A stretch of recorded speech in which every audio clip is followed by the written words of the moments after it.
My name is Lin Tian. I was riding my electric scooter through busy streets, delivering 3 hot pot orders and a bubble tea. I was happy because after this delivery, I'd have enough for next month's rent. But the address was weird, just old, half-torn-down buildings. Then the sky went black. Not cloudy, completely dark, like someone turned off the sun. Streetlights popped, dogs went crazy, and purple lights started floating everywhere. My scooter sparked and went haywire. A glowing purple crack opened under my feet. I fell through it. My food, my scooter, my phone, my helmet, everything disappeared. Gone. That was my last thought before I blacked out. I landed on soft grass in some ancient forest.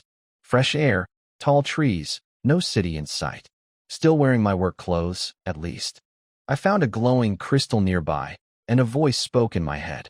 It told me I was on something called the Eternal Continent. It said strength is everything here, the weak die, and I had 7 days of protection before monsters would attack my territory. If my territory core gets destroyed, I die for real. I touched the crystal and a screen popped up in front of me, like a video game menu. My stats were terrible: unranked combat power, level 1 territory, no troops, barely any resources. My talent was called Fusion Evolution, labeled as unique, whatever that means. I opened the chat channel, and 10,000 people were online, all panicking or bragging. Some got cool troops like demon wolves. Some got dropped in deserts. Some were already joking around. I scrolled for a bit, then closed it. Even at the end of the world, people can't stop chatting. I read through the guide. Troops range from common all the way up to divine. Strength goes from black iron to true god. There's something called infection sources. You have to fight for rewards and energy to power up your territory. The details were vague. Then I checked the 3 blueprint scrolls I got. They were free to build the first time. I placed them into my territory core, gave the command, and 3 buildings appeared on cleared ground in a flash of light. My 3 buildings were pretty basic. The militia recruitment altar was just a rough stone platform. The barracks were 3 tiny thatched huts with a single torch. And my lord's hall was a wooden cabin with gaps between the planks and just a straw bed inside. I named it Lingtian Territory. Might as well sound ambitious. I checked the altar. I could get 1 free militia, but after that each one cost a spirit crystal. The loyalty system worried me. If they get hungry or mistreated, they'll run away. So food was going to be a problem. Then I looked at my talent, Fusion Evolution. The description was useless. Fuse units with items for unknown effects. No instructions, no guide. I summoned my free militia anyway. He showed up in rags, holding a broken wooden spear, and immediately said he was hungry. Not exactly inspiring. I tried fusing a spirit crystal with him. Nothing happened. I almost lost it. Then I grabbed a piece of iron ore and slapped it on him, yelling, "Fuse." This time it worked. Silver light covered his body. His rags turned into real armor. His wooden spear became an iron weapon, and his skinny frame bulked up with muscle. He went from a common militia to a rare iron spearman with silver 3-star potential. He got 2 skills, a charging thrust and an energy blade attack. When I asked if he was still hungry, he saluted and said he was ready to fight. Now that's more like it. I spent all 10 of my spirit crystals recruiting 10 more militia, 11 total, including 3 women. They all looked weak and confused, barely holding it together. I tried fusing wood with one of the female militia. She transformed into an archer. Her appearance completely changed too. Healthy skin, smooth hair, vine-wrapped longbow, wooden armor. She could hit anything within 100 meters and spot enemy weak points. Pretty impressive, but fragile. Then I fused stone with another militia. He turned into a stone armor soldier. His body literally merged with rock. Gray-white natural armor covered everything except his head. His defense shot up by 150% when activated, and he could heal while standing still, though he moved slow. A walking fortress.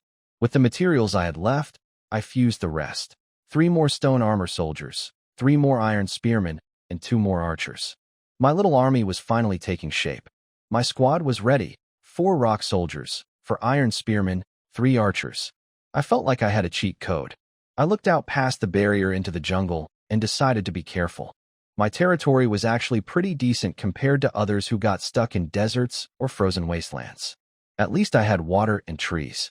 I set up a formation, Rock soldiers in front as shields, spearmen behind them for attack, archers near the barrier so they could fall back if needed. We moved out slowly. Less than 10 meters past the barrier, 5 wolves jumped out of the bushes. I checked their stats, all common rank, black iron level. Hungry and half crazy, but nothing too scary. The alpha howled, and they all charged.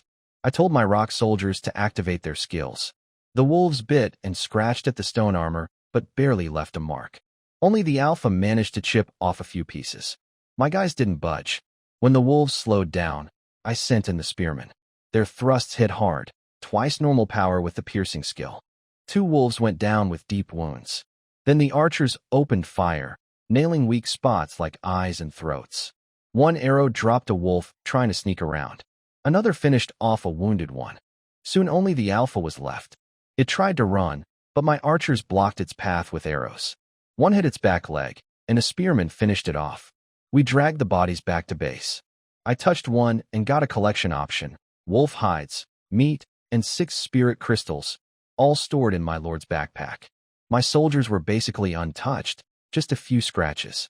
I could feel they were close to leveling up too. Maybe 2 more fights like this. I rushed back to the altar and spent the new spirit crystals to recruit 6 more militia, 3 men, 3 women. I started thinking about what to fuse them with. Female rock soldiers? I pictured a woman stomping around in heavy stone armor and laughed. Too weird. Female iron spearmen? Cool looking, but too heavy and loud for jungle fighting. I kept thinking it over. I stopped daydreaming and got practical. Women are lighter and sharper, so I made all 3 female militia into archers. The men are tougher, so 1 became a rock soldier and 2 became iron spearmen. My full squad was now 17 soldiers, 5 rock soldiers for the front wall, 6 iron spearmen for attack and defense, and 6 archers for long range.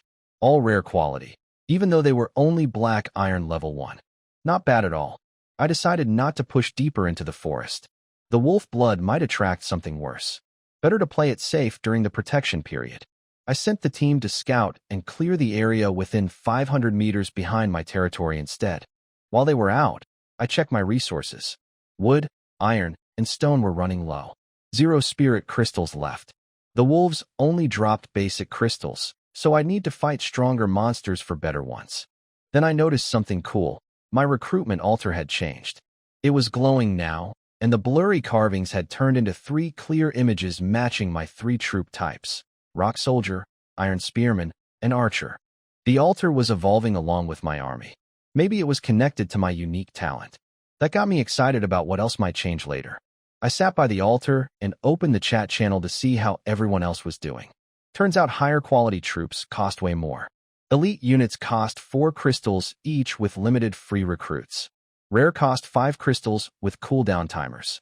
Excellent grade units like Naga warriors cost 10 crystals each, only 3 at a time, with a 2-hour wait. Meanwhile, common troops like mine were cheap. 1 crystal, no limit, no cooldown, but most people saw them as weak cannon fodder. Some people were already flirting and begging to team up. 1 girl was offering to join anyone who'd take her in, saying her cat could do backflips. Guys immediately started fighting over her. The chat was a mess, as usual. The chat was full of people mocking others for trying to become vassals already on day 1. I read through it and learned that vassals basically give up everything: their territory, their freedom. The main lord can teleport to their land anytime, but vassals can't go the other way without permission. Worse, more vassals means a stronger beast tide when the protection ends. So the system clearly wants you to stand on your own. Then I saw someone bragging about finding an iron chest with 50 units each of stone, wood, and iron. I looked at my own loot, just wolf hides, meat, and a few crystals. No chest. Felt like playing a gacha game and getting nothing while everyone else hits the jackpot. I figured maybe I maxed out my talent, but accidentally dumped my luck stat. I shook it off though. Treasure chests are just bonuses. My fusion talent is the real deal. Maybe the system even held back my luck to keep things fair. If I had both, nobody else would stand a chance. That thought cheered me up. I checked the trading platform. Prices were crazy. Medicine cost 5 crystals. Wood and stone traded at 15 to 1.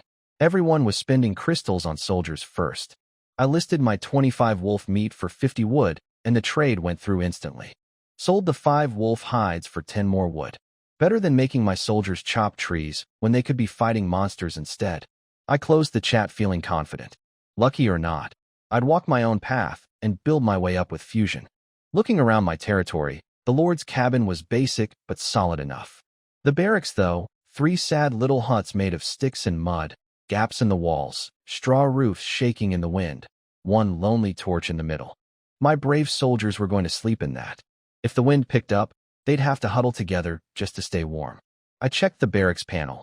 Each hut held 5 people, and upgrading cost 100 what I didn't have. My 17 soldiers barely fit. I told myself every great leader started from nothing and moved on. Then something unexpected happened. A warm energy flowed through my body, and my status updated. I'd leveled up to Black Iron 2-star without doing anything. Turns out, a lord's strength grows with their strongest soldiers. My troops leveled up fighting, and I got pulled along. Perfect system for someone like me who'd rather command from behind. Half an hour later, my exploration team came back. All 17 alive, but 3 rock soldiers were banged up badly. One had a deep gash across his chest. They'd fought 10 wolves, 5 boars, and 2 shadow leopards. Fast, dangerous iron rank 3 creatures. Thankfully, the rock soldiers could heal by standing still, and the cracks slowly closed up. The good news: all 11 original soldiers hit Iron Rank 2, and the 6 newer ones were close. The loot was huge. Hides, tusks, 110 units of meat, and 26 spirit crystals. Still no treasure chests, though. I joked that maybe the system nerfed my luck to balance out my fusion talent. As the sun started setting, I had the soldiers roast boar meat over a campfire. The smell was amazing. I realized we had no water source, so I traded 10 wolf meat for 20 liters of spring water on the platform. Finding water had to be tomorrow's priority. By 6 in the evening, night fell completely, and the moment the last light disappeared, the world outside my territory changed instantly. When night fell, the world outside went crazy. Howls, roars, and hissing came from every direction. Red and green eyes glowed in the darkness just beyond my barrier. The system had warned us, leave your territory at night and you're dead. I wasn't about to test that. I gathered my soldiers and gave them a speech. Told them their armor and weapons were just the beginning, that their strength would keep growing, and one day our flag would stand across the whole continent. They shouted back in unison, pledging loyalty. It actually gave me chills, in a good way. Then came bedtime. 17 soldiers into 3 huts that fit 15. The rock soldiers could barely move without bumping into each other. The spearmen stacked their armor in corners. It was a mess. I promised myself I'd upgrade the barracks tomorrow no matter what. I went back to my cabin and opened the chat. The channel was even crazier at night. People scared, begging for help, trading, cracking jokes. I decided to put my resources to work. I traded 50 wolf meat and all my furs for 134 wood. Another 50 wolf meat got me 20 stone and 10 iron ore. After feeding my soldiers, I had just 40 boar meat and 10 leopard meat left. Then I spotted someone selling refined iron for spirit crystals. I messaged the seller, a guy named Li Jinghua. He had dwarves as his starting troops, natural blacksmiths, and an iron mine nearby. He could forge refined iron, but his dwarves were weak fighters, and he needed crystals to buy a forge blueprint. I bought all 10 units of his refined iron for 10 spirit crystals and told him I'd be back for more. We hit it off pretty well. A solid trade partner for the future. The trade with Li Jinghua went through. 10 spirit crystals for 10 pieces of refined iron. It hurt to spend the crystals, but I was excited to try fusing them with my soldiers tomorrow. I kept browsing the platform. There were blueprints for arrow towers, stone walls, kitchens, water purifiers, all kinds of stuff, but mostly too expensive. Then I spotted something interesting. Moon birch spirit wood, infused with lunar energy. I messaged the seller, a woman named Su Wan. She wanted 3 units of meat per unit of spirit wood. I tried to bargain, offered 2 for 1 if I bought in bulk. She didn't go for it right away, so I suggested buying 1 unit first at her price to test the quality, then coming back tomorrow for 20 units at a better rate. She agreed. The wood was beautiful, cool to the touch, silver patterns, faint energy inside. Definitely the real deal. I figured Su Wan was probably a plant-focused lord with nature spirits as troops, good at growing and trading rather than fighting. A useful contact for the long run. I spent the rest of the night reading the chat channel, picking up useful bits of information, special resources in different areas, monster weaknesses, hidden loyalty mechanics. It was like doom scrolling my phone, except every post could mean life or death. Then at exactly midnight, that cold, emotionless system voice echoed in every lord's mind again. At midnight, the system spoke again. The adaptation period was over. Starting tomorrow, dangers around every territory would increase daily. On the 7th day, a beast tide would hit. The message was clear: get stronger or die. The chat exploded with panic. Some people had already lost soldiers, run out of resources, and watched their troops' loyalty drop. Others were offering to protect weaker lords in exchange for vassalage. I wasn't surprised. I'd expected the pressure to ramp up. I started planning right away. Hunt more efficiently, build defenses, recruit and fuse more soldiers, upgrade the barracks, and test the refined iron and moon birchwood I'd just traded for. More danger also meant more rewards. Even the beast tide was basically a walking treasure chest if I could survive it. Then I checked the online count.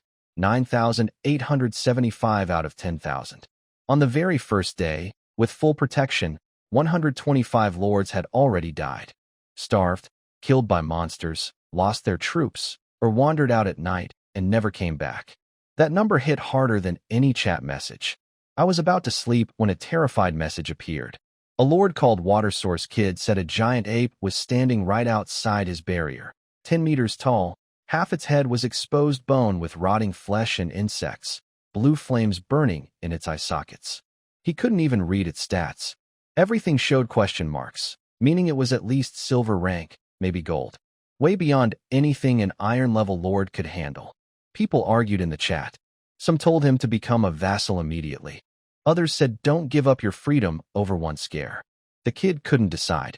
Then more lords started reporting their own nightmares. A 20-meter snake, 2 giant wolves the size of houses with blood moon marks on their foreheads. One after another, people were discovering massive creatures lurking just outside their shields, watching and waiting. The chat flooded with panic as lords everywhere reported giant monsters outside their barriers. I sat up and listened. Things seemed quiet outside my territory for about 2 seconds. Bang! A massive crash shook the ground in front of my base. Then 2 more from behind and the right side. My soldiers scrambled out of the barracks gripping their weapons. 3 bears, each over 15 meters tall, like walking mountains of flesh. Dark brown fur caked with blood and filth, cloudy yellow eyes glowing in the dark. When I scanned them, everything showed question marks, way above my level. They circled my barrier, sniffing, even slapping it with a paw the size of a battering ram. But the shield held perfectly, not even a ripple. I watched one of them grab a panther from the darkness and swallow it whole, bones and all. Another dug up a mole and ate it like a snack. I nearly threw up. After half an hour, they gave up on breaking through and just hunted smaller monsters nearby. I finally breathed again, but I knew. If things like these showed up in the beast tide on day 7, I was finished unless I got much stronger. I couldn't sleep. I spent my remaining 16 spirit crystals recruiting 16 new militia. Fused 5 women with wood to make archers. Traded boar tusks and meat for stone and iron. Then fused 6 men into rock soldiers and 5 into iron spearmen. My army hit 33, 11 of each type. Then I pulled out the refined iron. I called forward my first iron spearman and named him Linfong. Fused him with refined iron, and the result blew me away. He became a heavy armor spearman. Excellent high quality with gold 9-star potential.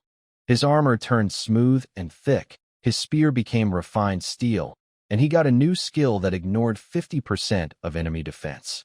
I fused the remaining 9 iron soldiers the same way.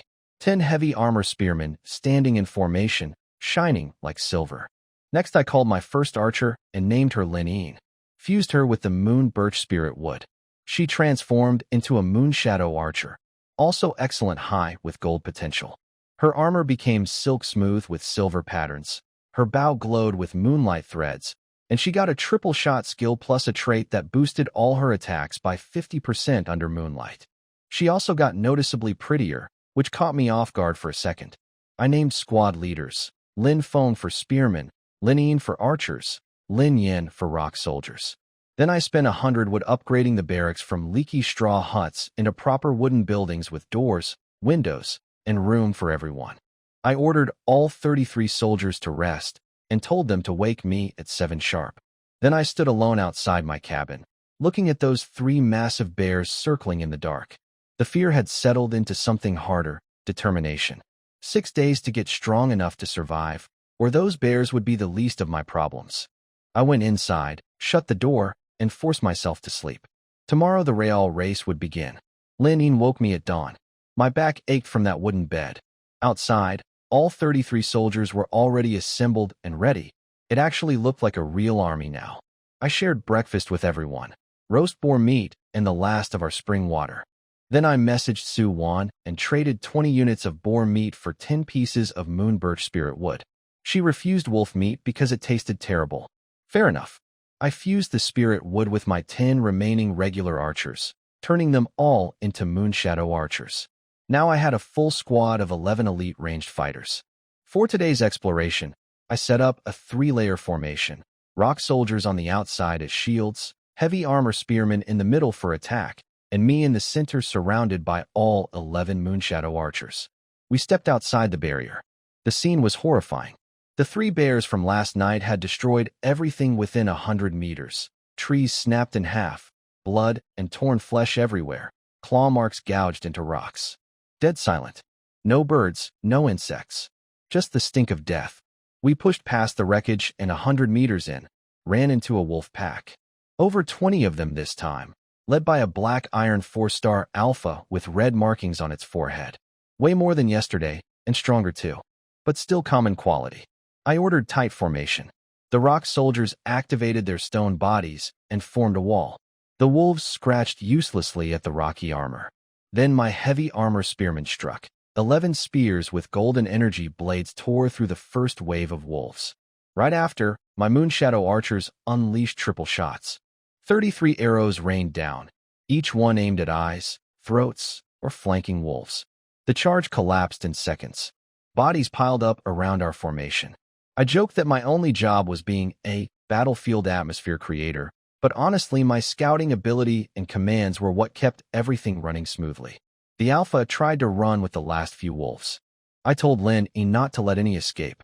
She predicted the alpha's dodge pattern and sealed its path with 3 arrows. The last one hit its neck. Done. 26 wolves killed, no serious injuries on our side. Then the warm energy hit me again.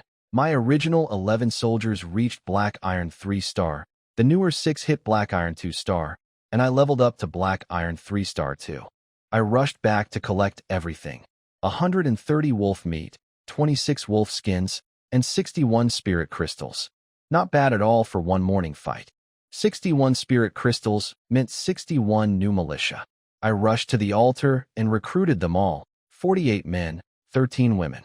Then I hit the trading platform hard, selling wolf meat and skins for iron, ore, stone, and wood. After all the trades I had 24 iron, ore, 24 stone, and over 200 wood. I fused everything. 24 new rock soldiers, 24 new iron spearmen, 13 new archers. My army jumped to 94 soldiers total. I reorganized into 3 squads. 35 rock soldiers under Lin Yin, 35 spearmen under Lin Feng, and 24 archers under Lin Yin. No time for lunch. Half an hour later we marched out again. The area near our morning fight was empty. The wolves had scared everything off. We circled clockwise around the territory and found injured wild boars in a muddy forest on the west side. Behind them, 8 colorful tigers, rare quality, Black Iron 5 and 6-star. Way tougher than anything we'd faced. I had Lin finish off 3 dying boars before the tigers could claim them. That made the tigers furious. They charged us like lightning. The rock soldiers took a beating this time. Deep cracks, chips flying, some pushed back. But they held. When the tigers slowed from the impact, Lin Feng's heavy armor spearman counterattacked. His formation-breaking spear ignored half the lead tiger's defense and sank deep into its body.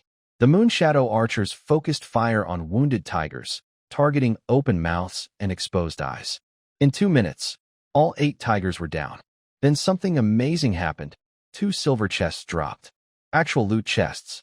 I almost couldn't believe it. My luck had finally turned. We kept clearing. Killed 30 magic eye rabbits, 5 poisonous vipers, and 3 heavy armored bears. Behind the bear's den, I found a clear stream with fish in it. Finally, a water source. By 3 in the afternoon, we headed home loaded with loot. My original 11 soldiers had reached Black Iron 4-star.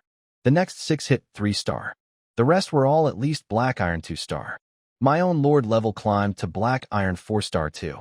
Back at base, I split the army into 2 teams of 47 each and sent them to secure the area around the river before sunset. The water source was too important to lose. I still had those 2 silver chests waiting to be opened. Both teams headed out while I stayed behind to collect loot. The afternoon haul was massive: boar meat, tiger skins, rabbit fur, snake venom fangs, spirit crystals pouring in. I couldn't help laughing when 8 tiger whips dropped. The system apparently thought I needed them. Total spirit crystals from the afternoon, 219. I bought a wooden barrel blueprint for 2 crystals, then made 20 barrels from wood. Recruited 10 basic militia just to carry water from the river. By 5:30, they'd filled all 20 barrels and stacked them inside the territory. Lin Yin's team came back first: rabbits, wolves, a boar, no casualties. Then Lin Feng's team returned with 16 wolves and 3 rock goats. Also no casualties. Between both teams, I collected another 138 spirit crystals. All my newer soldiers had reached at least Black Iron 2-star. I fed everyone roast boar meat, then built 5 new level 1 barracks for 100 wood. Total housing now fit 105 soldiers. Gave the troops a little speech about how things would only get better. They cheered. Then came the moment I'd been waiting for: the silver chests. First chest cracked open into 3 small cards. I was disappointed at first. They were soldier count 1 cards. Each one instantly adds a soldier, skipping all resource costs and wait times. Sounded useless for me since my militia cost just 1 crystal with no cooldown. But then it clicked. Lords with epic or legendary troops that cost 50 crystals and 3 hours per recruit would pay a fortune for these cards. I decided to save them for trading. Second chest gave me just 1 card, but it was special: an elite unit potential upgrade card, silver quality. It could raise an elite quality unit's potential cap by 1 full rank. Only worked on elite units though. That was interesting. The potential upgrade card only worked on elite quality units, which I didn't have. Useless for me, but priceless for lords stuck with elite troops that couldn't grow further. I decided to trade it. I contacted a lord named Yi Xian who had elite shadow assassins. He was thrilled. The card would bump his troops from elite to rare potential. He offered me a permanent city wall blueprint in exchange. We traded instantly. A huge win for both of us. Then I checked the regional chat. Some guy called Long AO was publicly demanding I cancel my card auctions and hand them over to him. In return, he'd, generously, let me become his vassal lord, protected by his legendary black dragon. His followers were hyping him up, telling me to hurry and bow down. I almost laughed. 3 valuable cards for a vassal title that strips my freedom? No thanks. I didn't even bother replying. If he wanted the cards, he could bid like everyone else. I'm not serving anyone. Yi Xian messaged me privately to warn me about Long AO's attitude. I told him the guy probably had poor nutrition during brain development. We had a good laugh and said goodbye. I went on a shopping spree: 2 toilet blueprints, 2 bathhouse blueprints, permanent cookware blueprints, 10 kilos of salt, 10 explosive talismans, and 10 healing potions. Spent 110 crystals total. My heart ached, but my soldiers needed proper living conditions. Then I sold off all remaining meat and leather for basic materials. Ended up with over 1,000 units of wood, plus good amounts of stone and iron ore. I contacted Li Jinghua and bought 100 units of refined iron for 100 crystals. Then I messaged Su Wan and traded my last 39 crystals for 80 units of moon birch spirit wood. She threw in 2 extra as a loyalty bonus. She also mentioned Long AO's drama in the chat. I told her I wasn't worried. Long AO posted again: I remember you. I couldn't care less. Remembering to eat breakfast tomorrow was more important than his threats. Then the auction results rolled in. The 3 soldier count 1 card sold for 150, 145, and 145 spirit crystals. My balance jumped to 546. I stared at the number, barely believing it. The urge to spend hit me immediately. The 3 cards sold for 150, 145, and 145 spirit crystals. My balance jumped to 546.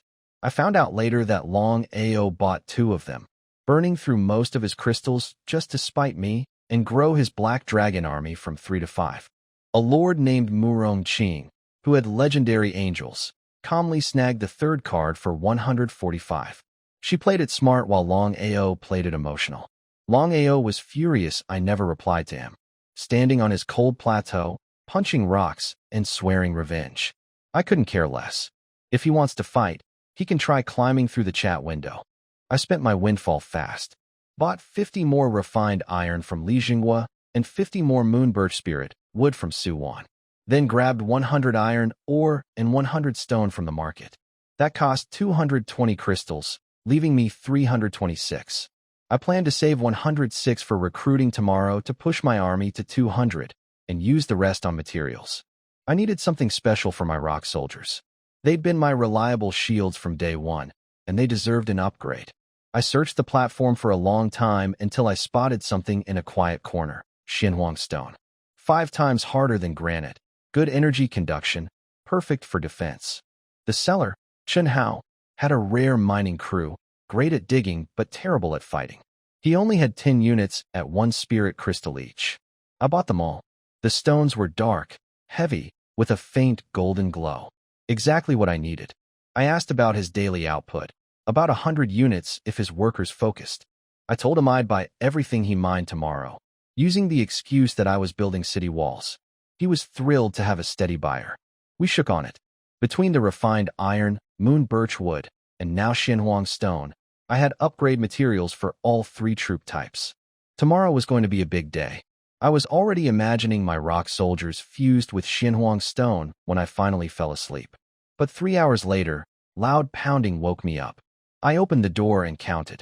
5 giant rotten bears now, 2 more than last night, all circling my barrier, slamming their massive paws against the shield that still didn't budge. The ground shook twice as hard, and the stink was worse. I checked the chat channel. Everyone was dealing with the same thing. More monsters outside their territories than the night before. Scorpions, spiders, wolves, giant insects, all doubled or more. So it wasn't just me getting special treatment. The whole continent was ramping up. That calmed me down a little, but then I did the math. 3 bears last night, 5 tonight.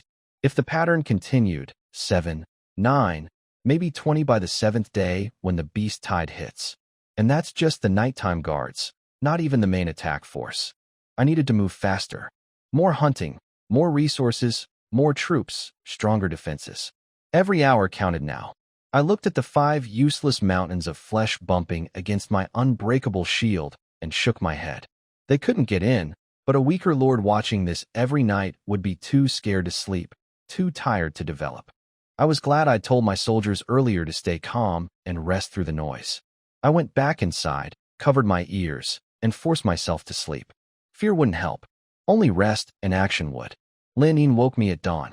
I went straight to the altar and spent 196 spirit crystals recruiting 196 new militia. With the 10 water carriers from yesterday, that was 206 new faces. My total army hit 300, 200 men, 100 women.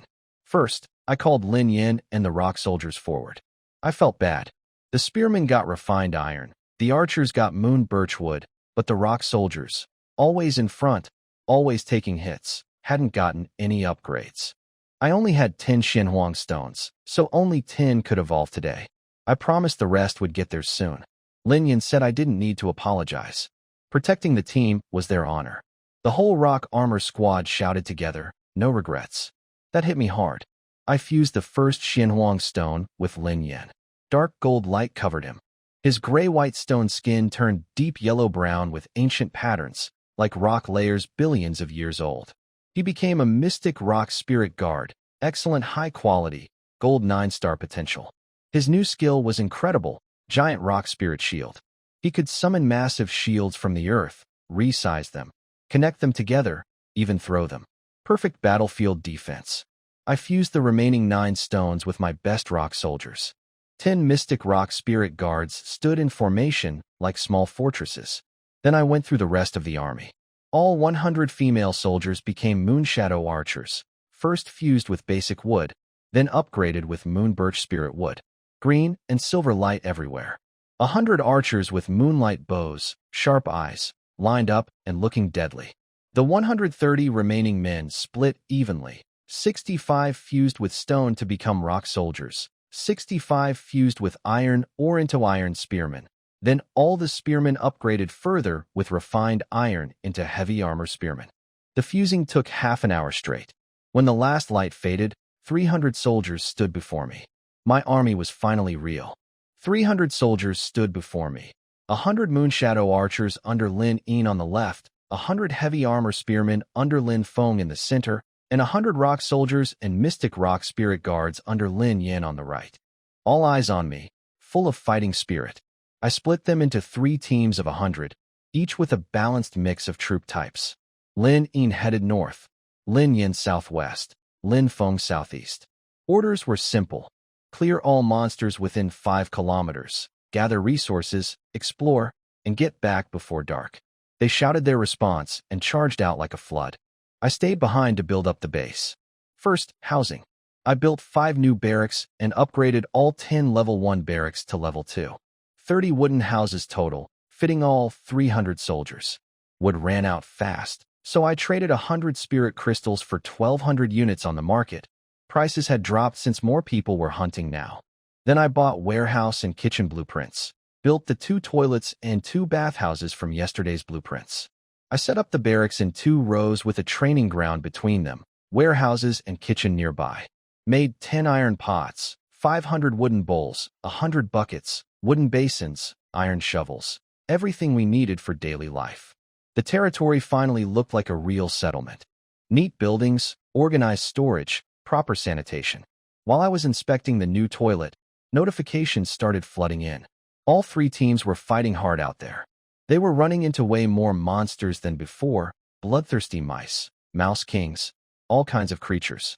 My veterans pushed to black iron 5-star, the newer troops kept climbing too, and my own lord level jumped to black iron 5-star along with them. I sat back and enjoyed the level ups rolling in while my 3 teams fought. My lord level hit black iron 5-star just from them fighting. I turned off the constant kill notifications to keep things quiet. I noticed something important in the chat.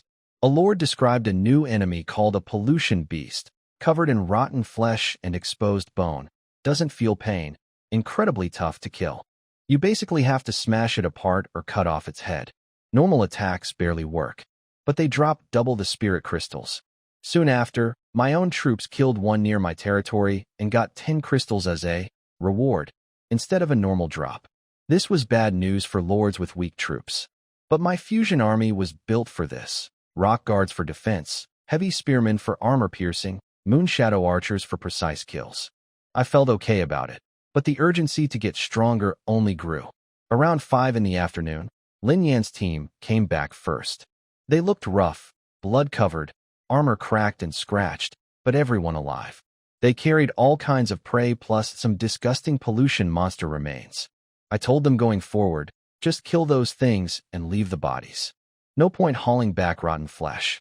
I squatted by the pile of loot and started collecting one by one. Took over 10 minutes.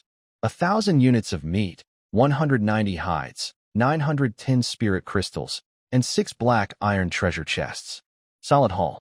With about 40 minutes until dark, I sent Lin Yan's male soldiers to fetch water from the river with our new buckets. The female soldiers packed meat and furs into the 3 warehouses. Spirit crystals went straight into my lord's backpack. No time to waste. Lin Yin's and Lin Feng's teams came back around 5:30. Everyone was beat up, but alive. 300 out, 300 back. No deaths. That was the most important thing. I spent until past 6 collecting all the loot. My back ached from bending over touching every single corpse. The combined haul from both teams was enormous. 3,200 units of meat, 600 hides, 2,800 spirit crystals, and 20 black iron treasure chests. The warehouses were almost full, so I traded 500 meat for 1,500 wood and upgraded all 3 warehouses to level 2, doubling their capacity to 6,000 total. Problem solved. Lin Yan's water team brought back 120 full buckets of river water. We were set. For dinner, I changed things up. Instead of roasted meat again, I had the soldiers boil stew in our new iron pots with salt. Hot meat soup after 2 days of dry roasted meat. Everyone looked so relieved drinking from their wooden bowls.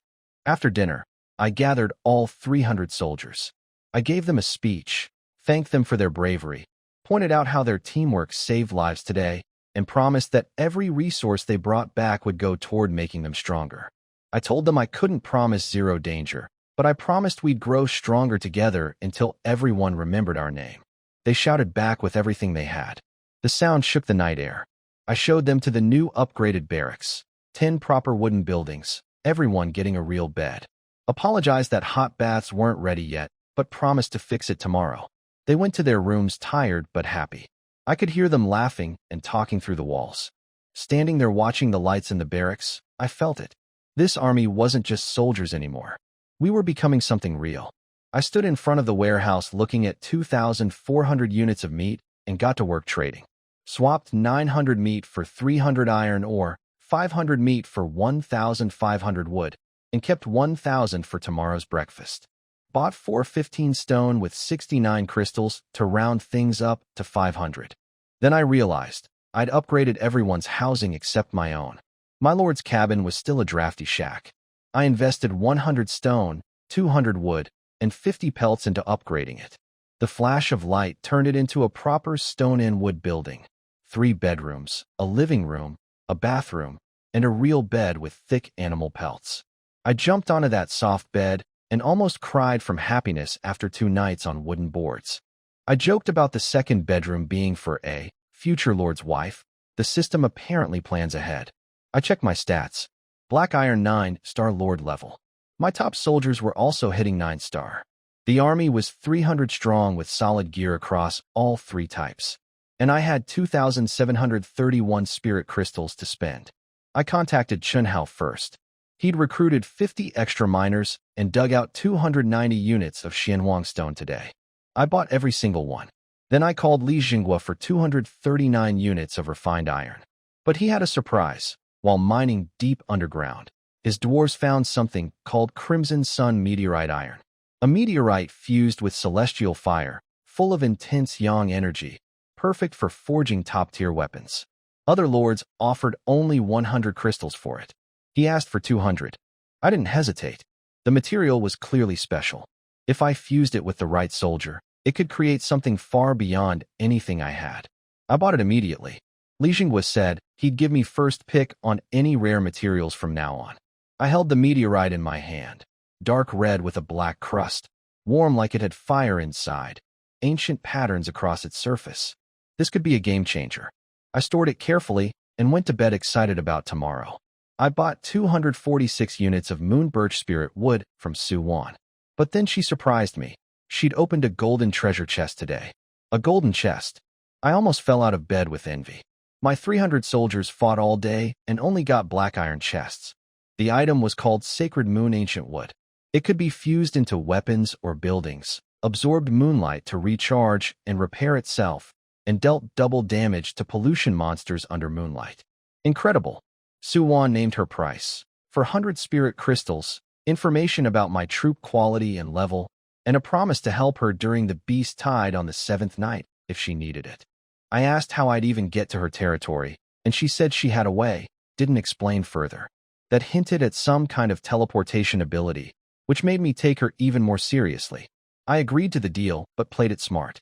I told her about my heavy armor spearmen at Black Iron 9-star, true information, but I left out the Moon Shadow Archers and Mystic Rock Spirit Guards. No need to show all my cards. She was satisfied. We signed a system contract, and I paid the 400 crystals.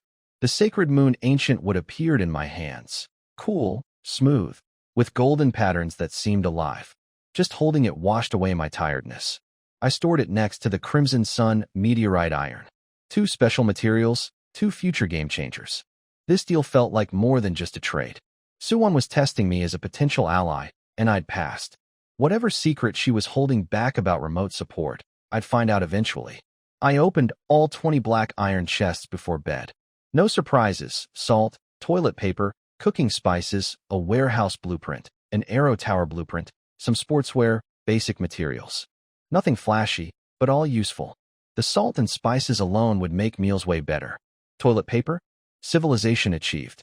After sorting everything, I tallied my resources. 1,500 wood, 600 iron ore, 500 stone, 550 pelts, 300 refined iron, 300 moon birch spirit wood, 290 Xianhuang stones, the crimson sun meteorite, the sacred moon ancient wood, and 1,479 spirit crystals.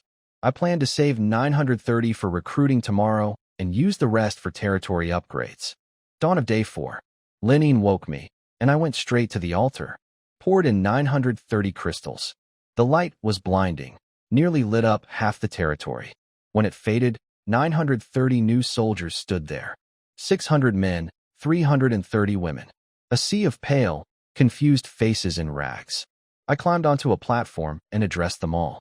Pointed at my 300 veterans in their gleaming armor and told the newcomers, "Those soldiers arrived just like you, with nothing. Now look at them." I asked if they wanted the same. They shouted yes. I had them line up in formation. 10 per row, 100 per square, men and women separate. It was messy at first, but with the veterans guiding them, they sorted themselves out. Nearly 1,000 people standing in rough but recognizable lines. Then I called Lin Feng forward. It was time for something special. I pulled out the crimson sun meteorite iron. The moment it appeared, the air around us got warmer. The dark red metal glowed with golden light inside, like it held a tiny sun. Every eye in the territory locked onto it. I called Lin Feng forward. He knelt before the altar, and I pressed the crimson sun meteorite against his chest. The reaction was explosive. Golden red light erupted like a volcano, forming a massive, glowing cocoon around him. The heat pushed everyone back. Inside, his body was transforming. It lasted about 10 seconds, each one feeling like forever. When the light faded, Lin Feng was completely different. Taller, stronger, wearing deep dark gold armor with lava-red patterns. Dragon wing shoulder plates, a sun totem on his chest. His iron spear was gone, replaced by a red-gold dragon spear with dragon scale patterns. He radiated power like a human sun. I checked his panel and nearly lost it. He'd become a Sunfire War General, legendary high quality with Diamond 9-star potential. His new skill, Power of the Crimson Sun, let his attacks burn enemies and stack marks up to 36 layers. Detonating all layers unleashed an enormous explosion of stored energy.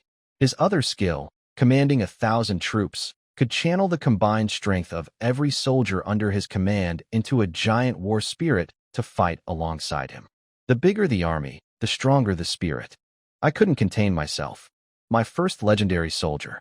I turned to the 900 newcomers staring with their mouths open and told them, "This is what following me looks like." Every one of them could walk this path. Then I called Linene forward. She stepped out, trying to stay calm, but I could tell her heart was racing. I pulled out the sacred moon ancient wood. Even in daylight it glowed silver, patterns shifting like liquid moonlight. I activated my fusion talent and guided the ancient wood toward her. When it touched her, it didn't explode with fire like Lin Feng's. Instead it dissolved into gentle silver mist filled with tiny stars, wrapping around her completely like a personal night sky. The silver mist faded and Linene stood transformed. Her wooden armor had become a sleek silver-white sacred robe embroidered with crescent moons and stars. Silver boots with crescent armor, a moon-white bow with phase carvings, a bowstring that looked like solidified moonlight. Her skin glowed like jade, and deep in her eyes, tiny crescent moons seemed to shimmer. I stared longer than I should have. She wasn't just a soldier anymore. She looked like a moon goddess. I caught myself wanting to reach for my phone to add her as a friend, which was ridiculous. She noticed me staring and blushed bright red, all the way to her ears. I cleared my throat and mumbled something about assessing her new form's condition. Smooth, Lin Tian. Real smooth. Her panel made me forget the embarrassment. She'd become a mysterious moon holy envoy, legendary intermediate quality with holy level 6-star potential. Even higher growth potential than Lin Feng. 3 new skills. Silver Moon Arrow Rain could fire a guided arrow that split into countless moonlight arrows covering a 100-meter area, with extra damage against dark and corrupt creatures. Holy Moon Body let her heal automatically, with massively increased recovery under Moonlight. And Full Moon Judgment, a charged shot dealing 10 times her base attack damage, exploding on impact in a 10-meter radius. The catch was a long charge time that couldn't be interrupted. I almost wanted to hug her and spin around celebrating, but given how flustered we both already were, I kept it together. Then I turned to Lin Yin. I didn't have the right special material for him yet. I told him honestly. I hadn't forgotten him, and the moment I found something worthy of his loyalty, he'd get his evolution. He nodded like a mountain and swore to defend the territory with his life. Finally, I faced the 900 new soldiers, all staring with fire in their eyes after watching 2 legendary evolutions. I told them to get ready. With the veterans leading and the newcomers filling in, it was time for mass fusion. Time to build an army nobody could stop. After Lin Feng and Lin Yin's legendary evolutions, the recruitment altar transformed too. It became smooth and jade white with 3 vivid paintings. Lin Feng as a sun warrior, Lin Yin as a moonlight maiden, and Lin Yin as a mountain guardian. The altar was evolving along with my army. Then came the mass fusion. 330 female militia became archers first, then upgraded to moonshadow archers with moon birch spirit wood. 600 male militia split evenly. Half became heavy armor spearmen through iron ore and refined iron. Half became rock soldiers through stone. I took 290 of the new rock soldiers plus 90 old ones who hadn't evolved yet and fused them with Xianhuang stone, turning them all into mystic rock spirit guards. That made 300 total. 100 rock soldiers were left without stones. I promised them, by tomorrow at the latest, they'd get their upgrade too. They shouted back that they'd defend the territory with their lives. Then I had a wild idea. I had 30 female soldiers left and some healing potions. What if fusion worked with potions? I tried one on a militia woman. Green light wrapped around her, and she became a spirit healer. Rare intermediate quality, silver 6-star potential. She could heal wounds and project a life energy field that restored stamina in a 10-meter radius. I used all my remaining potions and bought more from the market, 29 total. Turned all 30 remaining women into spirit healers. Named the first one Linyu. The territory filled with fresh green energy that lifted everyone's mood. Final count, 1,230 soldiers. 400 heavy armor spearmen, led by legendary Lin Feng. 400 moonshadow archers, led by legendary Lin Yin. 400 rock defenders, led by Lin Yin. 300 mystic rock spirit guards, and 100 regular rock soldiers. Plus 30 spirit healers under Lin Yu. The altar glowed. The army stood tall. I ordered everyone to grab the leftover meat and have a feast. We'd earned it. After the meal, Lin Tian made today's plans. Elite scouting teams, 2 teams led by Lin Yin Lin Yin and Lin Feng Lin Yu respectively. Each team has 44 experienced veterans, mixed units, and 3, Lin Yin's team, /2, plus Lin Yu's 3, spiritual healers. Their task is to explore deeper into the dangerous areas along the directions cleared yesterday, find high-level resource points, identify potential threats, and gather new information. New soldier training teams, 3 teams led by 3 outstanding veterans acting as temporary captains, each with 50 veteran soldiers as core members and instructors. They lead 300 new soldiers, each team evenly composed of 3 different types of soldiers, each accompanied by 8 spiritual healers. The activity is currently limited to within 10 kilometers around the territory. The task is to clear out the newly appeared low-level monsters in this area, allowing new soldiers to quickly gain combat experience, level up, and build teamwork in a relatively safe environment. At the same time, it helps strengthen the safety buffer zone around the territory. Lin Tian emphasized, the scattered low-level monsters near the territory are for new soldiers to practice on. The elite team does not need to bother with them. All teams must return to the territory by noon to report, rest, and resupply. Now, let's go. Once the orders were given, 5 teams, like 5 rushing streams, set out in an orderly manner under their captain's leadership, heading into the distant, vast forests and mountains. Lin Tian stood alone on a high platform, watching these armies he had built march away, his gaze deep and thoughtful. He looked around, the neat but few barracks, the simple living areas. His mind quickly imagined over 1,000 people rushing back, eating, washing, resting, and and storing their loot. Wow, he muttered, rubbing his forehead, a mix of pride and headache on his face. We've been focusing on leveling up soldiers, but logistics can't keep up. Are we just going to have the brothers sleep outside? This lord is acting like a raid leader, not a proper ruler. Expansion is urgent. He checked the resource panel, seeing the balance of spirit crystals, which turned into a clear blueprint. At this moment, he was no longer a battlefield commander, but a practical, detail-oriented manager. First, use up the stock, he said like a skilled housekeeper, planning out the blueprints from yesterday's black iron treasure chest. As he thought, a faint white glow appeared at the edge of the territory. Two public toilets quietly rose on the east and west sides. They were simple in structure, but functional. People's well-being is no small matter. This is the bottom line of a civilized territory, he nodded with satisfaction, as if solving a strategic problem. Next, two basic bathhouses appeared, made of fresh wood, with a faint smell of new timber. The vents hinted at the possibility of hot water. Then, he spent wood, stone, and iron or to upgrade all the bathhouses to level 2. The benefits? They were essential. The space expanded, and they could now provide solar-heated water. Lin Tian was increasingly pleased. Coming back covered in blood, being able to take a hot bath definitely boosts morale more than any pre-battle mobilization. A brand-new warehouse was built next to the barracks, expanding storage capacity. After upgrading it to level 2, then, his gaze shifted to defense.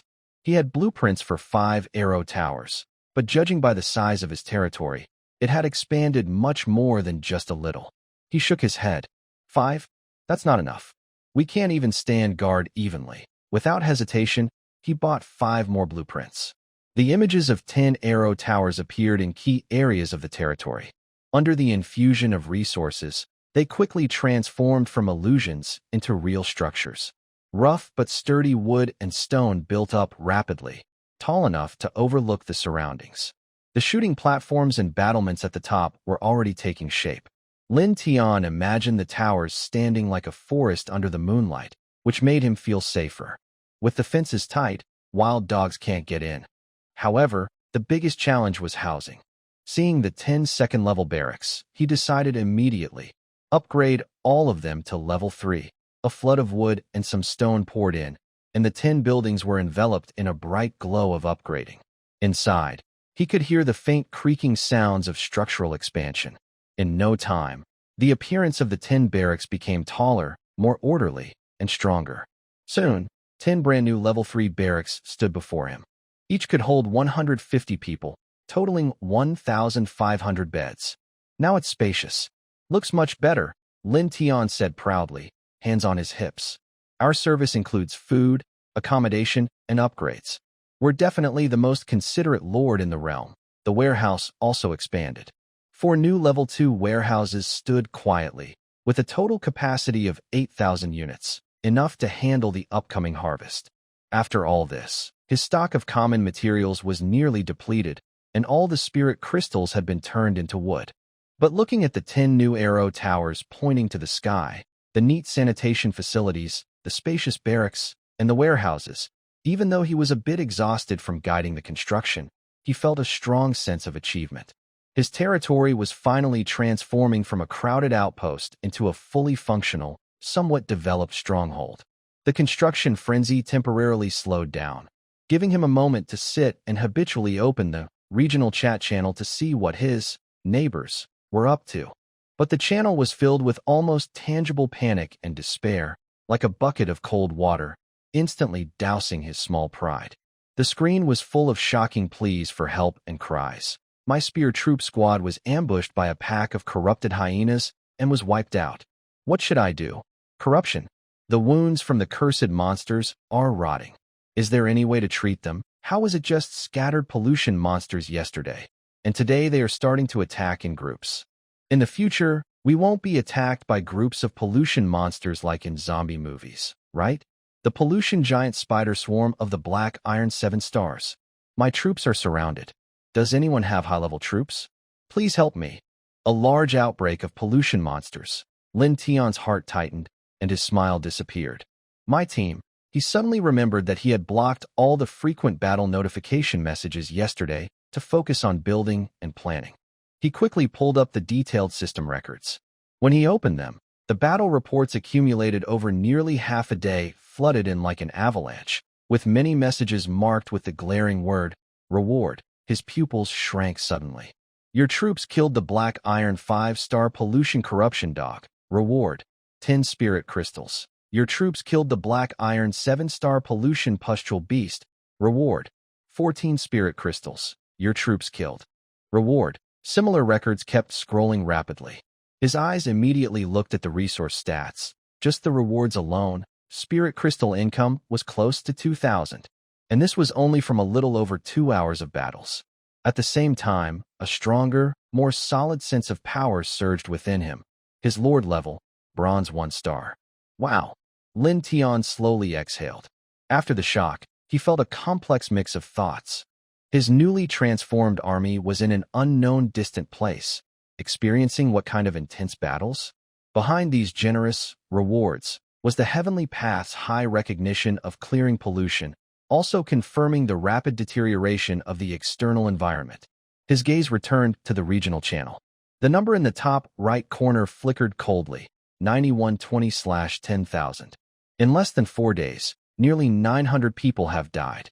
And that's without the beast tied after 7 days. A chill quietly climbed his spine. Behind those disappearing numbers were people like him, thrown into this world, and their territories into which they poured their hearts. Most of them had fallen in the sudden surge of pollution. My ordinary militia started with no special talents. Without the fusion of all things ability, which can change fate, I might have already disappeared among the numbers that vanish. Fortunately, I whispered to myself, feeling both relief and a bit of fear, but mostly a heavy sense of responsibility. The screams from the channel didn't make me feel superior. Instead, they made me more determined about my chosen path. In chaotic times, strength is the only guarantee of survival and dignity. Time quietly passed as I thought deeply. At this moment, Lin Yin and Lin Yan, leading their team, finished clearing a nest and prepared to move forward. Suddenly, they heard a strange sound from the bushes nearby. It wasn't the roar of monsters, but a quiet, sneaky rubbing noise. Lin Yin immediately drew her bow. An arrow, glowing with moonlight, silently left the string and shot into the bushes. A sharp scream followed, and a figure tumbled out clumsily. It was a small green creature, less than 1.4 meters tall. Its skin was a disturbing dark green, covered with wrinkles and warts. It had pointed ears and a monkey-like face. Its yellow eyes darted around nervously, showing greed, cunning, and a creepy, mischievous look. It wore rough animal skins and a rusty short knife at its waist. Don't kill me, Lord. Elf Lord. Please. It wore rough animal skins and a rusty It wore rough animal skins and a rusty It wore rough animal skins and a rusty It wore rough animal skins and a rusty It wore rough animal skins and a rusty It wore rough animal skins and a rusty It wore rough animal skins and a rusty short knife at it. Answer my question. Who are you? Why are you spying here? Her voice grew colder. I am a brave warrior of the Goblin Gruck tribe. Patrol Soldier Carlo. The green creature seemed to find some confidence. It struggled to stand but kept staring at Lin Yin's pure face. Answer my question. Who are you? Why are you Answer my question. Who are you? Why are you Answer my question. Who are you? Why are you Answer my question. Gag gag. Tribe? How strong are you? Lin Yin forced herself to hold back the urge to attack and asked. Are you scared now? The goblin soldier named Carlo puffed out his thin chest. The fear in his yellow eyes was replaced by arrogance. Our Lord Gruck is a powerful, bronze-level leader. There are many warriors like me at the iron level. If you're smart, let me go and serve me well. Maybe I can speak well of you. Before the words finished, Lin Yin's eyes flashed with coldness. The vulgar language and disrespectful look crossed her bottom line. Without hesitation, she raised her long bow, lightly flicked her fingers, and shot another moonlight arrow. It hit the thigh of Carlo precisely, pinning him to a tree behind him, and a sharp scream echoed through the woods. Stop talking nonsense. The next arrow will be your head. Lin Yin's voice seemed to freeze the air. Carlo was in pain, tears streaming down his face. Fear overwhelmed him, and he stammered, revealing some information. The tribe was in a deeper valley, with about 1,000 people. The leader, Gluck, was the strongest, with dozens of bronze-level 1- or 2-star lieutenants. However, when Carlo, weakened by pain and fear, looked up again and saw Lin Yin's cold, beautiful face, the greed and foolishness rooted in his race resurfaced. He muttered threats and vulgar words. Lin Yin lost her patience completely. She disliked these creatures, and now she saw their existence as pollution. Without warning, she loosened her bowstring. A cold moonlight flashed like a shooting star across the night sky, swift and deadly. Puff! The arrow pierced Carlo's open mouth, went through the back of his head, and nailed his dirty words and corrupt soul to the tree. His cloudy eyes instantly lost their shine, frozen in shock and disbelief. Lin Yin put away her bow, as if she had only done something trivial. She turned to Lin Yan, who had been calm and silent the whole time. It seems we've encountered a native tribe. They're not small in number. This is a potential threat, so we must find out the truth. Lin Yan's face was as steady as a mountain, with no sign of emotion. He nodded calmly and said in a deep voice, "Better to be cautious. Investigate thoroughly, then report to the Lord." He was usually quiet, but every word was important. The two agreed, handled the scene, and continued to lead their small team forward carefully. After about 4 more kilometers of sneaking, they reached a hidden valley entrance, where faint noise and chatter could be heard. Lin Yin signaled Lin Yin to lead the team in covertly approaching from the outskirts. She herself moved silently like a gentle mist under the moonlight, gliding up a lush, tree-covered hillside to a hidden spot. She crouched low and looked down through the branches and leaves. The scene made her frown. Below was a natural valley about 4,000 or 5,000 square meters, roughly enclosed by jagged rocks. Inside, over 20 simple watchtowers were haphazardly built, and hundreds of tents made from animal hides or torn cloth were scattered around. Most of these were dirty and emitting suspicious gray smoke. Small, green-skinned figures moved around, argued, or sat around campfires eating bloody meat. The air was filled with a foul smell of blood, decay, and smoke. In the center, a much larger tent covered with mostly intact animal hides stood out. It covered nearly 100 square meters. At the entrance, a tattered flag with an ugly tooth pattern was crookedly planted. This was probably the leader, Grok's home. Lin Yin estimated calmly.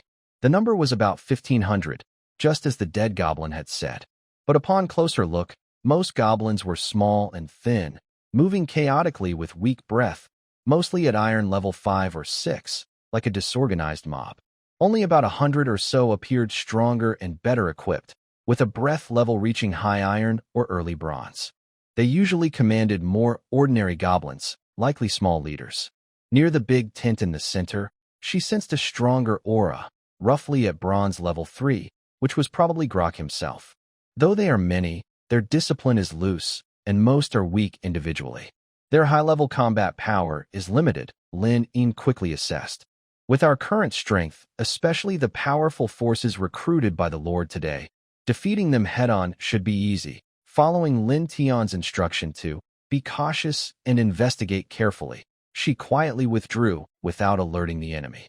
After regrouping with Lin Yin, she led the team to clear away polluted monsters they encountered on the way back to their territory. As the dust and smoke rose at the edge of the territory, the first to appear in sight was the elite squad led by Lin Feng and Lin Yu. The soldiers' armor was stained with blood, many had wounds, but they still marched firmly with sharp eyes. Lin Yu and several spiritual healers moved among the ranks, their hands glowing with gentle green light, healing the injured soldiers. The wounds visibly closed as they worked. Next, 3 other teams focused on training new soldiers returned from different directions. The new soldiers looked tired from their first intense combat experience, with a hint of shock, but mostly showed determination after passing the fiery test. Led by veterans, they carried or dragged larger prey than the day before. Finally, the strongest exploration team, led by Lin Yin and Lin Yin, returned first. Lin Yin's pure white sacred robe was spotless, but faintly radiated a deadly aura. Lin Yin and the Xian Yin spirit guards looked like moving mountains, their armor covered with deep claw marks and corrosion, yet they remained steady as rocks. The army, like many rivers flowing into the sea, all returned to their recently expanded home at noon. Lin Tian stood at the entrance of the territory, looking over each face, some familiar, some new, all marked by hardship and battle. No one spoke, but a quiet, calm feeling of having survived a disaster and returning home filled the air among over 1,000 people.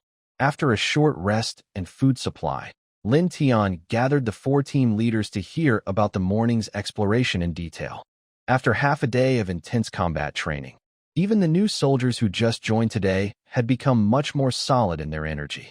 The lowest level was now stable at Black Iron 3 stars. Most had risen to Black Iron 4 stars, and their eyes showed less fear of battle and more calmness from experience. The 6 spirit healer priests, including Lin Yu, who followed Lin Yin and Lin Feng's elite teams, advanced faster, all reaching Black Iron 6 stars. Their surrounding life energy was more abundant and gentle. Next, Lin Yin and Lin Yin shared their discoveries. After we left the territory, Lin Yin's voice was cold and clear, beginning to explain slowly. She had returned to her calm, sacred moon-white envoy state, her pure white robe spotless, but a serious look remained deep in her eyes from her investigation. Near us, we only saw a few low-level corrupted monsters, so we ignored them. But once we crossed the boundary we cleared yesterday and went less than 5 kilometers in, things changed. She described how corrupted monsters started appearing in groups of 3 or 5. Their rotting smell was thick, and they moved with strange coordination. Fortunately, the team was strong enough. Under Lin Yan's defense with the Xian Yin spirit guards and the precise attacks of the Moon Shadow archers, combined with the spirit healer's timely purification of contaminated wounds, they safely eliminated several groups of enemies. Inside the Lord's mansion, Lin Yin clearly and calmly reported all of this to Lin Tian. She omitted the gruesome details of the Goblin Scout and focused on the size of the tribe, their general strength distribution, and the threat they posed. She also gave her judgment. The highest combat power is about level 3 bronze, just 1 person. The rest are not worth worrying about. With our current strength in the territory, we can fight and win. About an hour earlier, he led a small team to clear out a group of troublesome corrupted magic wolves in a forest clearing. They then heard loud fighting and beast roars ahead. He signaled for the team to hide, while he moved quietly like a golden shadow to investigate.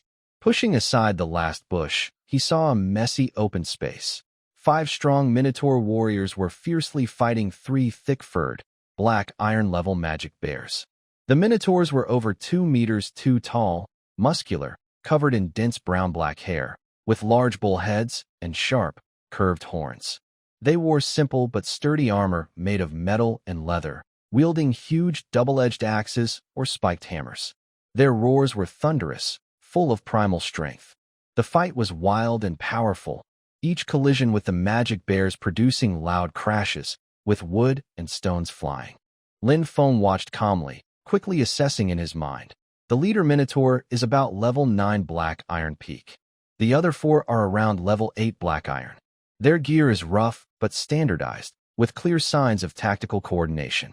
This is an organized race with a fighting tradition, not just scattered bandits. He didn't act rashly. After noting their position and features, he quietly withdrew to bring the information back. He reported his scouting process quickly. We encountered something similar to what Lin Yin saw earlier, but this time it was minotaurs wearing leather armor and armed with weapons. That's the situation. Lin Tian listened, leaning forward slightly, his eyes shining with strong interest. Goblin tribe? Indigenous force. Finally we've met them, he stroked his chin. It's not that we haven't encountered them before, but our reach wasn't far enough. Since they're not strong and are right at our doorstep. He looked at Lin Yin and then at Lin Feng, who was eager to act, a decisive smile forming on his face. Lin Yin's analysis is correct. We can't let such a threat stay nearby. We can't let them sleep soundly next to us. This afternoon, gather the main forces and remove this thorn, he decisively said. Lin Feng, the minotaur you encountered can be monitored for now. Let's focus on dealing with the goblins first. A civilized tribe must have accumulated many good things. His words carried the confidence of a pioneer and anticipation of gains. At this moment, upon hearing Lin Tian's decision, Lin Feng responded in a serious tone. Yes, Lord. I will assign people to keep watch over the Minotaur tribe. He also agreed that dealing with the goblin tribe, which has enough information and is relatively weak, should be the priority. With Lin Tian's orders given, the atmosphere in the territory grew tense again, but was filled with fighting spirit. A formal attack against the local forces was set to begin this afternoon. Having learned the true situation of the goblin tribe, Lin Tian's mind was filled with a desire to fight. He saw this campaign as both a real combat training and a strength test. He was curious about how powerful the newly merged Sun God General and Moon Saint Envoy truly were. He only knew they were strong, but he didn't know exactly how strong. Because the pollution monsters on the road had been cleared during Lin Yin's return journey, the army moved very quickly. Under Lin Yin's skilled leadership, nearly 1,000 soldiers arrived quietly at the edge of a hidden valley in just over half an hour. The air grew heavy, and faint sounds of noise and a foul smell from the valley could be heard in the wind. Stop moving forward, sneak closer, Lin Tian quietly ordered. The entire army instantly turned into silent shadows, hiding behind trees and rocks, moving like a tide over the mudflat, silently approaching the valley's edge. Lin Yin, like the sharpest scout, moved at the boundary between light and shadow. Her figure was faint, and her moonlit bow occasionally flashed with a faint glow. From a high point in the distance, a few sleepy goblin sentinels silently collapsed, arrows piercing their fragile throats or foreheads without warning, not even alerting others. Lin Tian and Lin Yin, along with others, hid behind dense bushes, peering down. The scene in the valley was fully visible: chaos, filth, and noise. The goblins moved disorderly like an ant colony, with hardly any proper patrols, and their defenses were so lax, it was almost laughable. Occasionally, a few better-equipped goblin warriors shouted orders, but most were small, scrawny, and ugly goblins. Lin Tian held his breath, his eyes flickering with a faint light as he silently activated his scouting skill. The information floods into my mind. Common goblin, quality, low elite, strength, black iron 5 to 9 stars, mostly. Goblin warrior, quality, high elite, strength, bronze 1 to 2 stars, about 40 to 50. Goblin leader, Gruck, quality, rare low, strength, bronze 3 stars. Almost the same as Lin Yin's investigation. Highest is bronze 3 stars, rare quality, 40 or 50 bronze level leaders. The rest are not worth worrying about. Lin Tian feels reassured, and his last bit of caution turns into fierce fighting spirit. No hidden strong enemies or special defenses are found. This tribe is like a ripe but dirty fruit, just waiting to be picked. Prepare to attack. Lin Tian's voice is deep and clear. Lin Feng, assemble the team and get ready to use command 1,000 troops. Lin Yin, see that big green-skinned dwarf just coming out of the tent? Keep an eye on it. Use your full moon judgment and send it on its way. He chooses not to rush the army into a chaotic fight, which could win but wouldn't clearly show how strong the new power is and might cause unnecessary casualties. He wants a shocking opening, a declaration of strength.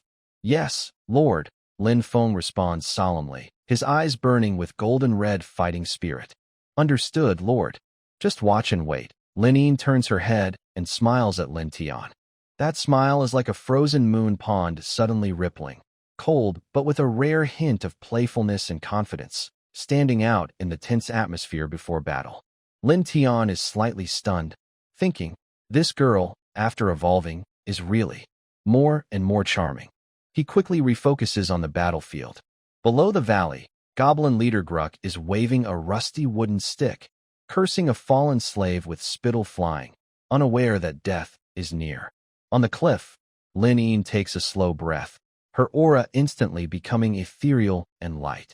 She stretches her arms and raises her Moonlight longbow toward the sky. Even though it's afternoon, her power seems capable of summoning invisible moonlight. Visible, cool silver halos gather from all directions, like rivers flowing into the sea, pouring into her bow and her fingertips on the string. Buzz. A strange vibration spreads outward from her center. It's not loud, but it pierces straight to the soul.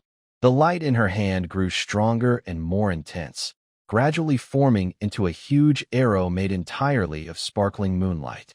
It was longer than her height, shimmering with flowing light. The tip of the arrow caused space to slightly twist, emitting a terrifying wave of destruction. This process seemed slow, but it only took about 10 seconds. What's that? Enemy attack. Up there. On the cliff. Light. Such strong energy. The goblins in the valley finally noticed the unusual activity. The powerful energy waves and dazzling silver light made them panic. Gluck looked up, seeing the small moon reflected in his yellow eyes, and his rage was replaced by sudden fear. Hurry! Form ranks. Prepare to defend, he shouted sharply, trying to organize his chaotic troops. But goblins are naturally disorganized and cowardly, and at this moment, their true nature was clear. Most goblins ran around like headless flies, while only a few soldiers hurriedly tried to gather and form a ragged, vulnerable line of defense. It's too late, Linene said coldly, her lips slightly parted. She fixed her gaze on the frightened green figure below and loosened her bowstring. Whoosh! There was no deafening explosion, only a sharp, piercing scream that seemed to tear space apart. The giant moonlight arrow transformed into a silver streak across the sky, ignoring distance and arriving instantly. Wherever it passed, the air left behind long-lasting milky white ripples. Gluck only had time to hold his wooden stick across his chest and let out a desperate roar. Boom! It was like a real moon crashing to the ground. The silver light completely swallowed Gluck and everything within 10 meters around him. No screams, no debris, only intense light and heat, accompanied by a thunderous sound that shook the earth. When the light faded, only a blackened, deep circular crater about 10 meters wide remained, with the edges of the soil and stones looking like glassy crystals. The goblin leader Gluck and many of his guards were completely vaporized, leaving no ashes behind. The explosion's shockwave knocked over nearly 100 goblins farther away, scattering limbs, broken arms, and internal organs. Silence. The entire valley fell into deathly quiet. All the goblins, whether soldiers or slaves, stared blankly at the terrifying deep pit still emitting smoke, and at the silver fragments slowly drifting away above it. Their leader, the strongest among the tribe, was gone just like that. Fear, like the deadliest plague, instantly crushed the already fragile fighting spirit of the goblins. At the moment when silence and panic reached their peak, everyone, gather your will around me. Linfeng's furious shout rang out like thunder, breaking the silence.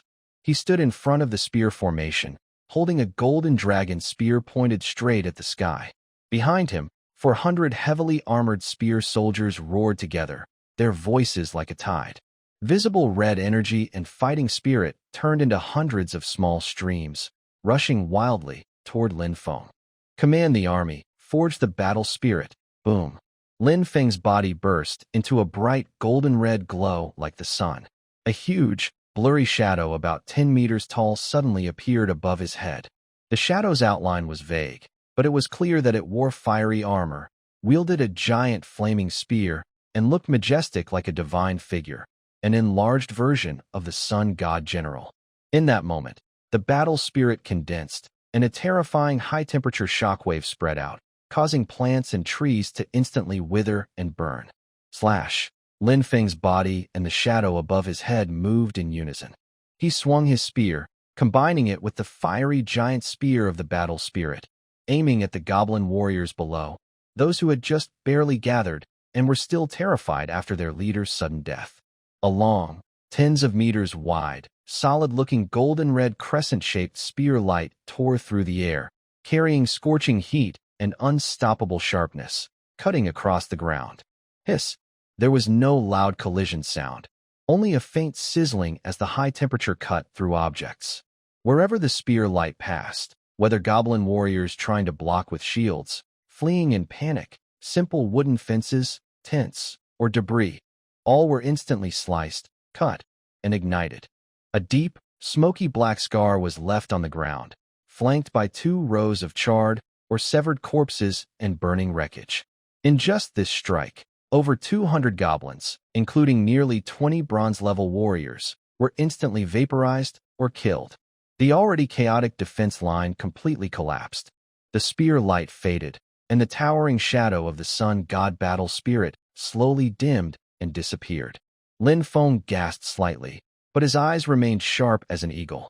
Maintaining this state, I can sustain the full power for about 3 minutes. But even with this level of attack, it's enough, he thought to himself. In the distance, Lin Yin, after releasing that astonishing arrow, was also slightly panting, with sweat on her forehead, clearly exhausted. Full moon judgment. With my current strength, I can only shoot 3 arrows at most. She quickly assessed her limit. Lin Tian was on the cliff, watching everything below. After the initial shock, he couldn't help but twitch his mouth and slapped his forehead. Am I using a giant cannon to kill a mosquito? What a waste. Lin Yin's full moon judgment is a perfect spot clearance move, used to kill a bronze 3-star goblin leader. Overkill for such a target. Lin Feng's command 1,000 troops is a large-scale attack skill suitable for armies, and it's crushing when used against this ragtag group. But then he smiled and thought, well, this is good. Now we know how powerful our giant cannon really is. At this stage, even a bronze 8 or 9-star monster probably can't withstand 2 hits, unless it's extremely strong. If there are many, we have plenty of people, and we can rotate our skills. The practical test was complete, so now it was time to finish them off. Lin Tian cheerfully waved his hand. Lead the Xian Yin Spirit Guards and push forward. Heavy armor spear soldiers follow, with Moon Shadow archers providing support. Lin Feng, Lin Yin, you guys are free to act and end the battle quickly. Understood. Yes, sir. Lin Yin silently raised his large shield and charged forward heavily. 300 Xian Yin Spirit Guards, like a mountain responding to orders, roared in unison. They moved with heavy, orderly steps toward the valley. Every step made the ground tremble slightly, and the thick, yellowish light formed a moving wall like a fortress. The heavy armor spear soldiers followed closely, their spears like a forest, shining coldly in the sun. The Moon Shadow archers spread out to high ground, their cold arrows aimed at any green figures trying to resist or escape. Lin Feng, like a fierce tiger descending the mountain, led a team of elite gunmen straight into the chaos of the goblin horde, their guns flashing like dragons, unstoppable. Lin Yin was like a moonlit death god, moving along the battlefield's edge. Every time she drew her bow, a goblin was precisely shot down. The battle was more like a slaughter. The goblin tribe was already demoralized and disorganized. In the face of overwhelming strength and discipline, their resistance was pitifully weak. The main time-consuming part was chasing after the goblin remnants that scattered and ran away when things looked bad. They hid like frightened mice in the mountains and rocks, making the cleanup a bit difficult. After about half an hour, the valley was quiet again, but the air still smelled strongly of blood and burnt smell. The last goblin hiding in a broken wooden barrel was caught and killed, marking the complete destruction of the Gruk tribe. Counting the spoils was a happy task. Although the goblin tribe was poor and backward, they had a large number of members and had been here for a while, gathering many resources. Destroying the entire goblin tribe was not difficult, and the game screen showed a message. Congratulations! You have destroyed a small goblin tribe and gained the following resources: 10,000 units of wood, 1,000 units of iron or 5,000 units of stone, 25 single-use arrow tower blueprints, 60 black iron chests, 5 silver chests, various rough, rusty, but usable knives, axes, short spears, and about 400 items in total. Although low quality, Lin Tian decided to take them all, planning to give them to Li Zhenghua at night for reprocessing. The biggest reward was the spirit crystals. Each bronze-level goblin, 1 to 3 stars, contributed 15 to 25 crystals, and black iron-level goblins gave 1 to 9 crystals each. The total number of spirit crystals in the goblin warehouse was astonishing, exactly 10,000. This is really a big gain. Lin Tian looked at the mountain of resources and couldn't help but smile. The feeling of wasting effort like shooting mosquitoes with a cannon was long gone. The harvest far exceeded expectations. Transporting the resources became a sweet burden. A lot of supplies needed to be moved back and forth. Even with all hands on deck, It wasn't until nightfall that the last batch of spoils was safely brought back to the territory. Standing in front of the territory with the first light of dawn, watching the soldiers returning happily and the warehouse filled with resources, Lin Tian felt very proud. This battle not only tested the terrifying power of advanced troops, trained new soldiers, and eliminated threats nearby, but also gained enough resources to help the territory grow again. Lin Tian was very satisfied. The goblins are weak, but their teamwork in delivering supplies is quite strong, he joked, earning a knowing smile from the generals around him. Night falls like a thick velvet cloth soaked in ink, slowly covering the continent of eternal mark. During the day, ordinary monsters are active, but at night, they seem to hide away. Instead, another kind of creature begins to stir, one that makes the heart race with fear. Outside the protective barrier, in the deep darkness, strange roars and scratching sounds echo. These sounds are more violent and chaotic, mixed with the unsettling noise of bones cracking and mucus moving. Red eyes appear in the shadows of the forest, slowly approaching. They stare greedily at the warm light inside the territory, full of hunger and bloodlust. Night falls like a thick velvet cloth soaked in ink, slowly covering the continent of eternal mark. During the day, ordinary monsters are active, but at night, they seem to hide away.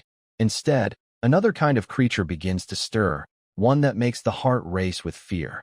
The soldiers have just finished a hearty dinner, and their tiredness from the battle begins to show. Usually, this is the time to rest and relax. But Lin Tian has other plans. Tonight, he wants to do something important. Standing on a high place by the campfire, he loudly announces, "Everyone rest for half an hour, then gather here." There is another plan. When he gives the order, the soldiers are a bit confused, but they trust and obey him without making a fuss. They know their lord never acts without reason. In the flickering firelight, a graceful figure, softly illuminated by the moonlight, walks closer. It is Lin Yin. She wears the white robe of the sacred envoy of the moon, which looks pure and commanding. The edges of her robe seem to have faint dark stains that she hasn't fully cleaned. She stops a little behind Lin Tian, tilting her head slightly, her clear eyes showing a hint of confusion as she looks at him. As she approaches, a special scent faintly drifts from her. It is her natural, cool fragrance, like moonlit night-blooming flowers.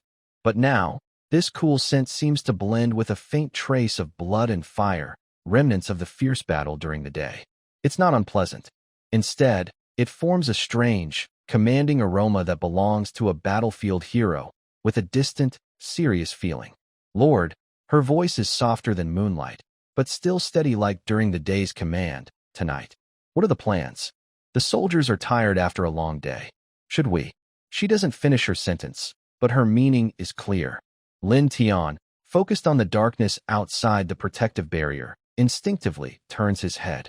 On this side, Lin Yin's delicate face, so close to me, became especially clear under the flickering firelight and the gentle glow of the moon.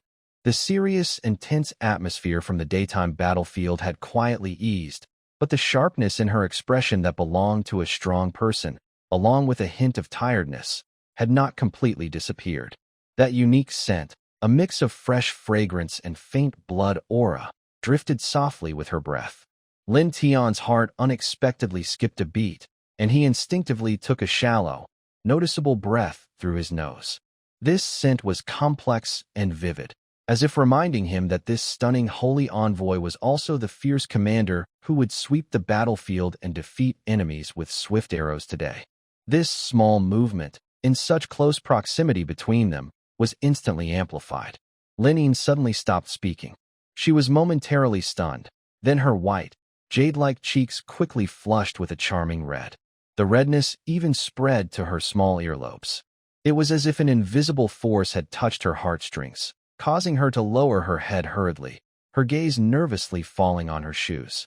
Her fingers, which had naturally hung at her sides, unconsciously clenched together. A wave of emotion stirred in her heart. Does the Lord notice the lingering blood scent on me? Or, Lin Tian also immediately realized that his subconscious action might have caused a misunderstanding.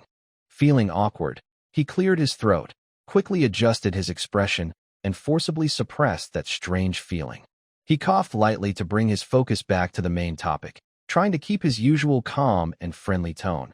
Yes, arrangements are naturally in place. He pointed to the swirling darkness outside the protective shield, his gaze sharpening again. The reason for changing the usual procedure is because I can now see more clearly. He paused and explained, in the past, with a lower level, I was unsure about those violent monsters that came out at night outside. I didn't dare act rashly. But today, thanks to you, he smiled at Linene, this time genuinely happy about the battle results. We took down the goblin nest, and I benefited from it, jumping from bronze 1 star in the morning to bronze 4 stars. My vision, no, my detection ability, has also improved. Lin Tian looked sharply into the darkness. Now I can see clearly that those fierce night owls outside, the weakest among them, have a breath level around bronze 9 stars. In the distance, even faintly, huge figures of silver 1-star and 2-star monsters are swaying. He turned around, facing Linene, as if speaking to all the soldiers who had their ears perked up. You see, with our territory's protective shield, we can attack or defend at will, so safety is guaranteed. Outside, there are so many advanced experience packs. Isn't this a gift from heaven for leveling up? A great chance to improve our strength? It would be such a waste to miss it. He deliberately used a relaxed tone to ease the tension of the night battle. As for the giant rotten bears that disturbed our sleep a few days ago, based on my observations over the past 2 nights and previous intelligence, they seem to appear only around midnight. So, before midnight, this period is our safe hunting time. His eyes sparkled with cleverness and a touch of competitive spirit. I estimate that only a few lords would dare to plan night battles at this time. The Angel Lord and that proud Dragon Lord, relying on their strong troops, probably won't miss this chance either. We started a bit later, but slow and steady wins the race. Not in my book. So tonight, we need to stretch our muscles and move around. Linene had now calmed down somewhat. Though her cheeks still carried a faint blush, she looked more gentle and beautiful. She looked up at Lin Tian's side profile, illuminated by the flickering fire and moonlight, which was full of confidence, decisiveness, and an unyielding spirit. He didn't distance himself because of the faint battlefield scent on her. Instead, he seemed to rely on her more. Her subtle feelings quietly deepened into a stronger resolve. So, the Lord is so thoughtful, she said softly but clearly. It's my oversight. Such a good opportunity must not be missed. The Xianmoon faction is always ready for battle. Good. Lin Tian nodded happily, feeling more at ease now that the conversation was back on track. He clapped his hands. But first, let's see how today's loot box opening went. He strode toward the warehouse, with Linene naturally falling a step behind. Inside, a towering pile of 100 black iron chests and 5 silver chests looked impressive. Lin Tian rubbed his hands and said with a smile to the black iron chests, "Come on, let's see what the system has given us as our basic guarantee today." He thought to himself, and a series of white lights flickered as the black iron chests opened one after another. The result, as he expected, received: large pack of toilet paper, 20 rolls, received; simple iron pot times 5, received; toilet blueprint times 1, received; bathhouse blueprint times 1, received; 30 kilograms of refined salt. Mostly basic supplies, building materials, and a few small provisions, with occasional basic building blueprints. TSK, as expected, simple and unadorned, Lin Tian muttered as he directed soldiers to sort and store the items, jokingly clicking his tongue. But still, having something is better than nothing. Pots, bowls, chopsticks, rice, oil, salt. This is what life is about. The Arrow Tower blueprint is especially good. Now our fence can be built even tighter. Hearing Lin Tian's comments, the soldiers, who had been tense from the night battle orders, relaxed and smiled. The Lord always knew how to make everything sound light and fun. After dealing with a mountain of black iron safes, Lin Tian rubbed his hands and turned his eager gaze toward the 5 silver chests quietly, emitting a gentle glow. They lay there like 5 sleeping silver moons, full of unknown temptation. Main event.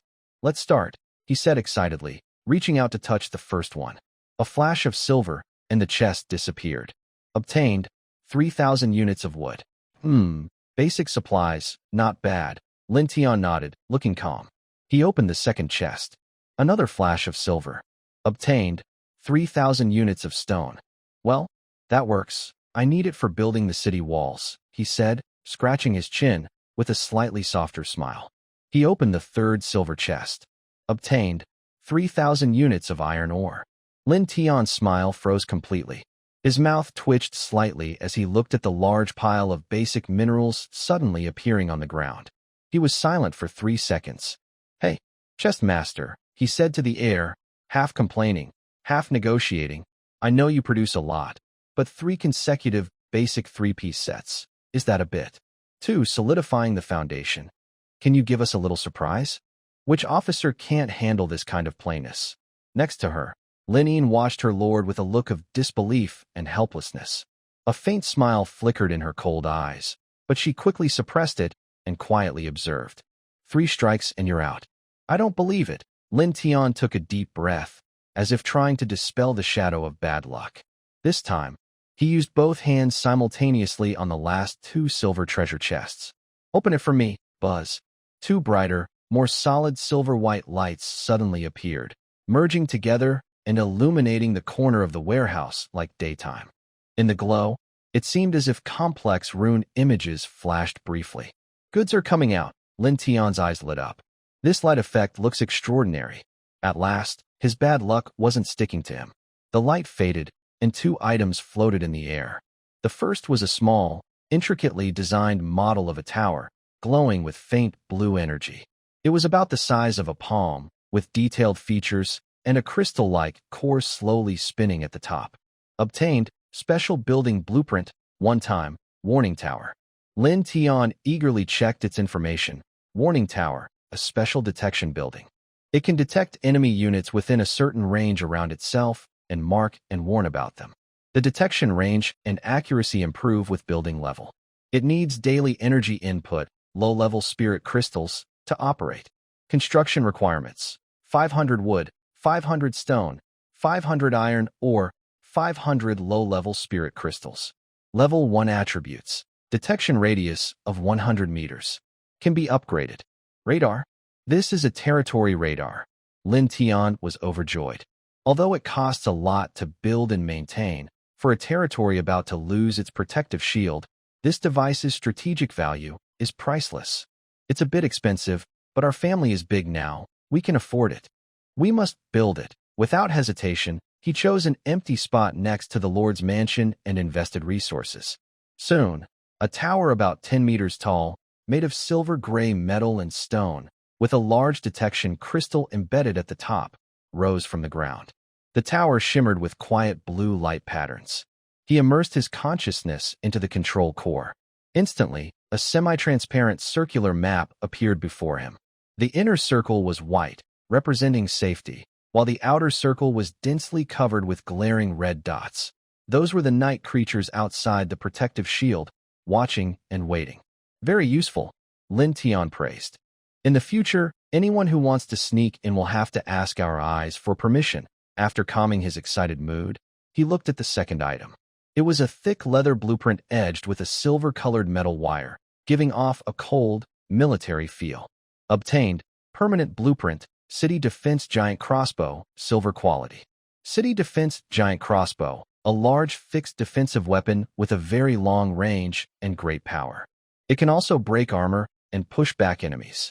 It needs to be installed on strong city walls or special platforms. It can be built repeatedly, requiring filling with spirit crystals. Filling it once costs 1,000 spirit crystals and allows it to automatically shoot at enemies continuously. When the crystals run out, it needs to be refilled. Note: let the brave monsters taste the power of being pierced by giant arrows. Great stuff. This is a real city protector, much stronger than an arrow tower. But the refill cost is so high, it hurts. Lin Tian lovingly touched the cold surface of the blueprint. Once our walls are up and a few of these are installed, it'll be as solid as a fortress. As for arrow towers, we can just use them as high-level watchtowers in the future. After opening all the treasure chests, more than 10 minutes had passed. The series of shocks and surprises, along with the daytime battles and evening planning, made even Lin Tian, with his bronze-level physique, feel a bit tired mentally. He casually moved a simple but sturdy wooden stool from near the warehouse door and sat down heavily, taking a deep breath. Finally done. Let's see if there's anything new in the channel, he muttered, opening the regional chat channel he hadn't checked carefully in a long time. The first thing that caught his eye was the cold number in the top right corner, 8914/10,000. The relaxed expression on Lin Tian's face faded, and he fell silent for a moment. This number meant that over 200 more leaders had fallen on this fourth day. Surviving is really not easy, he whispered, his tone complicated. He was grateful to have the fusion of all things, talent, which was almost like a miracle. Without it, starting as an ordinary soldier, facing the increasingly dangerous environment and unpredictable pollution monsters, he might now be hiding somewhere trembling or even have already become just a statistic.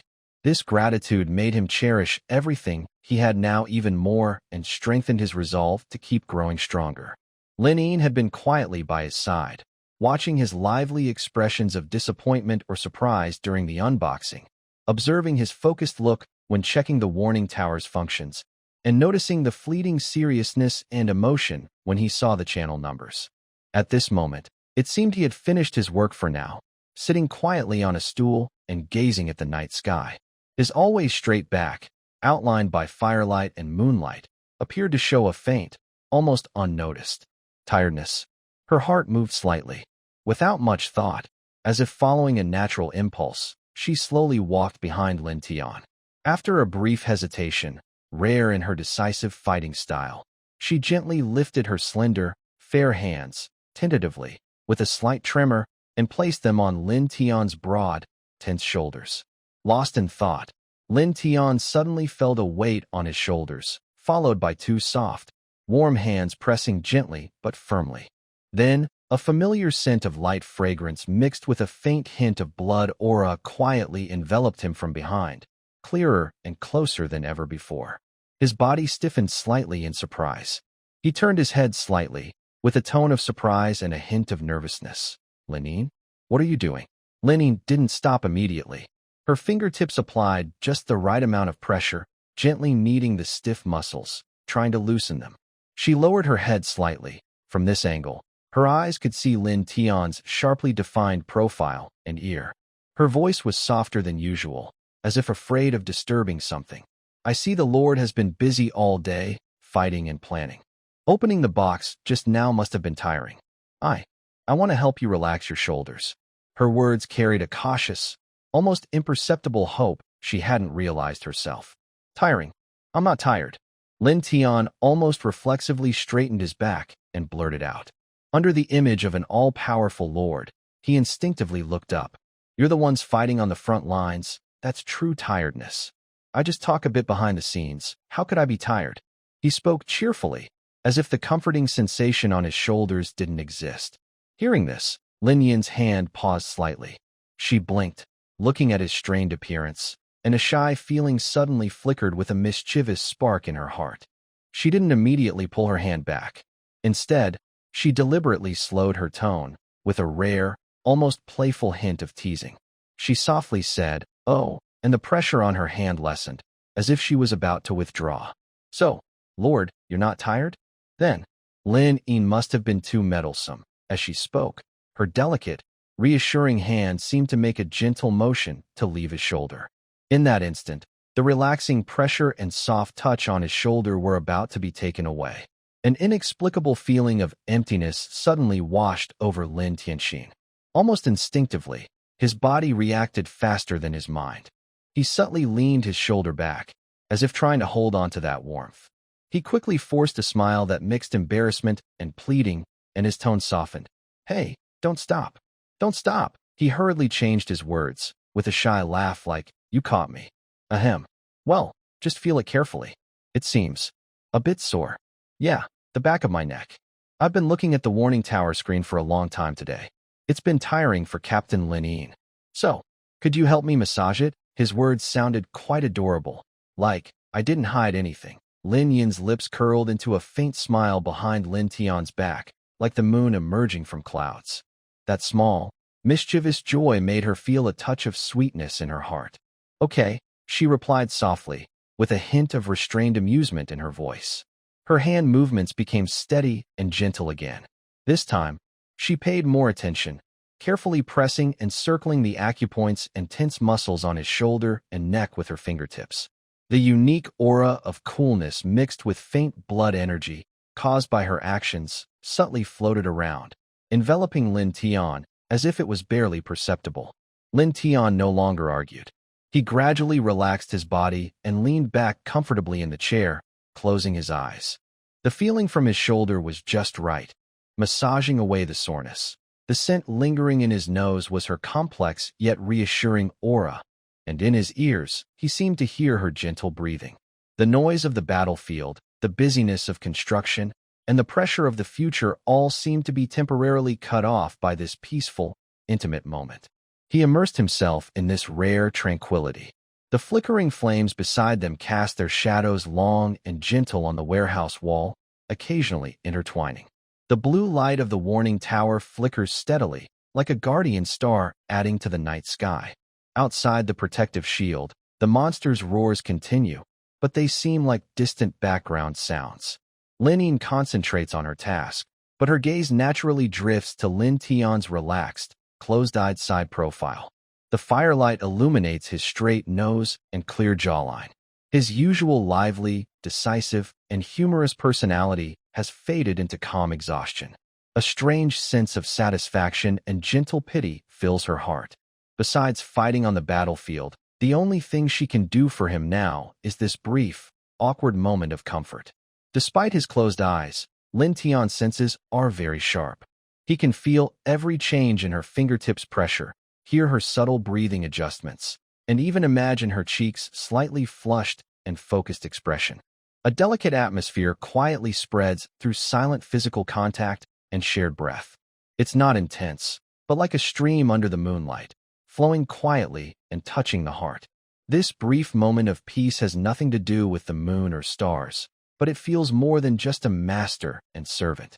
It's a natural, warm comfort shared between two trusting souls fighting side by side in a harsh world. Eventually, the ticking of reality urges this quiet moment to end. Lin Yin's gentle voice comes from behind, carrying a faint sense of satisfaction and warmth after completing a small task. "My lord, it's time. Everyone is waiting for you."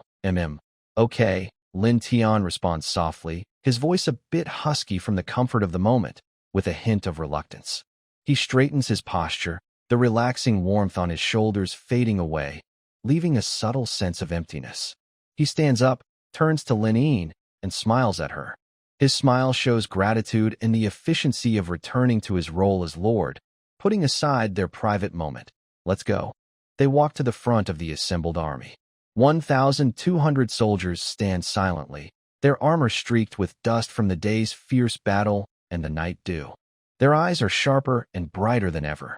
The firelight and the distant blue glow of the warning tower outline their figures flickering in the darkness. Lin Tian climbs onto a makeshift high platform, scanning each determined face.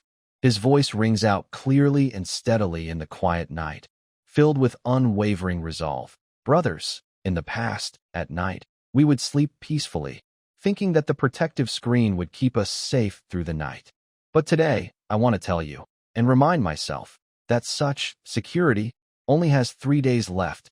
Then he pointed to the protective shield above, which emitted a steady glow but now seemed fragile. "In 3 days, this shield will disappear, and the beast tide will come. At that time, we will have no way to retreat and must face the darkness head-on. So, starting tonight, we must learn to fight in the dark and adapt to the wildest, fiercest moments of the monsters." His words ignited a fire in the soldier's eyes and brought heavy pressure. "Tonight is our first step to adapt to the darkness." Lin Tian waved his arm, pointing to the shadowy, roaring figures outside the shield. "With the shield, we can attack or defend. Spirit guards, stay strong at the front. Heavy armor gunmen, follow closely. Your spears are the teeth that break enemies. Moonlight archers, take good positions and hunt freely. Spirit healers, move around to help, but stay safe." He paused, then raised his voice with determination and encouragement. Our goal is to clear all nearby monsters in front of our territory. If a silver-level big one shows up, he looked at Lin Feng and Lin Yin. Lin Feng nodded heavily, his eyes burning with battle passion. Lin Yin simply nodded, and the moonlight around her seemed to flow faster. Lin Feng, you can use the command 1,000 troop skill to crush them. Lin Yin. Lin Tian looked at her, and in that moment, it felt like more than words were being exchanged.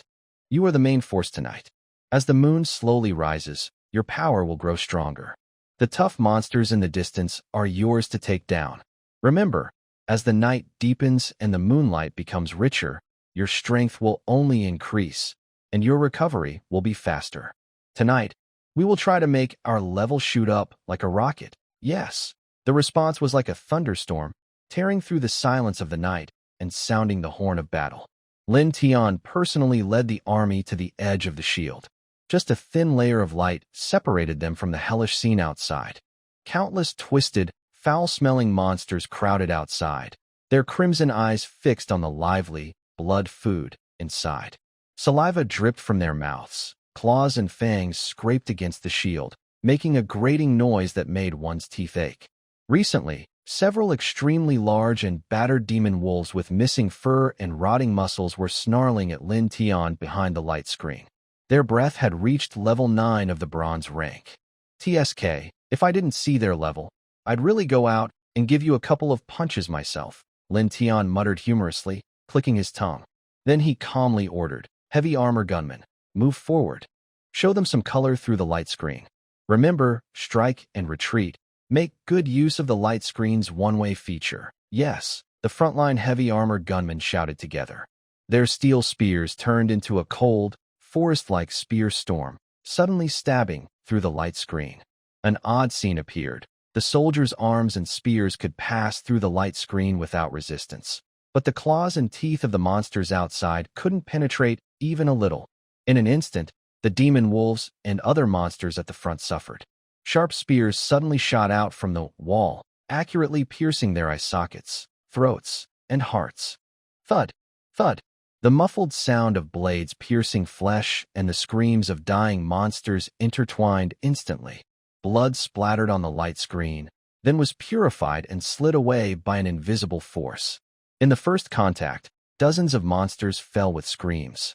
Moon Shadow Archers, target within 100 meters, full coverage volley, Lin Tian quickly ordered. Buzz! The bowstrings vibrated like a chorus of death, and the ready Moon Shadow Archers released their fingers. Countless green feathers with moonlight streaks shot out like a storm, piercing through the light screen and falling into the dense group of monsters outside.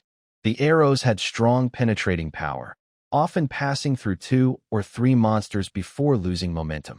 Immediately, in the 100-meter area outside the light screen, monsters fell in large groups like wheat cut by a sickle, wailing as they died.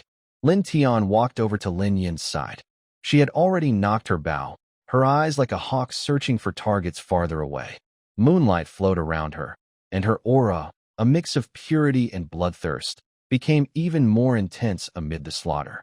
How do you feel? Lin Tian asked softly, with concern and expectation in his voice. Power is surging within me, Lord. Lin Yin turned her head and smiled slightly at him. Her smile was cold, but carried a hint of excitement for battle. The night of the moon is my domain. She quickly locked onto her target. About 200 meters away, a giant silver spider, as tall as a small mountain, with 8 compound eyes and corrosive mucus dripping from its abdomen, was her target. It was leading a large group of small spider demons forward, clearly the little boss of this area. Found a big one, silver 1-star, Lin Yin reported, already beginning to gather power. She stretched out her arms, raised her moonlit bow toward the night sky, and an invisible moonlight energy rapidly gathered around her. It condensed into a huge, terrifying moonlight arrow at her fingertips. The brilliant silver light grew brighter, illuminating the surrounding area and alerting the distant giant spider. The giant spider's 8 compound eyes turned at once, locking onto the dazzling little moon and Lin Yin's figure inside the light curtain. It let out a sharp screech and, appearing a bit panicked, tried to move toward the shadows. Quite a commotion. Can you lock onto it? Lin Tian raised an eyebrow. It can't escape, Lin Yin said calmly, full of absolute confidence. As the arrow's glow reached its peak, she parted her lips slightly and loosened her bowstring. Whoosh! A piercing scream sounded again. The brilliant silver rainbow sliced through the darkness, ignoring distance, as if it crossed space instantly. The giant spider spat out a thick, corrosive web trying to block it, but the moonlight arrow easily pierced and purified it. Then, boom, an even more intense explosion erupted. The energy within the silver-level monster was even greater, and the blast of flames shot upward, illuminating the area like daytime. The shockwave even knocked some monsters further away into the air. When the light faded, only a larger crater and splashes of steaming, sticky fragments remained. Your soldier type, the moon's sacred envoy Lin Yin, has killed the silver 1-star contaminated giant spider, boss. Level increased to bronze 6 stars. Your level has increased to bronze 6 stars. Lin Yin's body was bathed in moonlight, and her aura suddenly surged, reaching bronze 6 stars. Nice. Lin Tian couldn't help but cheer. Seeing his own power also rapidly increase, he felt very pleased. An odd thought crossed his mind. Is my leveling speed considered freeloading? Then he immediately denied it confidently. Bah! What freeloading? This is my general winning battles through skill. I'm sharing the fruits of our growth fairly. As a lord, can that be called freeloading? No, this is hard-earned success. He seemed to already see that. At this rate, reaching silver level before midnight was not just a dream. The battle continued. The soldiers relied on the light curtain, efficiently harvesting the monsters' lives. The empty space left by the fallen monsters was quickly filled by even crazier ones. They seemed driven by some invisible madness, ignoring injuries and casualties, rushing forward one after another into the blood feast area. Arrows rained down like storms, spears lined up like forests, and the dark rock spirit guards held their ground steadily, blocking the occasional monsters that broke through distant fire and lunged at the glowing shield. The army formation even began to move forward slowly under cover of fire, expanding the safe zone outward by several dozen meters. More than 2 hours passed, and the formation had advanced to about 200 meters from the edge of the protective shield. The ground was soaked with monster blood and remains, and the soldiers' levels had mostly increased. Their morale was high. Just as they repelled another wave of monsters, Lin Tian was about to order a steady advance. Suddenly, an unprecedented, icy cold chill shot up Lin Tian's head from his spine. It wasn't cold in temperature, but a deep, instinctive fear of a higher-level predator. His body hairs stood on end, and his heart felt as if it was being tightly squeezed by an invisible hand. He quickly looked up, his eyes sharp as lightning, scanning the darkest depths far away. There, at the edge of the battlefield lit by firelight, in that pure darkness almost swallowing the moonlight, he felt a gaze. A cold, indifferent, huge gaze filled with unspeakable malice seemed to have just glanced in this direction. Just being noticed by it made Lin Tian's soul tremble. It was definitely not a silver-level creature.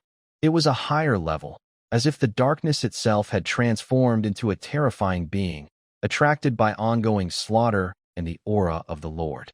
All troops. Lin Tian used all his strength to suppress his fear with a loud shout, his voice trembling slightly from extreme tension. Retreat. Immediately. Withdraw behind the shield, quickly.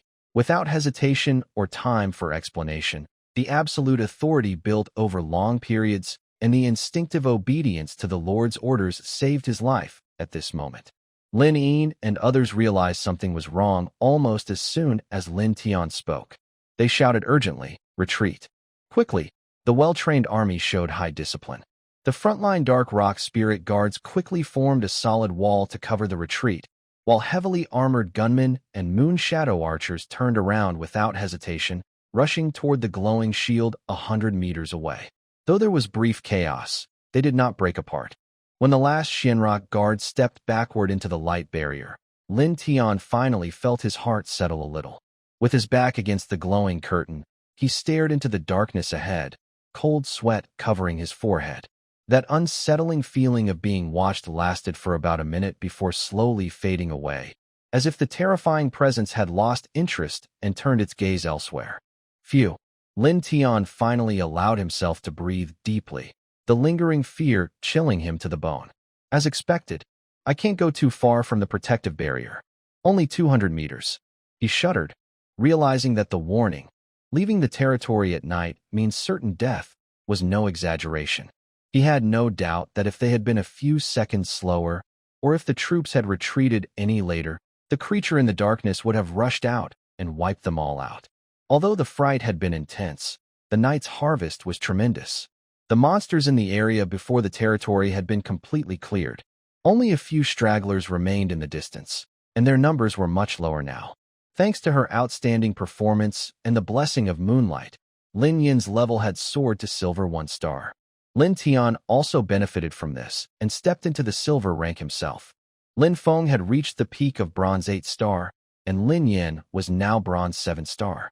Nearly 300 veteran soldiers had advanced to the bronze level, and even the new recruits, after a day of tribal battles and a night of fire and blood, had generally reached Iron 7 star or higher, shedding their inexperience completely.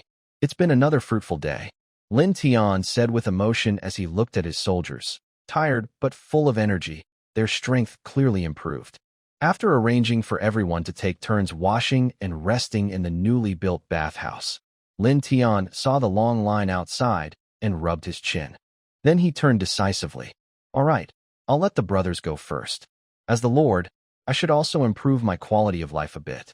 Back in his level 2 Lord's mansion, he looked around and still felt it wasn't grand enough.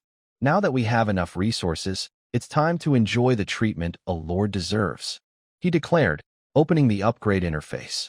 Wood, 1,000, stone, 1,000, iron ore, 1,000, low-grade spirit crystals, 100, fur, 100.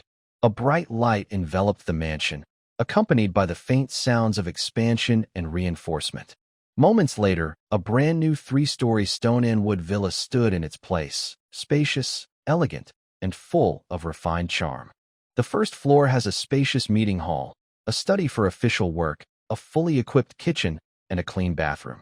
The second floor has 3 rooms, a large, bright master bedroom with floor-to-ceiling windows and a comfortable big bed, a smaller, cozy second bedroom, and a storage room designed to protect the territory's core with stronger energy shielding.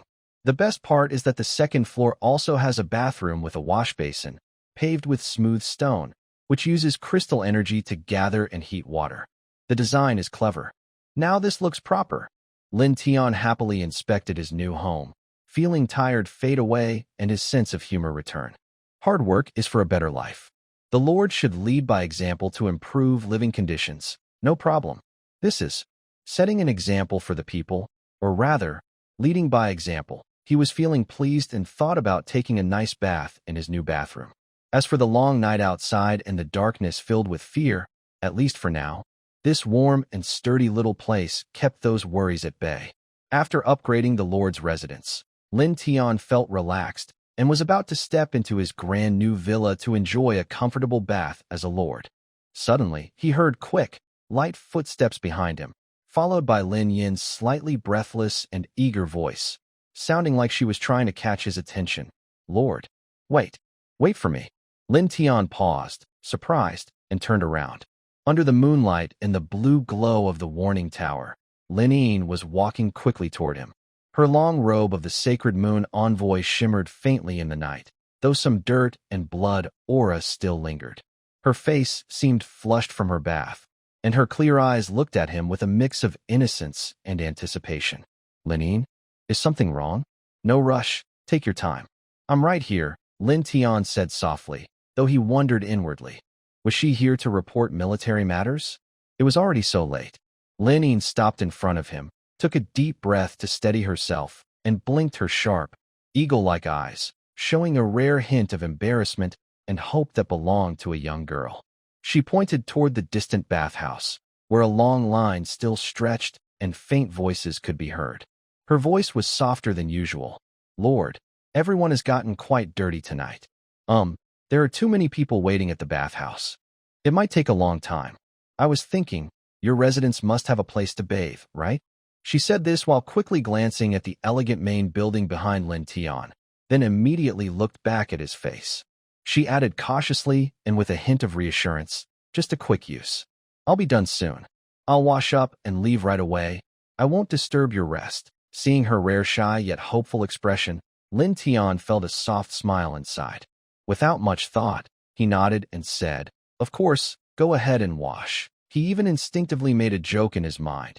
"If you don't want to leave after washing, well, that's okay too." Of course, he knew he could never say that aloud. "Really? Thank you, Lord. You're the best." Lin Yin's eyes lit up instantly, like she was caught in starlight. She smiled brightly, which softened her normally cold aura and made her look lively. "I promise I'll be quick," she said happily. Then she looked around a bit confused and asked, where's the place to take a bath?" Lin Tian was amused by her rare, lively mood. He pointed to the wooden stairs inside the main hall leading to the second floor. "Up there, you'll see it, okay?" "Thank you, sir," Lin Yin replied happily, and she was about to walk inside. "Wait." Lin Tian suddenly remembered something and called her back. He asked with a mix of amusement and helplessness, "Are you just going in like that? Not bringing any change of clothes? What will you wear after washing?" As soon as he said this, he froze for a moment, then realized he had overlooked an important issue. He hadn't bought any spare clothes for the soldiers. He only had a few backup outfits he had received earlier from opening a chest. Lin Yin was also caught off guard. She turned around and, naturally, with a "this is normal" expression, replied, "We don't have extra clothes. Usually, after washing, we clean our clothes, then dry them a bit with energy, and then wipe and put on the armor again. For clothes that are too damaged from fighting, we repair or make do." Hearing this, Lin Tian felt a twinge of discomfort and a wave of guilt. "So that's how it is. I was careless." He patted his forehead. He had been so focused on improving combat skills and building that he overlooked the most basic needs, like proper clothing. Wearing damp, damaged clothes during battles must be uncomfortable and unhygienic. "I'm sorry, but I can't assist with that request." She even unconsciously made a cute gesture, clenching her fists and holding them in front of her chest to cheer herself on, creating a charming contrast with the solemnity of the holy envoy Xianyu. "I will work even harder to defeat monsters tomorrow. Protect everyone." Lin Tian was thoroughly amused by her straightforward and adorable reaction. He couldn't help but smile and wave his hand. All right. Take what I give you and go wash up quickly." He deliberately spoke in a relaxed tone to hide the slight flutter in his heart. Watching Lin Yin, like a happy little deer, holding her pajamas and slippers, walking lightly up the stairs and disappearing around the corner, Lin Tian let out a soft sigh. He then turned and headed toward the storage room. He needed to check today's food harvest to make sure everyone would have enough to eat tomorrow. Although he knew the amount, seeing it with his own eyes made him feel more at ease. Holding soft new pajamas and cute slippers, Lin Yin's heart felt as soft and fluffy as the clothes she carried. She climbed the smooth wooden stairs to the second floor, feeling excited. It was her first time entering the Lord's mansion. The layout of the second floor was clear. 2 bedroom doors were open, while another was sealed with a heavy iron door tightly shut. That must be the core of the territory. Curious, she peeked into the first bedroom. Inside, soft, gentle lighting glowed. A large, comfortable-looking bed with thick, soft bedding caught her eye. Next to it was an elegant bedside table, and on the other side was a glass door leading to an open-air balcony. The room was simple but showed careful attention to detail. Lin Yin's gaze almost stuck to the bed. "So soft.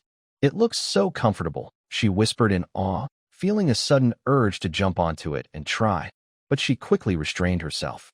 "This is the Lord's room, right? I shouldn't mess around." Reluctantly, she stepped back. Then she pushed open the door to the other bedroom, which was the master bedroom. Wow! Even with her calm nature, Lin Yin couldn't help but let out a soft gasp. This master bedroom was larger and more luxurious. The lighting was warm white, shining on the polished floor. It had a bigger balcony, more spacious area, and was furnished with delicate tables and chairs. There were 2 tall wardrobes that looked capable of holding lots of clothes. And that bed was half again as large as the previous one. The mattress was thicker, covered with animal fur blankets that looked even finer, glowing softly under the light. Lin Yin stood at the door, looking at the luxurious living environment in front of her. She then compared it to the barracks she had stayed in these past few days. Although the wooden hut was neat, it was shared with many people sleeping in bunk beds. Each person only had a thin animal skin mat. Everyone was a companion, so it was warm but lacked privacy and comfort. Without comparison, there is no pain. A faint feeling of envy and a clear understanding of her own living conditions filled her heart. If only I could sleep on a bed like this, she quietly thought. Then she quickly shook her head, feeling she was being greedy. Remembering Lin Tian's words, she gently placed the larger pair of slippers beside the main bedroom bed. She couldn't help but touch the soft mattress before leaving cautiously, heading toward the bathroom at the end of the corridor. The bathroom was fully equipped, with heated water and soap made from soap nuts that Lin Tian had obtained from a treasure chest. The warm water washed away her fatigue, bloodstains, and tension from the fight. Lin Yin let out a comfortable hum, relaxing completely in the steamy water vapor. Perhaps because it was so comfortable, she washed for more than 10 minutes longer than usual. As she dried herself and put on a soft, cute white bunny pajamas, feeling the fabric's gentle touch on her skin, she suddenly heard familiar footsteps and the sound of a door opening outside. Her lord had returned. Her heart tightened. She quickly tidied her wet hair, held her changed clothes, and opened the bathroom door. Lin Tian, having finished inventory in the storage, felt confident about the supplies for tomorrow. He went upstairs, saw the bathroom lights still on, and knew Lin Yin hadn't finished yet. He didn't disturb her and headed straight to his main bedroom. He pushed open the door and looked at the room, which was more spacious, comfortable, and carefully decorated. He nodded with satisfaction, feeling that his investment was worth it. He was admiring the details of the room, especially the large bed that looked inviting enough to sink into. Suddenly, a click sounded. The bathroom door opened behind him. Lin Tian instinctively turned around. Steam from the bathroom filled the air as the door opened slightly. A figure stepped out from the mist, Lin Yin. She had changed out of her iconic moon saint robe and was now wearing a soft, white cotton pajamas with cute cartoon rabbit patterns. The pajamas were a bit loose, but made her slender figure look even more delicate. Her long black hair was damp and draped over her shoulders, with water droplets still dripping from the ends. Sparkling beads of water slid down her fair, slender neck and into the collar of her pajamas. Because of the hot water, her naturally fair skin showed a faint pink hue, especially her pretty face, which was rosy and delicate like a blooming peach blossom. After washing away the dirt and removing her armor, she still looked beautiful, but her cold, fierce aura from the battlefield was gone. Instead, she appeared soft and moist, giving off a warm, clean, and unguarded homey feeling, completely different from her usual self. Lin Tian felt his breath catch, as if his eyes were pulled in by a magnet, making it hard to look away. His heart beat a little faster. A quick thought flashed through his mind. Sure enough, when someone is good-looking, they look great in anything. This change in style is too intense. Lin Yin also noticed Lin Tian's surprised and distracted gaze. Her cheeks, already flushed from the bath, turned even redder, reaching her ears. Her fingers, clutching her clothes, unconsciously tightened. Why don't you stay here tonight? Lin Yin suddenly stopped in her tracks, clutching her clothes tighter, and looked back at him in surprise. Lin Tian realized his words were a bit sudden, but he kept his face calm, even with a friendly smile, and pointed to the side room. If you don't mind, there's an empty room over there. The bed and bedding are new. It's empty anyway, so you might as well stay here tonight, and save yourself the trouble of running back and forth.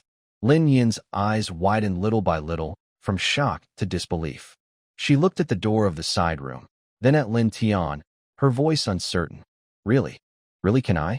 Lord, am I dreaming? She even instinctively pinched her arm, and the slight pain told her it was real. Lin Tian was amused by her silly reaction and spoke more gently and confidently. Of course. With your current level, legendary, silver 1-star. Who could cast such a real illusion on you? Silly girl, what are you thinking? If I say you can, then you can. Wow, that's wonderful. Thank you, Lord. You are truly the best Lord in the world. Lin Yin's face suddenly lit up with a bright, pure smile, as if it could chase away all gloom. Holding her clothes, she almost skipped as she turned toward the guest bedroom. I'll stay here.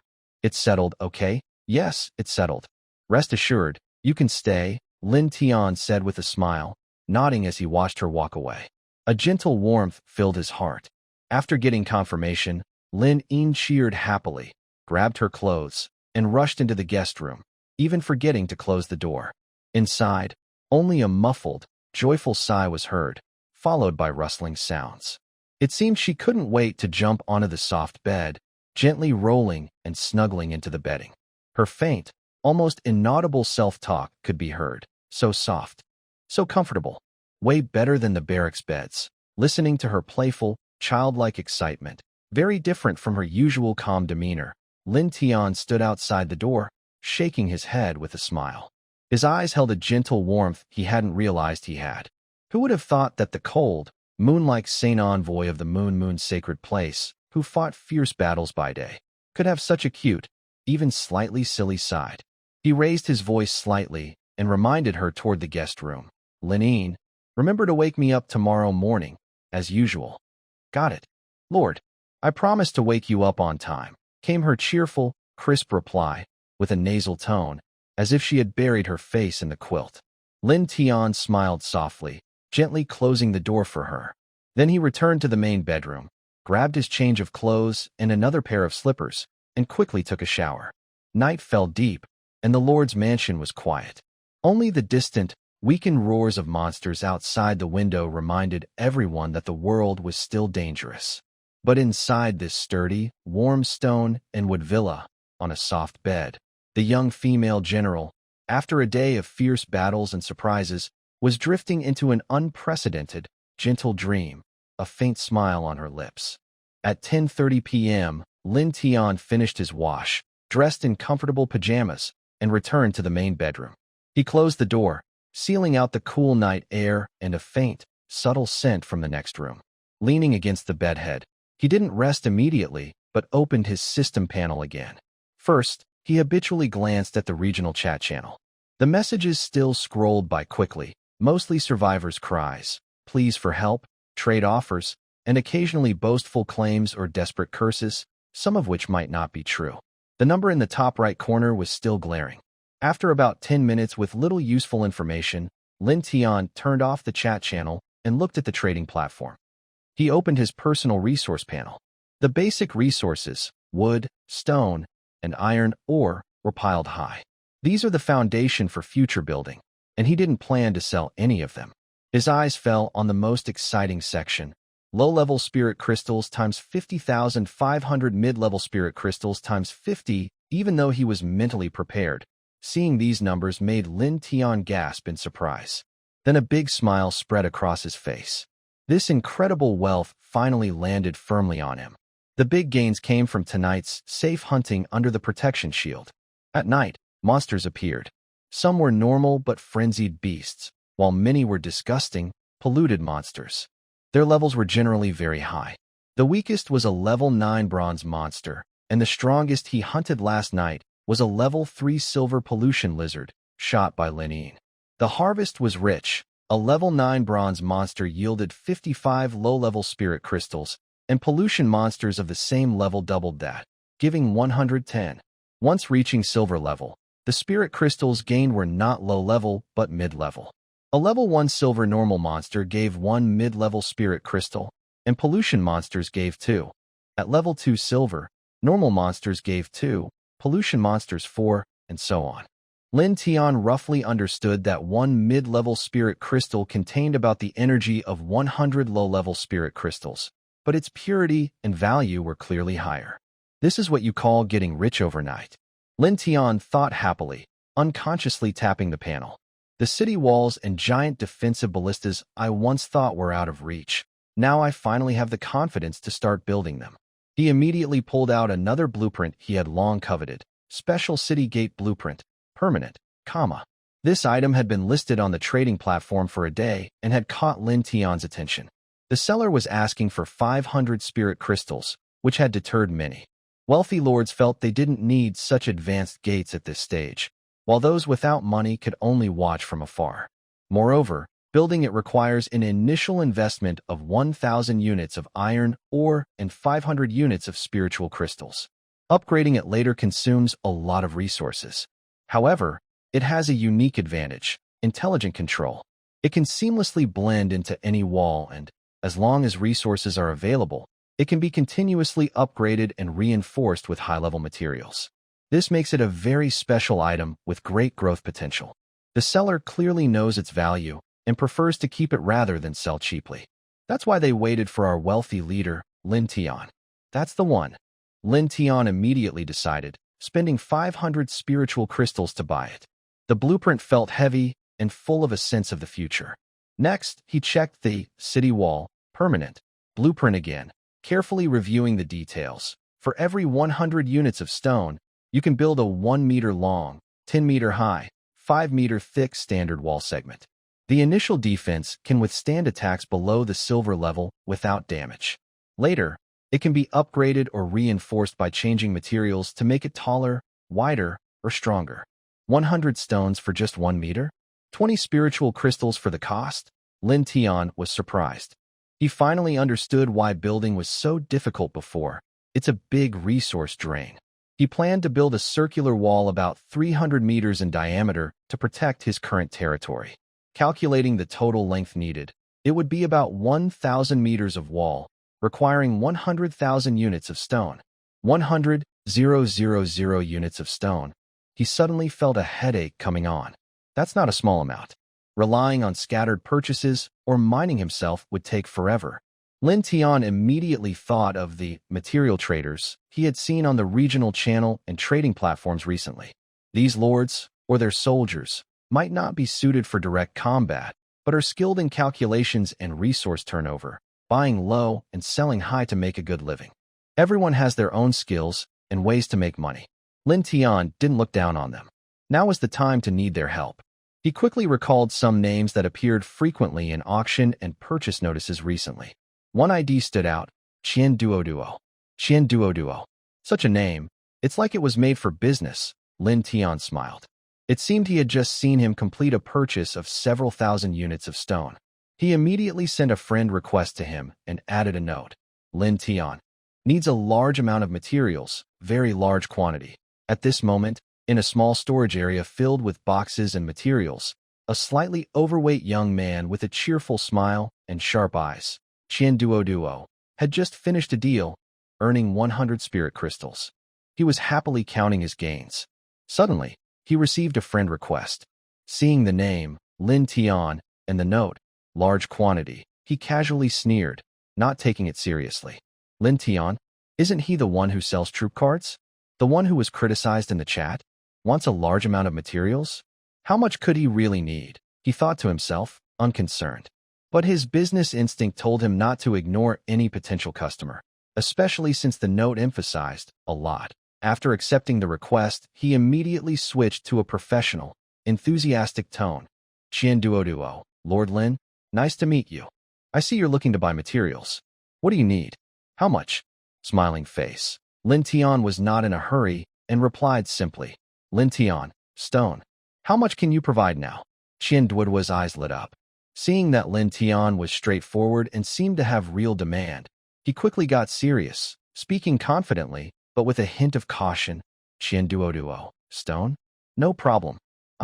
Qian Duo, can't guarantee everything, but I do have some channels in stock. How much do you need? I can find a way to manage it. Just worry that you might not want too much at once. Lin Tian. Oh, not bad. How much can you trade directly now?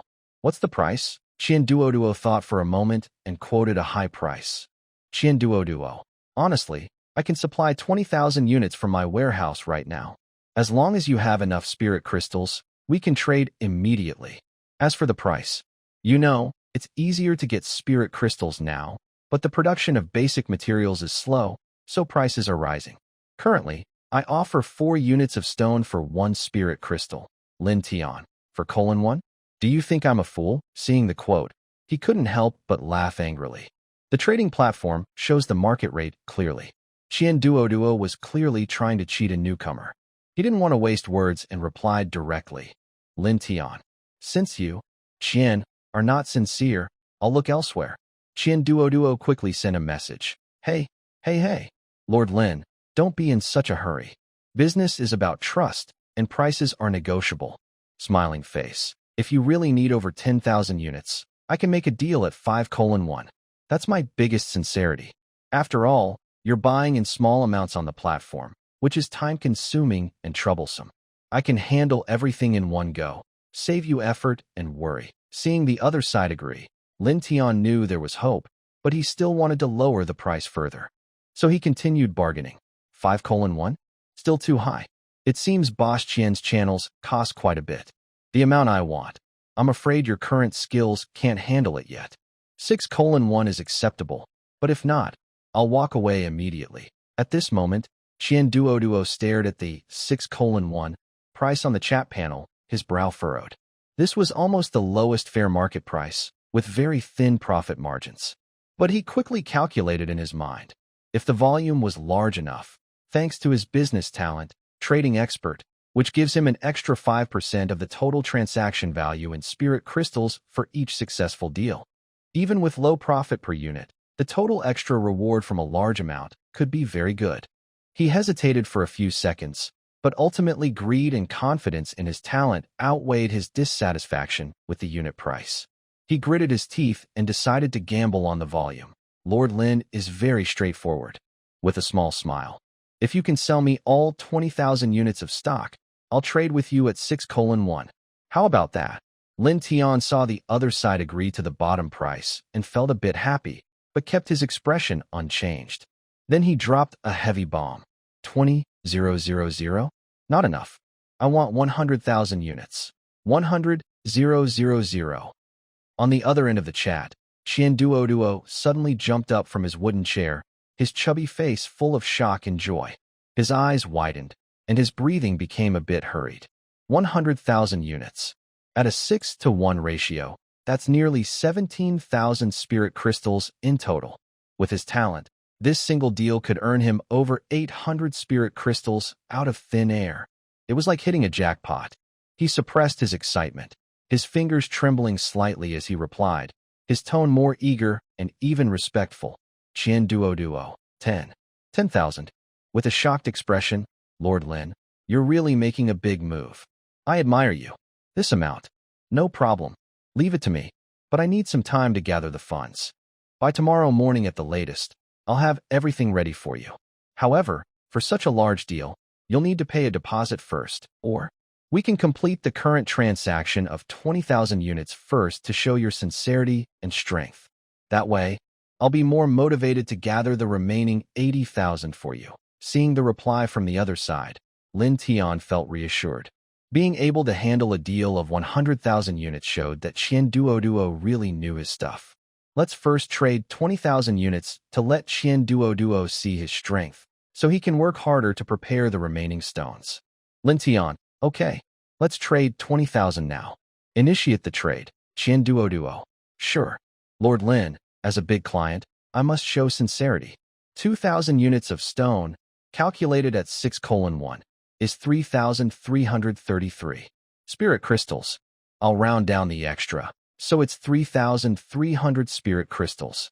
We can work together often in the future. Seeing the other party round down the amount, Lin Tian also smiled.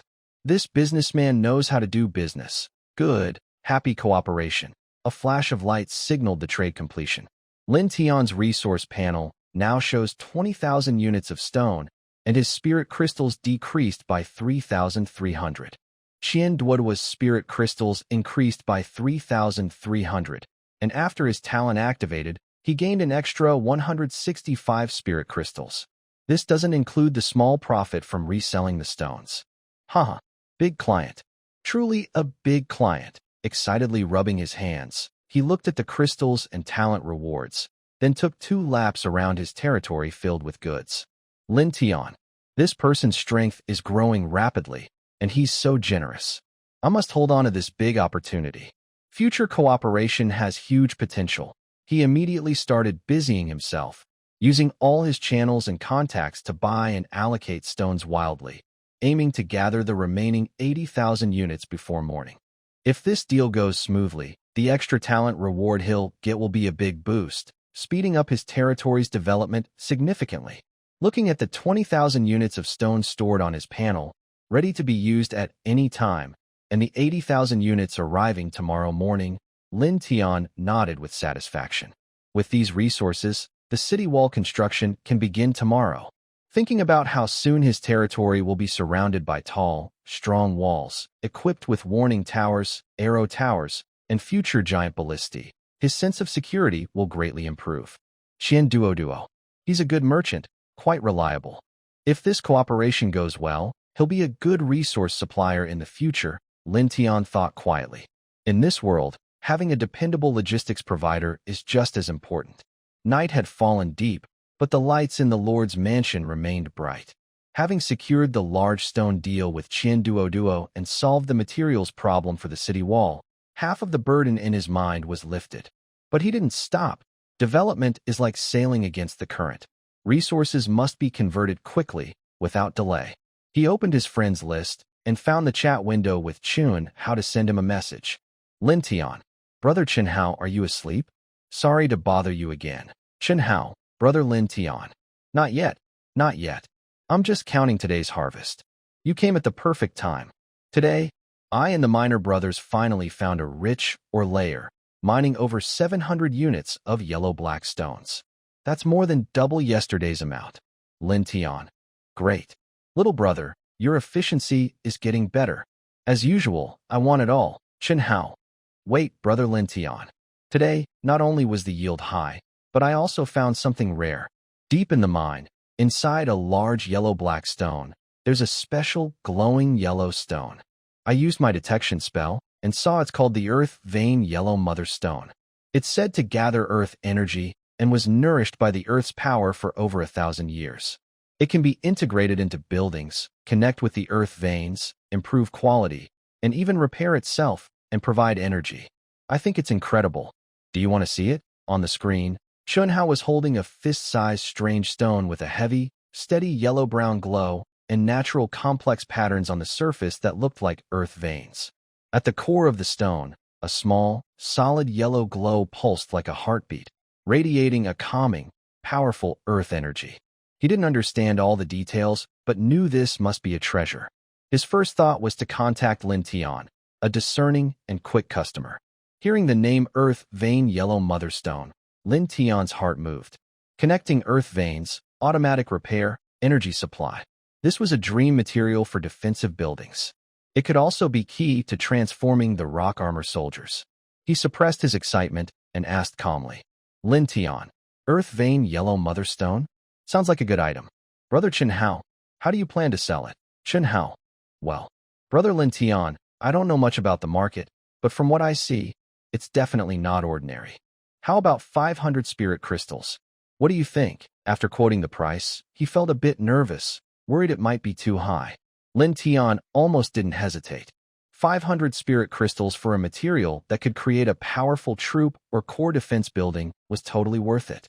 He even thought Chun Hao's price was quite fair and replied, Lin Tian, okay, 500 spirit crystals, and the 701 units of yellow-black stones. Let's trade everything together. All right, Brother Lin Tian is straightforward. I will start the transaction now. A flash of light appeared. The heavy, mysterious yellow stone from Unit 601, known as the Xianhuang Mother Stone, did not rush to be taken out from the trading platform. After all, items can be stored temporarily on the platform, but once taken out, they cannot be stored back. He took out the peculiar stone that Chun Hao mentioned. The stone, radiating a pulsating aura of earth energy, fell into Lin Tian's hand. Holding the mother stone, it felt smooth and heavy, like holding a small mountain. Its pulsating glow reflected his happy face. Lin Yin, I'll give you a surprise tomorrow. He was already looking forward to the changes after Lin Yin fused with this mother stone. Having solved the issue of the stone material, he naturally didn't forget about refined iron. Lin Tian contacted Li Zhenghua and succinctly said, Brotherly, another 1601 units of refined iron. Got it. Brother Lin, your demand is almost as much as my entire production these days. Luckily, I have enough stock, and the dwarf soldiers are increasing every day. Otherwise, I really wouldn't have so much. I'll arrange it for you immediately. The transaction was quickly completed, and the refined iron stock was replenished. Li Zhenghua looked at the incoming spirit crystals and sighed to his dwarf assistant, who was wiping sweat. See? This is a long-term, stable big customer. Our forging workshop and mine need to expand again. Then he opened the chat window with Su Wan and sent a message. Boss Su Wan, are you there? I'm here to buy more supplies. Attached a hopeful hand-wringing emoji. After a moment, Su Wan replied, I just finished watering the moonlight grass with night dew. How much moonbirch spirit wood do you need this time? In a beautiful territory bathed in gentle moonlight, where exotic flowers and plants thrived, and fairy treehouses dotted the landscape, Su Wan gently wiped the water droplets from her fingertips. In front of her was a nursery emitting a faint glow, where several nature spirits were carefully tending to the plants. Seeing Lin Tian's message, her emerald eyes curved slightly. That much? 1,601 units. Do you have enough there? Su Wan's eyes lit up. Big order. But she quickly thought about the other specialties piled up in her warehouse. Since Lin Tian could buy so much spirit wood at once, she decided to take the opportunity to promote her other products. Enough. But, Lin Tian, do you only need moon birch spirit wood each time? Recently, I have cultivated and collected many other good things here. Would you like to take a look? Accompanied by a mysterious smile emoji, she walked to the edge of her territory, in front of a warehouse covered with vines and flowers. Inside, various fruits, herbs, and grains were neatly stored. Baskets of sweet-smelling fruits like berries, crunchy apples, and melons. Bundles of fresh, juicy green vegetables. Piles of shiny, full-grain spiritual rice that contains a faint aura. Over 100 delicate wooden boxes filled with healing potions that can quickly mend wounds. These were made from herbs she grew and crafted using her blueprints. Next to her, there was a pure white, lotus-shaped sacred fruit that emitted a calming aura. This was a special variety she cultivated herself, which took most of her effort over the past 2 days. Its effect was impressive. It could effectively remove many negative states, including pollution. All these were results of her and the nature spirit's hard work. But selling them was a problem. Retail was too slow, and she was reluctant to sell to the pushy middlemen. Lin Tian, a steady big customer, might be a good option. Lin Tian, oh? What other good things do you have? Send me the list. He wanted to improve his soldiers' meals and find more special materials. Su Wan immediately sent him detailed information about the items in her warehouse, especially about the sacred fruit's properties, removing all negative states, along with a playful sales pitch. Take a look. Freshly picked spiritual fruits and vegetables, homemade spiritual rice, handcrafted healing potions, and our special sacred lotus fruit, great for warding off evil and toxins. Don't miss out when you pass by. Seeing Su Wan's product list, Lin Tian's eyes lit up. The spiritual rice and fruits were exactly what he needed to improve the soldier's diet. Relying only on meat wasn't sustainable. The healing potions were also essential, as they could be used for different troop types and were in high demand. As for the sacred fruit, removes all negative states. Lin Tian stroked his chin, thinking, if I combine it with the spiritual healer, could I get group purification or stronger healing abilities? Maybe even make antidotes or resist elemental damage. This had great potential. Lin Tian, there are quite a few good items. I want 5,000 units of the fruits and rice each. How many healing potions do you have? I will take everything. Moon birch spirit wood, give me 1,601 units. As for the sacred lotus fruit, how much are you selling it for? Su Wan, spirit rice, 1 spirit crystal for 5 units. Fruits and vegetables, 1 spirit crystal for 1 unit.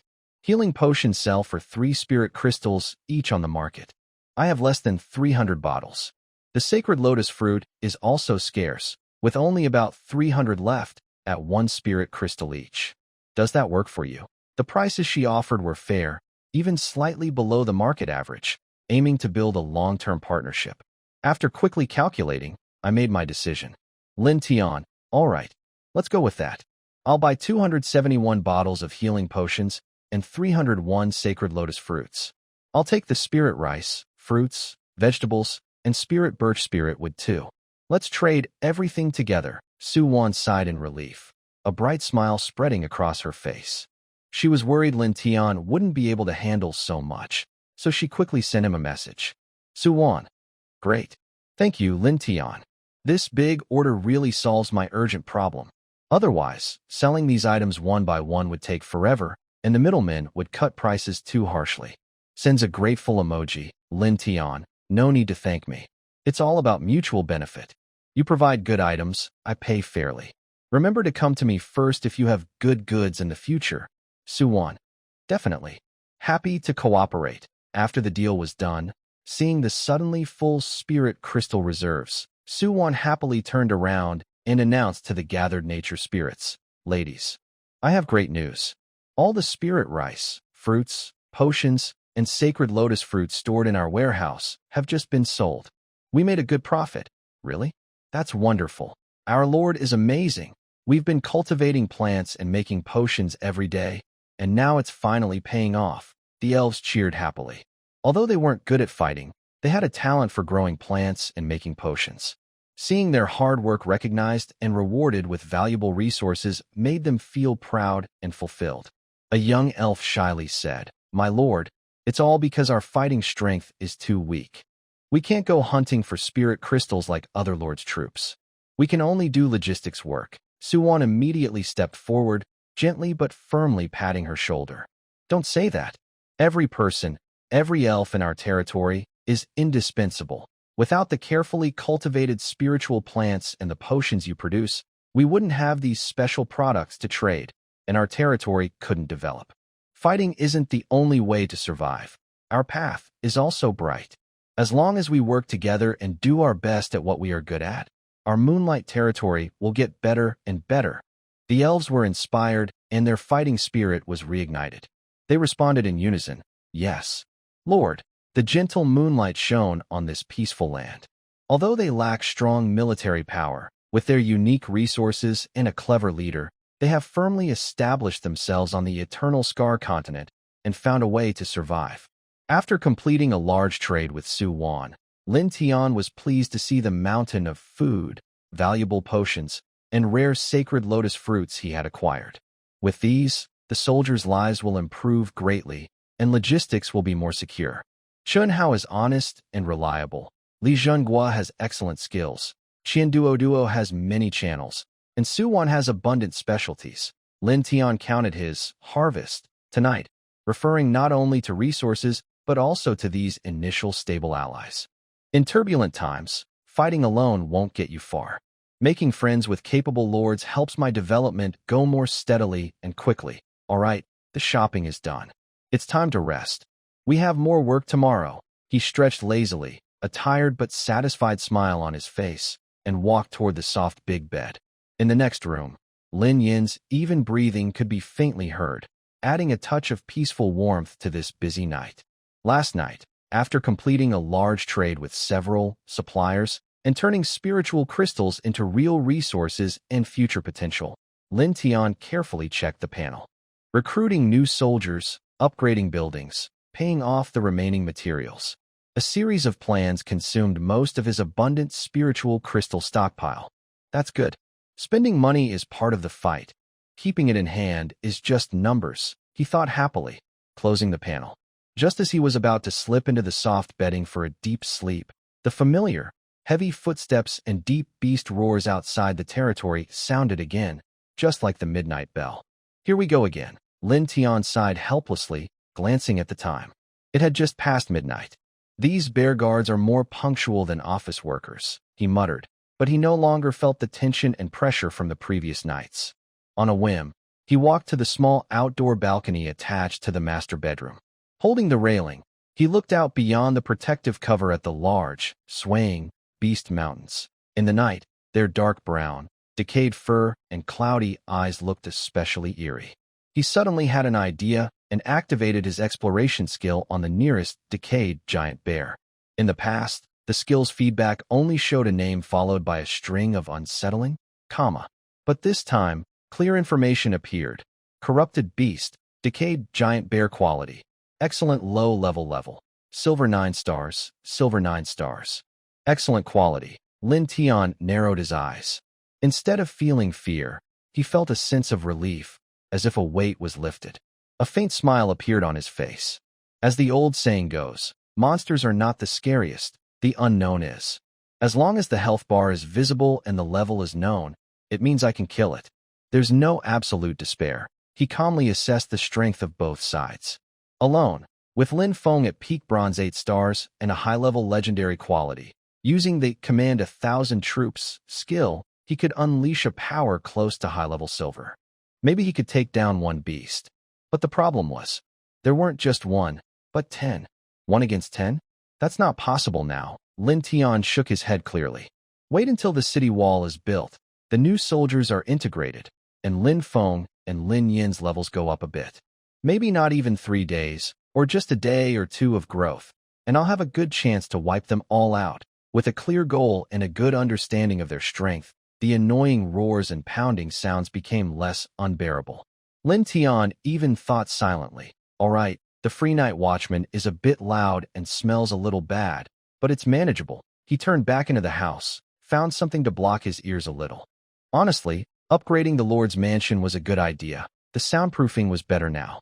Lin Tian then fell into a deep sleep, looking forward to tomorrow's construction and planning how to eliminate the giant bears. Lord, it's time to get up, came Lin Yin's sweet and clear voice, along with gentle knocking on the door.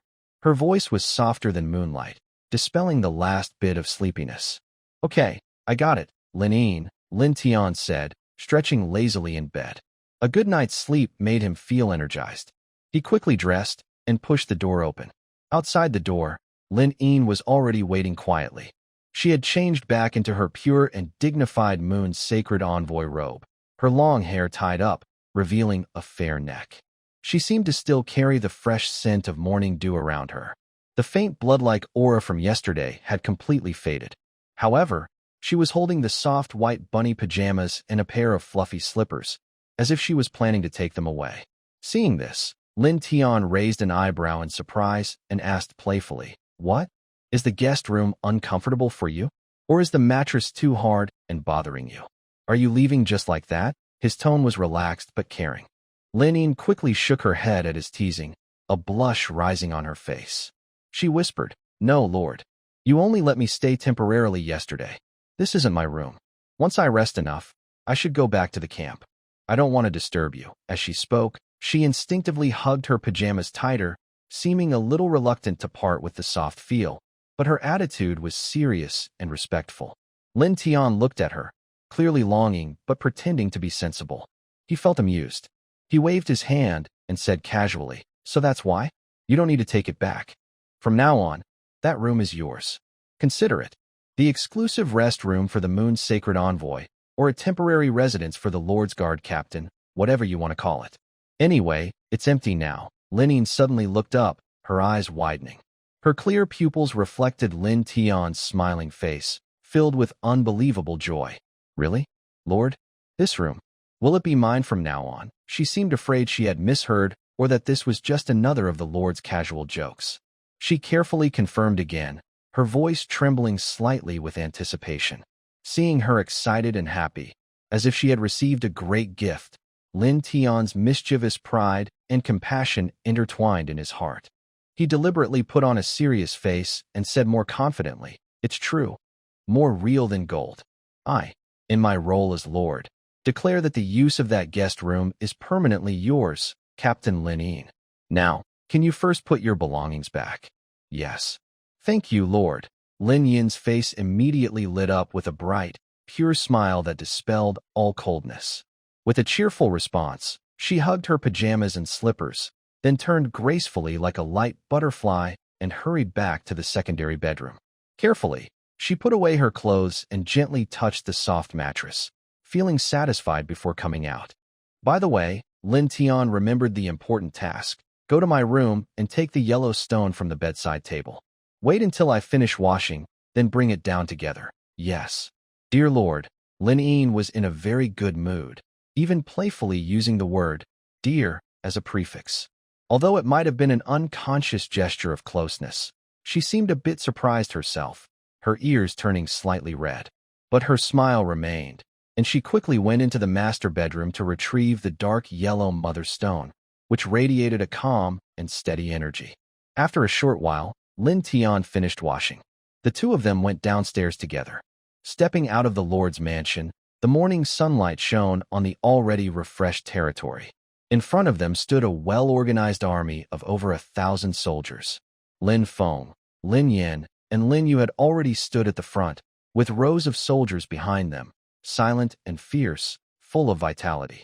After continuous battles and last night's intense training in the safe zone, the army's aura had completely changed. Their killing intent was restrained, their eyes firm. Just standing there, they gave off an invisible pressure. Lin Tian stood on the steps, his gaze slowly sweeping over these faces, some familiar, some new, each filled with loyalty and determination. An indescribable sense of achievement and pride surged within him. From being alone when he crossed over, to having the first 11 fighters including Lin Yin, from cautiously exploring the surroundings, to forming a small team of 33, from defeating wolf packs and merging new recruits, to shaping a team of over 90 members, and yesterday, leading more than 1,200 soldiers to sweep the goblin tribe, upgrading through night battles under the light screen. Today, he would continue to expand. The resources exchanged yesterday were all prepared for this purpose. He always felt that Lin Feng, Lin Yin, and Lin Yin, these three leaders who had followed him from the beginning, experienced the most and evolved to the highest quality, were special. They shouldn't just be part of Lin Tian and his subordinates, but should become capable generals who could lead their own armies.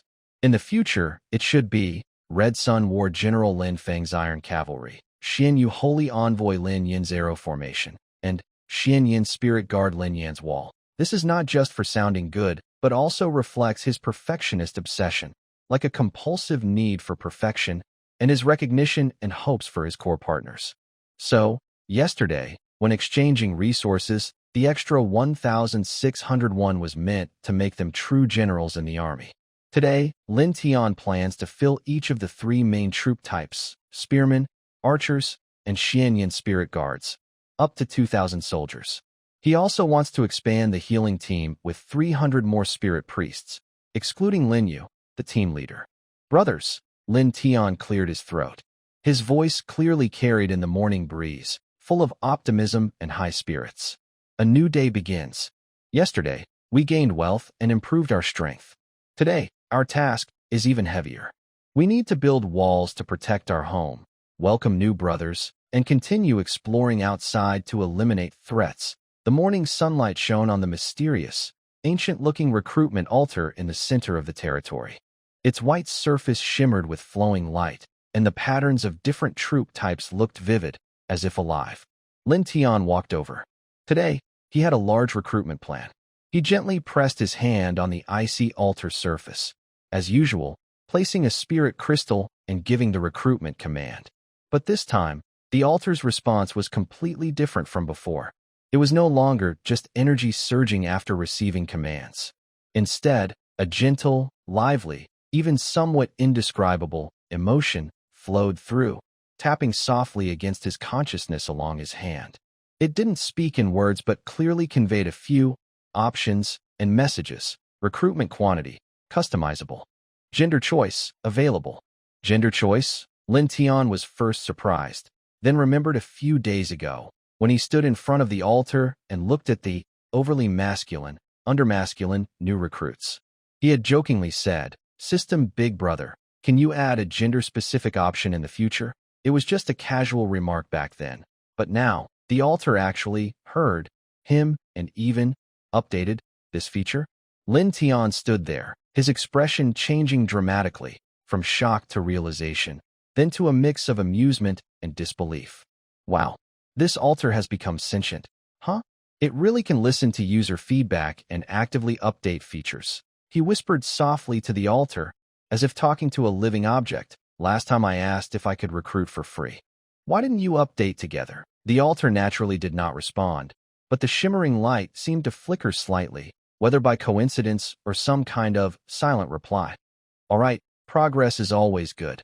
Lin Tian quickly accepted this, surprise, feeling it was a positive sign. He stroked his chin and looked at the gender selection options, quickly planning in his mind. Archers and priests need female recruits, while spirit guards and gunmen are mainly male. That's the plan. Focusing his mind, he directed his thoughts, designated recruitment. 1,872 females designated recruitment, 3,202 males cost in spirit crystals, 5,074 buzz. The altar erupted with an unprecedented, gentle yet grand glow. The light no longer surged randomly, but seemed to split into two streams of different colors, one lighter and more lively, the other more steady and heavy, each forming figures of different genders. After a moment, the glow faded. In front of the altar, two large groups stood clearly apart. On the left were 1,872 female soldiers. On the right, 3,202 male soldiers. Though still pale and thin and wearing tattered clothes, the gender ratio was now exactly as expected. Impressive, Lin Tian marveled, full of curiosity and anticipation for this increasingly intelligent altar. He felt that as his territory grew and his troops advanced, the altar, his original source of power, seemed to be growing, too.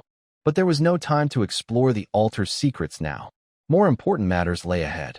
Lin Tian quickly lined up all the new soldiers with the veterans, forming an even larger and more magnificent army.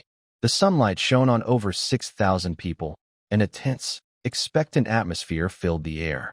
Under everyone's watchful eyes, Lin Tian loudly declared, "Before we begin today's integration, we must first make up for a regret, completing a long overdue but destined glorious evolution."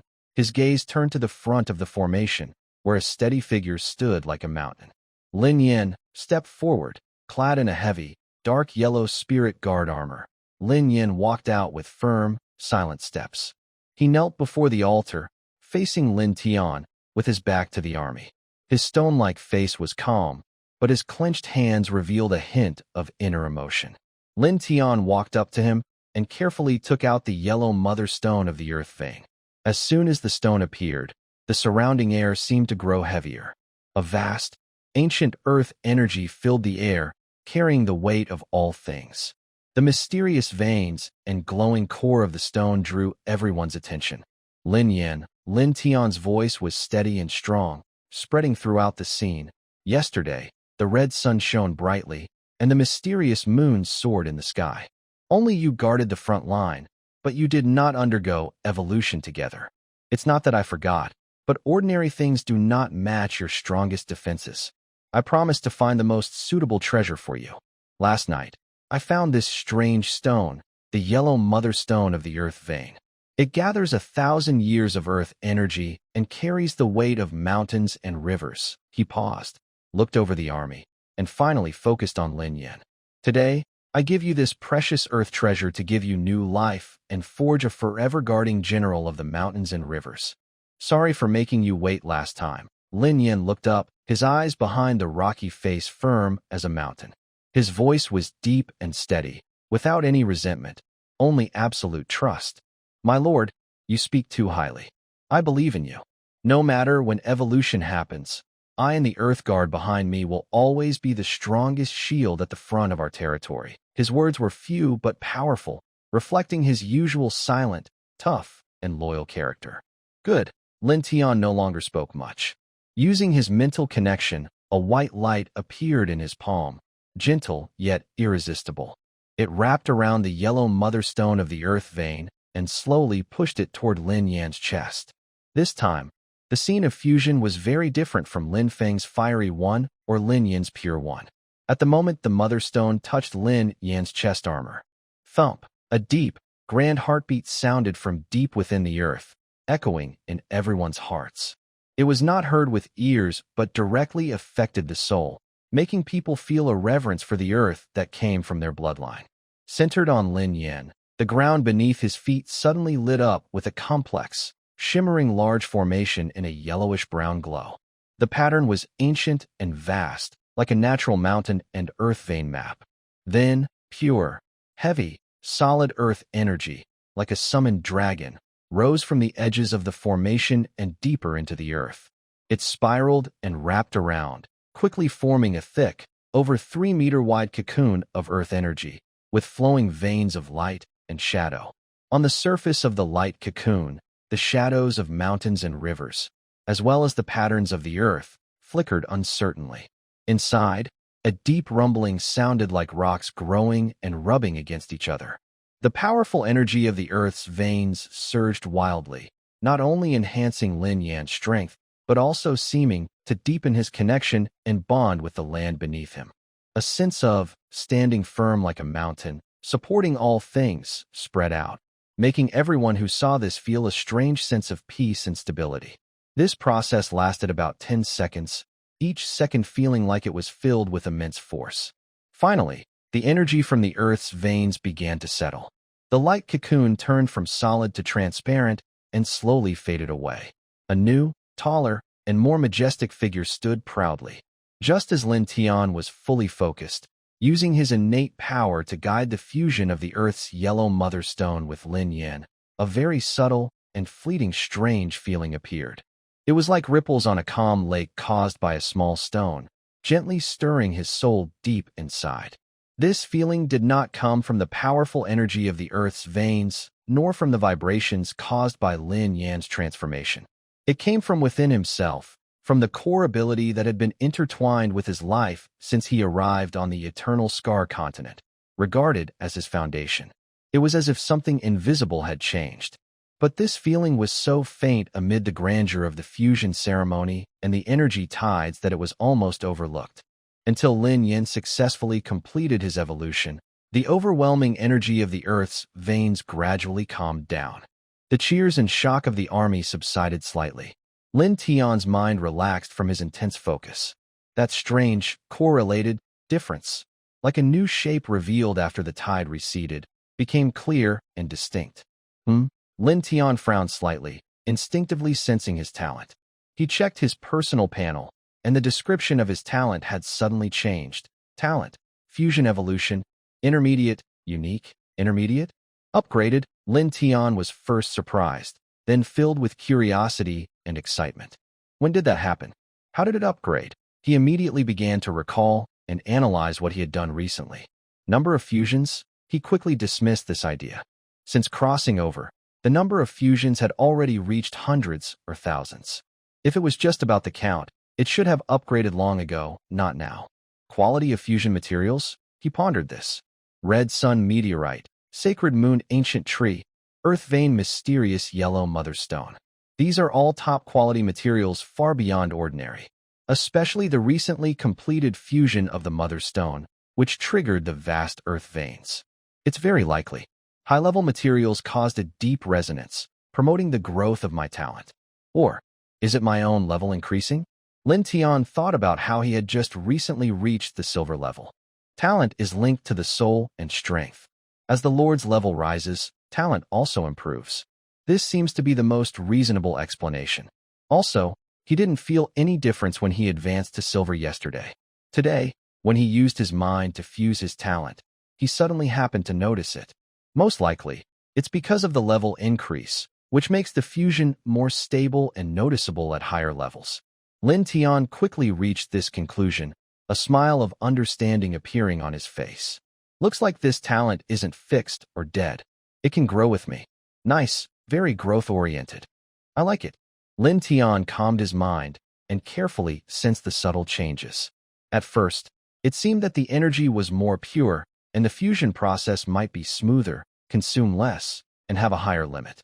But as he extended his thoughts and tried to understand the true nature of this upgraded talent, a new, unprecedented possibility appeared, like the first spark ignited in darkness, shining into his perception. It was a deeper touch and control over the essence of energy. If before, his talent was like a universal key that could open the material fusion door, forcing different materials to merge and evolve according to certain rules. Now, this key seemed to sense the structure deeper inside the lock, even. Trying to understand and fuse some non-material forms, pure energy entities, or special energy properties contained within materials. Special energy fusion? Lin Tian's heart suddenly jumped. An almost forgotten attempt flashed through his mind. He immediately took out a low-level spirit crystal emitting faint white light from his storage space. He remembered when he first arrived on this continent, completely broke, full of curiosity and hope for talent. The first thing he tried to fuse was this spirit crystal, but there was no reaction, The spirit crystal remained a spirit crystal, and his talent didn't respond at all. He was a bit discouraged, thinking talent only worked on physical materials. So that means the initial lack of response was because my level was too low? A flash of understanding and excitement appeared in Lin Tian's eyes. Now, intermediate level. Can I do it? He took a deep breath, as if preparing for a sacred test. After recruiting a new soldier, he slowly activated his evolved fusion talent, now at the intermediate level. Buzz. The spiritual crystal in his palm vibrated slightly for the first time when Lin Tian used his talent. It then transformed into a streak of light, merging into the new soldier's body. A flash of white light appeared, revealing a soldier in better spirits, with clothes repaired from tattered to normal, an elite recruit with basic skills standing before Lin Tian. Seeing this, Lin Tian couldn't help but shake his head. Looking at the soldier's info panel, he saw it was an elite soldier with only one passive skill, high energy. It just makes me laugh. After upgrading, this is all. Maybe because the crystal contains pure, attribute-free energy, Lin Tian muttered to himself, more convinced of this reason. Next time, he would try with crystals that have attributes. Level is key. I must level up faster. I need to gather more high-level materials. Practice makes perfect. Only through trying can I understand the limits and clever uses of this new ability. Lin Tian clenched his fist, his previous fatigue gone, replaced by endless motivation and curiosity.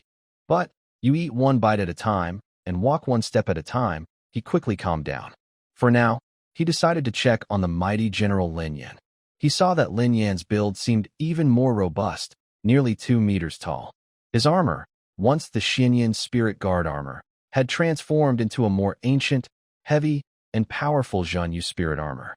The armor's material no longer seemed just stone, but a perfect blend of mysterious divine iron forged over millions of years in the core furnace and earth crystals. It shone with a deep, dark gold color, with natural vein-like patterns flowing across the surface, faintly glowing with his breathing. The shoulder plates were as heavy as 2 miniature mountains. The breastplate was carved with the ancient seal character, Zhan, surrounded by patterns resembling earth veins. The entire armor was seamlessly integrated, as if born from the earth itself, perfectly merging with him. It radiated a heavy, oppressive presence and a sense of unshakable stability, giving an impression of impenetrable defense. One man at the pass, all others cannot break through. Eagerly, Lin Tian opened his new status panel. Fusion successful. Dark Rock Spirit Guard Zhanyu Spirit General, Lin Yan. Unit quality. Excellent high-level legendary high-level. Growth potential. Diamond 9, star new skills. New skill 1. Earth Trap Prison Effect. Can communicate with the power of the earth veins, causing sudden and intense changes to the terrain within a designated area, currently maximum radius of 50 meters, increasing with strength. The ground can turn into a sinking sand pit that swallows enemies, or rise up to form a circular rocky cage to trap foes. It can also create complex cracks that slow enemies and disrupt formations. Within the skill range, enemy units will be under continuous double gravity restrictions. Note, not just for defense, but also a strategic control skill to dominate the battlefield. New skill 2. Power of the Earth Veins. Passive/active. Passive effect. Standing on the ground. Automatically absorbs energy from the earth veins, quickly restoring health and stamina. Significantly boosts own defense, resistance to abnormal states, and stability when standing. Hard to be knocked back or knocked into the air. Active effect. Can be activated to create a earth vein field centered on oneself, covering up to 50 meters in radius, increases with strength. Within this field, all friendly units gain Earth Blessing, a slight increase in defense and health recovery, while all enemy units are affected by Earth Shackles, reduced movement and attack speed. Earth Trap Prison. Power of the Earth Veins.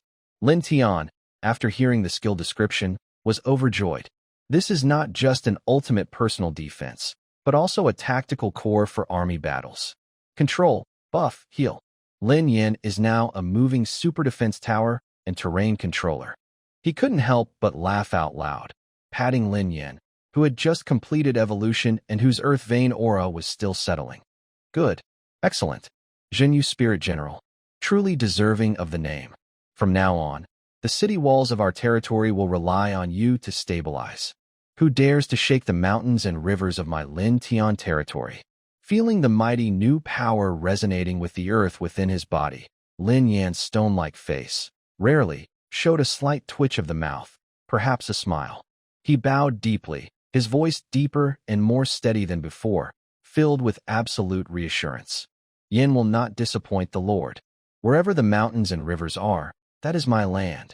The birth of Lin Yin was like a meteor falling into a calm lake, causing not only a powerful ripple through the earth's veins, but also igniting a fierce fire of longing for strength in all the new soldiers. Thousands of eyes watched the tall, majestic figure with a vast presence. After the initial shock, they felt excited, eager, and full of hope for their upcoming transformation, almost bursting with anticipation.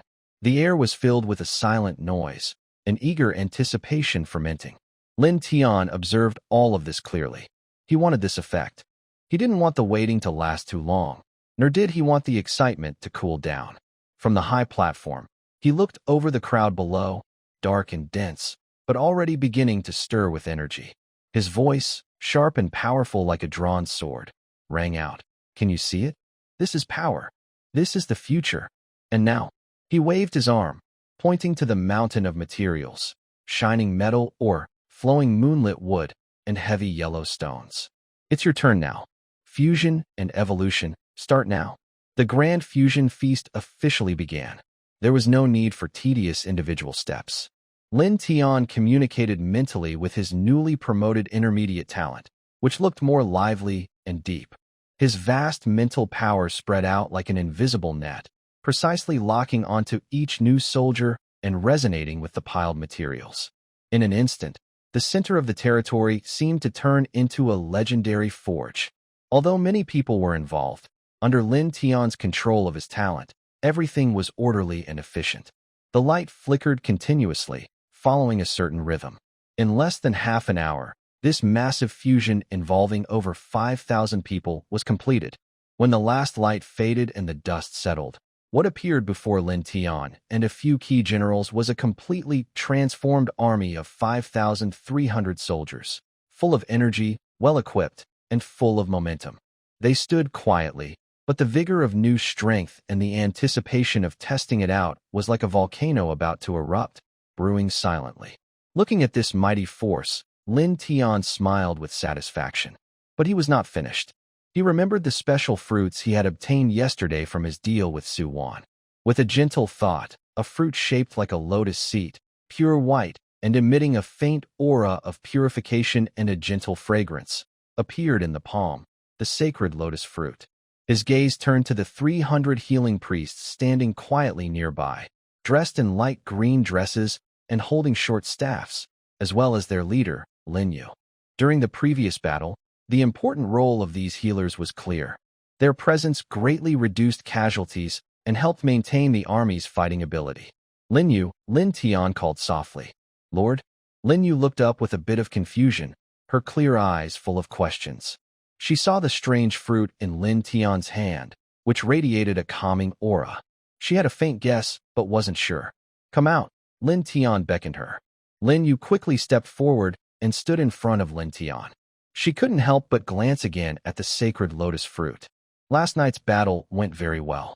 You helped heal the wounded and kept the soldiers' spirits high, Lin Tian said with a smile, handing her the sacred lotus fruit. This is a gift I found for you, the sacred lotus fruit. It contains strong powers of purification and healing. Now it's yours. Lin Yu was surprised at first. Then her gentle and firm eyes lit up with great joy. We get a share too? Her voice trembled slightly with excitement, almost unable to believe it. To her, they were support and logistics, the most important resource for evolution, and should be prioritized for the soldiers on the front lines. The Lord still remembered them after greatly increasing the main combat troops, and even prepared such a special treasure. Thank you, Lord, Lin Yu said, accepting the sacred lotus fruit. She felt the powerful life-purifying energy inside and bowed deeply. When she looked up again, tears shimmered in her eyes, a sign of being valued and recognized. We We will do our best to dedicate all our light and heat to the territory and to you, Lord. Good. I believe in you. Lin Tian nodded, signaling her to prepare. Relax your mind and accept this power. Lin Yu immediately calmed her excitement, took a deep breath, stood straight, holding the sacred lotus fruit to her chest, and closed her eyes with a look of devotion and anticipation. Lin Tian once again connected with his innate power. This time, he was no longer driving the power that fused physical matter, but a new ability that had just touched the edge of the essence of energy. The power of talent transformed into gentle, delicate waves, softly wrapping around the holy lotus fruit. It guided and stimulated the purest life-clarifying energy within, like guiding a clear spring flowing slowly toward Lin Yu. The holy lotus fruit in Lin Yu's palm emitted a brighter, yet not dazzling, sacred white light. The fruit seemed to become the source of this light. The white glow moved like living water, flowing up her arm and gradually enveloping her completely. Within the light, Lin Yu's light green, knee-length dress appeared to be washed and reshaped by the holy light, transforming into a more delicate, elegant white sacred robe. The hem and cuffs were embroidered with vivid snow lotus patterns in silver thread. As the light flowed, the petals seemed to sway gently. The simple short staff in her hand was also wrapped in white light, reshaped into a delicate staff topped with a clear, white gemstone about the size of a pigeon egg. The staff's shaft was decorated with tiny vine patterns. Her overall aura also improved, losing some of its youthful naivety and gaining a sense of holiness and solemnity that could not be profaned. She now radiated a divine healing light capable of dispelling gloom, purifying filth, and soothing the soul. The light gradually receded, revealing the new holy healer priest, Lin Yu, standing tall and graceful. Lin Tian immediately checked her information. Fusion successful. Spirit healer priest, holy healer priest, Lin Yu. Unit quality. Rare intermediate excellent advanced. Growth potential. Golden 9 stars new skill. New skill. Holy light purification effect. Releases a pure holy light that can instantly dispel most negative states on the target, including but not limited to poisoning, curses, corrosion, freezing, burning, paralysis, fear, mental disturbances, etc., and greatly purifies polluted energy. It also has a strong calming and inspiring effect on the mind of the affected, slightly boosting morale and mental resistance. This skill can be used on a single target or, with more energy, create a small area of purification light. Holy light purification. Dispel all negative states. Lin Tian's eyes sparkled as he clapped his hands forcefully. Great. This is exactly what I wanted. The corruption of the polluted beast, toxins from certain monsters, mental attacks, ongoing elemental damage. These difficult problems that previously required a lot of healing resources or even caused casualties now have a targeted, powerful solution. This is not just an improvement in healing, but a major breakthrough in tactics. Excellent. Very impressive. Lin Tian praised generously, then waved his hand. All remaining 300 sacred lotus fruits. Merge them all. With Lin Yu's successful experience, the rest of the merging process went smoothly. Pure white light appeared one after another among the priest team, like 300 white lotus flowers blooming at dawn. When the light faded, a formation of 300 holy healers, connected by their breath and resonating with faint holy light, took shape.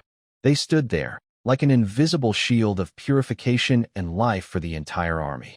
At this point, Lin Tian's 4 main combat groups were fully integrated and upgraded. Lin Feng, Red Sun God General, High Legend, leading 2,000 heavy armor spear soldiers. Lin Yin, Mystic Moon Holy Envoy, Mid Legend, leading 2,000 Moon Shadow archers. Lin Yin, Mount Jinyu Spirit General, High Legend, leading 1,000 Mysterious Rock Spirit Guards and 1,000 Rock Armor soldiers. Lin Yu, Sacred Healer, Top Tier, leading 300 Sacred Healers. This huge army of over 6,000 soldiers, with complete unit types, clear levels, and endless potential.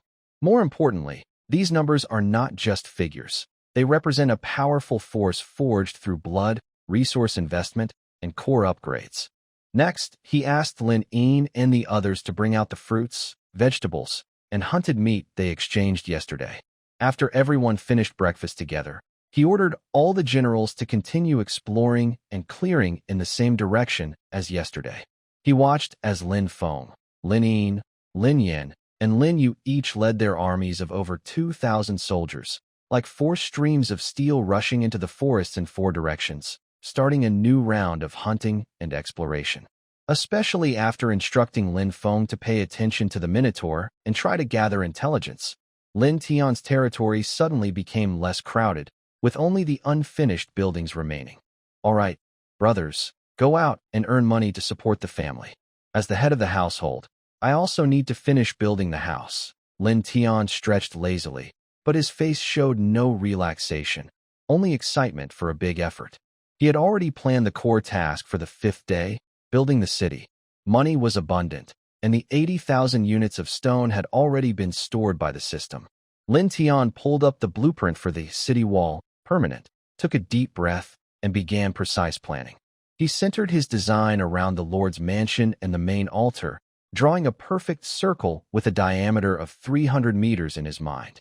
This space is enough to hold the main buildings and leave room for future expansion. Lin Tian also wants to build a bigger one, but his funds are limited. For now, this is sufficient, and he can think about expanding later. Build, he thought, pouring in a large amount of stone. A miracle, or rather the amazing rules of the eternal Mark continent, appeared at this moment. As he focused his mind, the city wall did not slowly extend from one point. Instead, it grew along a pre-planned circular path, like a video playing from start to finish, growing from nothing to something, from bottom to top, in sync. Heavy stones automatically stacked, fitted, and reinforced under invisible forces, making a deep, reassuring rumble. Walls rose quickly, 1 meter, 10 meters, 50 meters, growing taller and longer. What surprised Lin Tian even more was the golden protective shield that had been guarding the territory. It seemed to have a life of its own, expanding outward as the city wall was built. When the nearly 1 kilometer-long circular wall was finally completed and formed a closed loop, the edge of the shield closely fit the outer edge of the new wall, as if a layer of eternal light had been added to this new barrier. Wonderful! Lin Tian clapped his hands in praise. This shield is quite smart. Knowing to follow the boundary of the property deed, he didn't completely seal off the city wall. For traffic and tactical reasons, he left 4 grand gates, one in each direction, east, south, west, and north. He then built gates at each of these openings. Bright lights flashed as 4 tall, heavy, intelligent gates made of fine iron rose from the ground. They shimmered with faint energy patterns on their surfaces. The main gate facing the Lord's mansion was given a special name, Lingtian City. The others were named East Gate, West Gate, and North Gate. These gates could open and close instantly with Lin Tian's commands, and their strength far exceeded that of normal walls. Inside the city wall, a wide stone staircase was built. Lin Tian climbed to the top of the wall, which was 10 meters high. Below him was a solid wall 5 meters thick, neatly built and tightly fitted, giving a strong sense of security. This stone is worth the cost, he said, stomping his foot and feeling the solidness beneath him, very satisfied. The top of the city wall has 2 half-human-height guard walls with shooting holes. In the middle, there is a flat, 4-meter-wide passage that allows soldiers to walk quickly side by side or set up defensive equipment. Having just a wall isn't enough. We need teeth. Lin Tian began patrolling along the wall. He moved slowly, stopping at strategic points with open views that could control a section of the area. At each point, he built a large city defense crossbow. These huge crossbows are very large, fixed on special platforms, with complex structures. The arms are as thick as an adult's waist. After filling them with 1,000 spirit crystals, the energy indicator showed 100%. Lin Tian was pleased. Quality has its reasons. With this automatic, intelligent targeting and firing system, it's worth the price. He evenly placed 20 large city defense crossbows, about every 40 to 50 meters, creating a coverage of crossfire with no blind spots. After completing a full circle, he stood on the city gate tower, looking down at the inside and outside. His chest was full of pride. The tall, gray-white city wall, about 10 meters high, looked like a sleeping giant rock dragon, tightly surrounding the territory. The 20 fierce crossbows resembled sharp spikes on a dragon's back. For smart city gates controlled the entry and exit points. Now it finally looks like a proper city, Lin Tian said proudly, hands on his hips. Even if the protective shield disappears in 7 days, with just these walls and crossbows, ordinary monsters and fierce beasts below silver level probably won't even scratch the surface. Polluting monsters? They'll just become living targets for the crossbows. He even looked forward to the upcoming challenge, eager to see how strong his city really was. Feeling a sense of achievement, he left the wall and began planning to expand and upgrade the barracks, warehouses, and other buildings. The scene shifts to the north, where Lin Feng's army is. After clearing out the scattered polluting monsters that reappeared on the way, the army reached the spot where they had found the minotaur hunters yesterday. Signs of battle were still visible. Lin Feng felt a little calmer and called his deputy, Lin Yu. Lin Yu, from this point onward, we haven't explored the road ahead. I need to go ahead and scout first, Lin Feng said calmly and clearly. I will lead 4 skilled fighters, lightly equipped, to explore and gather information. You lead the main force, follow my markers, and steadily clear the enemies while training the new soldiers. If faced with a strong enemy, I will send someone back to inform you. You should stay alert ahead and be ready to support at any time. Lin Yu nodded, her clear eyes full of trust and calmness. Rest assured, Brother Lin Feng. I will handle the rear. May the holy light bless your journey. Okay. Lin Feng no longer spoke much. He selected 4 of the most clever and skilled soldiers. The 5 of them separated from the main group, blending into the shadows of the jungle, quietly speeding forward. Lin Feng led the way, fully releasing his perception as the Sun God General, but kept his intense aura under control. He warned the others behind him, stay close, watch the sides and rear. Avoid fighting if possible. If you must fight, do it quickly to minimize noise. They moved swiftly through the dangerous jungle like a professional reconnaissance team. When they encountered lone monsters they couldn't avoid, Lin Feng struck swiftly. His golden dragon spear shot out like lightning, killing enemies instantly without making a sound. 2 archers were responsible for warning and finishing off enemies, while the spear soldiers protected the flanks. Their teamwork was very efficient. After about 7 or 8 kilometers, they found new clues near a stream. There were fresh axe and sword marks on the ground and rocks, along with some bloodstains that hadn't dried completely. The air still carried a faint smell of blood. The blood and footprints pointed in one direction. This is evidence of weapons being used. The blood is fresh, so they probably left not long ago. Lin Feng crouched down to examine carefully. His eyes sparkled with insight. Let's go, follow quickly. The 5 of them became more alert and sped up along the trail. After traveling about 10 more kilometers, in a valley with fewer trees, they found their target. 3 strong minotaur warriors attacking 2 huge, desperate black demon tigers. The fight was almost over. The minotaurs roared loudly, swinging their battle axes with great strength and coordination. Lin Feng signaled his team to hide and observe. Soon, both tigers were dead. The 3 minotaurs began skillfully stripping valuable materials from their prey, chatting in rough language about their good harvest and how they could trade it for wine when they returned. Estimated strength is around bronze, 2 to 3 stars, Lin Feng quickly judged. He made a hand gesture, and the 4 behind him understood. Like ghosts, they silently dispersed, using the terrain and bushes to surround the 3 minotaurs. Seeing the trap closing, Lin Feng stepped out slowly from his hiding spot, holding his spear. He initially planned to try communicating and gather information. However, before he could speak, humans, kill him. Take him back for the reward. One of the minotaur men saw Lin Feng. His yellow-brown eyes widened instantly. Instead of being cautious or asking questions, he revealed a fierce desire to kill and greed. He raised his battle axe and swung it directly at Lin Feng. The other 2 also shouted angrily and attacked with axes. Lin Feng's face darkened instantly. His eyes turned cold as ice. Barbaric killers, you're asking for death, he muttered coldly. His golden dragon spear hummed and trembled, shining with a red-golden glow. He didn't use any powerful skills, just the best of basic martial techniques. With a single sweep of his spear, a huge force burst out. The leading minotaur, along with his axe, was swept away like a fly, crashing into several big trees and fainting. The spear spun like a venomous dragon emerging from a hole. It instantly pierced the thigh of the second minotaur holding an axe, pinning him to the ground, causing him to scream. The third minotaur's axe was just about to strike when Lin Feng moved his wrist.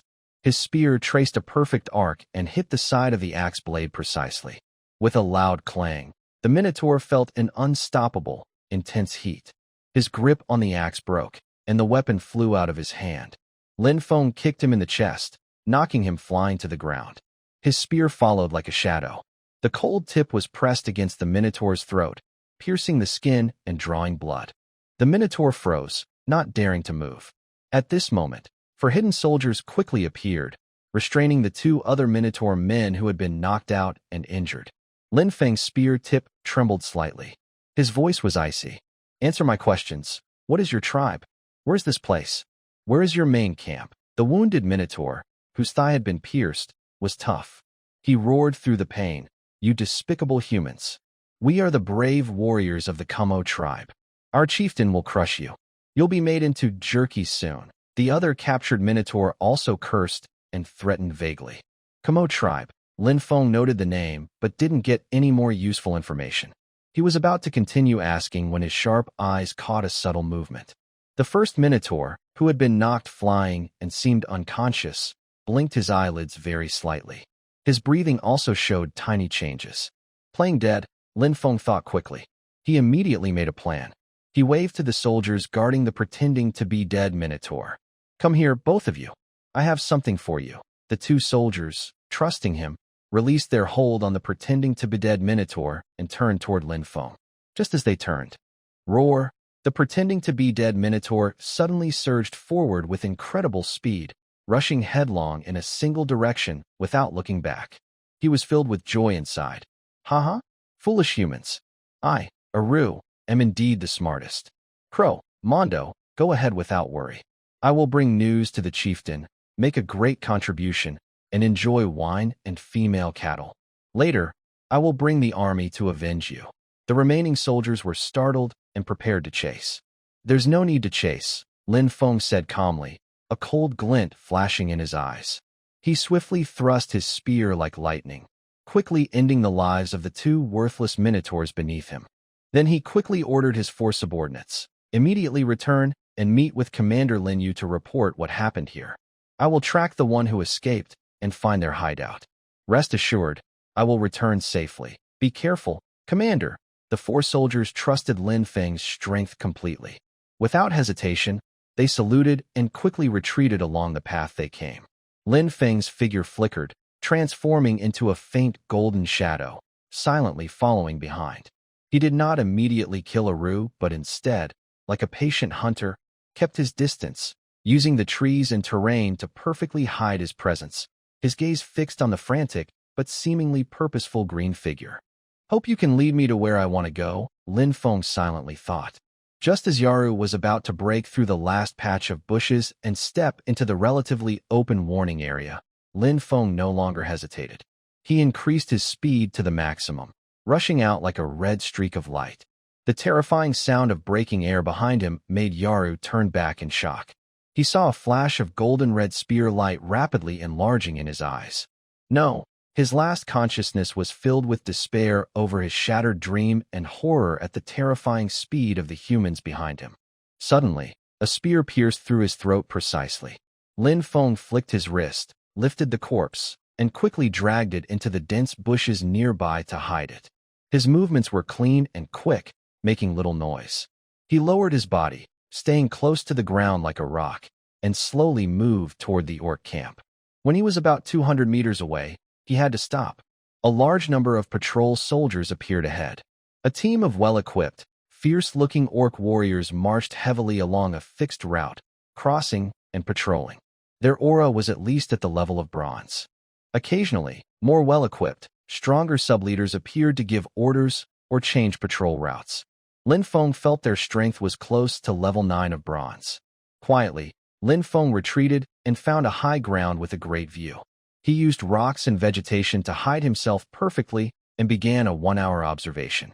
Like a precise instrument, he recorded everything, The general layout of the camp, the distribution of main buildings, patrol frequency and routes, estimated number of orcs, and the ratio of different levels of warriors. The observation results made his expression serious. Total size, about 5,000 orcs, with roughly 2,000 at the bronze level forming the core fighting force. Over 2,000 are black iron level, mostly the old, weak, or miners. About 500 are elite leaders reaching high bronze rank. In terms of high-end strength, he sensed over 100 powerful auras similar to Lin Yin's, which brought a sense of danger. Among them, more than 20 had a pressure even stronger than Lin Yin's. In the largest tent at the center, a orc wearing luxurious fur and a huge bone crown had stepped out. Just a glance from afar made Lin Feng's heart tighten, an oppressive, mountain-like, violent aura, as dangerous as the giant rotten bear wandering outside the territory at night. 5,000 in total, mostly bronze, over 100 high-end fighters, and unknown levels of leaders. Lin Feng took a deep breath, imprinting this intelligence deeply into his mind. This is definitely a stronger and more organized enemy than the goblin tribe. They also hold a blatant hostility towards humans. We can't stay here any longer. Lin Feng took one last look at the noisy camp, then silently slipped away like a shadowy predator and started running back along the way he came. He must deliver this important and urgent information to the Lord as soon as possible. On the way back, he met up with Lin Yu's main force, which was steadily advancing and clearing the path. It was already around 4 p.m. Lin Feng quickly joined Lin Yu and briefly explained what he had discovered. After hearing this, Lin Yu's usually pure face looked serious. The situation is so serious. We must return immediately to report to the Lord and wait for his decision. Exactly, Lin Feng nodded. It's getting late, and we shouldn't go further. We need to head back now and make sure to arrive before dark. Both agreed and didn't delay any longer. Lin Feng and Lin Yu combined their troops, leading a well-trained army that had grown stronger after a day of training, on the way back to their territory. Lin Tian finished inspecting the tall city walls and the fierce giant crossbow, satisfied, and brushed imaginary dust off his hands. He hummed a little tune as he walked down from the wall. The pride from the construction was still fresh, but his sense of responsibility as the Lord quickly brought him back to reality. All right, the main part, the walls, is temporarily done. Now we need to focus on the core issues, people's livelihood. He scratched his head and looked over the camp, which seemed emptier after the army's departure in the morning. He quickly calculated in his mind. We recruited over 5,000 new soldiers yesterday, with the original veterans, feeding, sleeping, and managing daily life. It's a big problem. Lin Tian first visited the crowded communal dining hall and the simple bath and toilet area. Sure enough, the facilities designed for 1,500 people were overwhelmed after the population surged. Soldiers queued outside the dining hall, and they had to wait for the baths and toilets. This won't do. It affects morale and hygiene. Big problems. Lin Tian frowned slightly, but his eyes showed no panic, only determination to find and solve the issues. He opened the territory management interface, looked at the resources and spirit crystals accumulated from yesterday's hunting and exploration. Still decent, but clearly not enough, and grinned. Well, just yesterday, I thought we had some savings, and today we have to spend it all. First, he headed to the barracks area. Originally, there were 10 neat military camps. With over 6,000 new soldiers arriving early in the morning, by evening there was no space left. Lin Tian waved his hand. Expand. Soldiers need comfortable living spaces to stay motivated and fight monsters. He planned a new area and invested a lot of resources and spirit crystals to build 10 brand new camps. Then, along with the 10 existing level 3 camps, all 20 camps were upgraded to level 4. As bright lights flickered, 20 taller, more well-structured, and spacious new-style camps appeared. Some even had simple training equipment and storage areas inside. After the work, there were 20 camps, all at level 4. The maximum capacity suddenly increased to 10,000 people. The new camps shone in the sunset, with neat wooden beds inside, dry and well-ventilated. Now this looks proper. Lin Tian nodded, then quickly moved on to other facilities. Not enough housing? Build more. Plan a new residential area for 10,000 people. It's still dormitory style for now, but at least everyone will have some space. Are toilets and bathrooms crowded? Upgrade and expand. Separate areas for men and women. Add partitions. Ensure cleanliness and convenience. And supply hot water. Is the kitchen and dining hall under pressure? Build more. Add stoves and large pots so everyone can eat hot meals quickly. Just rice and pickles aren't enough. We need balanced nutrition. He opened the system shop and exchanged remaining resources for lots of fresh vegetables and fruits. Finally, he went to the warning tower. You can't fall behind either. This range isn't keeping up with my territory expansion. He invested a significant amount of spirit crystals and materials to upgrade the tower. The runes on the tower shimmered, and its structure looked more delicate. The crystal at the top glowed softly. The upgrade was complete. The Level 2 warning tower detection range increased from 300 meters to 500 meters, with better accuracy and faster response. This gives me a bit more security. Lin Tian patted the tower, like patting an old friend on the shoulder. All afternoon, Lin Tian acted like a clever, big manager and construction boss, moving between buildings, investing resources, and checking progress. Despite beads of sweat on his forehead, his eyes remained bright, and he smiled as he thought, when our soldiers return and see the new home, the new dining hall, and the improved housing, their spirits will be high. Tomorrow, they'll fight even harder. As the sunset faded, golden light bathed the freshly renovated territory. When the last new bathroom's hot water system was tested, Lin Tian finally relaxed and stood on the high platform in front of the Lord's mansion, looking around. The 20 new barracks stood silently like guards. The tall, grand city walls showed their strength, and the upgraded warning towers stood quietly, emitting faint energy waves. The entire territory's foundation for people's livelihood had been greatly strengthened. However, the cost was also high. Looking at the resource panel, he saw the crystal numbers almost empty and the basic materials running low. He shook his head with a bitter smile and muttered to himself, "This spending is like water flowing away. The wealth we saved from yesterday's hard battles is almost gone in half a day." As the saying goes, when the cannon fires, gold flows like a river. Building this place is like a money-consuming beast. Despite his words, he didn't seem too distressed. Instead, he felt satisfied that his money was being spent wisely. "But, old things must go for new ones to come," he said, gazing toward the direction where the soldiers had gone. He waited with hope. After a busy day, the sky gradually darkened, and the distant jungle was shrouded in dusk. Lin Tian estimated the time. "It's almost night. They should be back by now, right?" It seemed to answer his hope. Not long after, heavy and orderly footsteps sounded from the distant horizon, like rolling thunder approaching. There were also faint sounds of armor and weapons clinking, along with the soldiers' suppressed, excited whispers of victory. Lin Tian's eyes lit up, and a genuine smile appeared on his face. "They're back." The footsteps grew closer and clearer. Soon, the first group of soldiers appeared on the newly built road outside the territory, followed by the second, third. For groups from different directions returned almost simultaneously. Though tired from a day of fighting and traveling, they looked sharp, their breath steady, and their morale high. Most importantly, their formations were neat, and their spirits were strong. Leaders Lin Feng, Lin Yin, Lin Yan, and Lin Yu led their respective teams at the front. They quickly organized their troops and formed ranks on the new training ground, which was still unpaved. The last rays of the sunset shone on the warriors' armor, which was covered in dust and some bloodstains, reflecting on their tired yet determined faces. Lin Tian stepped forward, scanning the entire scene. Not a single soldier was missing, and all who went out had returned safely. It was clear that the overall morale was even stronger than before they left. The new soldiers looked less naive and more hardened, showing signs of bravery and strength.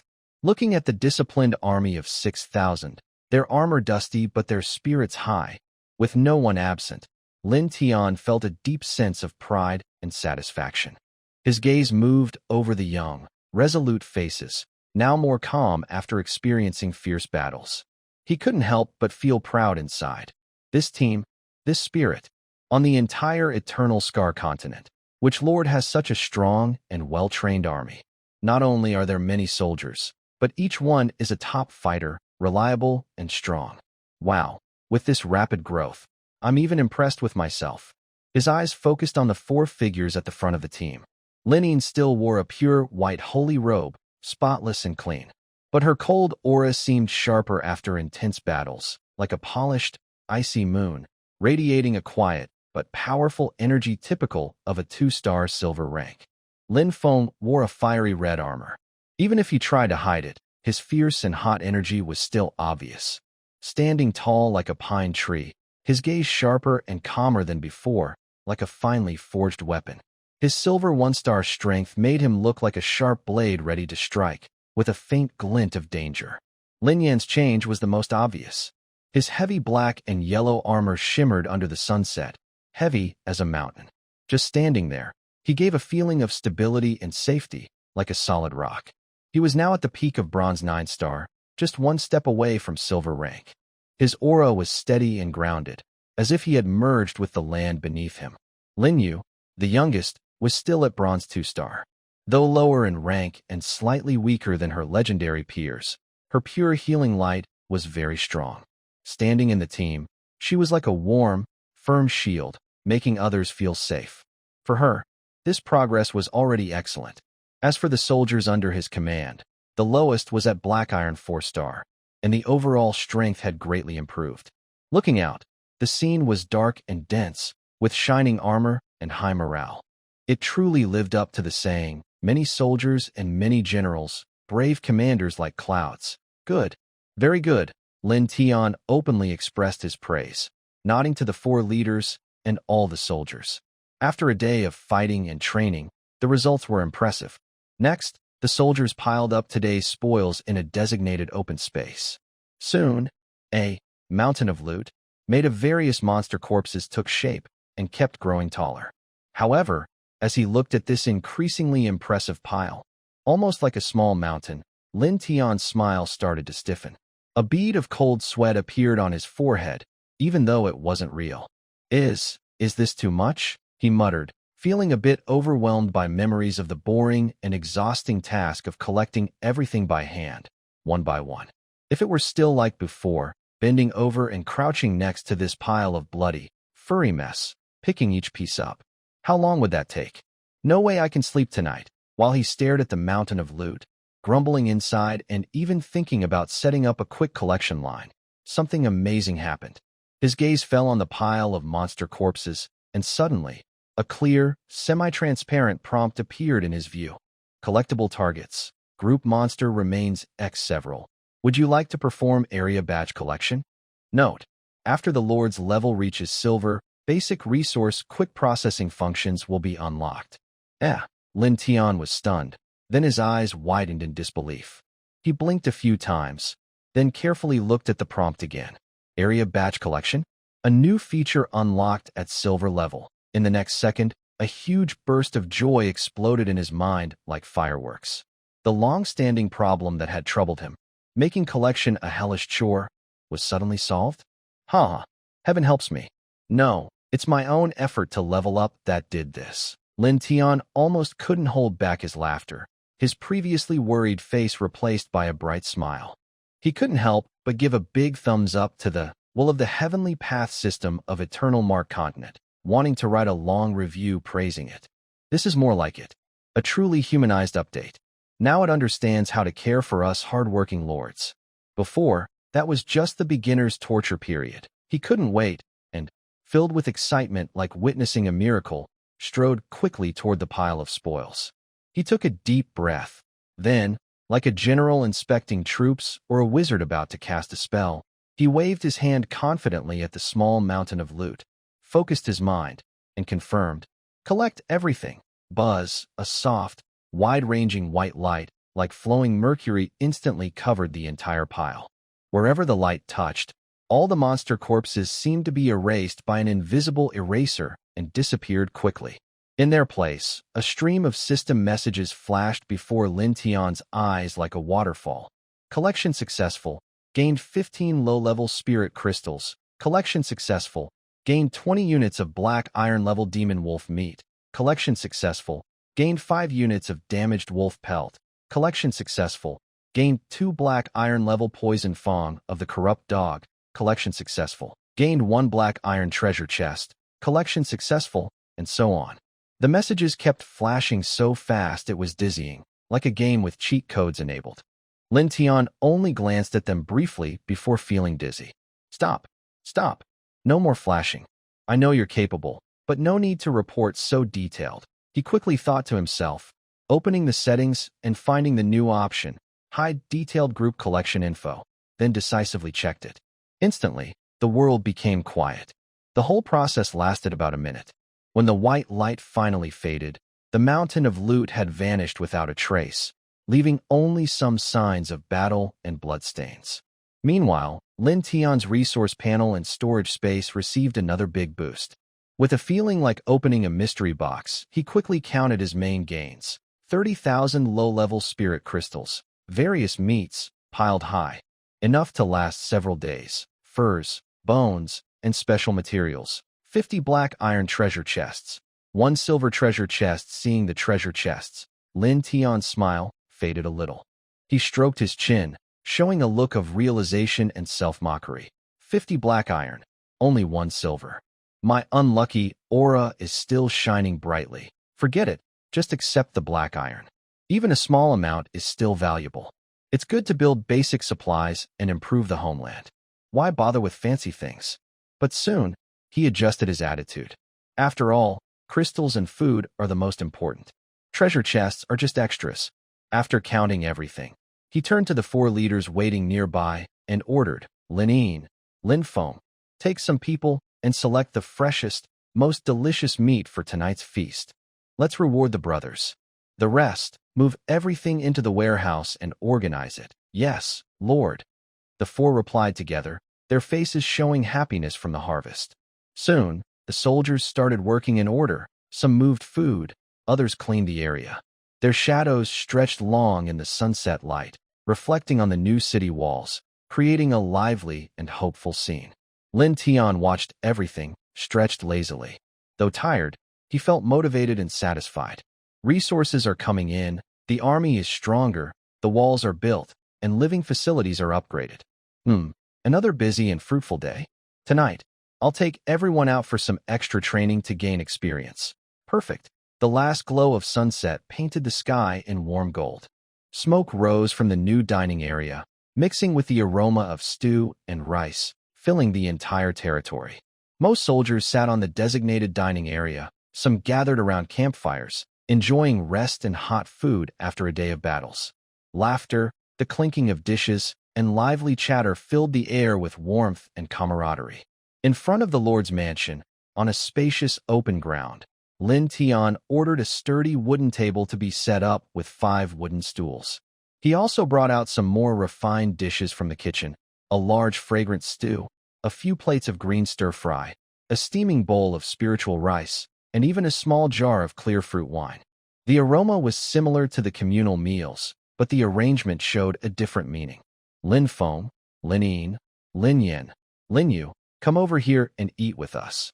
Lin Tian waved to the 4 leaders who had just finished arranging the others' meals and were about to get their own food. Hearing this, the 4 looked at each other in surprise, exchanging slightly puzzled glances.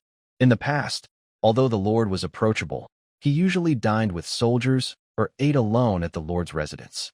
This was the first time he formally set a table and invited everyone to dinner. Lin Feng's calm face showed a hint of confusion at first, but he quickly regained his composure and followed the instructions. Lin Yin remained silent as usual, nodding and walking steadily. Lin Yu's eyes flickered with curiosity and pride as she obediently followed. The most subtle reaction came from Lin Yin. When she heard Lin Tian call her, her cold eyes brightened slightly, like moonlight breaking through clouds. Without much hesitation, she quickly walked to the wooden table, glancing swiftly at the few stools, then deliberately, but subtly, chose the seat immediately to Lin Tian's left. When she sat down, she carefully and quietly moved her stool a little closer to Lin Tian, adjusting her skirt as if to be polite, making herself nearer to him. After doing all this, she lowered her eyes slightly. Her fair cheeks, in the dimming light, seemed to flush faintly, but she quickly masked it with a calm expression. Lin Tian was busy placing bowls of rice in front of everyone and didn't notice her small action. Seeing that Olfer had sat down, he took the lead, picking up his chopsticks with his usual relaxed smile. Everyone sit down, no need to be polite. Today's dinner is to thank you all. The territory's success is thanks to your efforts and the brothers fighting side by side. Also, it's a good chance to hear about your patrols today. Let's eat and chat, just like family. His tone was sincere, without any lordly airs. The four quickly responded, Lord, you're too kind. This is just our duty. Your kindness is greater than mountains. We serve the territory willingly. Lin Feng was the most straightforward. After taking a sip of water to soothe his throat, he put down his chopsticks and began reporting on the northern reconnaissance. He started from finding the minotaur hunting traces, then described tracking, ambushing, interrogating, and finally discovering a large minotaur tribe and a 1-hour stealth observation of the fleeing soldiers. His narration was clear and logical, highlighting key points, especially the estimated size and combat strength of the minotaur tribe and the oppressive presence of the silver 9-star leader, described in great detail. In summary, Lord, Lin Feng summarized, frowning slightly. This Kumo Minotaur tribe is much stronger than the goblins we faced yesterday. Their organization and fighting ability are not to be underestimated. With our current strength, we might have a chance if we fight with all our might. But, after a moment of thought, his voice grew serious. The casualties could be unpredictable, especially against their 20 or so powerful fighters, who are as strong as Commander Lin Yin and their mysterious leader. I wonder what the Lord plans to do. Lin Tian listened while slowly chewing a piece of tender meat. His eyes became sharp and thoughtful as Lin Feng spoke. When he heard that the enemy had over 5,000 soldiers, more than 100 high-level fighters, and a leader with a 9-star silver rank, his chewing paused briefly. Then he continued eating normally, but his relaxed look was replaced with a serious one. 5,000 troops, mostly bronze level, over 100 high-level fighters, and a 9-star silver leader. Lin Tian put down his chopsticks and lightly tapped the rough wooden table with his finger. They are really tough, harder to deal with than goblins. He quickly weighed the situation in his mind. Although they had 5,300 soldiers, many were new recruits, and their overall level and coordination still needed improvement. In terms of high-level fighters, Lin Yin was at silver 2 stars, Lin Feng at silver 1 star, Lin Yin at peak bronze 9 stars, Lin Yu at bronze 2 stars, and he himself at silver 2 stars. Facing the enemy with possibly over 20 quasi-silver or initial silver leaders, plus a powerful opponent whose strength was unknown but likely above 9-star silver, a direct attack was very risky. Lin Feng, you did very well this time. Lin Tian first praised Lin Feng, his eyes full of appreciation. Intelligence is the foundation of decision-making. Knowing yourself and your enemy means you will never lose in 100 battles. Now that we understand them, they are exposed. His tone turned steady and decisive. But, as you said, now is not the time to attack. This bone is too hard. It might crack our teeth. We should keep gathering strength and wait until after tonight. Before he finished, Lin Yin, who had been quietly listening and eating small bites, suddenly looked up. Her clear eyes, reflecting the firelight, showed a hint of worry. She softly asked, Lord, do you mean we should still rely on the protective shield tonight and go out to hunt those night creatures? Yes. Lin Tian nodded affirmatively, his gaze sweeping over the four of them. We can't waste this quick opportunity to improve. Last night's situation reminded us not to take risks. Tonight, we will be cautious. Our activity will stay within 200 meters outside the territory's outer wall, relying on the city wall and giant crossbows. We will proceed steadily and avoid going too deep. Safety first, then upgrading. Hearing this careful plan, Lin Yin felt relieved. The terrifying feeling of being watched from the darkness last night still haunted her. She nodded gently and said, That sounds good. With our current strength, we can handle that area. The conversation seemed to pause for a moment. Only the crackling of the campfire and distant soldiers' voices could be heard. Lin Tian started a new topic, asking Lin Yin and Lin Yu about their training today, any special monsters they encountered, the terrain, and how the new soldiers performed. Lin Yin spoke briefly, and Lin Yu softly added more details. Lin Tian listened carefully, asking questions and giving comments. He was fully focused on the military discussion. He almost didn't touch his food, and the dishes had cooled a bit. All of this was quietly observed by Lin Yin, sitting beside him. She was eating rice with small bites, but her eyes kept drifting toward Lin Tian's plate, which was almost untouched. She looked at his focused expression, slightly furrowed brows, and bright eyes, feeling a mix of admiration and concern. She admired his dedication, but also felt a little sad that he was working so hard and neglecting himself. The thought crossed her mind. The Lord is so busy for the territory that he doesn't even eat properly. This can't be good. She wanted to do something, maybe remind him to eat, or perhaps be more direct. As soon as this idea appeared, her heart started to beat faster. Should she feed him some food? The thought made her cheeks warm. Would that be too intimate? Everyone else was watching. Would it seem strange? She was the saint envoy of the moon, a leader of thousands of soldiers. She was caught in a mental struggle. On one side was her shyness and worry about others' opinions. On the other, her concern for Lin Tian's health and a strong, almost uncontrollable desire to get closer. She secretly glanced at the other three people at the table. Lin Feng was listening seriously to Lin Tian and Lin Yin, looking stern. Lin Yin was quietly eating as usual, seeming unaffected by the outside world. Lin Yu blinked curiously, glancing at Lin Tian and then at her. Lin Yin, what are you hesitating about? The Lord works tirelessly day and night. As a subordinate, caring for his health and helping him with his food is only natural. Yes, that's right, completely normal. She encouraged herself silently, trying to convince herself that this was simply a gesture of pure concern from a subordinate to a superior. Finally, as Lin Tian once again paused to drink water, Lin Yin seemed to make a firm decision. Taking a deep breath, she tried to act naturally, then carefully reached out her chopsticks. From the pot of stew in front of her, she selected a piece of meat that was tender and flavorful, with a good balance of fat and lean. Gently but quickly, she placed it into Lin Tian's bowl, which he had barely touched. After completing this simple action, she felt as if she had achieved something great. A subtle sense of pride and relief filled her heart, but at the same time, a stronger feeling of shyness arose. The moment the meat landed in the bowl, Lin Tian stopped speaking.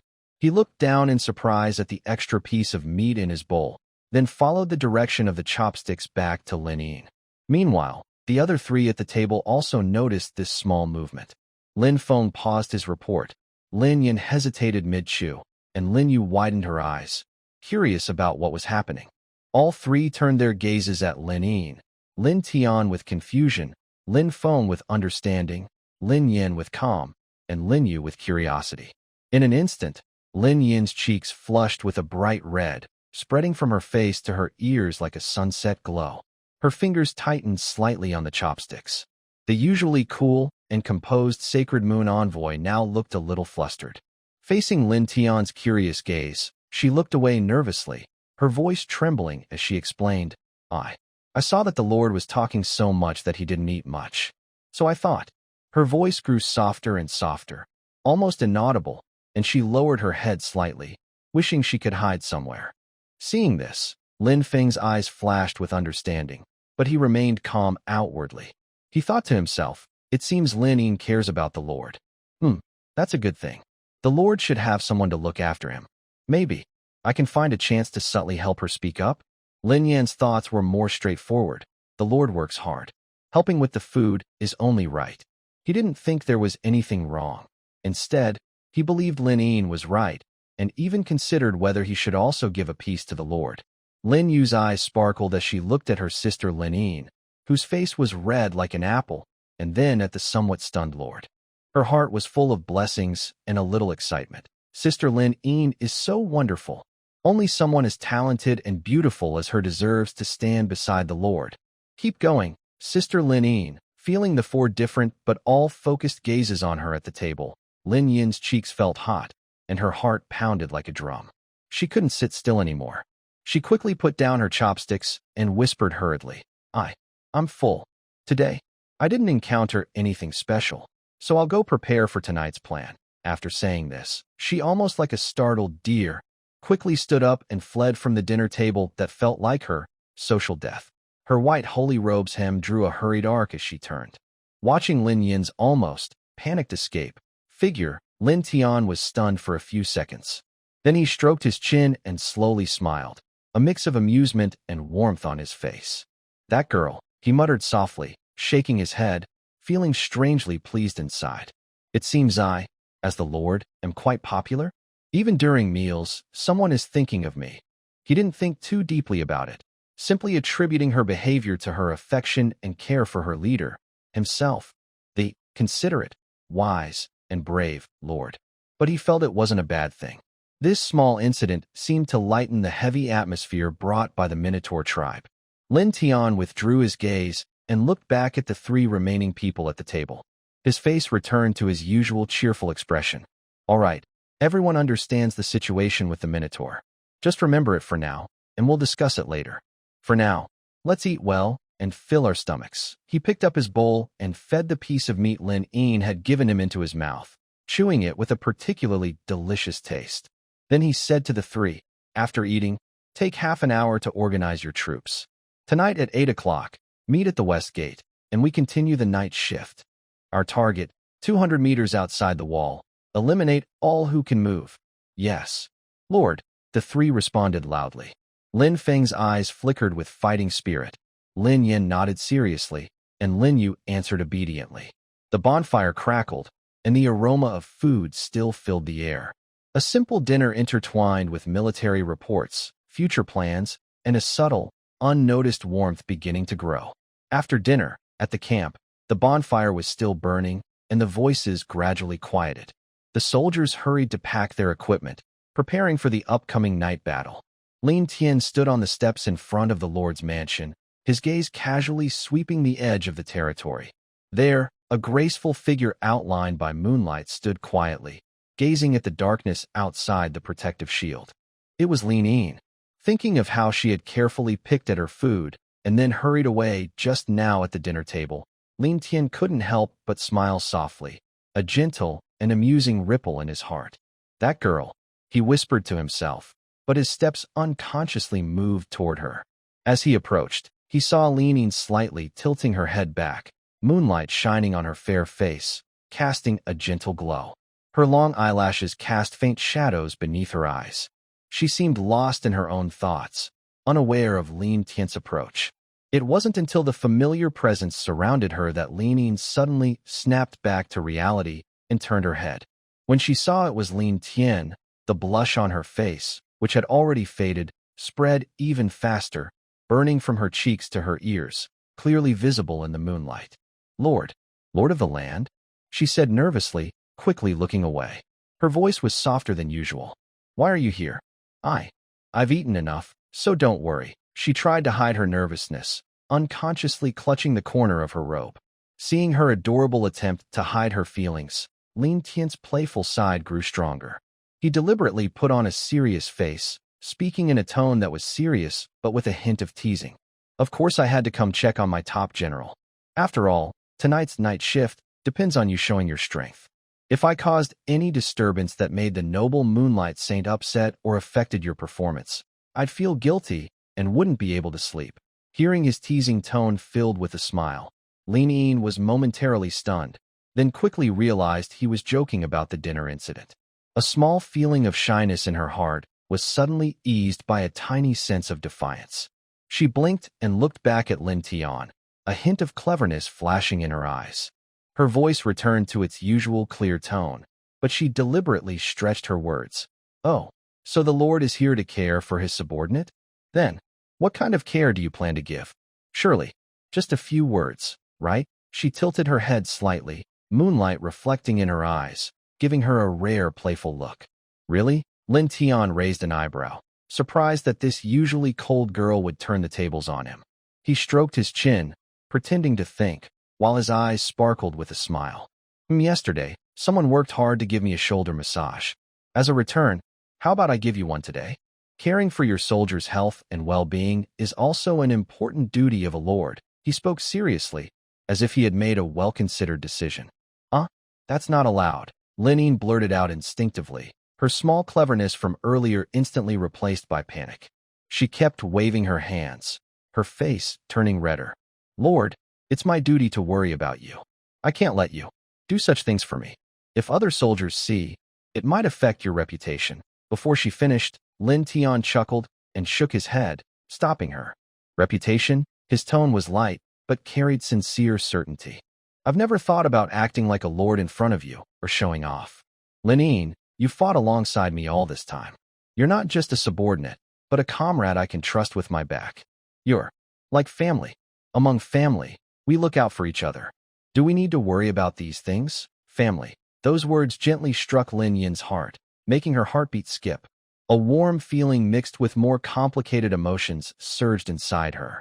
She was still struggling with the idea of, this isn't proper, or, this is too much, caught in an inner battle, unsure how to respond. But Lin Tian didn't give her much time to hesitate. Somehow, he pulled out a small stool and placed it behind Lin Yin. Then, naturally, he extended his hands and gently rested them on her slightly thin but straight shoulders.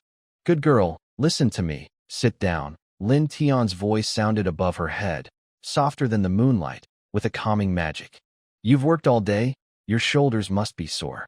Relax. That phrase, good girl, listen to me, seemed to have a magical effect, making Lin Yin's tense body and mind slowly relax. Resistance melted away like snow under the sun, replaced by a strange sense of obedience and quiet happiness. She was like a puppet being guided, obediently sitting on the stool, her voice faint. Thank you, Lord. Lin Tian's massage was not very professional, but his touch was moderate, warm, and steady. His fingers pressed on her shoulder and neck points, sometimes gentle, sometimes firm, kneading slowly to loosen the stiffness caused by long hours of tension and alertness. A new, deep comfort spread from where he touched, filling her limbs with warmth and care. Linine couldn't help but close her eyes, her long eyelashes trembling slightly. Once she fully relaxed, the fatigue from days of fighting surged up, making her feel lazy and sleepy. Unconsciously, her head tilted back slightly, and she gently, tentatively leaned against the man's chest behind her. In that moment, the warm, solid feeling, with a faint scent of soapberry, wrapped around her. Her mind suddenly went blank, her heartbeat racing again as if out of control. Oh my gosh. I am leaning on the Lord. The realization made her blush with embarrassment, almost wanting to jump away immediately, but her body was reluctant to let go of the warmth and sense of security. Her inner thoughts raced wildly. Does the Lord think I'm too flirtatious? Do I still smell sweaty? I haven't taken a proper bath today, but it's so warm, so safe. Like finding a harbor I can rely on. Lin Tian also sensed the sudden increase in her weight and the faint scent of her hair. He paused slightly, then continued his gentle massage, even softer than before. He said nothing and didn't push her away, just kept working with his hands, as if this was the most natural thing in the world. The scent of her hair, the soft warmth in his arms, and the gradually relaxing muscles under his fingertips created a quiet, delicate atmosphere in this moonlit corner. Time slowly passed in this silent warmth, with the crackling of the campfire and distant soldiers' whispers becoming blurred background sounds. After about 10 minutes, Linine finally managed to break free from this enchanting, gentle world and regain her last bit of reason. The night battle was approaching, and as the leader, she could not afford to be so careless. Suddenly opening her eyes, she sat up straight, leaving behind the warm comfort. Her cheeks were even redder than before, like a ripe cherry. My lord, I am well rested. She almost dared not look at Lin Tian, her voice trembling slightly. I need to organize the troops. There will be a night battle soon. After speaking, she stood up quickly like a startled rabbit, about to leave in a hurry. She took a few steps, then suddenly stopped. Turning her back to Lin Tian, she took a deep breath, as if gathering great courage, and then turned around. Under the moonlight, her face was still flushed, but her clear eyes sparkled with a hint of lingering shyness and renewed determination. There was even a touch of playful mischief from her earlier surprise attack, softly saying, "Thank you for your care, Lord. Tonight, I will definitely not let you down." Seeing her shy yet trying to appear calm, even with a bit of teasing, Lin Tian couldn't help but chuckle softly. He touched his nose and watched her hurried but straight figure blend into the camp's shadows. He shook his head and smiled, thinking, what a Interesting girl. After this brief warm moment, Lin Tian suppressed his smile and turned his gaze back to the darkness outside the protective shield, where faint, terrifying shadows lurked. The area, which had been thoroughly cleaned last night, was now gathering many new corrupted monsters. Their roars echoed one after another, and the numbers seemed unchanged. But Lin Tian no longer felt the heaviness he had yesterday. Instead, a surge of confidence and anticipation rose in his heart. "Come on, bring it on," he whispered to himself, his eyes shining with self-assurance. "My strength will only grow stronger each day, and my army will only become larger each day. Before the real threat arrives, you are all my best learning experiences." He focused again, carefully sensing the situation outside the shield. Confirming that there was no longer that terrifying feeling of being watched, and that no individuals with completely undetectable strength were present, he finally relaxed. Turning around, he walked toward the well-formed military formation, filled with a tense and serious atmosphere. 6,300 soldiers stood silently. Only the faint sounds of armor rubbing and heavy breathing could be heard. The new soldiers looked nervous and eager, while the veterans' eyes were calm and sharp. Lin Tian stood still, his gaze like a torch, sweeping over each face. His voice was quiet but clear, spreading throughout the scene with a calm and powerful tone. "Brothers, among you are veterans who fought last night, and new brothers who just joined today. No need for many words. Veterans, teach the new soldiers well, share your experience. The higher-ranked ones stay on the outside to hold the line. Protect the brothers inside." Then he raised his hand, pointing to the dark, writhing area outside the shield. "Tonight's goal is to clear all monsters within 200 meters outside the wall. Remember, 200 meters is the limit. No one crosses the line. If uncontrollable danger appears, or I give the retreat order, the front line will turn into the back line, and the back line into the front line. Quickly and orderly, retreat inside the city wall. Is that clear?" "Yes, Lord," led by Lin Feng and others. The 6,300 soldiers shouted in unison, their voices loud enough to shake the night, dispelling the last bit of fear in the new soldiers' hearts. "Good." Lin Tian waved his hand confidently, full of spirit. "All troops, listen up, attack. Maintain the same formation, move forward steadily. Roar." The thunderous battle cry sounded again. The four armies, like four streams of steel, led by their commanders, moved out in an organized yet fierce manner from the newly built tall city gates, rushing toward the dark area full of danger and opportunity. Meanwhile, Lin Tian calmly strolled to the back of the Xianyue Archer Legion, led by Lin Yin. He clasped his hands behind his back, watching the elegant figure of the moon-white silhouette drawing her bow and aiming an arrow. A clever smile appeared on his face. The long-range attack position is safe, with good visibility, and I can also supervise the battle. Perfect." Feeling satisfied, he found an excellent viewing spot to enjoy tonight's feast of experience gathering. On the towering city wall, 20 newly installed city defense giant crossbows finally showed their terrifying power during the 5th night of hunting. As the army steadily advanced outward, the giant crossbows, filled with 1,000 spirit crystals during the day, began to reveal their fangs after Lin Tian ordered their activation. A deep, nerve-jangling bowstring vibration kept ringing out, like the roar of a giant beast. Soon after, heavy crossbow bolts as thick as arms, with sharp glints of cold light and flowing energy, tore through the night sky, like invitations from the Grim Reaper, splitting the darkness with piercing screams, and fiercely striking into the monster horde hundreds of meters away, or even farther. Boom, splat, crack. The sounds of impacts, tearing, and breaking bones never stopped. These giant crossbows were much more powerful than ordinary arrow towers, carrying terrifying kinetic energy along with piercing and tearing effects. A high-level bronze wild boar with tough skin was pierced through and nailed to the ground. Several gathered rotten dogs were strung together like candied hawthorn sticks. Even a bronze 9-star demon wolf trying to leap and attack was shot down midair, exploding into a cloud of blood. Though the giant crossbows fired slowly, each shot cleared a small gap in the monster tide, greatly easing the pressure on the front lines and creating an excellent environment for the soldiers to attack. Good. Well shot. Lin Tian, standing safely at the back, watched the deadly crossbow array on the city wall spewing fire continuously. His face lit up with joy, and the pain he felt earlier was gone. There's a reason for their value. This money is worth it. Absolutely worth it. Just look at the power, look at the range. This is a moving artillery platform.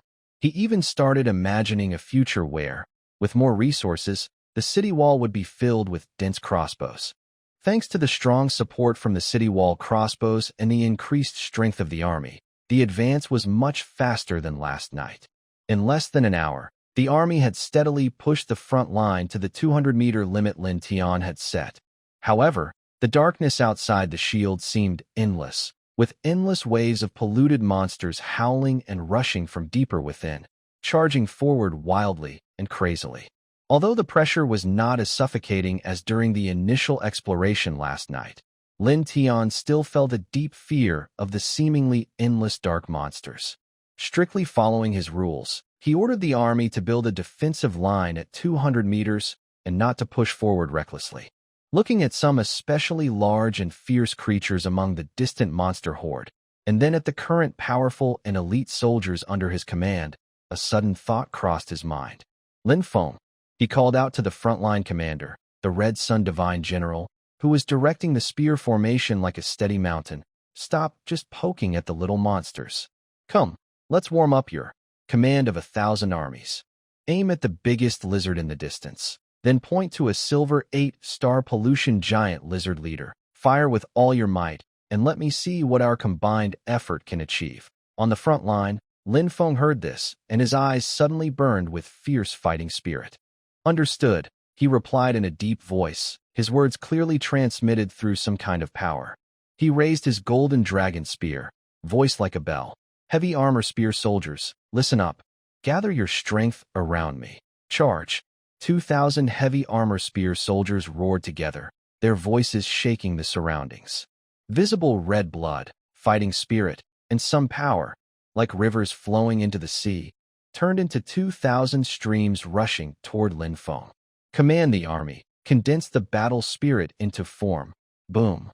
A larger, more solid golden-red glow burst out from Lin Feng's body than yesterday. A 20-meter-tall shadow of a fiery sun warrior spirit suddenly formed above his head. The shadow's flaming spear seemed to turn solid, radiating intense heat and sharpness that could burn everything, even causing the surrounding air to distort slightly. Slash! Lin Feng moved in sync with the battle spirit, shouting loudly, and swung the giant spear. A huge, crystal-like red crescent-shaped spear glow over 50 meters long tore through the air, with terrifying power that seemed to split the sky, heading straight for the silver 8-star pollution giant lizard leader and the surrounding area, he pointed to. Where the spear glow passed, the ground was torn open into a blackened trench, and nearby low-level monsters were vaporized by the high heat before they could scream. The giant lizard leader, biting an unlucky monster, sensed the deadly threat and roared in anger. Its massive body emitted a dark green, filthy glow, trying to resist. Shaboom! The spear glow hit the filthy shield on the lizard's body, producing a harsh burning sound, then tore through it like a wrecking ball, smashing into the thick back armor of the giant lizard. The tough, corrosive back armor was cut like butter by a hot knife, creating a huge wound that nearly split the giant lizard's body in half. Dark green, foul-smelling blood and internal organs burst out like a waterfall. It let out a shrill cry of pain, collapsed to the ground, twitched a few times, and then fell silent. The aftershock of the spear glow also tore apart and ignited a dozen or so bronze and black iron-level giant lizards and monsters around it. Even though I expected it, I still couldn't help but take a breath as I saw this more powerful strike.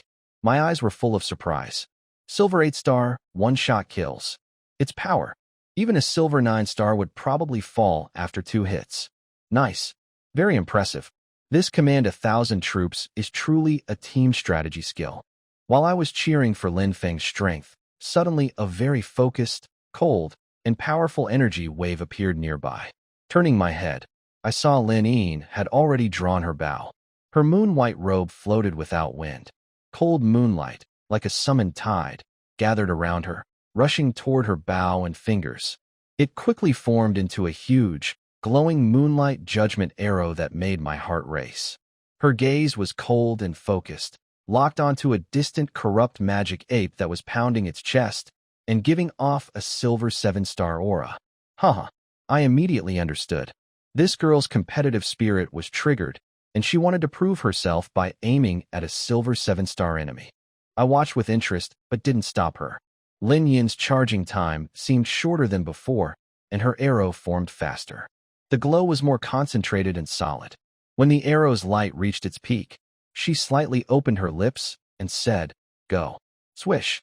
Unlike yesterday's sharp scream, this time there was only a faster, more refined, and almost soul-freezing cold moonlight streak that cut through the darkness instantly. The arrow left a long, milky white trail in the air that lingered. The corrupt magic ape was much more agile than the giant lizard. The moment the arrow was released, it sensed the deadly lock-on. It roared in fear, crossed its arms over its chest, and released a thick black decay aura to defend. But all was in vain. The moonlight arrow, with its purifying and evil-penetrating power, easily pierced through the black aura and hit the center of the ape's crossed arms. Poof! There was no big explosion. The arrow, like a glowing red wire, pierced into the ice and snow, instantly entering the ape's body and emerging from its back, leaving a bright, blackened, moonlight crystal-edged wound. The magic ape froze, its fierce eyes quickly dimmed. Then, the moonlight energy inside it suddenly erupted.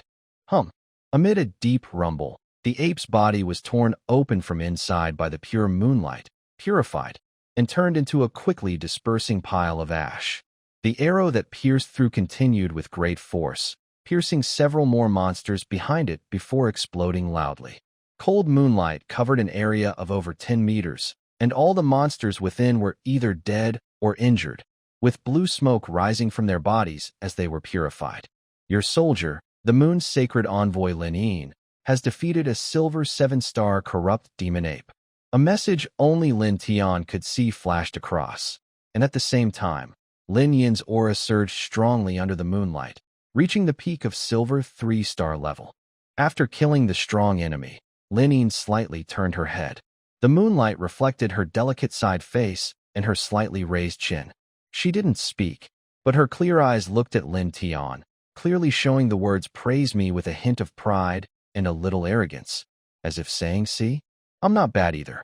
Lin Tian was amused by her expression and clapped enthusiastically, praising exaggeratedly, "Beautiful.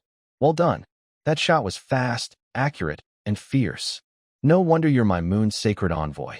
Looks like my care tonight wasn't wasted. The effect is immediate." He deliberately mentioned the massage, and sure enough, the small pride on Lin Yin's face was instantly replaced by shyness. Her previously cold face from the battle blushed again. She awkwardly turned her head and muttered softly, "It's all because the Lord commanded well. I'll go clear out the other monsters first." After saying that, like a cat with its tail stepped on, she quickly floated to the other side of the line, continuing to look for prey, but her back looked a bit hurried. "Haha, little one." Lin Tian watched her back, shook his head with a smile, and felt even happier. For the next nearly hour, the army stayed firmly within a 200-meter boundary, acting like an efficient killing machine.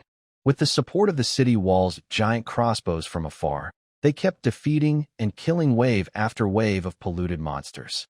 Gradually, the monsters emerging from the darkness became fewer, changing from a wave to a stream, and finally only a few scattered ones remained. Almost done, Lin Tian decided to end it. He gave the order, "Sound the retreat. Everyone, withdraw and order back inside the city walls." The well-trained soldiers immediately changed formation, with the front line becoming the rear guard, switching roles to protect each other. They quickly and orderly retreated into the towering city walls, which gave a sense of safety. The heavy, intelligent city gate slowly closed, sealing out the blood and darkness outside. Next is the exciting moment of harvest. The monster of pollution almost always drops spiritual crystals, and the amount is quite large. With the accumulation during the day, when all the crystals are counted, Lin Tian's resource panel clearly shows low-level spiritual crystals, about 100,000 mid-level spiritual crystals, about 215,000 low-level crystals, and 200 mid-level crystals. Lin Tian looked at these numbers, his eyes almost turning into crystal shapes, and he couldn't help but smile widely. At this rate, I might really take off. Upgrading city walls, expanding troops, building special structures. All arranged. He then looked at the levels of the 4 core generals, feeling very satisfied. Lin Yin, silver 5 stars. Lin Feng, silver 4 stars. Lin Yan, silver 3 stars. Lin Yu, bronze 9 stars at the peak. As for the soldiers under his command, the lowest level had reached black iron 7 stars. Good. Everyone is ready. Disband. Hurry up and wash up for rest. Lin Tian waved his hand, ending tonight's hunt. The soldiers, tired but happy with their gains, orderly headed to the expanded bathhouse and barracks. Meanwhile, Lin Yin, under the watchful eyes of Lin Feng, Lin Yan, and Lin Yu, especially Lin Yu's bright, blessing-filled gaze, slightly blushed but walked confidently behind Lin Tian, heading toward the Lord's mansion, which had now become a symbol of the territory. This seemed to have become an unspoken habit. Entering the warm, bright lounge of the Lord's mansion, very different from the bloody battlefield outside, Lin Tian relaxed naturally and smiled at Lin Yin. You worked hard today. Our Moonlit Reaper, General Lin Yin. Lin Yin quickly bowed slightly, speaking seriously. It's no trouble. Being able to help the Lord is an honor and duty. Duty is duty. Lin Tian walked to the table, poured a glass of water, took a sip, and casually said with a serious tone, but tonight, you might need to stay up a little late. We need to wait until around midnight. Midnight? Lin Yin, quick-witted, immediately thought of the giant skeleton bear that appears punctually every night, and combined with their current rapid growth and strength, she quickly understood Lin Tian's plan.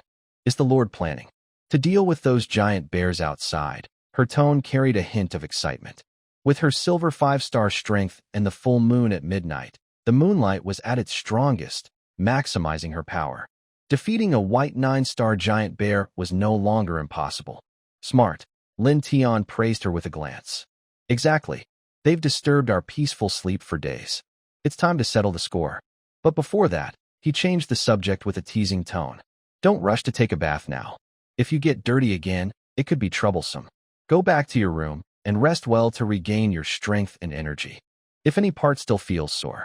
Ahem, my care service can be renewed too. He winked, deliberately bringing up the old joke.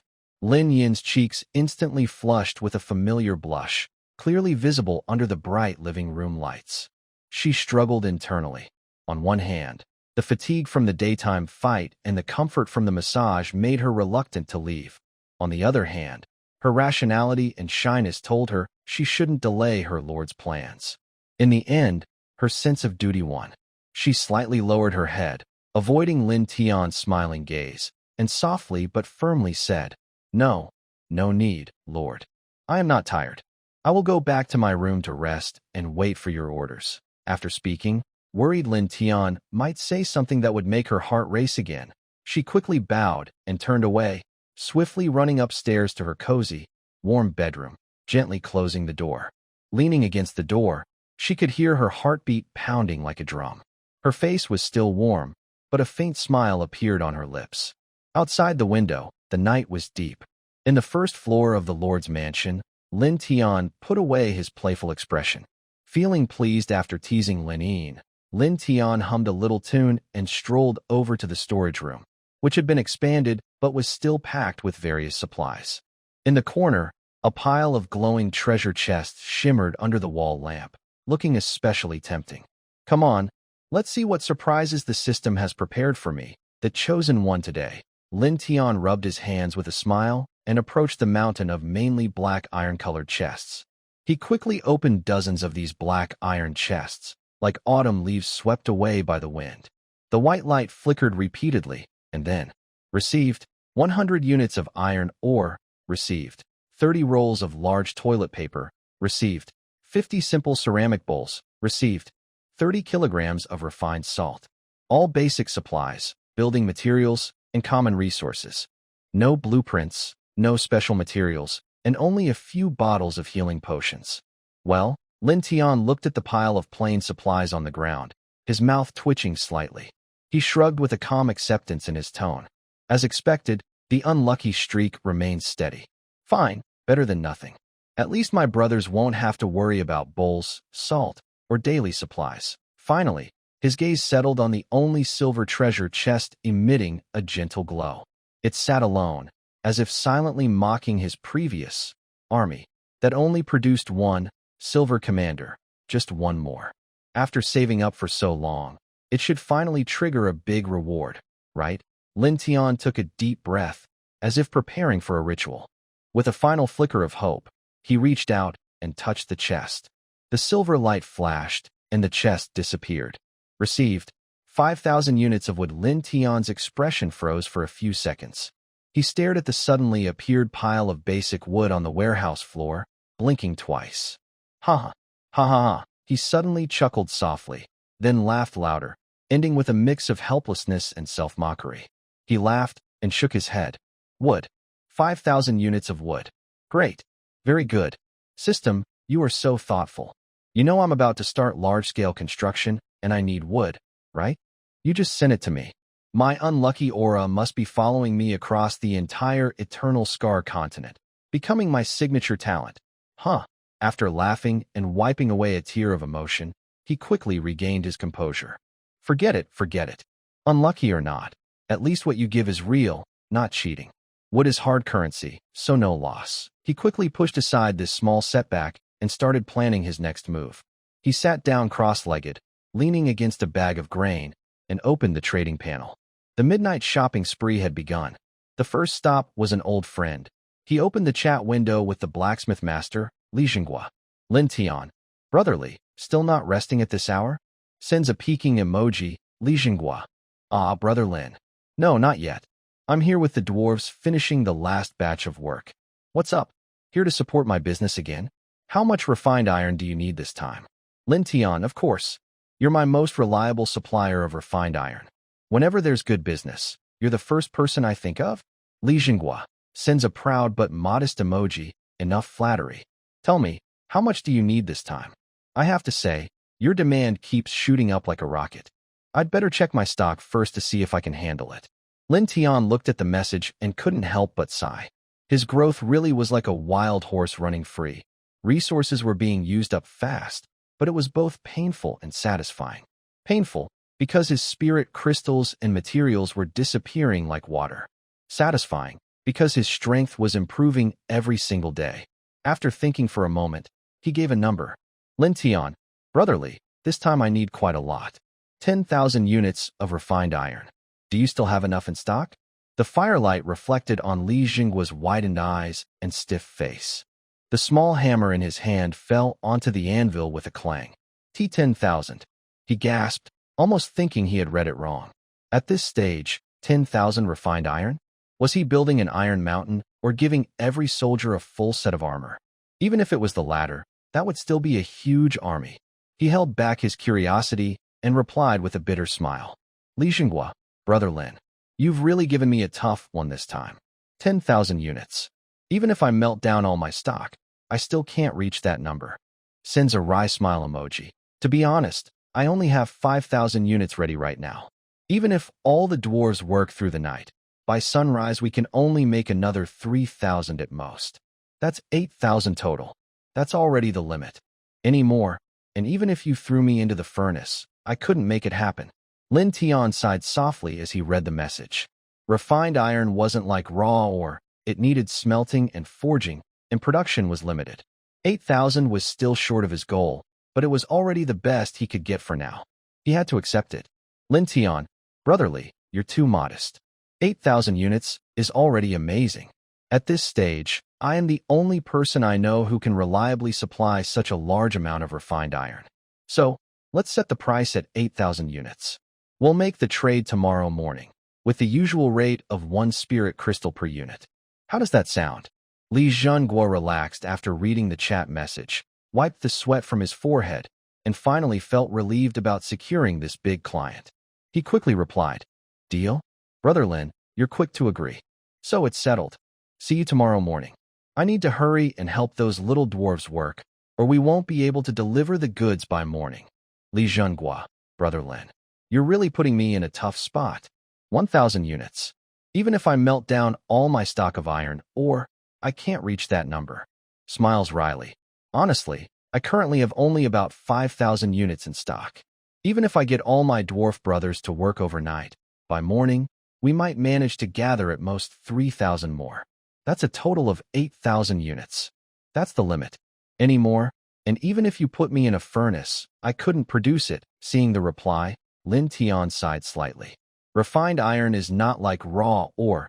It needs to be smelted and forged, so production capacity is limited. Although 8,000 units is short of the target, it's the maximum he can currently get. He had to accept the reality. Lin Tian, brotherly, you're humble. 8,000 units is already impressive. At this stage, you're the only one I know who can reliably supply such a large amount of refined iron. So 8,000 units it is. We'll trade tomorrow morning at the usual rate of 1 spirit crystal per unit. How about that?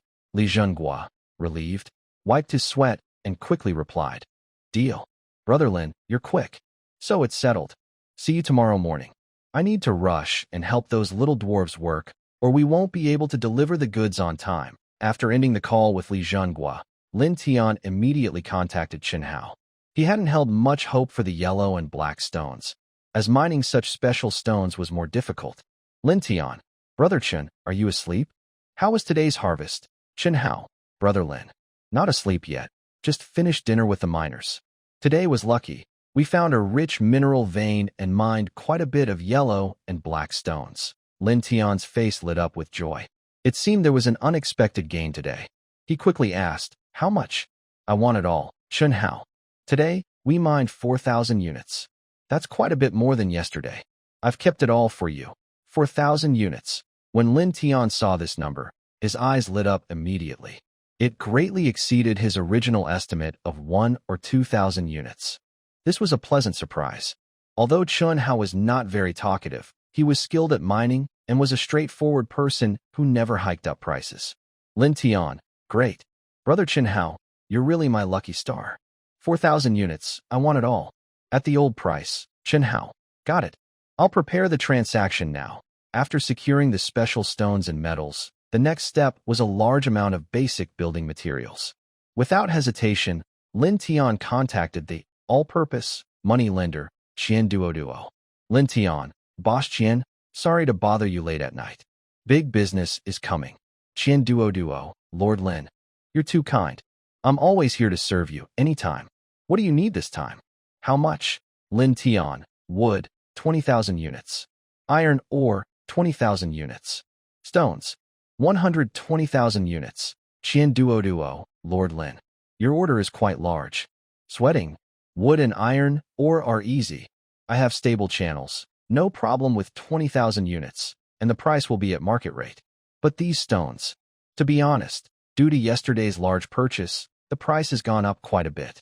Currently, in the market, exchanging 5 units of stones for 1 spirit crystal is considered fair, but they often run out of stock. Lin Tian frowned slightly, surprised that stones had suddenly become scarce. However, since they were essential for city wall construction and future expansion, he had to get them. Quickly calculating in his mind, 120,000 stones would cost 2,400 spirit crystals. It was painful but still within his limits. He replied, I understand the price. It's market rules. At a 5-to-1 ratio, 120,000 stones. The wood and iron ore should also be at the latest market prices. Boss Qian, can you have all these materials ready by noon tomorrow? Qian Duo was also overjoyed at this huge deal. His mind raced, and he quickly responded, rest assured, Lord Lin.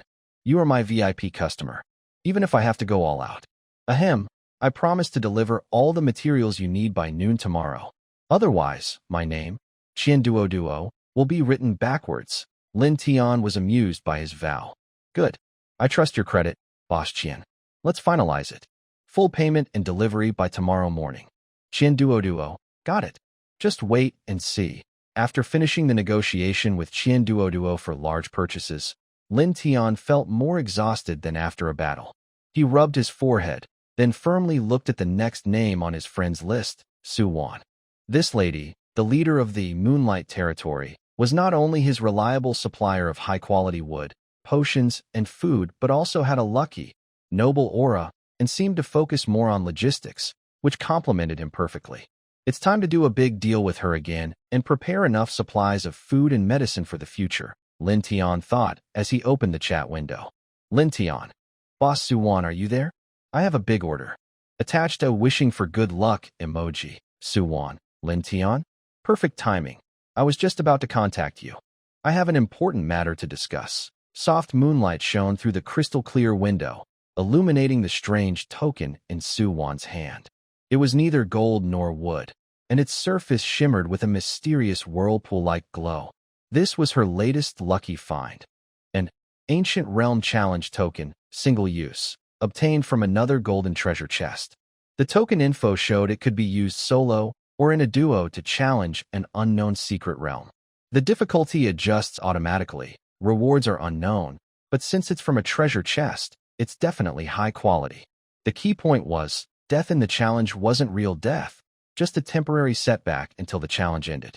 Suwan's emerald eyes fixed on the token, then looked out the window at the natural elves busy tending spiritual plants and making potions under the moonlight. They clearly weren't skilled fighters. She sighed softly, her beautiful face thoughtful. Solo challenge? With our strength, we might not even pass the first stage. Duo team, and we split the rewards. Her mind quickly considered potential partners. Someone who traded often, grew stronger fast, kept promises, and didn't seem overly ambitious. Lin Tian's figure naturally appeared in her thoughts. Maybe I should try working with him, she decided. Just then, Lin Tian's message arrived. Suwan, tell me what you need first. Let's finish the deal before I talk about my side. Lin Tian. All right, I need a lot this time. 8,000 units of moon birch spirit wood, as much healing potion and sacred lotus fruit as you have, plus spiritual rice, various fruits, and vegetables, all included. You figure out the price. On the other end of the communication, Suwan saw the long list and the words, all included. She was so surprised, she almost stood up from her soft woven mat chair. 8,000 moon birch spirit wood? Healing potions and sacred lotus fruits all needed?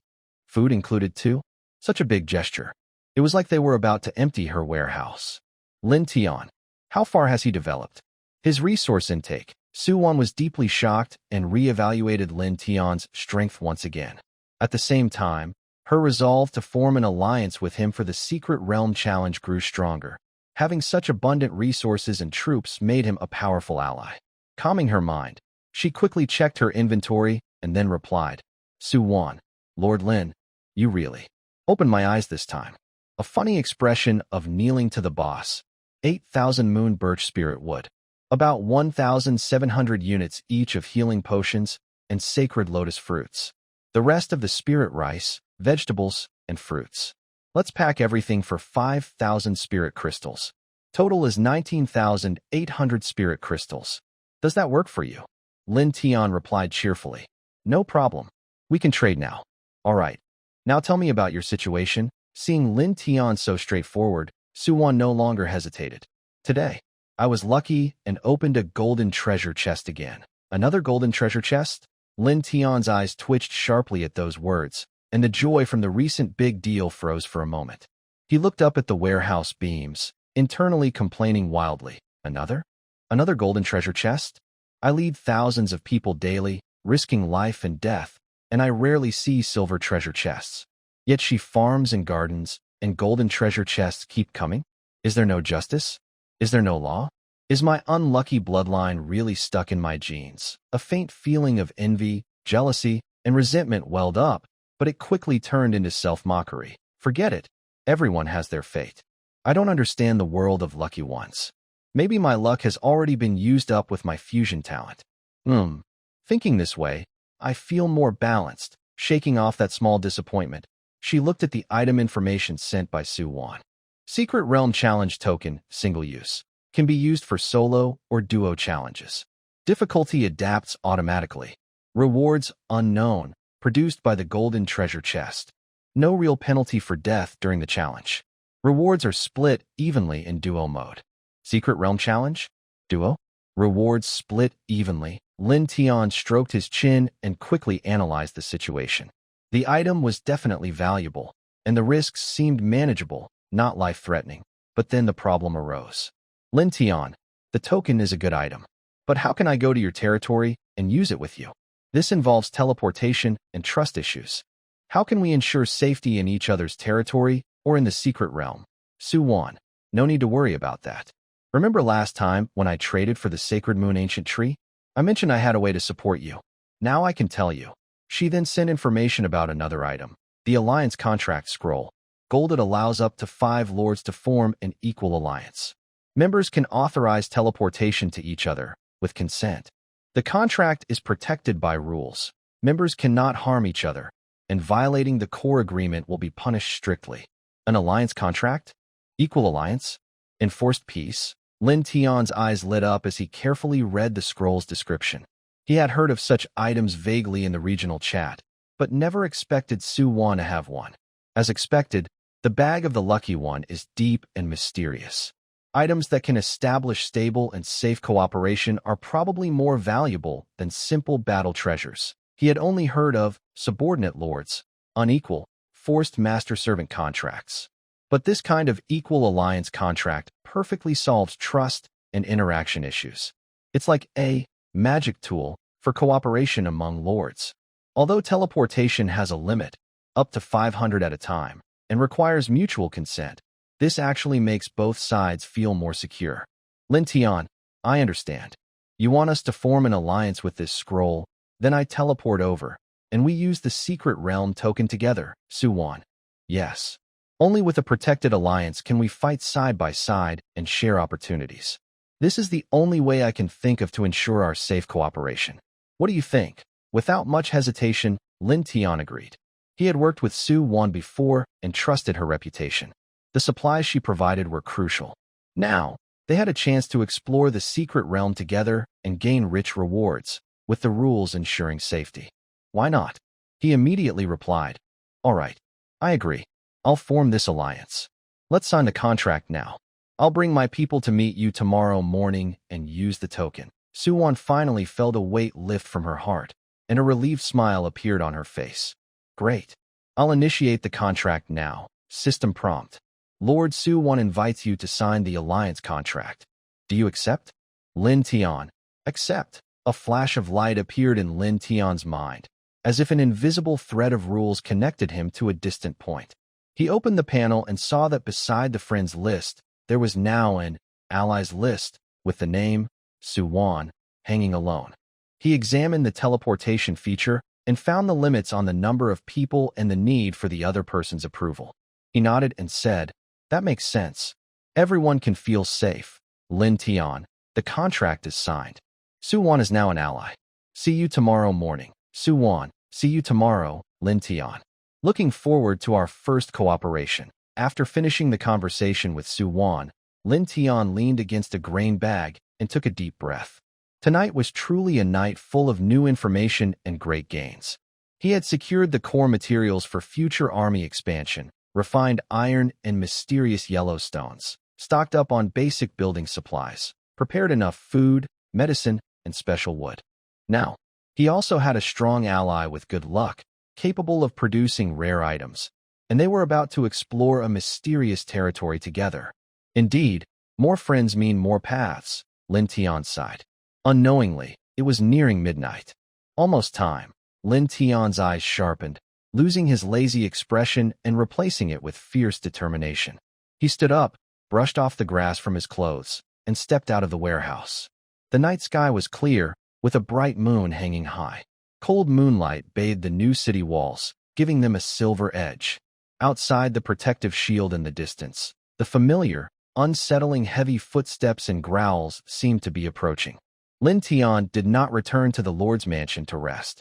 Instead, he strolled up to the open-air balcony on the second floor of the mansion. The night breeze was cool, carrying the scent of distant forests mixed with a faint hint of blood. He leaned on the railing, his gaze sharp, looking into the dark, surging distance. There was another challenge for him and his territory, a test of recent achievements and a chance to gather more resources. A learning experience. Rotting giant bear. After so many days of noise, it's time to quiet down, he whispered to himself, a confident and slightly excited smile curling his lips. His hands clenched instinctively, as if confirming his strength. Click! A very soft sound of a wooden door hinge turning broke the silence of the second-floor corridor. The door to Lin Yin's room was slowly pushed open just a crack. She had changed out of her white ceremonial robe, which was easy to move in during the day, and was now wearing a simple, light blue everyday outfit, also a gift from Lin Tian's previous trade. Her long hair was smoothly draped over her shoulders, washed clean of the dust of battle, leaving only a faint, fresh scent after her bath. Walking quietly on the cool, smooth wooden floor, she approached the connection between the living room and the balcony. The moonlight was like water, pouring through the floor-to-ceiling window, clearly outlining the tall figure standing at the balcony railing. Lin Tian was facing away from her, slightly tilting his head to look at the starry sky, seemingly lost in thought. His back in the moonlight looked a little lonely, yet full of quiet strength ready to burst forth. Lin Yin watched silently for a few seconds, a complex feeling flickering in her eyes. Care, admiration, and a touch of soft, hard-to-describe tenderness. She took a gentle breath, stepped to his side, slightly behind him, and stopped. Lord, her voice was softer than the moonlight, breaking the silence. It's late at night, and you're still working hard for the territory. Thank you for your effort. Her words were pure concern, softening the sharpness from the battlefield, leaving only the gentle warmth of her identity as Lin Yin. Lin Tian seemed to have already sensed her presence and was not surprised. He turned his head, showing a tired look after staying up late, but his eyes remained bright. Looking at the woman beside him, who appeared even more beautiful after her bath, with her eyes reflecting the stars and moon, he smiled lightly, his tone casual yet sincere. The ones who suffer the most are always you, standing at the front, fighting those fierce monsters. As for me, I just talk a bit, do some calculations, arrange logistics. How hard can that be? He paused, his gaze falling on her face with a teasing smile. But you, staying with me so late today? Well, it's already today. Probably have a tough day ahead tomorrow, or rather, today, with more battles. Lin Yin quickly shook her head, her expression serious. It's my duty and my honor to help the Lord. It's also, willingly. How could it be hard? Her words were firm, but under the moonlight, her fair cheeks slightly flushed. Seeing her earnest yet stubborn look, Lin Tian suddenly had a thought. All along, the titles, Lord, and subordinate, felt especially formal, even somewhat distant, in the quiet moonlit night and the close companionship they shared. He remembered her shy smile when she picked food at the dinner table, her dependence when she leaned on him during the massage, and how she always silently stood half a step beside him. Lin Yin, he suddenly spoke, his voice softer than usual. Calling me Lord all the time feels a bit strange. From now on, when we're alone, you don't have to call me that. Hearing this, Lin Yin paused, her clear eyes showing confusion and a little unease. How can that be? To me, the Lord is someone I respect and trust deeply. Respect must be maintained. This is very important. She instinctively used polite language again and even took a small step back, as if unsure about the suggestion. Seeing her tense posture and the panic in her eyes, Lin Tian smiled instead. His smile looked very relaxed under the moonlight, with a hint of mischief as if he had played a clever trick. Don't be so nervous, Lin Tian waved his hand. I just think there's no need to be so formal when we're alone. Well, from now on, when it's just us, you can call me Big Brother Tian. It sounds more friendly. He gave himself a seemingly reasonable reason, but his tone was casual and confident. Big Brother Tian? This nickname completely confused Lin Yin. Her face instantly turned redder than the sunset. The nickname was too intimate, far beyond her understanding of the usual hierarchy. She stammered, her eyes flickering, her fingers unconsciously twisting her clothes. This is too much, Lord. This is an order, Lin Tian said with a smile, deliberately putting on a serious face, but the smile in his eyes couldn't be hidden. As the Lord, you have to obey, right? It's settled then. Call me Big Brother Tian from now on when we're alone. Order. Those two words seemed to have magic power, making Lin Yin's confused thoughts freeze for a moment. Looking into Lin Tian's gentle yet unyielding eyes, her inner struggle slowly faded away like a tide. Refusing the Lord's order was impossible, but accepting this nickname didn't seem so bad. In fact, deep inside, she felt a strange sweetness and a fluttering feeling. She took a deep breath, as if gathering all her strength, finally overcoming her huge shyness and sense of guilt about being disrespectful. Her voice was faint, like a mosquito's buzz, but clear as she spoke the two words, "Oh, okay." Big Brother Tian. After speaking, she immediately lowered her head, afraid to look at Lin Tian's expression. Her ears turned red as if they might bleed, and her heart pounded like drums. "That's more like it." Lin Tian smiled happily. He reached out and naturally ruffled her long hair, acting affectionately like he was treating his own sister. "We are partners fighting side by side. We will walk a long road together in the future. Don't bother with fancy manners. Just relax." The warm feeling from the top of her head and the word, partner, made Lin Yin's shyness gradually be replaced by a more solid and warm feeling. She quietly looked up and quickly glanced at Lin Tian. Seeing his sincere and happy smile, her last bit of nervousness disappeared. She softly said, "Okay, Brother Tian," with more confidence this time. This new, private way of calling each other seemed to create a closer, invisible boundary between them. The moonlight was gentle, and the atmosphere on the balcony was quiet and delicate. But this peace didn't last long. Roar, thud, thud, thud, familiar, grating roars and heavy footsteps, like drums pounding, approached from afar, sounding like the tolling of a death bell, marking the start of midnight. The ground began to tremble slightly. Lin Tian and Lin Yin both looked serious. They turned their heads to the darkness outside the protective shield. In the shadows, three huge, decayed bears emerged. Their bodies were like moving small mountains, with rotten fur falling off, revealing white bones and dark red muscles. They led the way out of the jungle shadows. Their dull yellow eyes stared fixedly at the blood food inside the light screen, radiating a wild aura of 9 stars. They kept hitting the ground with their huge paws, roaring provocatively. Soon after, over the next 10 minutes, more heavy footsteps gathered. In the end, 15 decayed bears, like 15 foul-smelling, deathly mountains of flesh, surrounded this part of the territory. They didn't seem to work together much, but the terrifying pressure they created together was enough to make any black iron or bronze-level creature tremble with fear. But at this moment, Lin Tian, standing on the city wall, no longer felt the initial fear or helplessness. He even looked at one of the closest bears through the protective shield, meeting its murky eyes with interest. "TSK, 15 of them, more than usual. Looks like they've caught the scent of a feast." His tone was relaxed, even a bit eager. Turning to Lin Yin, who was already in battle mode, he said, "Let's go. Our Moonlight Reaper is up next. Time to make these noisy troublemakers shut up forever." Lin Yin had completely shed her earlier shyness. The moonlight shone on her, making her look pure and holy, as if the moon itself gathered around her, giving her a faint silver glow. She felt the powerful strength of her 5-star silver energy inside her, along with the endless energy and fighting spirit under the moonlight. Facing 15 9-star silver beasts, her cold eyes showed no fear, only a fierce fighting spirit. Hearing Lin Tian's words, she slightly turned her head. The moonlight lit up her graceful profile and her confident eyes.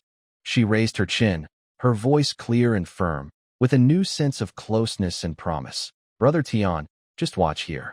Lin Yin will not let you down." At that moment, she was no longer the shy girl hesitant about titles. She was now the Silver Arrow, commander of 2,000 archers, the sacred envoy of the moon. "Good. I can't wait to see our General Lin Yin in action." Lin Tian laughed heartily, feeling happy. The two of them said nothing more.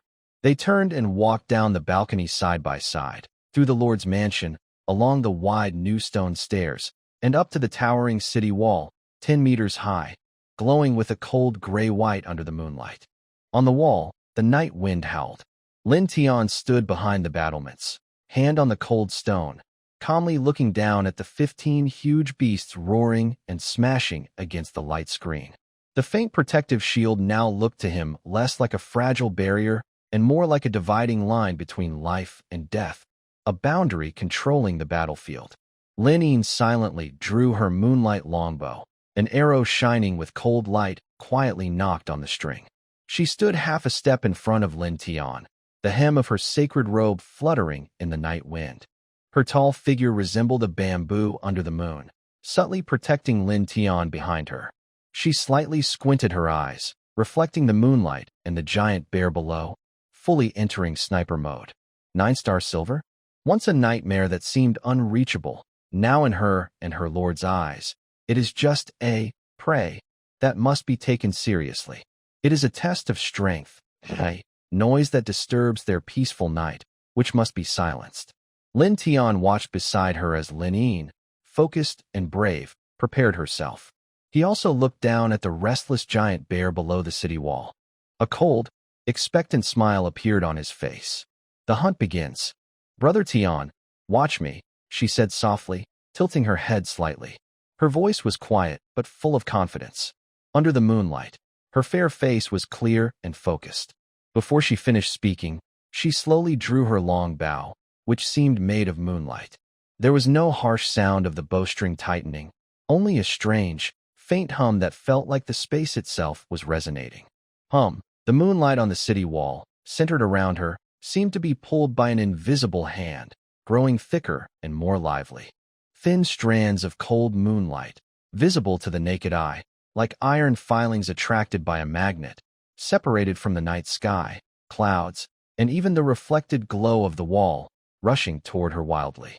At first, it was just a faint glow, then a flowing stream of light, and finally, a swirling vortex of moonlight formed around her with a diameter of several meters. The center of the vortex was where Lin Yin and her bow were. Her long hair moved without wind, the tips shining with silver. She seemed to merge with the moonlight, giving off a sacred, ethereal, yet extremely dangerous aura. Endless moonlight power flowed from her arm into the bow, gathering at her fingertips as she nocked her arrow. The rotten giant bear below the wall seemed to sense the deadly threat. It stopped its meaningless thrashing, its murky eyes fixed on the bright, little moon above the wall. It roared with a mix of anger and fear, dark red energy swirling beneath its decayed fur, trying to defend itself. But it was too late. Judgment, Lin Yin whispered coldly, parting her lips to speak 2 icy words, then released the bowstring. Whoosh! There was no deafening explosion, only a sharp, piercing scream that seemed capable of tearing the soul apart. The huge moonlight arrow transformed into a silver lightning bolt that streaked across the sky, instantly illuminating the night within hundreds of meters. Ignoring the short distance of just 100 meters, it struck the thickest part of the giant bear's chest just as it raised its decayed front limb. Splash boom! The arrow did not explode but pierced into the ice and snow like a glowing hot iron. It sank instantly into the giant bear's body. Then, an incredible force of purification and destruction erupted inside it. The dark red, filthy energy on the bear's surface melted away like snow under the blazing sun. Its decayed body, strong enough to withstand ordinary silver-level attacks, was torn open from the inside by the pure, violent power of the moonlight. Roar, a piercing cry, more like a scream than a bear's roar, echoed through the night sky. The giant bear's massive body was suddenly thrown backward, and a large, transparent wound over a meter wide appeared on its chest, emitting greenish smoke from the purification. The rotten flesh and bones around the wound turned into strange crystal-like formations and quickly spread outward. The bear fell heavily onto the ground dozens of meters away, creating a deep crater with dust flying everywhere. It struggled to get up, but the relentless moonlight energy kept destroying its vitality. Dark green blood spurted out like a fountain, and its breath rapidly weakened, nearing death. Nice. 1 arrow for a heavy blow. Lin Tian on the city wall couldn't help but cheer, eyes shining with excitement. Lin Yin's strike was even more powerful than he expected. The silver 9-star corrupted giant bear was almost killed with a single arrow. Lin Yin's face was calm and cold. Without hesitation, she almost immediately flicked her fingers across the bowstring again. Buzz! A smaller, yet more precise and swift moonlight arrow shot out, like a deadly pinpoint. It instantly pierced the giant bear's open, filthy mouth, which was wide from pain, and shot out through the back of its head. The giant bear's last struggle suddenly stopped. Its huge body twitched violently a few times, and then went completely still. Its cloudy eyes quickly lost their luster, leaving only frozen fear and regret. Tip: your troop has killed a silver 9-star corrupted giant bear and received the reward. 18 intermediate spirit crystals. 18 intermediate spirit crystals. Nice. Seeing the message, Lin Tian's eyes lit up. He clenched his fist tightly, smiling happily. This experience pack is really rich. Excellent effect, Lin. The first kill was successful, greatly boosting morale, even though only Lin Tian was present to witness it. Lin took a deep breath, feeling the energy in her body rapidly recover under the moonlight after using the full moon judgment, which had consumed a lot of her strength. Her gaze was now fixed on the next giant bear, which was furious and roaring, driven by the death of its companion. Instead of using the costly full moon judgment, again, she maximized the passive effect of her holy moon body and her fast recovery under the moonlight. She moved lightly like a moonlit fairy, weaving between the battlements. Each time she drew her bow, a precise and deadly moonlight arrow shot out, either piercing the giant bear's eye or through its joints. The arrows flashed like stars, and the moonlight shimmered like falling stars. Under Lin Tian's admiring gaze, Lin showed her terrifying efficiency as a legendary soldier and a powerful silver 5-star warrior. Below the wall, the roars and wails of the decaying giant bears echoed constantly, their huge bodies falling one after another. Second, third, fourth. With each kill, Lin Tian heard a pleasant system notification and the sound of spirit crystals arriving. Ding dong. The moonlight kept replenishing Lin Yin's energy, allowing her to continue high-speed attacks. Her archery had become perfect. Each arrow carried pure moonlight power and the moonlight magic break trait, giving her extra damage against dark, corrupt creatures like the decayed giant bears. However, the decayed giant bears were still formidable, with tough skin, thick flesh, and strong vitality. Lin Yin's arrows could do effective damage, but it often took several or even dozens to finish off one. Below the wall, 9 more decayed flesh mountains emitted terrifying aura, their bloodshot, muddy eyes fixed on the moon-white figure above, the one causing their comrades to fall one after another.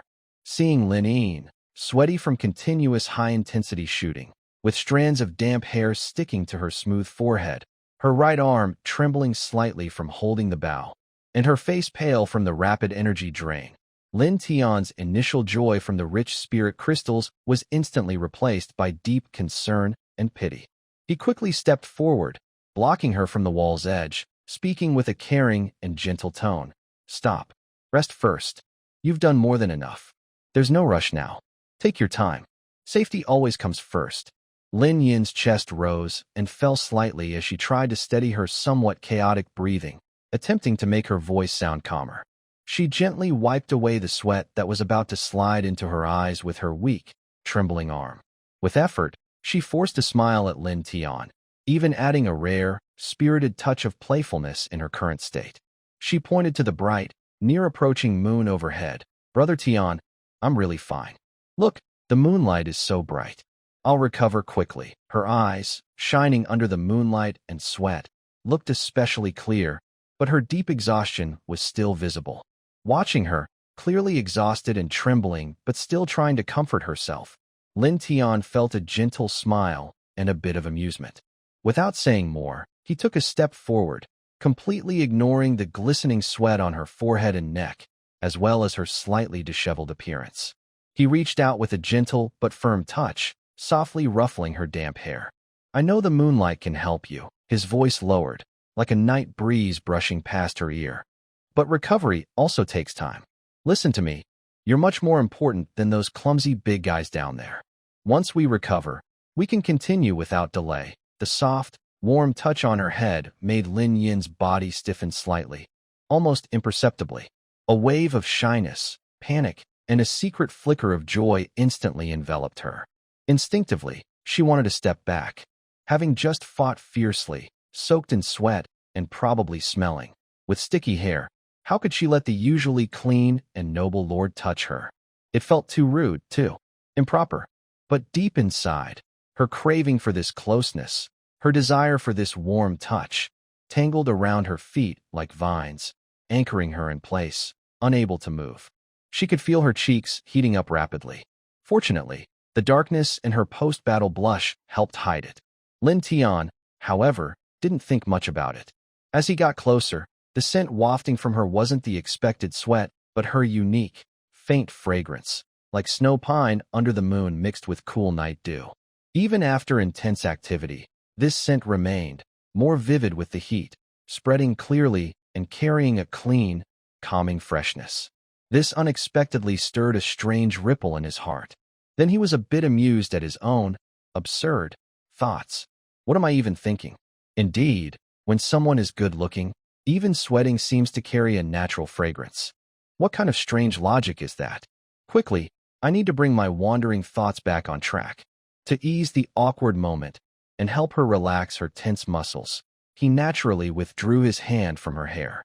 He then shifted his focus to her shoulders, which were slightly stiff from holding the bow for a long time and still trembling a little. Skillfully, he began to gently massage, trying to melt away her accumulated fatigue. Relax, don't hold on so tightly. If the string is too tight, it will break, he said softly, with a calming, steady voice that belonged to a leader. Take a good rest for a while, so you can continue fighting later, right? The gentle pressure of his massage and the warmth passing through her light robe made Lin Yin's face suddenly turn bright red, like a ripe peach. Almost nervously, she lowered her eyelashes and dared not look directly at Lin Tian. Her eyes wandered to the tip of her dusty boot, and her voice was faint, almost like a mosquito's buzz, as she managed to say, Thank you, Lord." After speaking, to hide her overwhelming embarrassment, she quickly looked away toward the distant wall where the rotten giant bears still prowled and growled. It was as if she was fully focused on observing the enemy and planning her next move. But her thoughts had already drifted far away, disconnected from the bloody battlefield. Her heartbeat pounded like a drum, echoing in her ears, while her mind kept replaying the sensation and words from just now. A bold, even somewhat absurd thought quietly grew from the softest corner of her heart, carrying a secret hope of a girl. If only these stinky, noisy bears could come to visit every night. Then maybe every late night, I could stand here with Tian Ge like now. Even if we do nothing, just stay quietly, or like this. Being cared for by him, that would be wonderful. Being with Tian Ge feels so good. This thought made her ears burn even more, and it was like tasting honey, sweetness she couldn't hide. Under Lin Tian's gentle yet firm massage and comforting words, Lin Yin's tense nerves and muscles gradually relaxed. The moonlight, like an invisible stream, nourished her exhausted body. About a quarter of an hour later, her pale cheeks regained some color, and her trembling arms steadied. A sharp, clear light rekindled in her eyes. "Brother Tian, I'm ready," she whispered, her tone returning to its usual calm. She gave Lin Tian a gentle, reassuring smile, then turned around and faced beyond the city wall again. The killing continued. The moonlight seemed to become an extension of her body, flowing softly over her bowstring. She no longer used the powerful, full moon judgment, but instead played her ordinary moonlight arrows to their fullest. Each time she drew her bow, it was steady as a rock.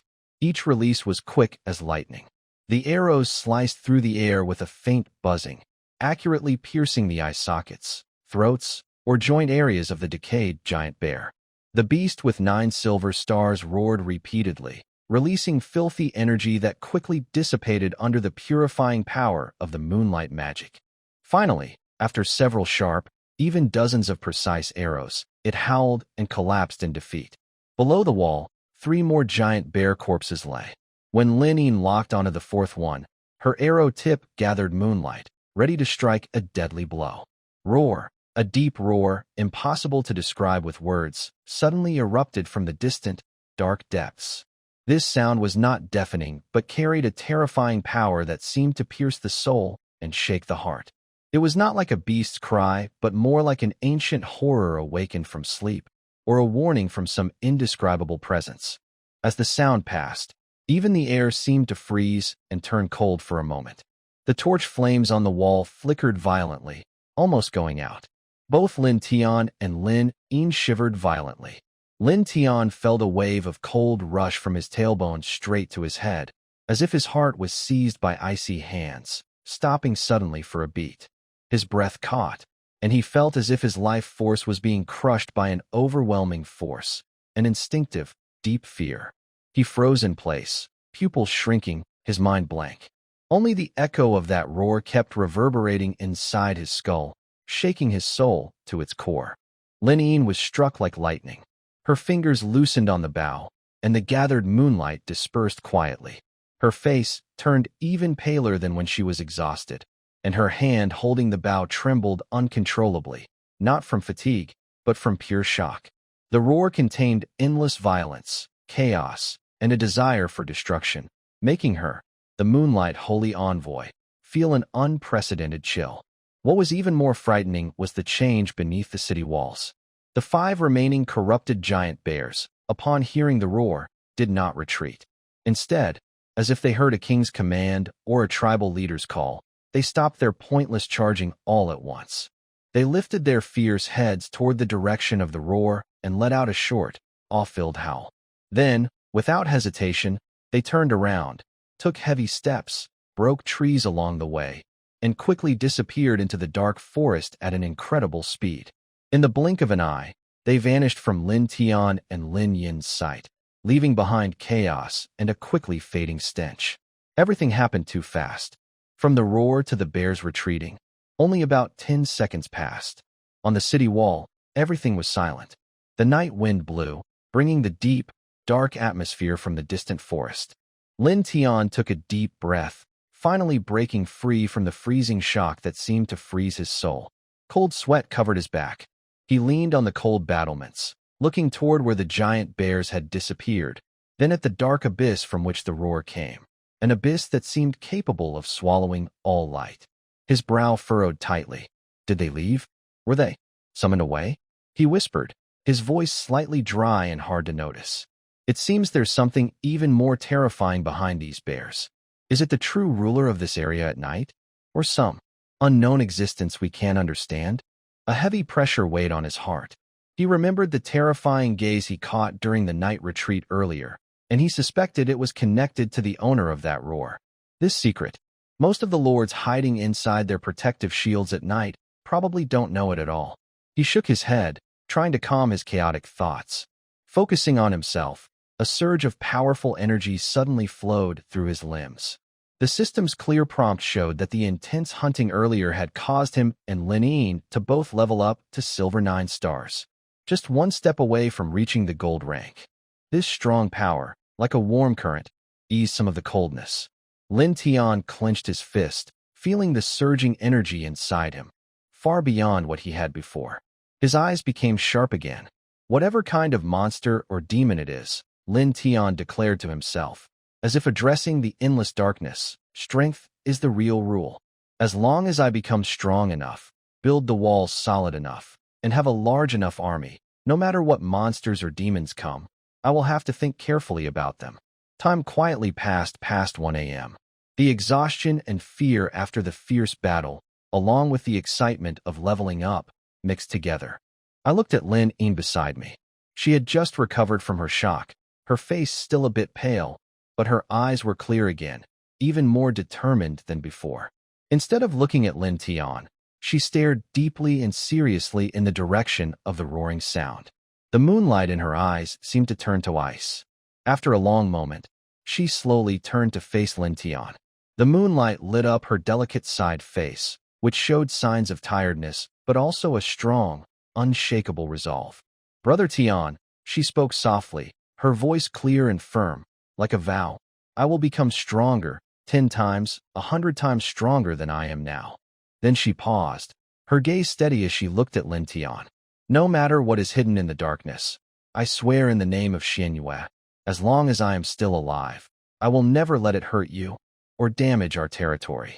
This was not just loyalty from a subordinate, but a heartfelt promise of protection, made after shedding shyness and hesitation. The moonlight shone on her, pure and powerful. Lin Tian was slightly surprised, looking at her serious eyes. His heart was touched, a warm feeling rising inside. He showed a gentle, comforting smile and lightly patted her shoulder. "All right, I've received your good intentions," he said softly, with a reassuring strength. He pointed to the brightly lit Lord's mansion behind him. "You've worked hard tonight, and I know you're a bit scared. Don't think about anything now. Go home, take a hot bath, relax, and get a good sleep. Tomorrow, we have an important task to do." Lin Yin looked at his gentle smile, and her tense heart finally relaxed completely. She nodded softly, "Yes, okay." They didn't say more and walked side by side down the city wall, through the quiet camp, and back to the warm Lord's mansion. They washed up, and the sound of water flowing was especially clear in the peaceful night. When Lin Tian lay down on the soft bedding, his body and mind felt exhausted like a tide. But his mind kept recalling the roar and Lin Yin's vow under the moonlight. "Tomorrow, the Secret Realm Challenge," he whispered softly, feeling more excited about the unknown adventure and eager to become stronger. With a hint of tiredness and heaviness, but mostly looking forward to the future, he slowly closed his eyes. On the 6th morning, the dawn had not yet completely chased away the deep blue of the night. Only a faint white streak appeared on the eastern horizon. Inside the Lord's mansion, Lin Tian was still deep in sleep, recovering from last night's intense battle and emotional turmoil. "Brother Tian, it's morning. Time to get up." A clear, gentle voice with a slight upward tone at the end softly knocked on the bedroom door. Lin Yinue's sweet voice chased away the last bit of sleep. Lin Tian mumbled vaguely in the soft bedding, shifting like a reluctant bird leaving its nest, then barely opened his sleepy eyes. "Got it, Lin Yinue," he replied lazily, with a nasal tone. "Go wash up first. I'll be there soon." Listening to her light footsteps leaving outside, Lin Tian lay there for another 10 seconds before struggling to sit up. He rubbed his face hard to shake off the remaining drowsiness. He quickly dressed in simple clothes and boots, but didn't leave immediately. Instead, he sat back on the bed and opened the system panel. He was preparing to receive the refined iron and various materials he ordered yesterday. "Boss Qian, good morning. Everything's here, right? Let's do the deal," he messaged Qian Duo. Almost at the same time, Li Jingguo's message popped up. "Brother Lin, 8,000 units of refined iron, all smelted and ready for transfer. Thanks, brotherly. I'll receive it right away." Bright flashes flickered in the bedroom. Using the system's temporary storage, a huge amount of wood, stone, iron ore, and those 8,000 units of heavy refined iron appeared in Lin Tian's trading space, as if by magic. Looking at the suddenly full resource stockpile and the corresponding decrease in spiritual crystals, Lin Tian chuckled bitterly and muttered to himself, "Spending money is faster than a waterfall." Luckily, the income is also strong. A big family has big expenses. After finishing his wash, feeling refreshed, Lin Tian left the Lord's mansion. Lin Yinue was already quietly waiting outside. She changed back into her pure white sacred robe, her long hair neatly tied behind her head, revealing a smooth forehead and graceful neck. In the morning light, she looked fresh, like dewy moonlight orchids. Seeing Lin Tian, a gentle smile appeared on her lips, and her eyes shone brightly. The two of them walked side by side to the square in front of the Lord's mansion. Although it was expanded greatly yesterday, now the square was crowded with soldiers practicing in the morning, bustling and lively. TSK, when there are so many people, even a big space feels too small, Lin Tian said, hands on his hips, looking at the lively scene in front of him. Luckily, the rules of the Eternal Mark continent make buildings rise like magic. Without that, just planning homes, dining halls, and training grounds would give me a headache. Maybe this is what they call the sweet burden. Without delay, he headed straight to the shining recruitment altar in the center of the territory. He took a deep breath and focused his mind. Insert spirit crystals, 25,700 units. Designated recruitment, male times 16,000. Designated recruitment, female times 9,700. The altar burst into an unprecedented brilliant light, almost illuminating half the square. A pillar of light shot up into the sky, lasting for half a minute. When the light faded, in front of the altar, a vast, dense crowd of new soldiers appeared out of nowhere, like a tide flooding the open space. Exactly 25,700 people. They looked pale and thin, with confused eyes filled with fear of this strange world and a faint instinct to survive. Their clothes were simple and worn, many even barefoot, trembling slightly in the morning breeze. Nearly 26,000 people gathered together, whispering and restless, creating a low, buzzing sound. The scene was spectacular, but also looked like a scene from a refugee camp. Lin Tian stood on a slightly higher spot, watching this huge yellow turban army. He stroked his chin, his expression strange, then finally let out a self-deprecating laugh. Having a talent called fusion of all things really feels like heaven is feeding me, or rather, directly dumping a bucket of rice on my head. Otherwise, with this start, if this place is the main base of the beggar gang on the Eternal Mark continent, no one would doubt it. Though he was feeling emotional, he knew the important thing was to focus on the task. First, he loudly called out names and proudly honored the 6,300 veterans led by Lin Feng, Lin Yin, Lin Yan, and Lin Yu. These veterans had fought hard and now stood in neat, disciplined ranks, with a serious and commanding presence. In the morning light, their armor shone coldly, their eyes sharp, and their posture firm like pine trees. They were the strongest backbone of the territory, a sharp contrast to the nervous new soldiers. Then, he turned his gaze to the endless line of new recruits. He took a deep breath, his voice loud and strong, reaching everyone clearly. New brothers. Look at them. He pointed to the veterans. Just a few days ago, they were just like you. Nothing, stepping out from this altar, full of confusion about the future. But now, they wear the best armor, hold the sharpest weapons, and have the strength to stand firm or even expand in this dangerous land. They earned all this with courage and loyalty. He paused, scanning the eager young faces. And I, your Lord Lin Tian, promise you, if you stay loyal to the territory, fight bravely, and follow the rules, I will give you the same strength, or even greater. I want you to be well-fed, warm, have a home, live with dignity, and become strong. Follow me, and we will not stop at these city walls. One day, we will make the entire Eternal Scar continent hear our territory's name. Are you willing? Willing. Willing. At first, a few shouted, then the crowd quickly caught on. Over 25,000 new soldiers roared with all their might. Though their voices were uneven, they formed a powerful wave of sound. The initial confusion was replaced by fiery hope. Good. Lin Tian said no more, his eyes shining with determination. Now, accept this gift of power. Merge and evolve. Begin. Using his mind communication talent, countless materials seemed to be moved by an invisible hand. Boom. Hum. Splash.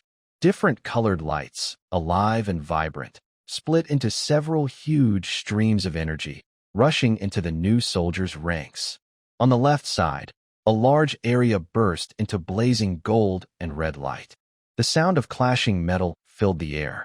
8,000 soldiers grew taller in the glow, their muscles bulging, covered in iron armor, transforming into 8,000 heavily armored spear soldiers. Centered slightly to the left, a heavy, yellowish glow spreads out, and the ground seems to resonate faintly. Yesterday's remaining 1,000 armored soldiers and the 3,000 newly recruited soldiers stand firm, their bodies turning to stone, their breath steady like mountains. They have evolved into 4,000 mysterious rock spirits. Soon after, due to a shortage of yellow stones, another area lights up with a lighter, earthy yellow glow. 5,000 new soldiers merge into 5,000 armored rock soldiers. On the right side, cool silver moonlight flows like a tide. 8,000 new female soldiers become agile and sharp-eyed, holding long bows, transforming into 8,000 moon shadow archers. In the last area, gentle white holy light with a cleansing aura appears. 1,700 female soldiers become pure and compassionate under the glow, holding staffs, turning into 1,700 holy healers. The entire merging process lasts about 10 minutes. The light flickers like a divine miracle. When the last holy light fades, the morning sun fully bathes the square. In front of Lin Tian, Lin Yin, and others, stands an enormous army of 32,000 soldiers, clearly divided into different types, with a fierce, intimidating aura soaring into the sky. On the far left, Lin Feng stands proudly. His aura as a sun god general is like the rising sun. Behind him a steel forest of 10,000 armored spear soldiers, their long spears like a forest, cold and sharp, silently containing the power to tear everything apart. Next to him, Lin Yan is as steady as a mountain, with the heavy pressure of a mountain guardian spirit general making people feel safe. In front of him is a yellow barrier made of 5,000 mysterious rock spirits, and beside him, a second line of defense formed by 5,000 armored rock soldiers. On the middle right, Lin Yin stands quietly like a fairy under the moon. Her cold, commanding presence as a moon holy envoy blends perfectly with her calm and deadly aura. Behind her, 10,000 moon shadow archers are ready to shoot, their eyes sharp and electric, hiding destructive long-range power in silence. On the far right, Lin Yu radiates warm holy light. Her gentle, compassionate aura as a holy healer calms the killing intent. She commands 2,000 holy healers, serving as the life force and purification source of the army. Though the banners are simple, they flutter in the wind. The armor shines brightly in the sun. 30,000 soldiers stand tall, their breathing forming a deep, thunderous sound. An invisible, powerful aura spreads out, making the morning air seem heavier. From traveling alone through time to having the first 11 warriors, then 34, 100, 1,000. Now 32,000 mighty soldiers stand before us. Lin Tian's chest burns with passion like a volcano erupting, his blood surging wildly. Climbing higher, overlooking the endless flow of steel, formations, and holy light below, he felt a powerful rush of pride and control over history and destiny that was almost overwhelming. He used all his strength, his voice trembling slightly with excitement, but sounding like thunder in every soldier's ear. Soldiers. Today, right now, our army has broken through, 30,000 strong. He sharply waved his arm, pointing to the vast sky and land. This is a great milestone, and also the start of our eternal legend. This glory belongs to each of you, to every brother who has shed blood and sweat for our land. But this is not the end. Our goal is the highest peak of this continent. Our soldiers will march toward distant mountains, lakes, and seas. Remember today's victory, but do not be satisfied. Hold your weapons tight, sharpen your fighting spirit. For survival, for glory, for our shared home. Fight. Move forward. Roar. Roar. Roar. Our Lord is mighty. We swear to defend our land to the end. More than 30,000 people shouted together, their voices like a mighty wave or a mountain collapsing, rising into the sky. The walls trembled, dust falling from the battlements, and birds in the distance startled and flew away. This roar, made of the will and strength of over 30,000 people, seemed to shake even the dawn itself. Lin Tian stood high above, watching the soldiers below, their faces flushed with excitement, shouting loudly. He also felt his blood boil from this grand scene, his face red, his chest rising and falling rapidly. After a long moment, the noise faded, but the echo still lingered in the air. Lin Tian calmed his excited heart and began giving specific orders for today. Lin Yin and Lin Feng, take 2,000 elite veterans and stay on standby. The rest of you, led by Lin Yin and Lin Yu, will form groups to clear all new corrupted monsters around the territory. Use battle as practice to level up and improve teamwork. Now, disband, eat, and then move out. Understood.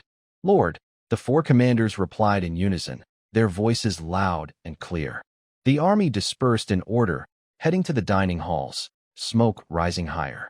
Lin Tian turned around and strode back to the Lord's mansion, his expression shifting from excitement to deep thought. I need to contact Su Wan about the secret realm challenge, he whispered to himself, a sharp gleam of anticipation and curiosity shining in his eyes. Back at the Lord's mansion, Lin Tian walked straight to the living room and sat down on a soft animal hide chair. He took a deep breath to calm his excited feelings after reviewing the army. He opened his system panel and clicked on the new name in his allies list, Su Wan. Su Wan, are you ready? In half an hour, I will send a teleportation request. Please approve it on your side. I will bring some people with me. Not long after he sent the message, Su Wan's reply appeared. Got it. I'm always ready here, just waiting for your message. I will approve the teleportation request immediately. See you in half an hour. With a small emoji of anticipation, seeing her simple and positive reply on the panel, Lin Tian's lips curved into a slight smile. He felt excited and curious about his first visit to a different territory and the mysterious, secret realm challenge. I wonder what other lords' territories look like. Su Wan's Moonlight territory. Just the name sounds special. Meeting other lords who are alive and not enemies for the first time is quite interesting. Leaning back in his chair, his thoughts drifted far away. He imagined what he might encounter, whether it would be a heavily guarded fortress or a strange magic workshop. He also wondered what Su Wan herself would be like. While he was lost in his thoughts, with a curious and somewhat silly smile on his face, the door to the study was gently pushed open. Lin Yin quietly entered, carrying a wooden tray. On the tray were 2 clean bowls and chopsticks, 2 steaming bowls of sparkling, crystal-clear spirit rice, 3 fragrant meat dishes, and a small bowl of clear cabbage soup. The steam from the food curled up in the morning light, bringing a warm, comforting feeling of home. She had originally planned to eat at the main dining hall, but after the meeting, her eyes kept following Lin Tian. Seeing that he didn't go to the hall, but returned alone to the Lord's mansion, she felt worried. The Lord often forgets to eat when busy, and last night he worked hard again. Thinking this, she quickly went to the kitchen to prepare 2 servings of breakfast and brought them here. As she entered, she saw Lin Tian sitting in a chair, resting his chin on one hand, staring blankly with a faint, somewhat silly smile on his face, lost in thought. He didn't notice her coming in. A gentle smile appeared in Lin Yin's eyes. She quietly approached his desk, carefully placing the tray down. The bowls and dishes made a soft clink as they touched the wooden table, which finally woke Lin Tian from his daydream. Lin Tian suddenly snapped out of his thoughts, blinked, and saw the well-arranged food and the graceful Lin Yin in front of him. Feeling a bit shy, he scratched his head. Lin Yin. I was so absorbed in my thoughts I didn't notice you come in. Thank you for bringing me food. You're welcome, Brother Tian, Lin Yin said softly, shaking her head slightly. I saw you hadn't eaten, so I brought some for you. Eat it while it's hot. She naturally sat down in the chair opposite Lin Tian and picked up her chopsticks. Okay, you should eat too, Lin Tian said with a smile, picking up his chopsticks. The 2 of them quietly enjoyed a simple breakfast in the study, bathed in the morning light outside the window. The atmosphere was warm and peaceful, filled only with the sounds of chewing and the gentle clinking of dishes. After a few bites, Lin Yin remembered the plans for the morning. Curious, she softly asked, Brother Tian, today you specifically asked Lin Feng and 2,000 brothers to stay. Is there something special planned? She looked up at Lin Tian as she spoke, her long eyelashes casting faint shadows on her eyelids. Oh, that. Lin Tian quickly swallowed his food, took a sip of soup, and casually explained, Last night, I made a deal with another lord named Su Wan. We signed an alliance contract. She has a secret realm challenge token and invited me to team up and explore together. The secret realm isn't really dangerous, so it's a rare opportunity, and the rewards should be good. I plan to take you, Lin Feng, and 2,000 elite fighters with me. It's also a way to look out for each other and see what other territories are like. His tone was calm, as if he was talking about an ordinary matter. But to Lin Yin, it was like a stone thrown into a peaceful lake, causing ripples to spread. Another lord, Su Wan, Lin Yin's chopsticks paused slightly. An alliance contract? Made last night after a chat? A few keywords pricked her like needles, making her keenly aware of what Lin Tian's words implied. The other was a woman, and Lin Tian had been privately communicating with her last night, even forming a trust-based alliance. An inexplicable emotion, one she hadn't fully understood herself, quietly spread in her heart, mixed with a slight bitterness and an unspoken sense of caution. Casually, she continued to pick at her food, but her voice was softer than before, with a hint of curiosity. Su Wan. Is she a female lord? Tian Ge, do you chat with her every night? At this moment, Lin Tian was focused on a perfectly roasted piece of pork, not noticing the subtle change in Lin Yin's tone and expression. Without thinking, he replied casually, Her name sounds like she's a woman, but I haven't seen her in person. We just talk a few words when exchanging supplies. Last night, We discussed a cooperation, so I said a bit more. He spoke honestly, with a straightforward attitude typical of a business partner and ally. But to Linine, these words automatically suggested something else. Talking during nightly exchanges, talking more during last night's cooperation, signing an alliance contract. These pieces of information quickly connected in her mind, forming a vague but unsettling picture. A strange female lord who could talk with Tian-gu late at night and make important deals. Linine felt as if a string in her mind had gently vibrated. Her fingers tightening slightly on her chopsticks, a sudden wave of unease and a faint but real sense of danger flooded her heart. Tian-gu was so talented, so strong, and kind to others. Could that female lord, Su-wan, also have feelings for Tian-gu? Even if Tian-gu currently had no such thoughts, what if she did? Talking every night. She dared not think further. Her chest felt tight, and her appetite seemed to fade.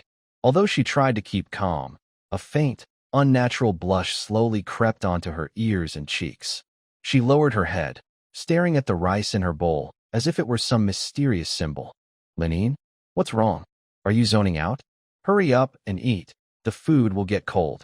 Tian-gu finally noticed her unusual behavior.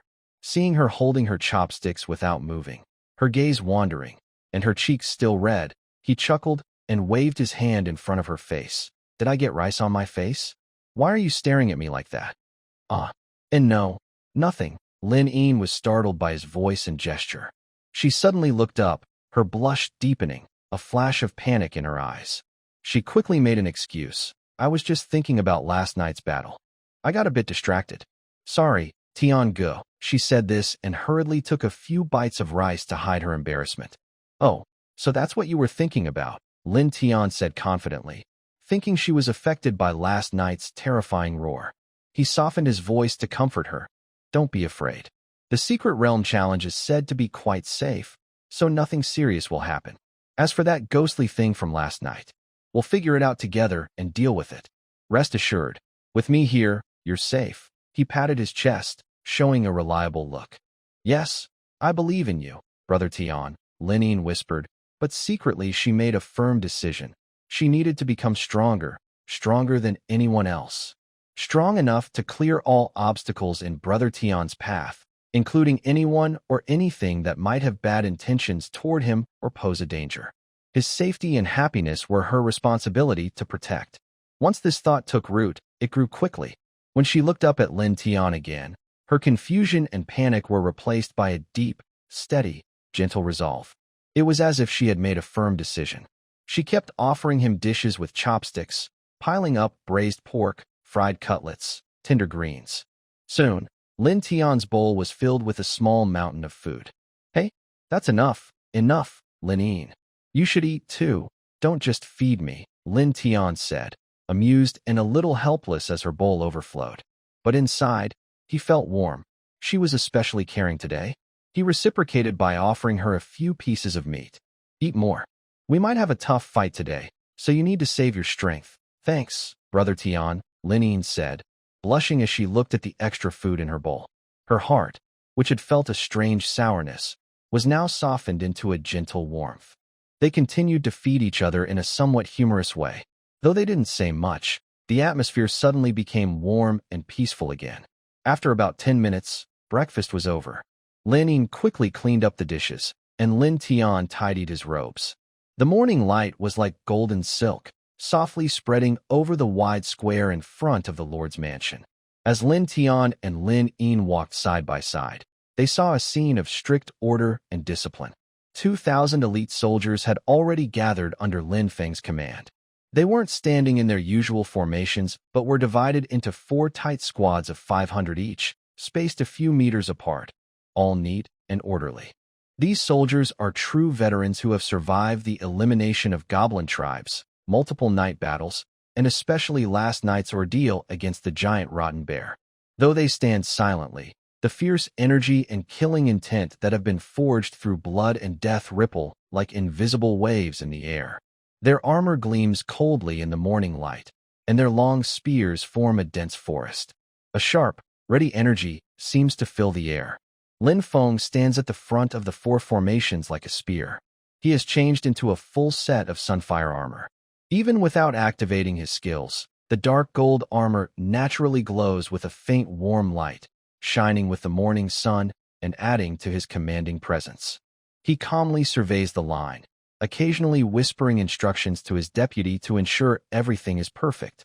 In the distance, the noise of a large army setting out and the sound of marching can be heard. It is Lin Yin and Lin Yu leading over 30,000 troops, rushing out of the city gates like a mighty flood to patrol and train around the territory for a new day.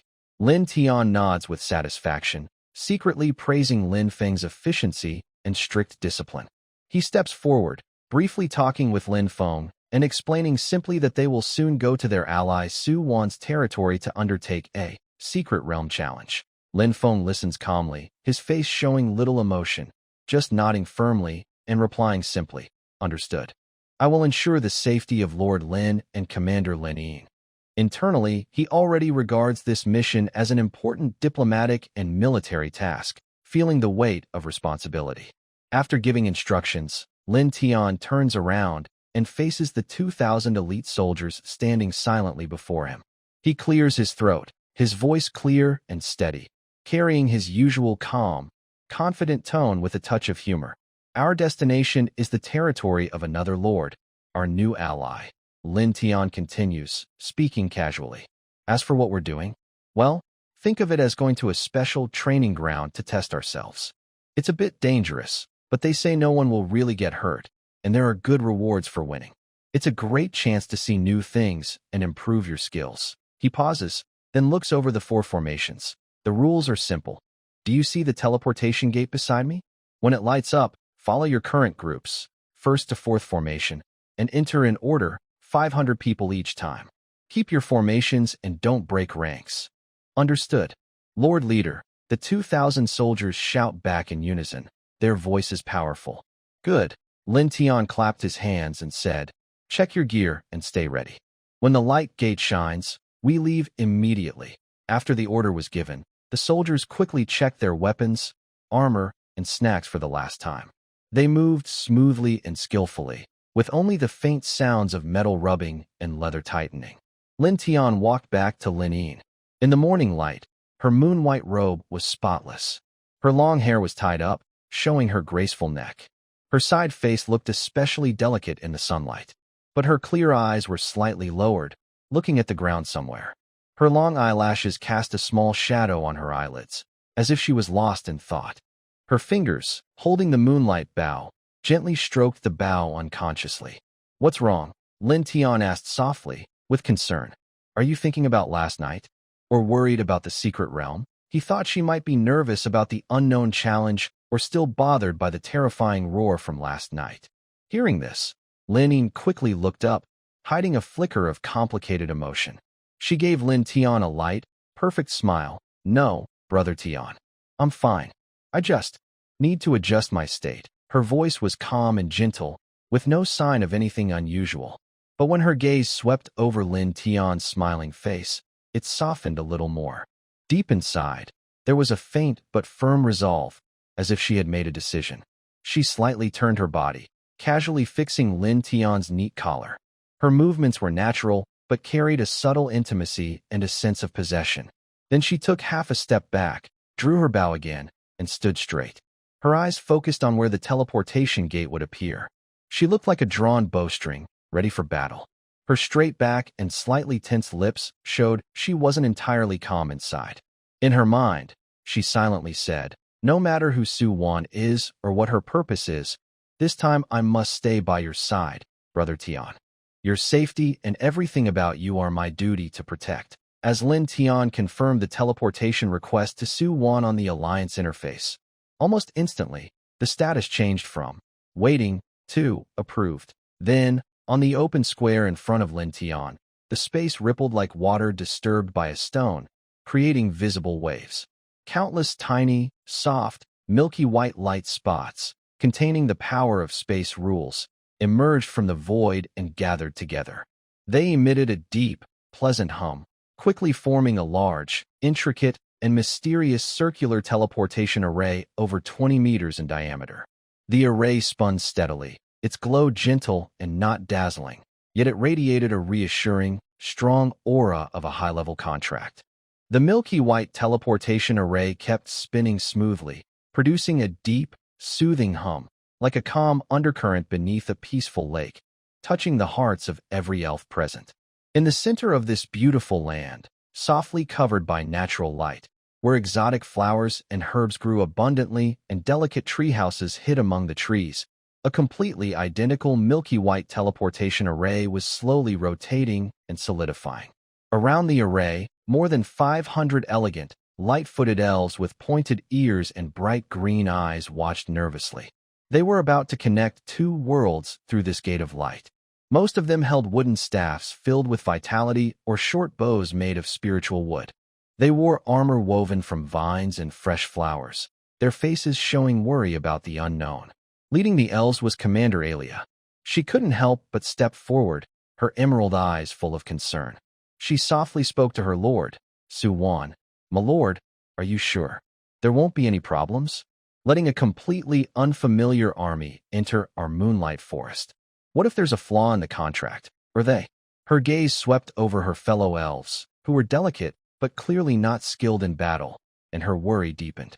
Suwan stood in front of the array, wearing a light green dress decorated with star leaf patterns. Morning light filtered through the treetops, casting dappled shadows on her. She could feel her palms, clenched tightly, turning slightly white with effort, and tiny beads of sweat appeared, moistening her skin and reminding her of her inner tension. But she was the leader, the backbone of these 500 elves.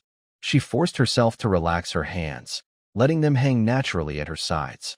She took a deep breath of the fresh, moist forest air and turned to face her people. Her eyes were clear and firm. Her voice was like a gentle stream, flowing clearly into every elf's ears, trying to ease their worries. "Sisters, Alia, there's no need to worry too much." Her tone carried a calm, convincing strength.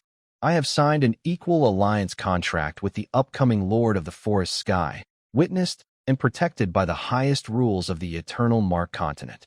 During the contract's validity period, neither of us can intentionally harm the other. This is a fundamental rule written into the world's core laws, with no loopholes." Then, his tone paused briefly, and his gentle gaze swept over the thriving, softly glowing moon birch spirits and sacred lotus fruits at the edge of the territory. "These are important resources for trade with Lin Tian. Moreover, I have been in contact with Lord Lin through trade for 4 or 5 days. He is our largest and most reliable buyer of special products from Moonlight Forest. He acts quickly and keeps his promises. If he weren't trustworthy, I wouldn't easily use this precious alliance contract. This secret realm challenge is a shared opportunity for us. Everyone just needs to be polite and respond normally." Suwan's words had a calming effect, like magic. The elves' panic gradually eased. Though still a bit nervous, they were no longer restless. Everyone held their breath, eyes fixed on the increasingly bright and spinning teleportation array. Suddenly, the light of the array surged. A loud humming grew intense, as if the strings of space were being plucked forcefully. The white light screen roiled violently, like boiling water, with a blinding bright spot at the center. In the next moment, the light suddenly contracted inward, then burst outward. In the interplay of shadows and light, tall, heavy figures with a cold metallic sheen appeared as if they were instantly printed from nothing, densely and uniformly emerging in the open space at the center of the array. 500 heavily armored gunmen formed into ranks. There was no noise, only a uniform, heavy thud, the sound of 500 iron boots hitting the ground simultaneously, causing the earth to tremble slightly and making the surrounding elves' hearts tighten. Finally, sunlight shone clearly on this suddenly appearing army. What entered Suwan's and the elves' eyes was a terrifying forest of steel. The soldiers were generally over 1.8 meters tall, broad, and strong. They wore not rough iron plates, but full-body armor forged as a single piece, with smooth lines and a cold silver-gray shine. The joints of their armor were carefully designed, with simple yet practical reinforcement structures on the chest and shoulders. Under the morning light, the armor reflected a matte finish, calm and restrained, without any decoration, but exuding an unmatched sense of durability. They wore full-face helmets, with the faceplates lowered, revealing only pairs of calm, sharp eyes shining in the shadows. Each person tightly holds a silver-white steel spear. The spear is straight, with a narrow, sharp tip that gleams coldly. The butt of the spear is firmly planted on the ground. Their backs are straight like pine trees, silent as mountains. Just standing there, a fierce and disciplined aura, forged through blood and fire, spreads like a cold wave, instantly disrupting the peaceful forest clearing. Form ranks. A small squad leader, 1-star silver, commands loudly. His voice comes through his helmet, with a metallic, gritty sound. Swish. Whoosh.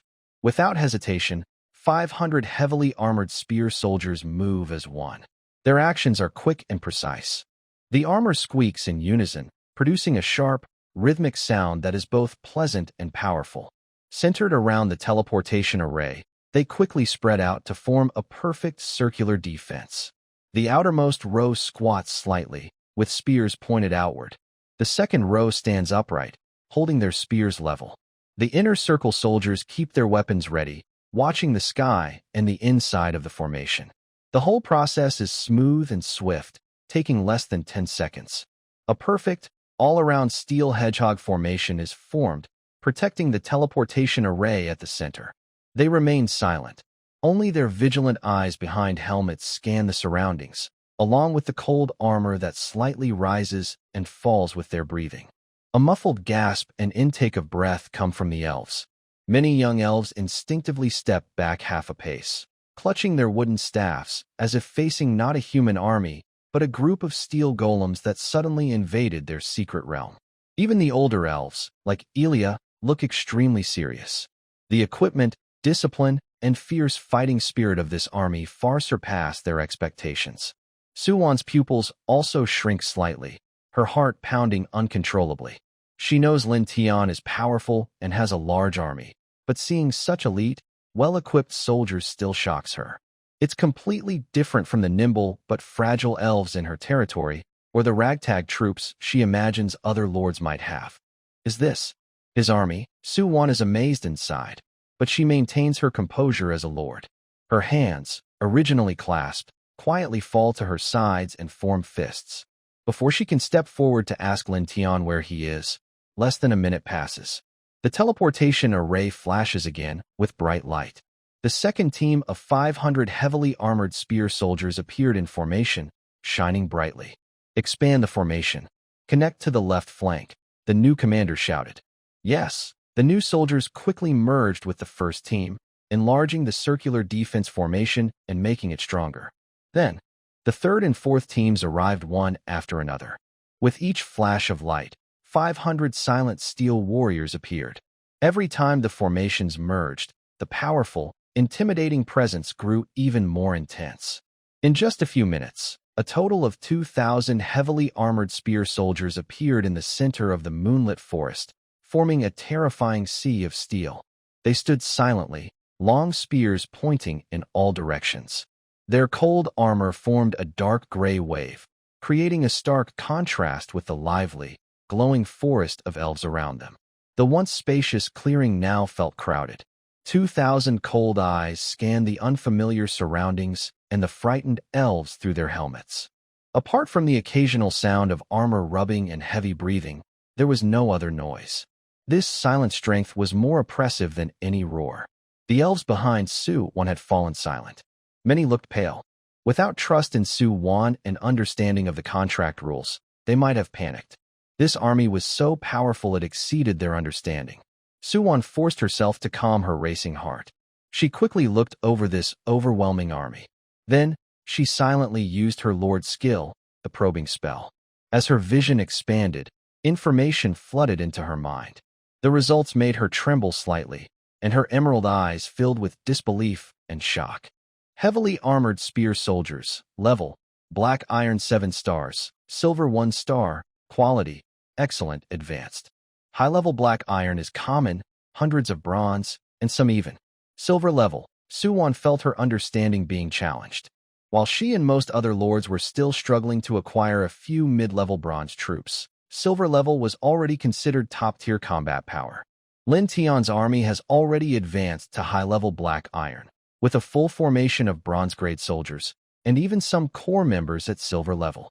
The total number is exactly 2,000. This is no longer just fast development. It's like cheating. How did he manage this? Does he have the talent to mass-produce high-level soldiers? Or did he discover some incredible secret realm for upgrading? Su Wan was overwhelmed with shock. Her curiosity and evaluation of Lin Tian instantly reached an unprecedented level. At the same time, she felt a strong sense of relief. Luckily, she chose to ally with him rather than oppose him. Facing someone like him would be a nightmare for any lord.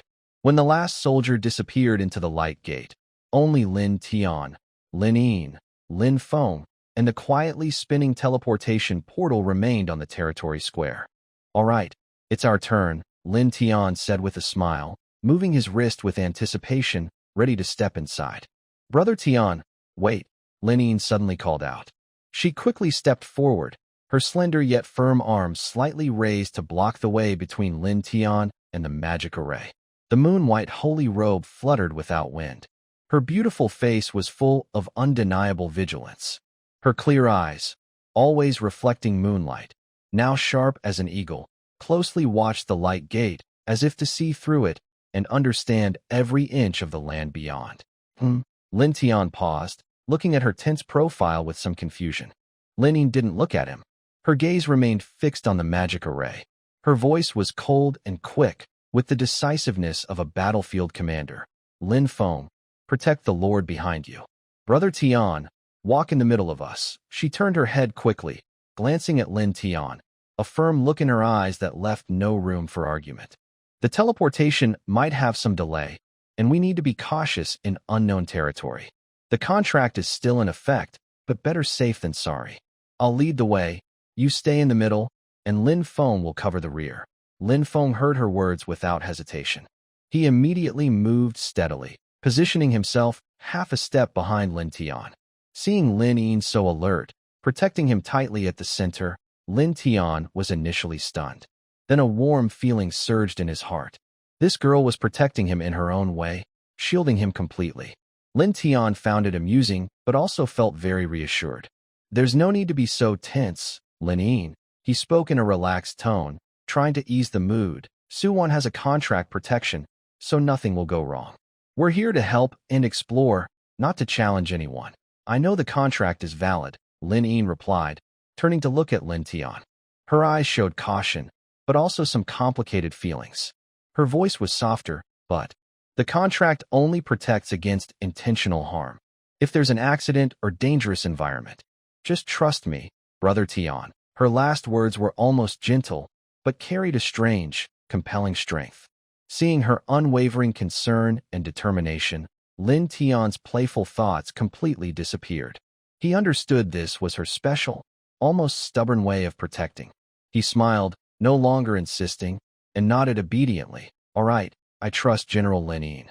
You lead the way, I'll follow." After getting Lin Tian's approval, Lin Yin seemed to breathe a little easier, though her body remained tense. She turned back to the teleportation array, checked her Moonlight longbow one last time, then took a deep breath.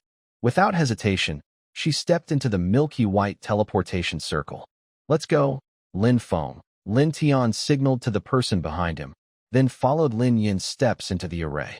Lin Feng kept a half step behind, and they both disappeared in the glow. On the square, after the last shimmer of the milky white teleportation circle faded, it quietly vanished as if it had never appeared. Only the morning sunlight remained, quietly shining on the empty stone ground.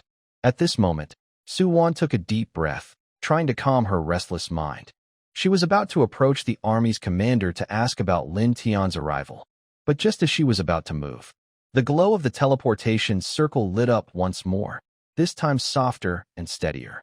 The gentle light wrapped around her, bringing a brief feeling of weightlessness and space distortion. After a few moments, she felt her feet on solid ground, and her surroundings suddenly became clear.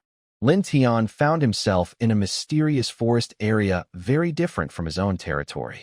The air was moist and fresh, filled with the rich scent of plants and a faint aroma of flowers and fruits. The most striking thing was the tall trees everywhere. Moon birch spirit trees, thicker and more luminous than the samples Su-Won had traded for. It seemed as if moonlight was naturally condensing and dripping from their branches and leaves.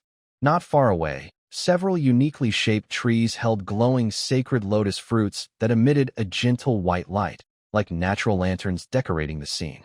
In sight were carefully arranged tree houses blending with the giant trees, with vines serving as ladders and flowers as decorations, creating a natural and spiritual beauty. Around the tree houses, various unknown spiritual plants and fruits thrived, radiating faint spiritual light halos, making the forest look like a fairy tale world. Such a wonderful place. Lin Tian couldn't help but whisper in admiration, his eyes full of wonder. At the same time, sharp eyes quickly scanned the area, instantly locking onto over 500 prepared elves nearby, and a gentle woman surrounded by them in the center. The woman was tall, wearing a light green long dress that made her look elegant. Her features were delicate and soft. She didn't have the cold, stunning beauty of a moonlit fairy like Lin Yin, but she had a noble, graceful, and gentle charm, like a white orchid in the morning forest, peaceful and lively. She must be Su-Won. Lin Tian's mind moved slightly, and his probing skill quietly checked her team's strength. Apart from Su-Won and an older elf guard who reached Silver 1 star, most of the elves were at the Black Iron or Bronze level, with a focus on natural and supportive abilities, so their combat power was limited. It seems this ally prefers a farming style combined with a bit of luck, Lin Tian understood, relaxing completely. He signaled the heavily armored spear soldiers in front of him, open a path and gather the formation. The soldiers obeyed instantly, forming a silent wave of steel that parted to the sides, creating a clear route. Lin Tian then said to Lin Feng beside him, Lin Feng, reorganize the team into a square formation. No need to keep the battle circle. Here, he then glanced at Lin Yin, who was always close to him and scanning sharply at Su-Won and her elf team, and smiled. With Lin Yin here, it's safe. Yes, Lin Feng responded in a deep voice, turning to lead the soldiers to adjust the formation. 2,000 armored spear soldiers quickly changed formation, shifting from a defensive circle to several neat squares. Though still fierce, their attack intent was slightly subdued. Lin Tian, with Lin Yin, moved forward at a steady pace. Lin Yin almost walked shoulder to shoulder with him, but her steps were half a step ahead. The Moonlight's sacred robe automatically moved with the breeze, exuding a cold aura. Her clear eyes remained fixed on Su-Won, always alert, as if the other person was a dangerous source that needed high caution. Her fingers holding the long bow slightly adjusted position, ready to attack or defend instantly. Su-Won naturally noticed Lin Tian and the others, especially the woman in the Moonlight's sacred robe who had excellent looks and temperament, but clearly looked at her with suspicion and caution. She could feel the sharpness in the other's gaze, like a real needle, but she just thought it was her capable subordinate overly protecting the Lord, so she didn't think much of it. Seeing Lin Tian approach, she calmed her mind, showed a polite and gentle smile on her face, stepped forward a few steps, and spoke first. Her voice was clear and pleasant, like a spring hitting stones. Lord Lin Tian, hello. I am Su-Won, the lord of this moonlit forest. We've only communicated through chat before, and today I am lucky to meet you in person. You are truly impressive. As she spoke, she gracefully extended her right hand, poised to give a common handshake. Lord Su-Won, you are too kind. I have also heard of you, Lin Tian replied naturally, smiling back, and was about to extend his right hand for a handshake. However, just as his arm was halfway up, a figure in moonlight moved swiftly like the sharpest shield, shifting half a step to the side, blocking Lin Tian's front. It was Lin Yin. Her face was cold, her gaze calm as she looked at Su-Won. She also extended her slender right hand, speaking in a formal tone with an undeniable tone. Brother Tian was tired from work yesterday and has some discomfort in his arm, so he can't shake hands. I will do it for him. Before she finished speaking, her hand gently grasped Su-Won's extended hand. The two women's hands separated immediately, as if just completing a necessary social gesture, without any lingering. Lin Yin withdrew her hand and stepped half a step back to Lin Tian's side, still alert. Her ears seemed to turn slightly red, but so quickly that it might have been an illusion. Lin Tian's hand, raised halfway, froze in the air. He looked at Lin Yin with a surprised expression. Discomfort in the arm? What did I do yesterday? I just stayed up late killing a bear and then slept. My arm is fine. She blinked and looked at Lin Yin, but only saw her elegant side profile and tightly pressed lips, showing a serious expression as if she was diligently performing her guard duty. That girl. Why does she seem a bit strange today? Even grabbing my hand, Lin Tian muttered to himself. But out of his usual trust and care for Lin Yin, he just thought she was overly nervous or protective. He didn't think much of it, and simply smiled helplessly, turning his raised hand to gently touch his nose to hide a small, awkward moment. However, Su Wan on the other side was a very perceptive person. She noticed Lin Yin's sudden interference, her stiff excuse, the quick tension and withdrawal during the handshake, and her seemingly calm but secretly scrutinizing and slightly rejecting gaze. All of it was clear in her eyes. Plus, Lin Yin always stayed close to Lin Tian, subtly separating him from the outside world. In a flash, Su Wan had a sudden realization. Her bright green eyes flashed with understanding and a faint smile. So that's it. She quickly understood that this stunning woman's intense concern for Lin Tian was not just ordinary loyalty from a subordinate to a lord. It was a complex mix of strong protectiveness, a hint of possessiveness, and a touch of youthful feelings. Once she understood this, Su Wan didn't feel annoyed. Instead, she found it quite interesting. She had no special feelings for Lin Tian, only admiring his abilities and reputation, which led her to form an alliance. Now that she saw Lin Yin's true thoughts, she knew exactly how to behave to avoid unnecessary misunderstandings and make their cooperation smoother. Following Lin Yin's words, she gave Lin Tian a gentler, even slightly kind smile, and said with a meaningful tone, "Lord Lin Tian, you are truly lucky. Not only are you strong and capable, but you also have such attentive and responsible subordinates who always care. It's truly enviable." Her gaze lingered on Lin Yin for a moment with friendly admiration, then shifted back to Lin Tian with a natural tone. Hearing this, Lin Yin's originally slightly red ears deepened in color, spreading to her cheeks as if she had been lightly blushed. She instinctively straightened her back, her fingers tightening around her bow, but inside, a wave of shyness and secret joy stirred, something she couldn't fully understand herself. There was even a hint of panic at feeling recognized for her small thoughts. Yes, I am diligently protecting the Lord. I won't let any stranger, especially unfamiliar women, get close to him easily. I am doing the right thing, she encouraged herself silently, trying to maintain a calm and cool appearance. Meanwhile, Lin Tian didn't notice Su Wan's hidden meaning. He thought Su Wan was praising his good leadership and how the soldiers admired him.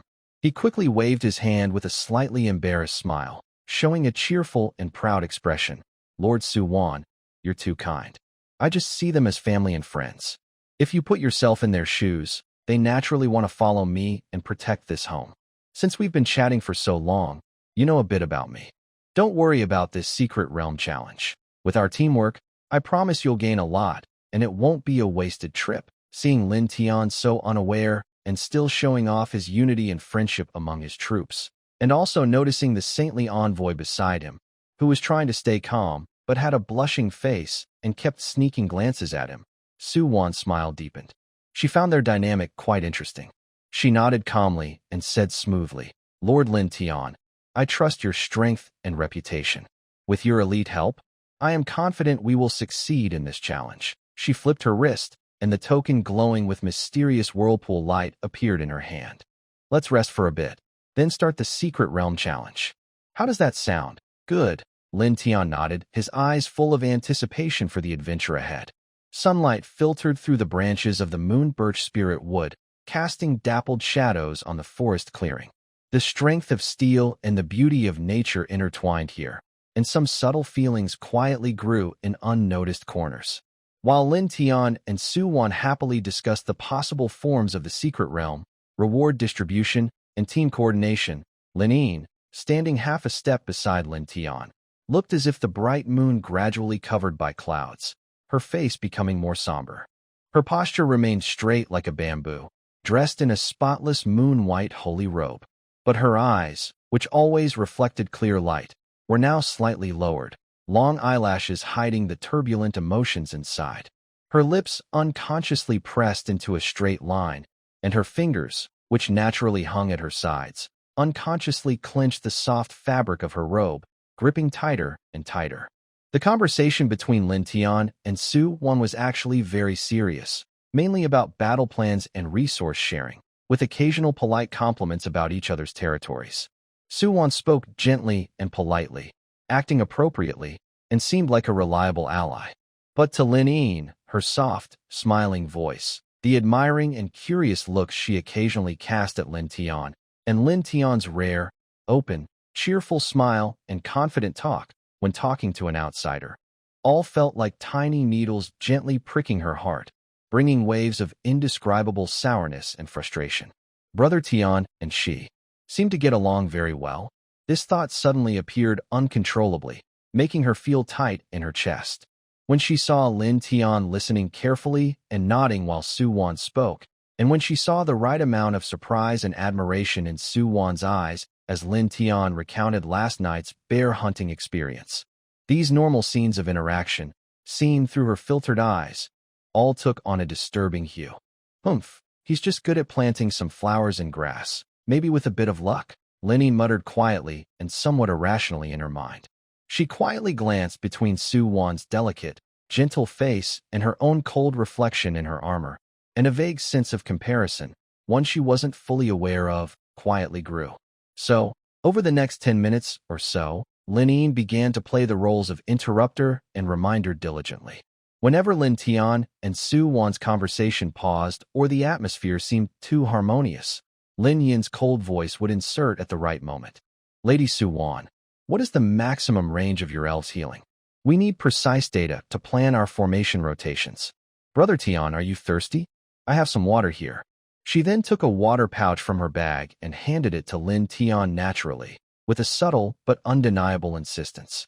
Her timing and reasons for interrupting weren't too problematic, and her tone remained respectful and calm, but her subtle intention to break up and separate the two wasn't missed by Su Wan, who was perceptive.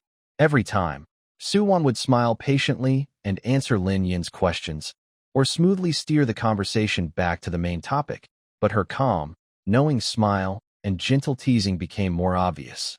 At first, Lin Tian only thought that Lin Yin was especially attentive and proactive today. He felt pleased, thinking she had grown and was now participating in strategic discussions. But as Lin Yin spoke more often and her reasons became more trivial, he gradually realized something was wrong. This girl, she seems a bit upset. Finally, when Lin Tian was talking with Su Wan about some spiritual fruit planting tips, they were having a good conversation and even agreed to exchange seeds later. Lin Yin took a deep breath, as if making a firm decision. She took a half step forward, blocking the way between Lin Tian and Su Wan. She looked up at Lin Tian, her voice clearer and louder than usual, with a slight tension. Brother Tian, it's getting late. We should wrap up our chat. The soldiers have finished resting and are in good shape. Should we prepare to enter the secret realm? After speaking, she quickly glanced at Su Wan and then looked back at Lin Tian, waiting for his response. In her eyes, there was determination, urgency, and a hint of almost imperceptible sadness. Huh? Oh, right. Lin Tian was caught off guard by her sudden reminder. He looked up at the sky, then at the 2,000 armored soldiers and 500 elves who had already finished their preparations and were standing ready nearby. He suddenly realized they had been talking for quite a while. Feeling a bit embarrassed, he patted his forehead and smiled at Su Wan. You see, I get carried away when I start talking. Lady Su Wan, shall we get started? Su Wan listened carefully to Lin Yin's series of small actions and her final comment about chatting, which she clearly identified as trivial. She smiled softly inside, but kept her expression gentle and composed. Nodding politely, she said, Yes, Lord Lin Tian is right. Important matters come first. The two of them no longer spoke, and each turned to walk toward their own troops. Lin Tian gestured to Lin Feng, who immediately shouted to organize the troops. The 2,000 heavy armor spear soldiers quickly contracted their formation, aligning side by side with Su Wan's 500 elven soldiers, facing the open ground in the center. Although the elves were a bit nervous, under Su-won's gentle yet firm gaze, they managed to steady themselves. Su-won stepped forward, flipping her palm. A mysterious challenge token, shimmering with the glow of a secret realm vortex, appeared in her fair hand. She looked serious, raised the token high, and communicated her intent. In the name of Moonlight Forest Lord Su-won and allied Lord Lin Tian of Lintian City, we begin the challenge of the secret realm. The token suddenly burst out with a dazzling silver-white glow, soaring into the sky. The light gathered, stretched, and shaped itself before everyone, eventually forming a giant glowing gate about 8 meters tall and 5 meters wide. The gate was made of pure, solid silver-white light, flowing like gentle water waves on its surface, emitting strong and steady space vibrations. Inside, there was a deep, spinning silver vortex, making it impossible to see any clear scene. "Follow the plan, enter in groups," Lin Tian ordered in a deep voice. "First team, go. Second team, follow." Heavy armored gunmen and elves, following their practiced order, entered the gate in groups of 100. Their figures were instantly swallowed by the silver vortex, silent and unseen. The whole process was orderly. In just a few minutes, all 2,500 people had entered. In the end, only Lin Tian, Lin Yin, Lin Feng, Su-won, and her guard, Elia, remained. Lin Tian looked at Su-won, who nodded in response. He then looked at Lin Yin beside him, noticing she had already tightly gripped her moonlight longbow again. Her sharp eyes fixed on the glowing gate, her earlier small emotions replaced by focused determination, but she still stayed close to him. "Let's go," Lin Tian said to the four of them, taking the lead and stepping into the shimmering silver gate. Lin Yin almost moved at the same time, staying close. Lin Feng, Su-won, and Elia followed closely behind.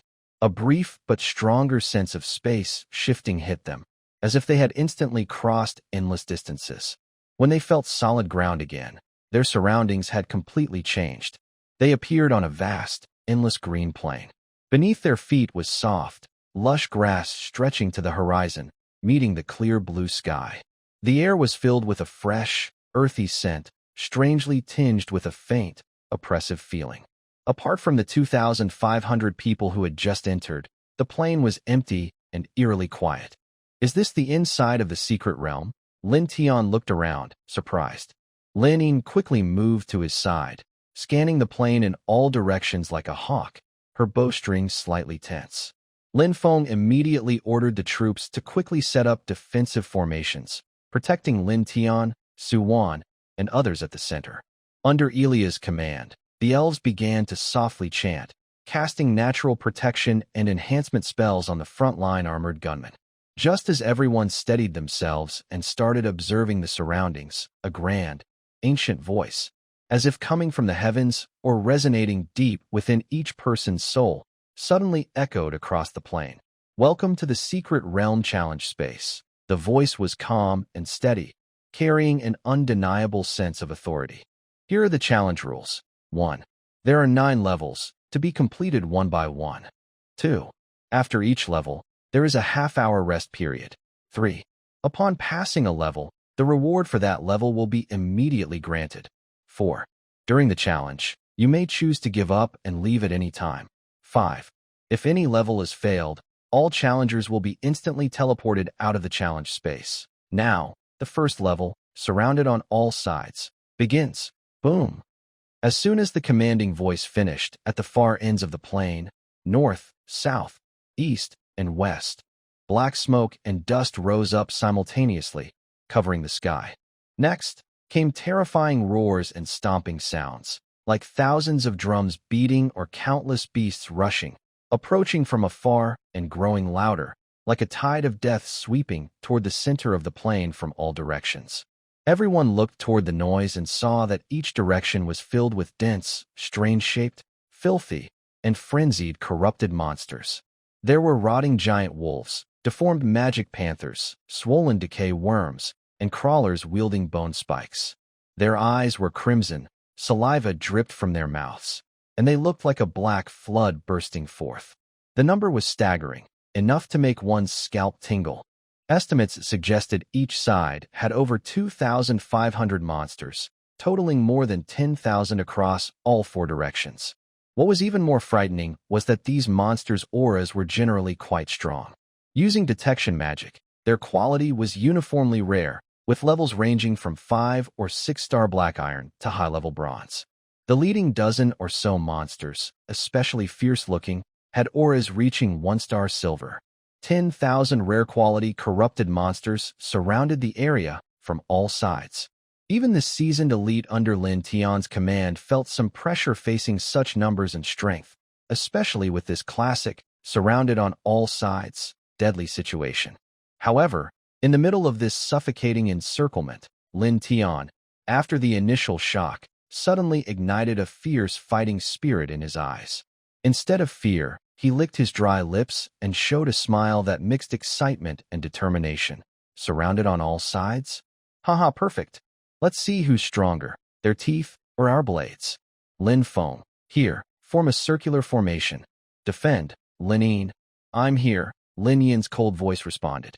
She had already knocked her bow, the moonlight flowing along the string, her gaze fixed on the fastest-charging silver-level demon wolf from the east. Free hunting. Prioritize taking down the silver-level leaders. Understood.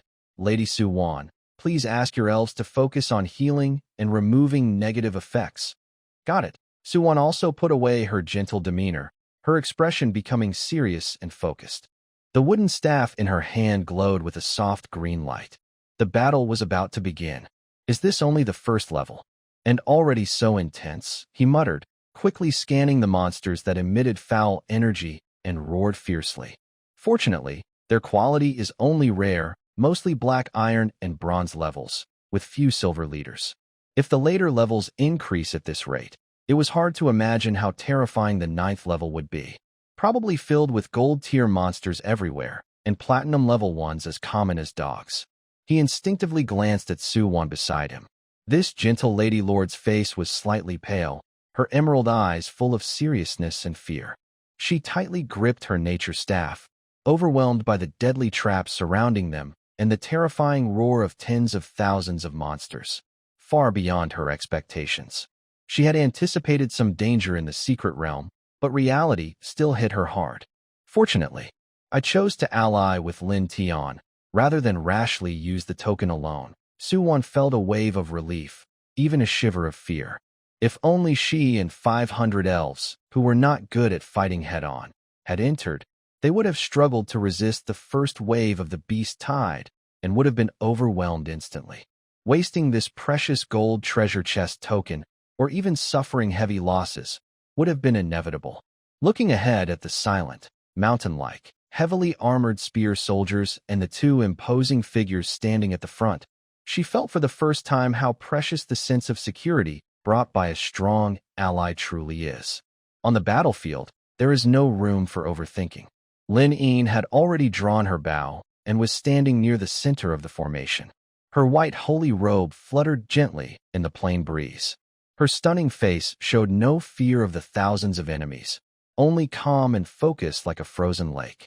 When the front line of the beast tide from the east, with several 1-star silver corrupted magic wolves, entered within 300 meters, she moved.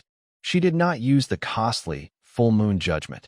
Against these numerous but not top-tier enemies, a wide-range clear-out was more efficient. She closed her eyes briefly, and her cold moonlight suddenly grew thicker, as if an invisible whirlpool centered on her was spreading, crazily drawing energy from the surrounding space. When she opened her eyes again, her pupils had turned into pure silver. Silver moon, arrow rain. Her lips parted lightly, and her voice was clear like the sound of jade hitting stone. What was on her bowstring was not an arrow, but a highly condensed, seemingly multiplying silver moonlight. She raised her long bow, aimed at the densest part of the beast tide in the sky to the east, and released the string. Buzz. No sharp scream, only a strange, grand roar like the tide of moonlight surging. A thick silver beam burst from the bowstring, soaring into the sky, reaching 100 meters high before exploding loudly. In an instant, like the Milky Way bursting in the night sky, countless thin yet solid silver streams of light formed a magnificent rain of death, covering a diameter of over 100 meters, pouring down on the surging beast tide in the east. Each stream of light was an energy arrow imbued with Moonlight's power to break magic, sharp, swift, and continuous. Puff, puff, puff, puff. The arrow rain struck the beast group, immediately producing a piercing, purifying sound that made one's teeth ache.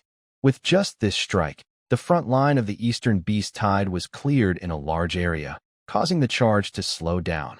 Wow, Suwon, who was carefully protected at the back, gasped as she watched this beautiful yet deadly scene. Her bright green eyes were filled with awe and envy. This kind of wide-range, high-power arrow rain skill with strong purification effects. It completely exceeded her understanding of archers. Is this the power of a legendary quality unit? It's so strong. She murmured to herself, looking at Lin Yin's graceful figure under the moon, and for the first time, she had a clearer idea of what powerful really meant. If only she had such a leader under her command, she wouldn't fear the threats of the night. This thought made her more curious about Lin Tian's development style and also made her think about her own future path. Lin Yi made a successful attack, her face still calm, but her breathing was slightly faster.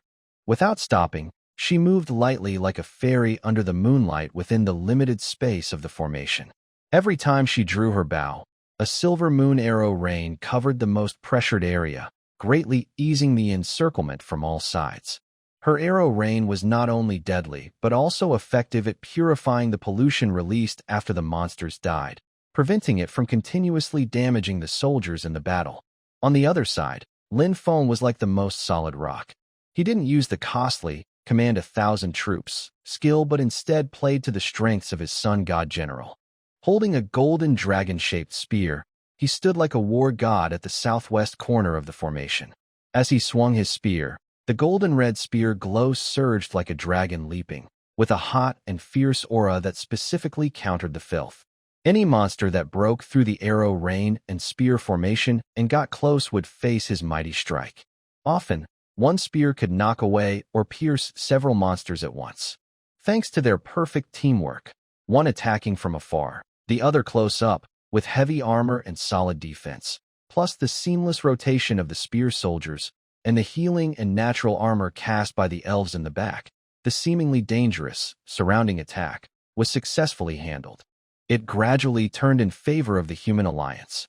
The battle lasted about 10 minutes.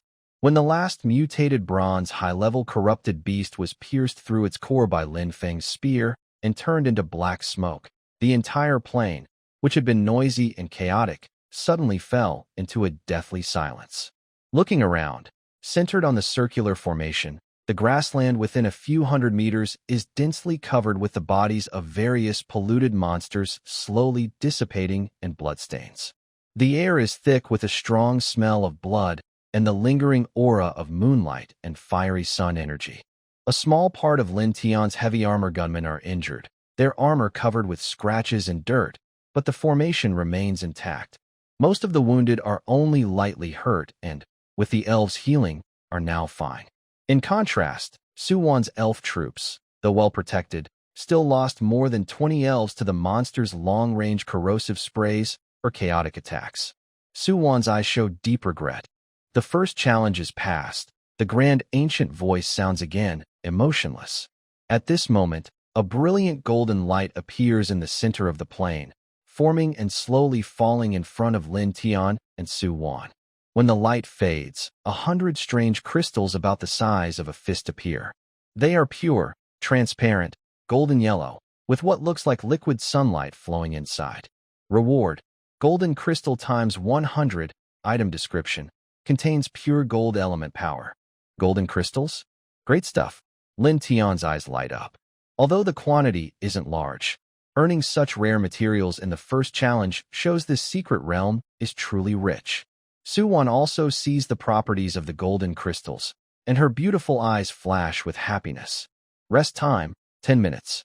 After 10 minutes, you can choose whether to start the second challenge, the grand voice announces, then falls silent. On the plain, besides the rustling of the breeze through the grass, only the sounds of the allied troops adjusting, healing injuries, and tidying equipment remain. The first battle is won, but perhaps greater challenges still lie ahead. Linine puts away her longbow and walks to Lin Tian, silently handing him a water pouch. Her gaze drifts involuntarily toward the shining crystals, then quickly pulls back as if it was just a casual glance. Suwon's face shows deep, calm worry. This is only the first challenge, and they have already paid such a heavy price. There are still 8 more to go. She can't imagine what hellish scenes await. She gently grips her natural staff, her fingertips feeling cold.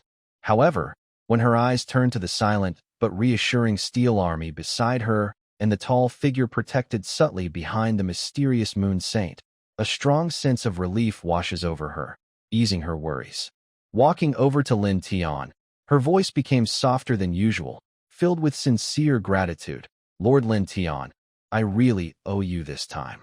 If it weren't for your alliance, with just me and the elves, we might have failed at the first challenge and wasted this opportunity. Her gaze involuntarily flicked again to the fading points of elf light, her tone complicated. Lin Tian was checking the soldier's injuries. Hearing her words, he waved casually with his usual cheerful smile. Lady Suwon, you're too kind. We're helping each other. Without your token, I couldn't have entered this treasure land. Since we've allied, we must face the difficulties together. Let's take these 10 minutes to rest and recover. The tough battles ahead, we'll face them together. His confident and relaxed tone somehow eased the tense atmosphere. Suwon looked at Lin Yin, who was almost using his body to shield Lin Tian but still calmly commanding, and then at Lin Yin, who was always alert like a protective mother and couldn't help but smile. She joked, well, I might as well be bold and hold on tight to Lord Lin Tian's big leg. Haha, I'd say my leg is pretty strong.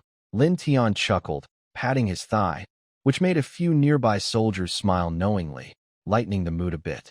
After a simple exchange, everyone hurriedly took advantage of the precious rest time. The elves softly chanted prayers to comfort the spirits and heal the wounded, while the armored spear soldiers silently cleaned their weapons and checked their armor. Lin Yin stood beside Lin Tian, seemingly adjusting his bowstring, but his eyes kept vigilantly sweeping the silent plain, as if monsters could emerge from beneath the harmless green grass at any moment. He occasionally glanced quickly at Lin Tian, confirming he was safe, then relaxed his tense back. The 10-minute rest was over in the blink of an eye. Rest time is over. The grand, ancient voice sounded on time, like a battle drum ringing out. Shall we continue to challenge the second level? Lin Tian and Suwon looked at each other, both seeing determination in each other's eyes. Once you shoot the arrow, there's no turning back. Since they had entered, they had to go all the way. Yes, they replied in unison, their voices echoing far across the open plain. Challenge 2. Ambush from all sides, begin. Boom. Before the words finished, the entire plain seemed to tremble violently. No longer just 4 directions, but every direction within sight. The horizon is writhing wildly. It seems as if the entire plain's boundary is spewing out darkness and filth. The roars and screams are more intense and chaotic than in the first level, like a tsunami sweeping in from all sides, pounding the ears painfully and making the heart race with the terrifying rhythm. In an instant, countless shadowy shapes of corrupted beasts flood the horizon like a black flood, drowning every inch of the line and closing in on the small allied army in the center. The number is huge, roughly estimated at around 25,000. The dark mass looks like a constantly shrinking, writhing black border around the lush green plain, making one's scalp tingle with fear. This ambush from all sides. Literally, Lin Tian gasped, but his eyes quickly sharpened like blades. Fortunately, the reconnaissance magic confirmed that these monsters are roughly at the same strength level as in the first level, mostly rare quality, with most being black iron or bronze. The number of silver-level leaders has increased, but their proportion hasn't skyrocketed. This means the main threat comes from sheer numbers, not a leap in quality. Circle formation. Hold the line. Lin Tian didn't hesitate and shouted sharply. His voice, through some technique, clearly cut through the beast roars and reached every soldier's ears. Charge. 2,000 heavily armored spear soldiers responded like precise war machines. Having survived the first level's ordeal, their movements are faster and more coordinated. Their spears thrust out like venomous dragons, forming a forest of death. The formation quickly contracted, becoming tighter and thicker, firmly protecting Suwon's 500 elves at the center. The elves' faces pale, but under Elia's command, they began to sing desperately. Gentle green light from nature shone on the frontline soldiers, boosting their defense and endurance. The key to breaking the enemy lies still in that moonlight capable of tearing through darkness. Almost as the beast tide entered within 300 meters, Lin moved. She had somehow climbed onto a makeshift platform built from the shoulders of a few soldiers, gaining a better view. The plains wind fluttered her moon-white sacred robe and long hair. Her cold face, contrasted against the swirling black tide, looked more detached and otherworldly, yet carried a sense of commanding life and death with solemn authority. Without a word, her body radiated moonlight that seemed to burn fiercely. A brighter, more dazzling silver glow burst from her body than when she used the silver moon arrow rain in the first round. Moonlight, gather! With a sharp shout, she drew her bow again. This time, instead of a thick beam of light, hundreds of thinner, more concentrated, and more intense silver streaks appeared on the bowstring. Her draw was so fast it left only an afterimage. With each release, dozens or hundreds of silver streaks shot out like falling stars, screaming as they sped toward the front and densest parts of the rushing beast tide. Bang! Bang! Bang! The silver streaks struck the monsters, not just piercing them, but also causing small explosions of moonlight. For a moment, the outer circle of the allied formation seemed to bloom with countless silver-white flowers of death. Blood, torn flesh, and black smoke mixed together and shot into the sky. Groups of monsters fell like harvested wheat. Those at the front, trying to rely on numbers to resist, suffered especially devastating blows. Lin moved calmly, adjusting her aim. She created brief, vacuum zones in front of the black tide, greatly slowing the beast wave's advance and giving her gunmen behind a precious chance to breathe and adjust. In just a few minutes of long-range fire, thousands of monsters had fallen under Lin Yin's arrows. Like an tireless moonlight fortress, she tore open gaps in the terrifying pressure of the ambush. Suwon looked up at the figure wrapped in silver light, as if the moon goddess had descended. Her heart was filled with awe, even overshadowing her fear of the huge enemy army. Too strong. Is this the power of a legendary unit? However, the number of monsters was too great. No matter how fierce Lin Yin's arrow rain was, she couldn't cover all directions or instantly kill over 20,000 enemies. Soon, the heavily wounded beast tide, like black waves crashing against rocks, finally slammed into the steel spear. Boom. Crack. Uft. The dull collision, the muffled sound of the spear piercing flesh, the dying screams of monsters, soldiers' roars, and elves' hurried chants all intertwined into a brutal battlefield symphony. The real blood battle had begun. Even though Lin Tian's troops are all seasoned fighters with excellent armor and good teamwork, the pressure suddenly increases when facing enemies 10 times their size who attack recklessly without regard for their lives.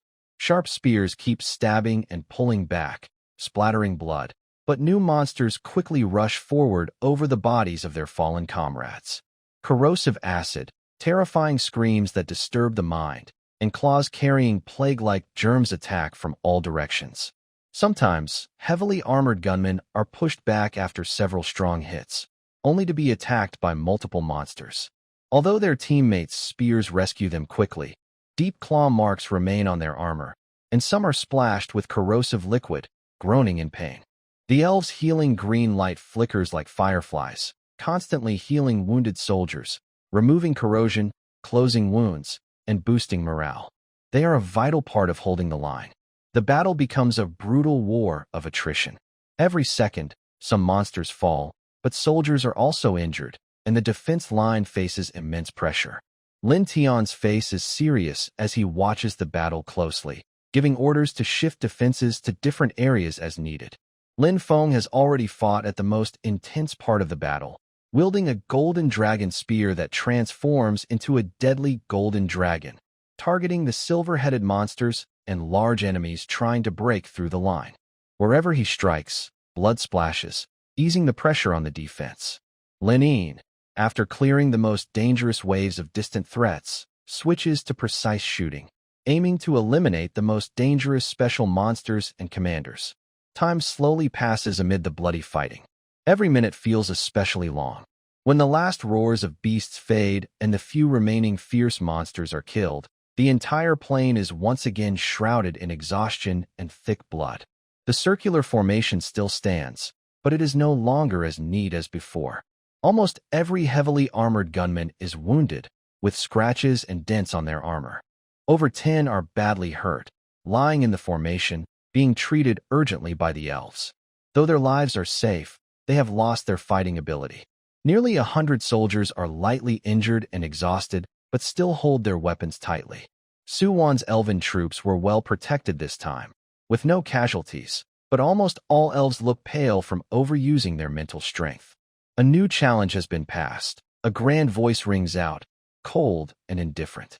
2 bright golden beams of light descended from the sky, landing in front of Lin Tian and Suwon. The beams faded, revealing 2 ancient-looking, heavy, and mysterious golden treasure chests. Reward: 1 golden treasure chest. Lin Tian looked at the shiny treasure chest in front of him. He was momentarily stunned, then couldn't help but twitch his mouth and quietly curse. Wow. Opening tokens inside a golden treasure chest to enter a secret realm? Playing a game of nested dolls here? Is the system designer of the Eternal Mark continent a Russian doll enthusiast? His humorous self-mockery was not loud, but it was heard by Suwon, who was nearby, and Lin Yin, who was returning. Suwon was first surprised. Then she chuckled softly, covering her mouth. The tension and fatigue from the recent battles seemed to lighten a bit because of this joke. Yes, this reward system does have a bit of a nested doll fun. Lin Yin approached Lin Tian, first quickly scanning him from head to toe with her eyes to check for injuries, then let out a small breath of relief. Hearing Lin Tian's complaint, her cold lips slightly curved upward, and her gaze at him carried a hint of helplessness and gentle indulgence. Her lord always knew how to make people relax in such moments, in his own unique way. However, when her gaze unintentionally swept over the golden treasure chest belonging to Suwon, it quickly turned cold again, and her attention shifted back to Lin Tian and the surrounding environment. After a brief rest, the grand voice sounded again, like a warning bell, announcing the start of the 3rd level. This time, there was no more ambush from 10 sides. Title: only the most direct and terrifying display of power. At the horizon, the tide of polluted beasts surged again. The numbers seemed to be around 5,000, but when the detection spell's light swept over, both Lin Tian and Suwon's faces darkened. The quality of these monsters had clearly risen to an excellent level, comparable to Lin Tian's heavy armor gunmen. Although most were still at the black iron and bronze levels, with a few silver leaders, the overall strength had increased so much that each attack felt heavier, and every clash of claws and spear tips produced sharper sparks. Lin Tian's voice was steady, but his clenched fists revealed the seriousness inside him. Lin Yin said nothing, only pulling her bowstring tighter. The moonlit arrow like a silver thread seemed to cut through the air, accurately targeting enemies on the battlefield. Each flash of silver meant a powerful monster was falling, easing the pressure on their defenses. But she also started to feel tired. As enemies grew stronger, her arrows needed more power to kill them in one shot. After a long fight, the 3rd wave of monsters was finally defeated. The battlefield was messy, soldiers exhausted and gasping for breath, with wounded soldiers groaning everywhere. In this round, Lin Tian's troops lost dozens of fighters and hundreds were injured. Suwon's elves also lost nearly 100 members. As rewards were given out, both Lin Tian and Suwon received 400 wooden crystals. These crystals glowed with a strong life energy and had wood patterns flowing inside, containing pure wood element power. Before everyone could recover from fatigue and losses, the brief rest ended, and the 4th wave of enemies arrived. This time, the number of enemies doubled. Lin Yin's cold face was now covered with tiny beads of sweat, and her breathing was heavy. She almost gave up on area attacks, using her limited strength and moonlight power to precisely target and kill the most dangerous enemies. Every arrow aimed to be deadly, trying to give the defense line a precious moment to breathe. Lin Feng was like a bloodied man, rushing around to put out fires at the weakest points of the line. His golden dragon spear had knocked over many enemies, but he also received several wounds. Heavy armored spear soldiers suffered heavy losses, falling one after another, then being dragged back to the center by comrades, while elves desperately treated the wounded. The steel defense line, under the furious assault of the excellent quality monsters, was like a reef in a storm, shaking and on the verge of breaking, but it never collapsed. When the last excellent monster howled and turned into black smoke, fewer than 2,000 soldiers remained standing on the plain. Lin Tian's troops had lost nearly 200 members, almost everyone injured, with many lying on the ground. Su Wan's elf troops were even more tragic, originally over 500, now fewer than 300, all looking exhausted but still trying to treat the wounded. Rewards for the fourth wave came quickly. Every participating soldier's level increased by 1. This light was like gentle rain, falling on the remaining soldiers. Their injuries visibly improved, their exhausted spirits growing stronger again. Many soldiers who had been stuck at a bottleneck felt loosened, their strength noticeably increasing. This reward came just in time, slightly making up for the heavy loss and giving everyone a faint hope for the next challenge. However, this hope was almost completely shattered the moment the 5th level opened. There was no deafening roar or clouds of dust. In the distance, on the horizon, a group of monsters appeared. There weren't many, about 500, but their appearance made the entire plain seem to freeze. They looked different from each other, some like giant apes, some like magic panthers, and others like strange twisted creatures. All of them were covered in thick, dark, filthy energy that felt solid and oppressive. The most frightening part was the information from the probing spell, which made Lin Tian and Su Wan's blood run cold. Pollution ape, quality, excellent high, level, silver 1 star. The lowest was silver 1 star, the highest silver 6 stars, all of excellent quality. A total of 500. How is this possible? Su Wan's body shook, her face turning as pale as paper. For the first time, her beautiful eyes showed real despair. Facing such a terrifying group, her fewer than 300 elves probably couldn't even hold off one wave. Was this the end? She instinctively looked at Lin Tian, the man who had led them through 4 levels. He was her only hope now, but he was like a flickering candle in a storm, about to go out at any moment. Lin Tian's face was also dark and grim, like water could drip from it. His heart felt squeezed tight. 500 monsters, all at least of excellent quality, and they were all silver level. This was far beyond what they could face head-on. Even with Lin Yin and Lin Feng, even with soldiers who had just leveled up, it was still not enough. His eyes flickered quickly, sweeping over Lin Yin, who was tired but still determined. Lin Feng, who was shocked but gripping his spear, ready to fight to the death, and the soldiers behind them, who, despite their fear, clenched their weapons and looked at him with trust. There was no turning back. There was nowhere to retreat. Lin Feng, Lin Tian suddenly turned around, his voice hoarse but filled with a resolute spirit of sacrifice. It's time. Let these guys see what true team power looks like. Lin Feng shivered all over. Exhaustion in his eyes quickly disappeared, replaced by a fierce, burning battle spirit. He nodded firmly, strode to the front of the formation, and faced the 500 terrifying silver monsters slowly approaching. He looked up and let out a loud, earth-shaking roar. Heavy armor spear soldiers. Follow my command. More than 1,800 surviving heavy armor spear soldiers, most injured, responded immediately. At this moment, they burst with incredible energy and unity. They quickly gathered around Lin Feng. Their vital energy, fighting spirit, and even some life force flowed like red streams, rushing madly toward Lin Feng. Command the army, condense the battle soul. Lin Feng roared angrily, stabbing his golden dragon spear into the ground. Boom! A huge, blazing, domineering red and gold light pillar shot up from Lin Feng's body, piercing the sky of the secret realm. Within the light pillar, countless mysterious red sun battle patterns appeared, spun, and gathered. A towering figure, nearly 30 meters tall, like a red gold cast statue, wearing blazing armor, with a blurred but majestic face, the red sun war god phantom, descended with a thunderous roar, shocking Su-Wan and all the elves. This phantom was so solid that you could see the patterns on the armor and the outline of the fiery spear in its hand, as if capable of burning the world. Its aura had already surpassed ordinary silver level, carrying a terrifying pressure from a higher realm.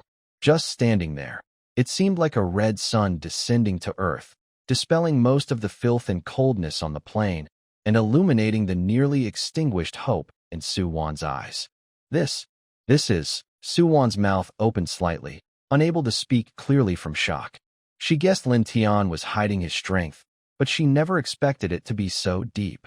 This was clearly some incredible, powerful combined attack of an army. The might was like a myth coming to life. The 500 silver monsters on the opposite side seemed to sense the threat too. They roared more fiercely, charging faster, their corrupt energy surging wildly, trying to tear apart the battle soul before it fully formed.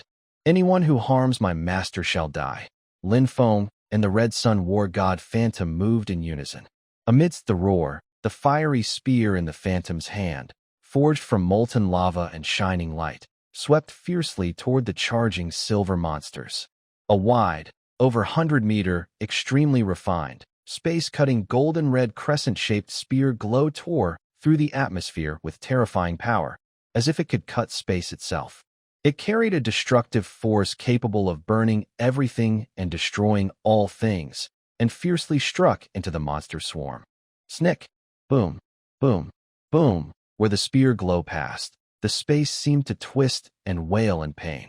Silver 1-star and 2-star monsters instantly vaporized like paper. 3-star and 4-star silver monsters desperately released dirty energy to resist, but their shields shattered upon contact. Their bodies were cut open, and they screamed as they were thrown backward, either dying or severely injured. In just one strike, the formation of 500 silver monsters was completely disrupted, with many frontline monsters killed or wounded. This, not only Su-Wan, but Linian also took a shallow breath. She knew that command 1,000 armies was very powerful, but its full strength was still beyond imagination. She looked at Lin Feng, who stood tall but slightly swayed.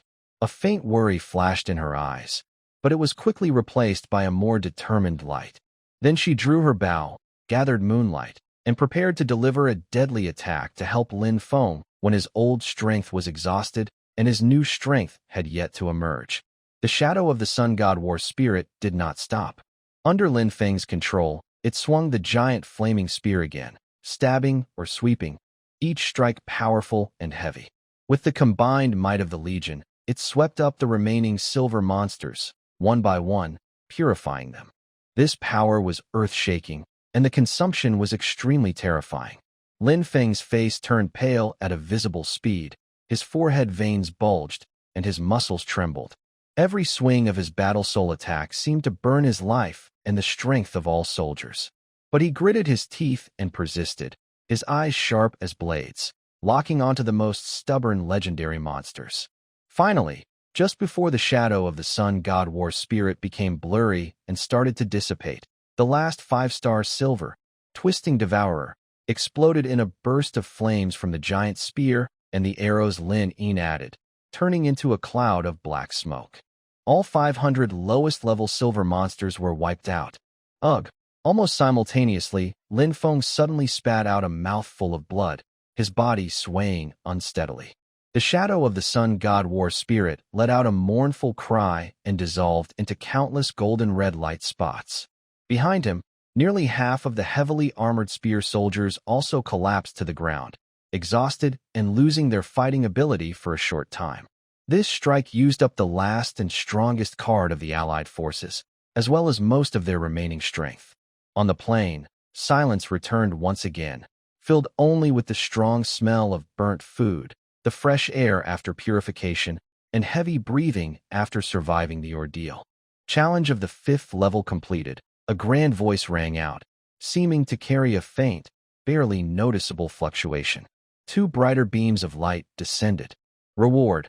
All participating soldiers' levels increased by 1. Additional reward. 100 space crystals. Item description. A strange crystal containing faint space energy, used to build stable space passages, expand storage, or crafts special space equipment. The glow of level up shone down, helping the exhausted soldiers regain some strength. The space crystal, shimmering with a hazy silver light and seeming to have tiny stars flowing inside, made Lin Tian's eyes sparkle. Its value probably far exceeds that of the previous gold and wood crystals. However, seeing the soldiers falling around him, their faces pale and supported by Lin Yin, and the remaining 200 or so injured elves, he looked at the endless plain in the distance and the unknown future levels. A deeper sense of fatigue and heaviness pressed on everyone's hearts. The 5th level was already so tough. What about the 6th, 7th, or even the 9th level? Could they still keep going? The 10-minute rest period passed very slowly amid the silence and heaviness after the tough victory at the 5th level. The air was thick with the smell of blood, burnt food, herbs, and tired sweat. The wounded groaned softly. The soldiers hurried to catch their breath, bandage their wounds, but their eyes kept drifting toward the deep plain, as if hiding an even more terrifying secret. Lin Tian and Su Wan stood facing each other at the center of the formation, both with serious expressions. Su Wan's elven troops now numbered only about 130, all injured, with almost no magic left. Many young elf girls huddled together, tears still wet on their faces, filled with fear of the unknown. Their eyes looked to Su Wan with dependence and a faint hope. Lord Lin Tian, Su Wan's voice was tired and hoarse. Her emerald eyes looked over her remaining people, then turned to the nearly 1,000 soldiers on Lin Tian's side. Although they had also suffered heavy losses, they still maintained basic order and fighting spirit. Among them were nearly 200 severely injured soldiers who had lost their combat ability. Her tone was uncertain and worried as she asked, "Should we keep going?" She paused, seeming to organize her words, trying to make her analysis sound objective. According to the increasing difficulty of this secret realm challenge, the 5th level requires at least 500 silver coins. The 6th level, I'm afraid. She didn't finish her sentence, but her meaning was clear. With their current state, it was very unlikely they could pass the 6th level. The more probable outcome was total defeat, after which they would be, safely, expelled from the secret realm. Although they wouldn't truly die, for those who had never faced death, this psychological shock was still huge. Lin Tian lowered his head and took out a finely made steel sword from his storage space, which he had previously obtained from a treasure chest. He listened to Su Wan's words. His reason told him she was probably right. They had already pushed Lin Feng to use his ultimate move, command 1,000 troops, at the 5th level, paying a nearly exhausted price, with nearly half the soldiers lost. The 6th level would be even harder. What could they rely on to fight? Lin Yin alone? Or the remaining exhausted soldiers? Should they give up? Leaving with the current rewards didn't seem like a bad choice. After all, they wouldn't truly die. Knowing when to stop was wise.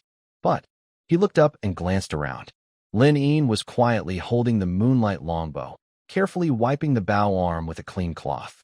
Her side face looked pale in the dim light, but her eyes were still clear and focused, as if the fierce battle just now was just an ordinary training session.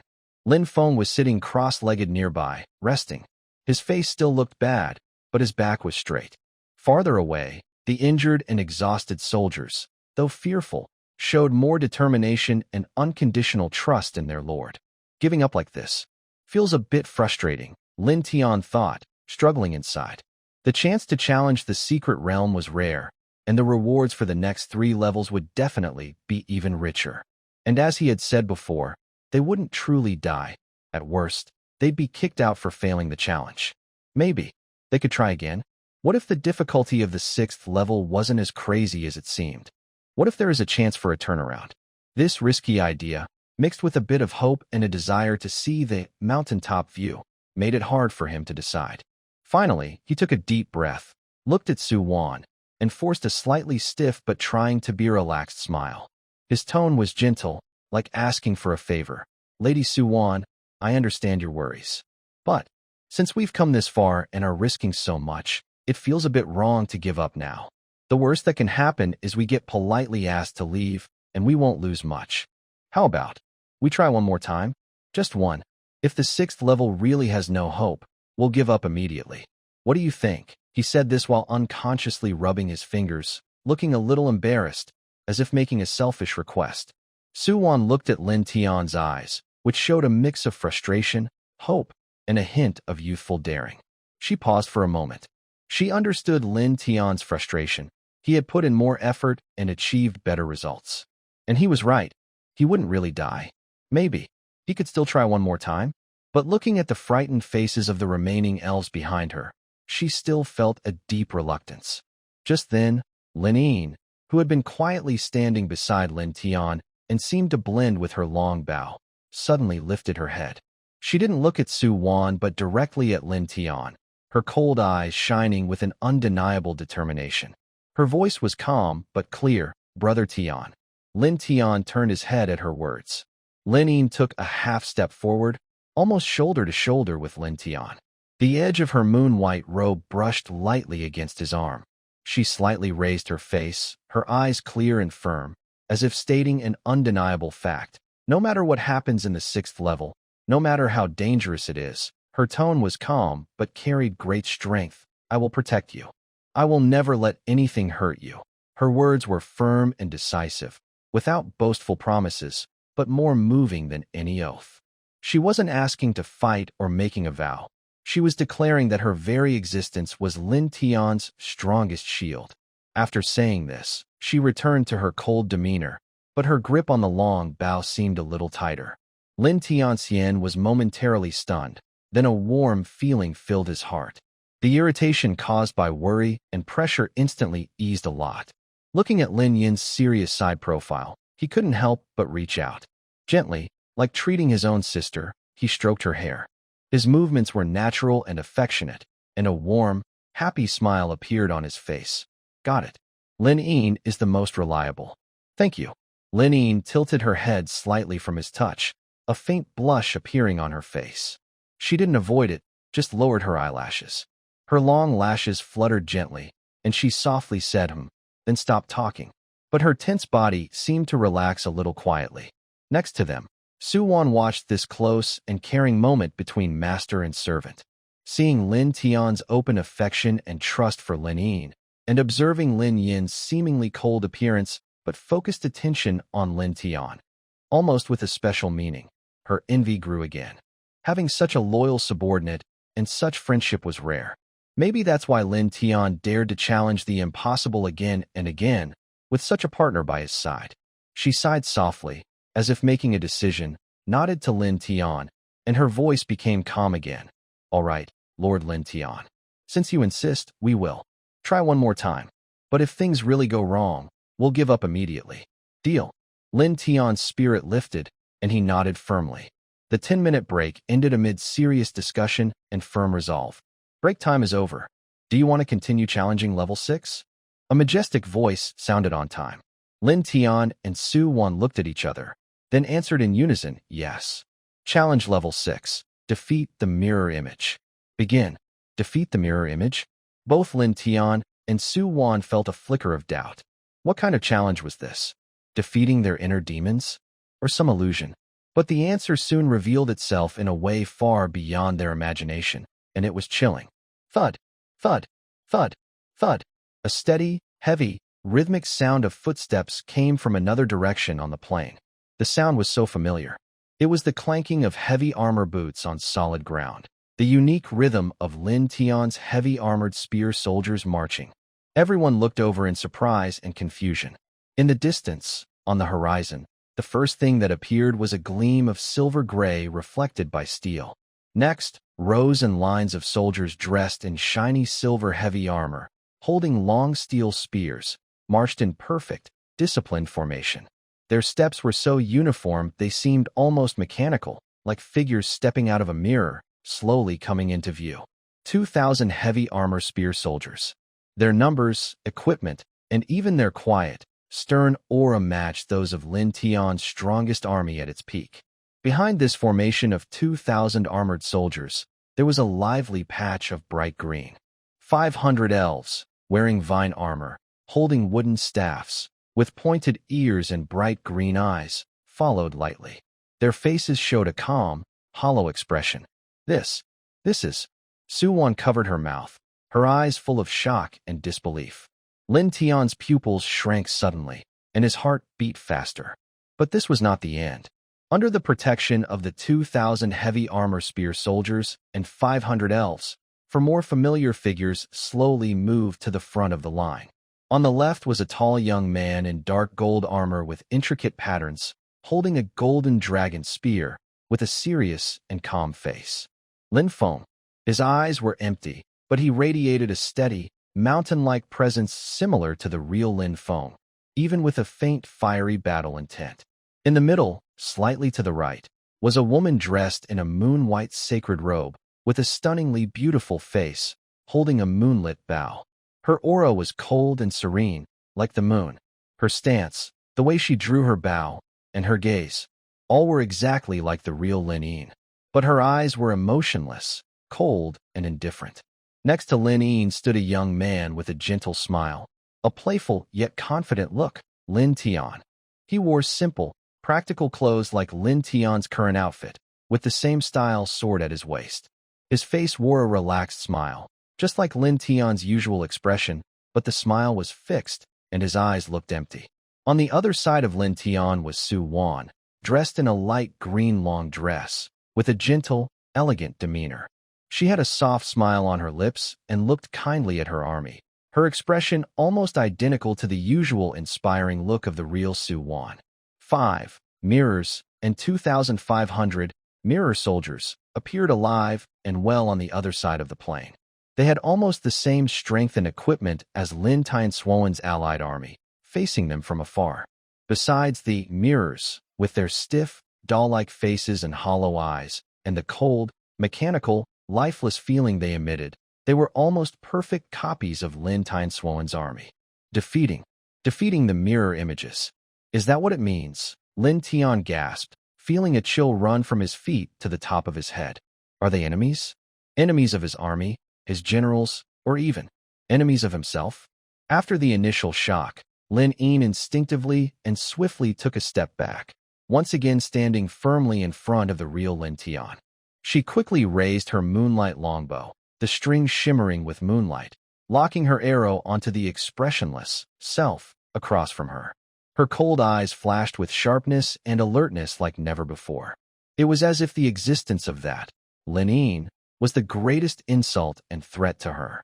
Brother Tian, be careful, she warned softly, her voice tense with barely noticeable strain. She wouldn't allow anything, in any form, to threaten her lord. Even if that was herself. On the plain, the real and fake armies faced each other in a tense, deadly silence. The real challenge might just be beginning. Defeating an enemy is easy, but how do you defeat yourself? Could it be that the tough battles of the first 5 levels, even forcing Lin Feng to command 1,000 troops, were just to gather data on us, so that in the 6th level they could create a perfect copy of us? Looking at the well-equipped, mighty, mirror army on the opposite side, almost identical to their peak state, and then glancing at the battered, exhausted, and reduced remaining soldiers around him, Lin Tian and Su Wan felt a cold shiver run down their spines, chilling half of their hearts instantly. Su Wan felt especially hopeless. She had seen firsthand how powerful Lin Tian's army was when in perfect condition. The overwhelming force like a flood of steel still haunted her mind with fear. Now, facing a full-strength replica, our side. She looked at the remaining 130 or so elves behind her, then at Lin Tian's side, where nearly 1,000 soldiers still fought, but almost everyone was injured and looked exhausted. Her small hope flickered like a candle in the wind and was instantly extinguished. The chance of winning was almost zero. However, before they could recover from this huge mental shock and despair, the mirror image on the other side had already launched an attack, simple, direct, and deadly. The mirror image Lin Feng raised his red golden dragon spear expressionlessly. Although he didn't shout, his movements and stance were so familiar to Lin Tian's side. Command the army. The real Lin Feng's pupils shrank suddenly. Without much thought, he roared out. Even though his strength was nearly gone and fewer than half of his soldiers remained, and they were in poor condition, he had to fight. Otherwise, the full version of the Red Sun War God attack would cause the defense line to collapse instantly. Ha-da-da! The remaining heavily armored spear soldiers fought with their last bit of courage. Their red blood and lingering fighting spirit surged again toward Lin Feng. Boom! A golden-red battle spirit phantom condensed behind Lin Feng once more. However, compared to the nearly 30-meter-tall, solid as a red-gold deity battle spirit from the 5th level, the current battle spirit was only about 20 meters tall. Its form was illusory and flickering, with light shining and fading unpredictably, as if a strong wind could blow it away. The fiery spear in its hand also looked much dimmer. This was a helpless move after severe energy depletion and a significant reduction in troops. Meanwhile, the mirror image Red Sun War God, on the opposite side, had already fully formed, towering at 30 meters. It was solid, majestic, and radiated the same awe-inspiring divine power as in the 5th level. As soon as they clashed, the outcome was clear. Bang! Crack! In just one collision, Lin Feng's illusory battle spirit shook violently. Its glow dimmed further, and he let out a muffled groan, blood trickling from the corner of his mouth. The mirror image battle spirit, on the other side, remained steady as a mountain. Its fiery spears swept again, forcing Lin Feng's battle spirit to defend awkwardly. He was completely at a disadvantage, relying only on his remaining experience and willpower. Defeat was only a matter of time. Without the solid line of heavily armored spear soldiers protecting them, Su Wan and her more than 100 elves were instantly exposed to the natural magic of the 500 mirror image elves on the other side. They were also full-strength replicas. Form a formation. Defend. Su Wan bit her tongue to cause pain and stay alert, shouting desperately to lead the defense. The remaining elves sang desperately, holding up a fragile natural shield and swinging wooden staffs to block attacks. But their numbers and condition were so poor that the battle quickly turned into a one-sided slaughter. The elves fell one after another, their green figures pierced by arrows, strangled by vines, or struck back by natural magic. Their screams filled the air. Su Wan's eyes were red, but she was powerless to change the outcome. What hurt Lin Tian the most was another part of the battle. The mirror Lin Yin, on the other side, moved. She had no expression, just mechanically knocking and shooting arrows. Not just one, but a continuous stream of ordinary moonlight arrows, like a cold metal storm, pouring down on Lin Tian. Her target was very clear: Lin Tian. Be careful, brother Tian. The real Lin Yin had warned him the moment the opponent drew her bow. In an instant, she moved like lightning, rushing to Lin Tian's side. She was no longer the elegant moonlight saint, but a protective mother leopard. She tightly held Lin Tian's waist with one arm, while the other held her bow, barely blocking the most dangerous arrows. Then she and Lin Tian darted around wildly in the limited space. Whoosh, whoosh, whoosh. Arrows whistled past them, hitting the ground and creating small craters. Lin Yin's movements were still agile, but Lin Tian could clearly feel her hand trembling slightly, uncontrollably, as she held him. Her breathing grew heavier, and cold sweat covered her forehead. Her moon-white robe was soaked, clinging to her body, outlining her tense, slender figure from overexertion. The mirror Lin Yin, on the other side, was in perfect condition, free to focus entirely on attacking. But the real Lin Yin, after many battles and great exhaustion, still had to protect him. This burden. The gap between them was widening quickly. Lin Yin, put me down. Hurry. Lin Tian was anxious and in pain, his voice changing as he struggled to break free from her grip. This is a secret realm challenge. I won't really die. You don't need to worry about me. Focus on fighting her. I order you to put me down. But Lin Yin seemed not to hear him. She tightened her hold, almost squeezing him into her arms. She focused entirely on dodging and predicting the arrow's path, not turning her head. Her breathing was quick and uneven, but her voice was firm and almost obsessive. I told you. I will protect everything about you, even if it's just a safe place where you can't die. Anyone who tries to hurt you, I won't allow it. Unless I die. Another wave of arrows came swiftly. Lin Yin rolled clumsily to avoid them, no longer graceful as before. Lin Tian's heart felt like it was squeezed tightly, making it hard to breathe. Seeing Lin Yin's pale face and her lips twitching from clenched teeth, he was overwhelmed with guilt like a rising tide. Why? Why? Even though I am a top-tier fighter, do I lack strong combat skills? Why is my strength still so low? Not only can I not help, but I've become a big burden and weakness for Lin. If I hadn't held her back, with her ability, even in poor condition, she might still have a chance to fight back or escape. Just as these thoughts made him feel shaken and guilty. Clink! A sharp moonlight arrow finally pierced through the gap in Lin Yin's barely maintained defense, hitting her hard in the left side of her abdomen. Ugh! Lin Yin's body stiffened suddenly, letting out a muffled groan of pain. Warm, red blood burst from the wound, staining her pale-colored holy robe and also staining Lin Tian's arm. Lin Tian's eyes nearly burst with rage. His vision blurred, and it felt as if the arrow had pierced his heart too.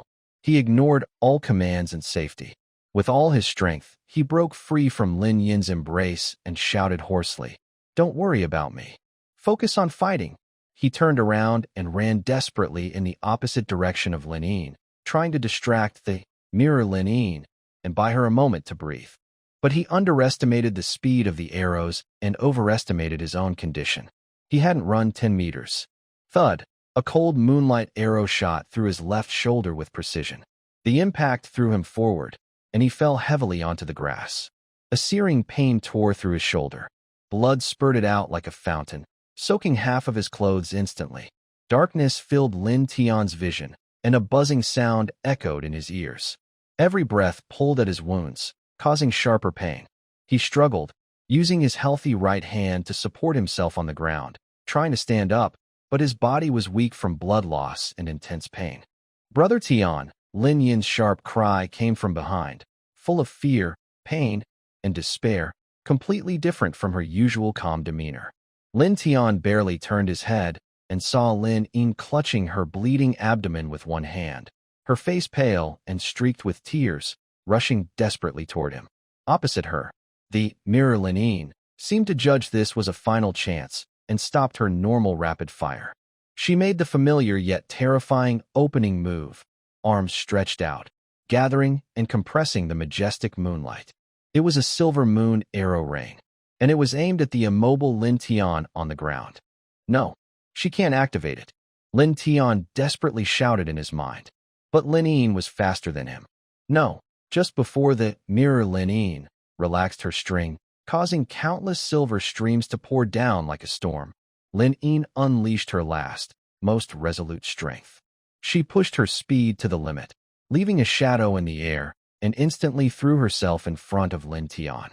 Without hesitation, she turned around, opened her arms, and used her scarred back to completely shield and embrace Lin Tian.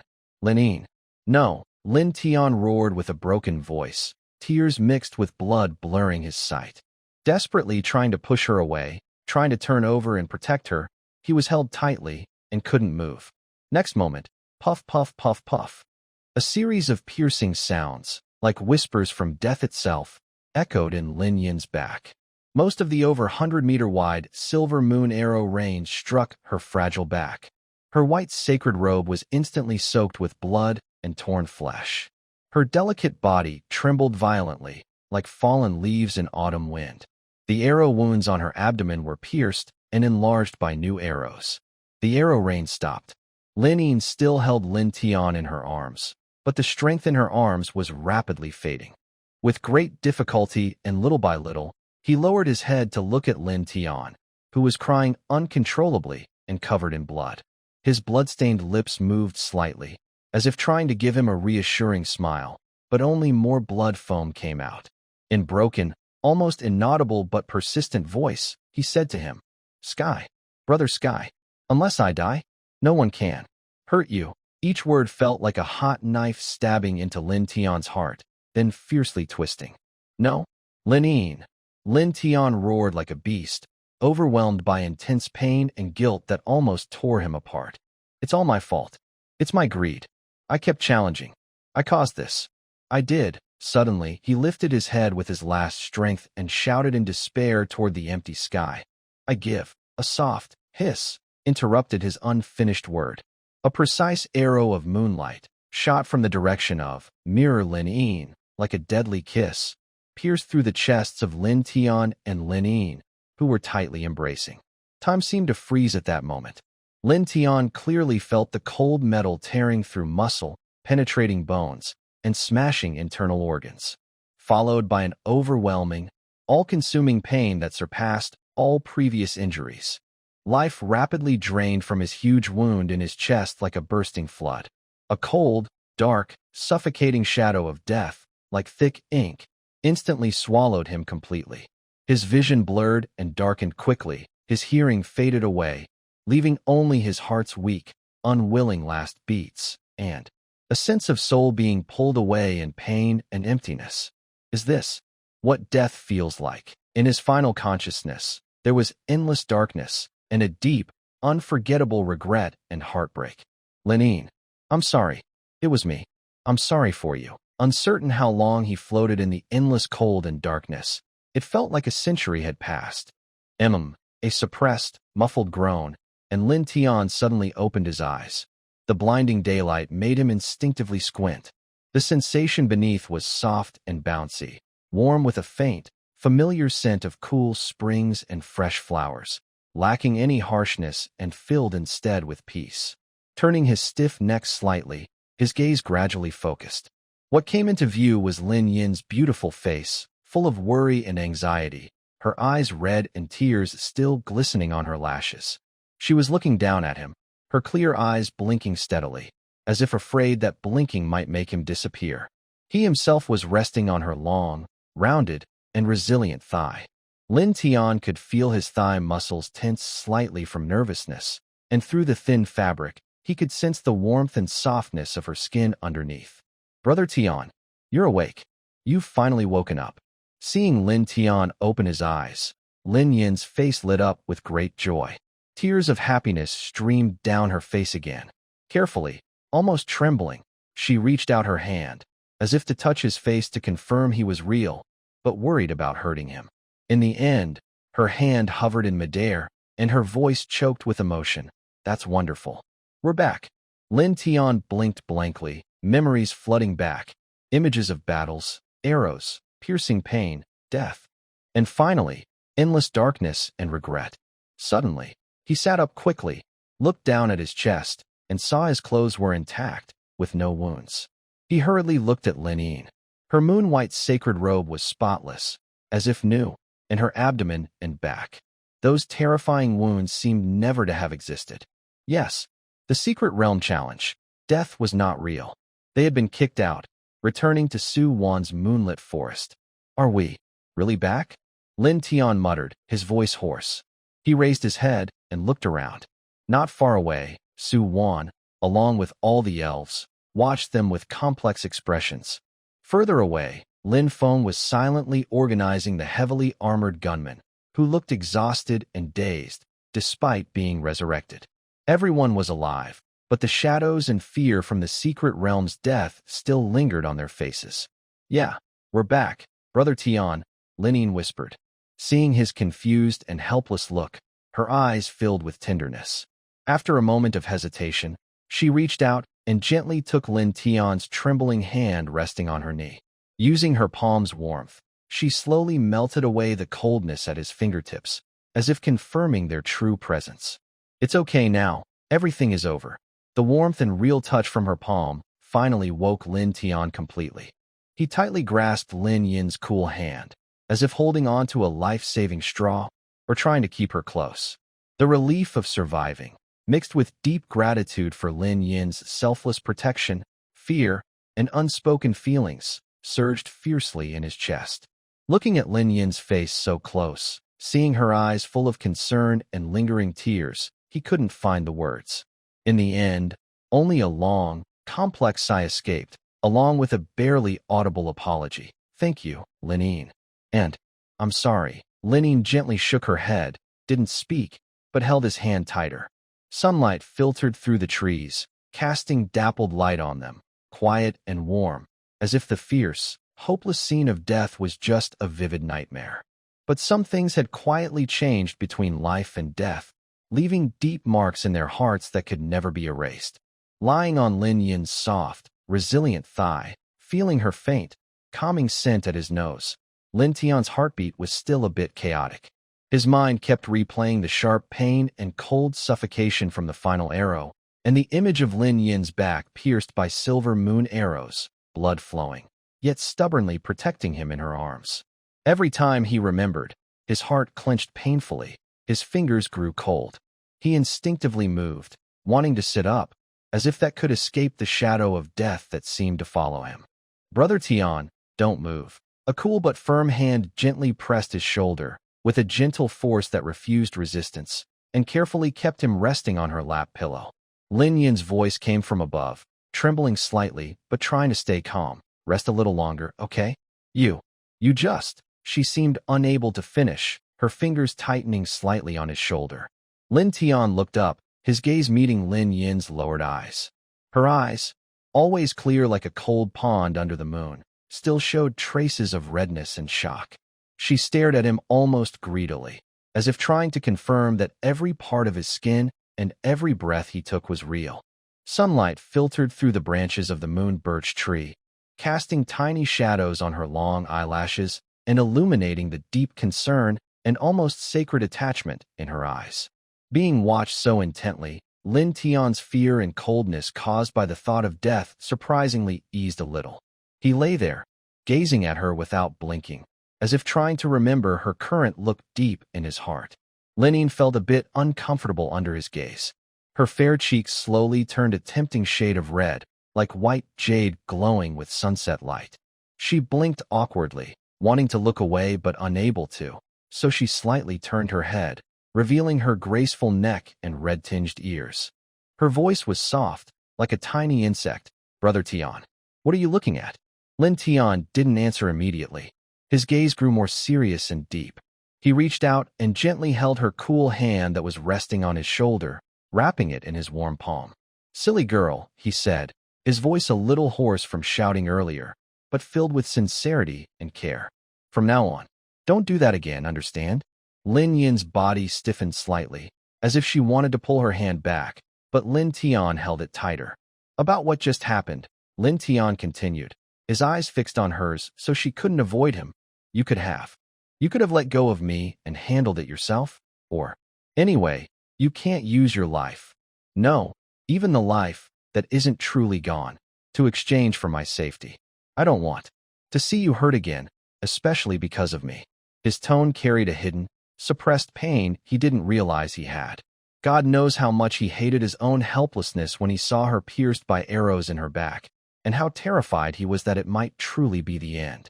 Lin Yin lowered her eyelashes, her long lashes trembling gently like startled butterfly wings. There was a moment of silence. He did not look at Lin Tian, but stared at the hands clasped together.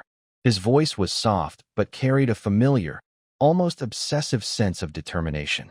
He spoke slowly and clearly. "Even if I had to do it all over again, I would still stand in front of Brother Tian." He didn't say, "It's my duty," or "It's right," just stated a simple fact. His choice would not change, no matter how many times he faced it. Lin Tian was deeply shocked. A hot, sour feeling suddenly filled his eyes. This silly girl. He opened his mouth to say something, but found that words were powerless at this moment. In the end, he just held her hand tighter, as if trying to pass on his strength and resolve. "This time was my mistake," he said, taking a deep breath. He suppressed his turbulent emotions and his voice returned to its usual calm, but with a firm, unquestionable tone. "I was too greedy, underestimated the danger of the secret realm, and overestimated our limits. I promise you, and all my surviving brothers, that I will never let you face such deadly danger again. I will become stronger.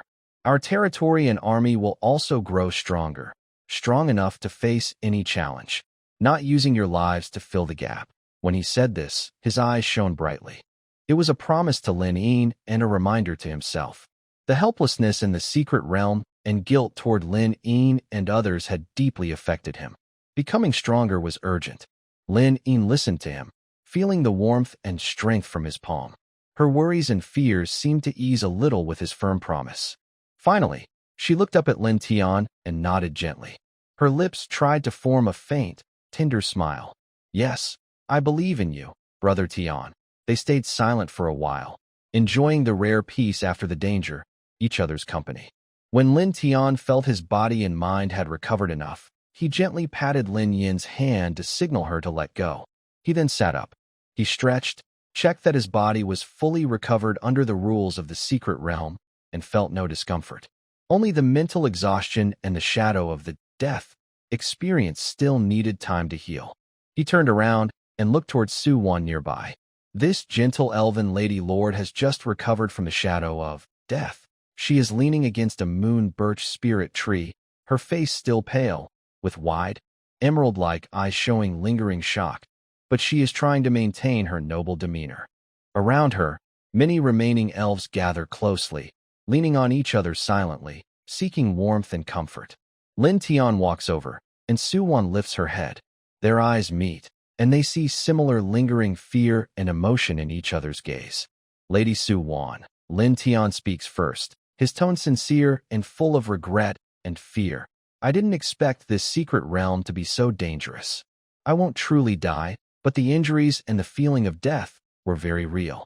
If there is a next time, we must be very careful and only do what we can handle. He has fully experienced how cruel the challenge behind the not truly dying test can be. Su Wan exhales softly, nodding, her voice still a little weak. Lord Lin Tian, you're right. This experience will stay with me forever. But she shifts her tone and looks at Lin Tian with sincere gratitude. Getting to the 6th level and witnessing the counterattack in such a desperate situation at the 5th level was all thanks to you and your soldiers. Without your alliance, I probably couldn't have even passed the 1st level, let alone earn those rich rewards. Then she pauses, as if she has already decided, and takes out 2 items from her natural storage bag. A pile of shining gold crystals and more wood crystals that emit a strong life energy. According to the contract, the rewards are to be shared equally. Here are 100 units of gold crystals. Also, she pushes the wood crystals forward. These 200 units of wood crystals. Please accept them. Don't refuse. Seeing Lin Tian open his mouth to speak, she immediately interrupts with a gentle but firm tone. This is what you deserve. Without you, I wouldn't even qualify for these rewards. If you refuse, next time, if I happen to find some strange but potentially useful items again, I won't dare to come to you. You know, my luck is sometimes pretty good. She makes a rare joke, trying to lighten the heavy atmosphere, but her eyes show her determination. Lin Tian looks into Su Wan's sincere eyes, and then at those precious materials. He knows that Su Wan is truly grateful and is using this way to strengthen their alliance. If I refuse again, it might seem too pretentious and distant. So, I smiled, no longer polite, and reached out to accept the crystals. All right, since Lady Su Wan is so generous, I'll accept them graciously. If you have good things next time, remember to call me. We can work together again. Deal, Su Wan said with a relaxed smile, as if she had settled a worry. After exchanging supplies, Lin Tian looked at the sky and felt a little stronger inside. He then said to Su Wan, since the secret realm challenge is over, we won't bother you anymore. Lady Su Wan, and all your elf friends, this cooperation was risky but also satisfying. See you next time. See you next time, Lord Lin Tian. Travel safely. Su Wan politely saw them off with her elves. Without delay, Lin Tian communicated with his allies through a mental link, opening the milky white teleportation portal again on the empty ground. He led his 2,000 soldiers, who were tired and shadowed by death but still disciplined, into the light gate one by one. Lin Yin stayed close behind him, alert and watching around carefully until everyone entered. Only they remained outside. Let's go home, Lin Tian said with a faint smile to Lin Yin. Though the smile was a little forced, the words, go home, carried a strong sense of comfort. Yes, home, Lin Yin replied softly, her gaze softening unconsciously. The two walked side by side into the swirling light curtain. After a brief feeling of weightlessness and space shifting, they felt the solid, familiar ground beneath their feet, carrying the scent of their territory. In front of them was their tall, gray stone city wall and the orderly barracks. The afternoon sun cast a warm golden glow on the walls. The air was filled with familiar smells of grass, earth, steel, and daily life, safe, warm, and comforting. Lin Tian took a deep breath of his territory's air, feeling as if his soul was soothed. Looking around at his thriving home, built with his own hands. He felt endless emotion and belonging. The fierce battles, death shadows, and desperate struggles of the secret realm seemed to dissolve with this familiar air. It feels so good to be home. He turned his head to look at Lin, who was quietly standing beside him, her gentle gaze sweeping over everything in the territory. Sunlight edged her moon-white sacred robe with gold. A gentle breeze brushed her hair, and her serene side profile looked especially peaceful in the light. Having shared life and death, some things had changed. But no matter what, they had returned, back to the place that needed their protection and that protected them. A new challenge might be ahead, but for now, only the peace and relief of coming home filled their hearts.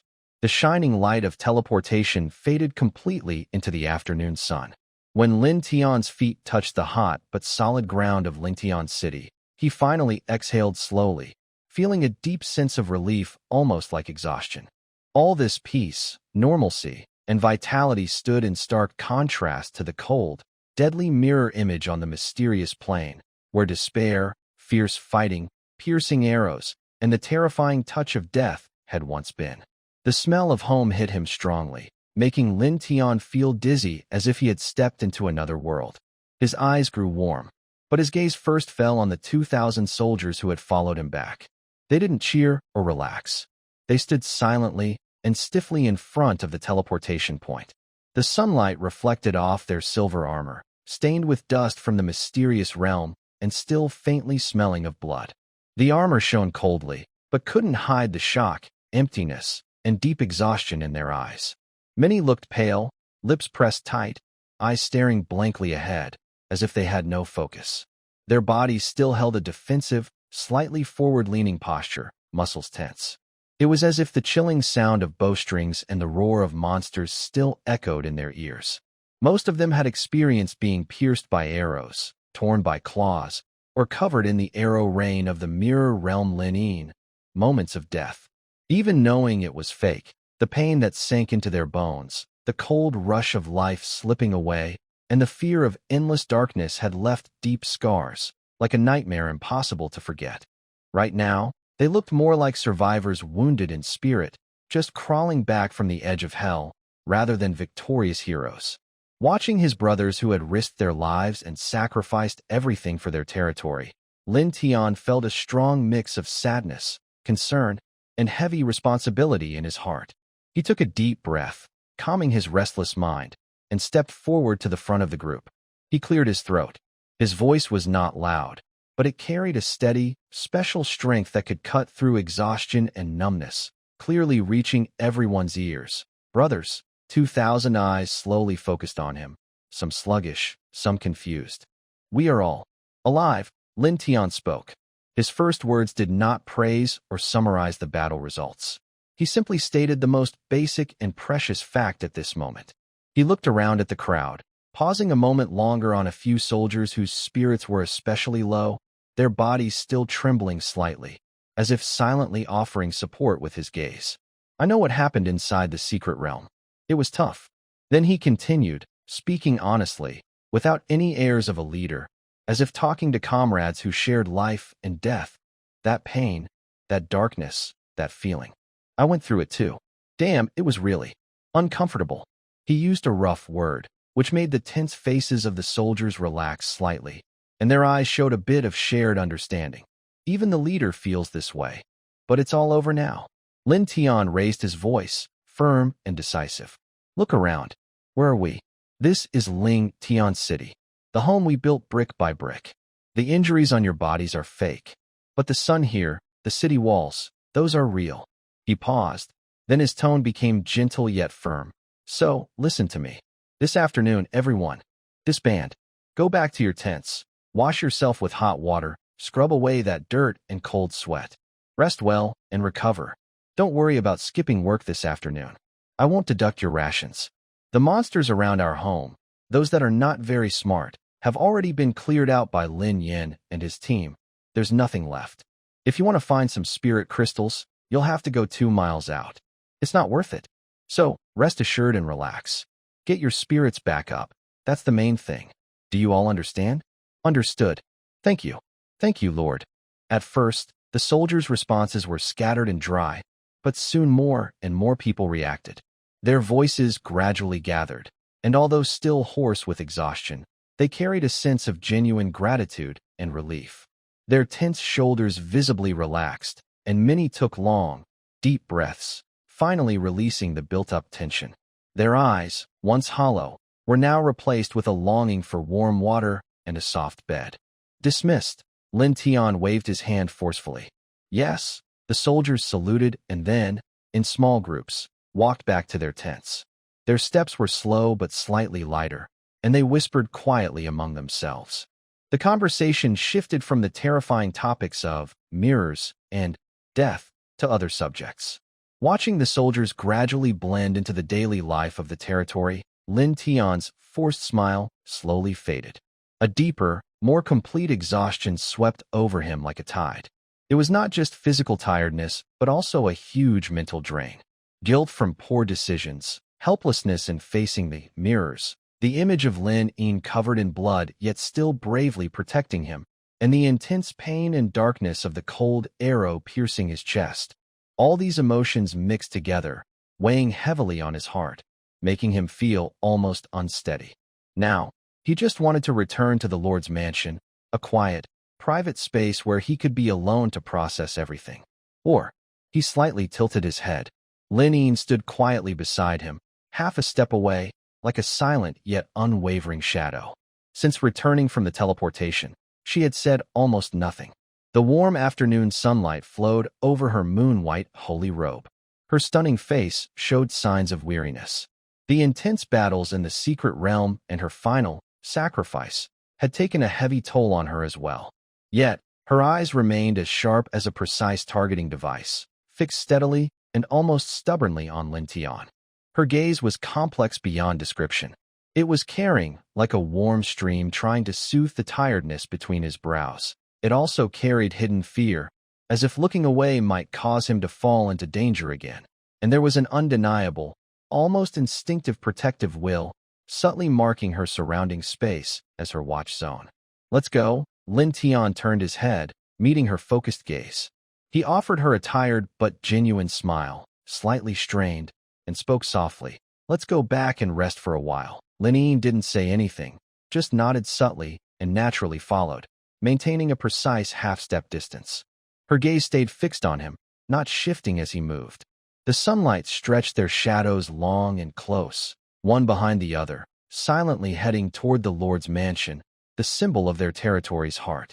The afternoon breeze carried the scent of grass and cooking smoke, temporarily easing the lingering blood and despair from the secret realm. For their exhausted bodies and minds, the shelter of home and silent companionship were the best comfort at this moment. In the quiet study of the Lord's mansion, leaning on a large, soft animal hide-covered chair, he closed his eyes to rest for about half an hour. Outside, the sunlight shifted from a slanting west to a softer glow, golden patches slowly moving across the floor. The bloody images and cold pain in his mind, softened by peace and the passage of time, were pushed deep into his heart. They hadn't disappeared, but they were no longer as sharp or painful as before. He exhaled slowly, opening his eyes, which now reflected his usual clarity and spirit, though a sense of heaviness remained deep inside. His body felt much less tired, and more importantly, the intense guilt and negative emotions caused by the experience of death and poor decisions had transformed into a stronger drive to move forward. I can't stop. I have to keep moving, he whispered to himself, standing up and stretching his stiff neck. Setbacks and fear could be lessons, but they shouldn't be obstacles. The territory needed development, and the army needed to be stronger to avoid falling into such despair again. He pushed open the door and left the study. Lin Yin, who had been waiting outside, turned from the window on the other side of the corridor almost the moment he appeared. She had changed into a clean, light-colored uniform, her long hair simply tied back, removing the dust of battle and appearing even more graceful. Seeing Lin Tian regain his spirit and step out, a faint, almost imperceptible relaxation crossed her eyes, but her focused protective stance remained unchanged. She naturally moved to stand slightly behind him. Lin Yin asked softly, her gaze carefully scanning his face to confirm if he had truly recovered. Yes, much better now, Lin Tian replied with a smile. Although he still looked a bit tired, he had regained his usual energy. Lying around won't help. It's time to get to work. Let's go to the warehouse and check our supplies, then expand our city. They arrived at the warehouse, still packed after the recent expansion. Lin Tian headed straight to the Mountain of Stones, which was the 12,000 units he traded for yesterday with Qian Duoduo. The original city wall, with a diameter of 300 meters, is a bit small now. Over 30,000 people, plus buildings, makes it crowded. We still need to recruit more soldiers and improve people's lives in the future. Lin Tian stroked his chin, eyes shining with determination. Let's go big this time. Invest 100,000 units of stone, Lin Tian thought to himself, confirming his decision. Suddenly, a loud rumble. In the next moment, the entire territory seemed to shake slightly. It wasn't a dangerous earthquake, but the powerful rhythm of something grand growing. The original 10-meter-high, 5-meter-thick gray-white city wall was constantly being modified in a precise way. It looked as if an invisible giant hand was pushing the wall outward from deep underground. New, similarly thick stones appeared out of nowhere, perfectly connecting with the old wall. Like tree rings, they expanded outward at a steady, even pace. Where the wall extended, the ground was compacted and leveled, with the foundation automatically laid. The golden protective shield around the city also seemed alive, expanding rapidly along the new wall's edge, always fitting tightly. This scene was like a miracle. Soldiers living near the old city wall watched in amazement as the massive, reassuring wall, like a living serpent, steadily moved forward. The protective shield's luminous film stayed close to the new wall. No one panicked. Only a deep sense of awe and respect for the Lord's power. The entire expansion took about half an hour. When the last piece of wall closed at the northwest corner and the shaking stopped, everyone saw a much larger, more majestic city wall, 4 times bigger than before. The original small city, with a diameter of 300 meters, had now become a fortress with a diameter of 600 meters, truly a mighty stronghold. The total length of the city wall reached nearly 1,900 meters, tall and continuous, like a gray stone dragon protecting a much larger land area.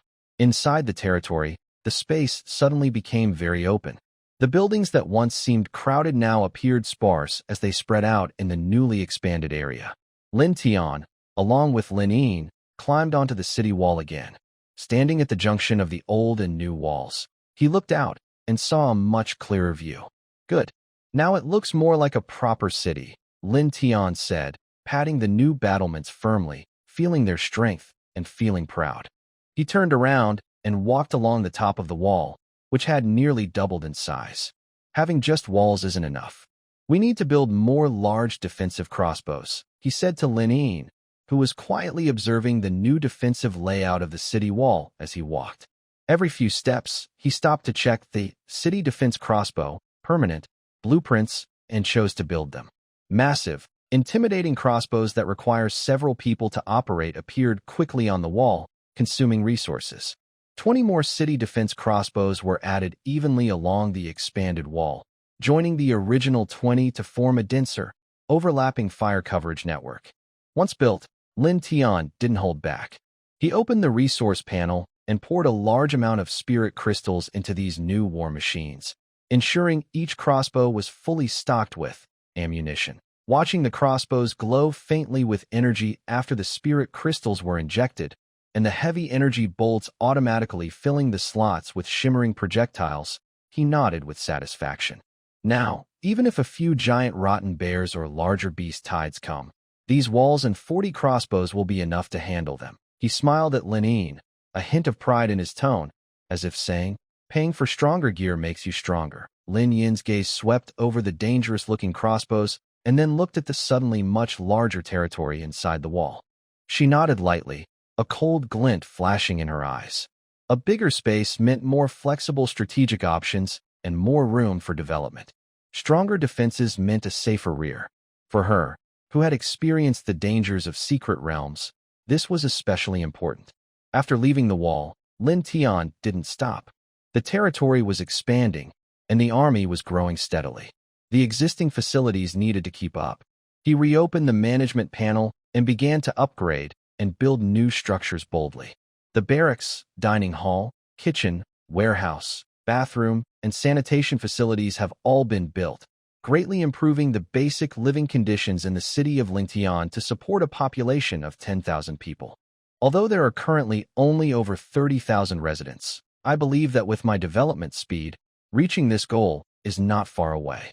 After completing these constructions, the second half of the afternoon was filled with a wave of building activity throughout the territory. The white light of resources flickered everywhere, new buildings rose up, and old facilities were expanded and upgraded.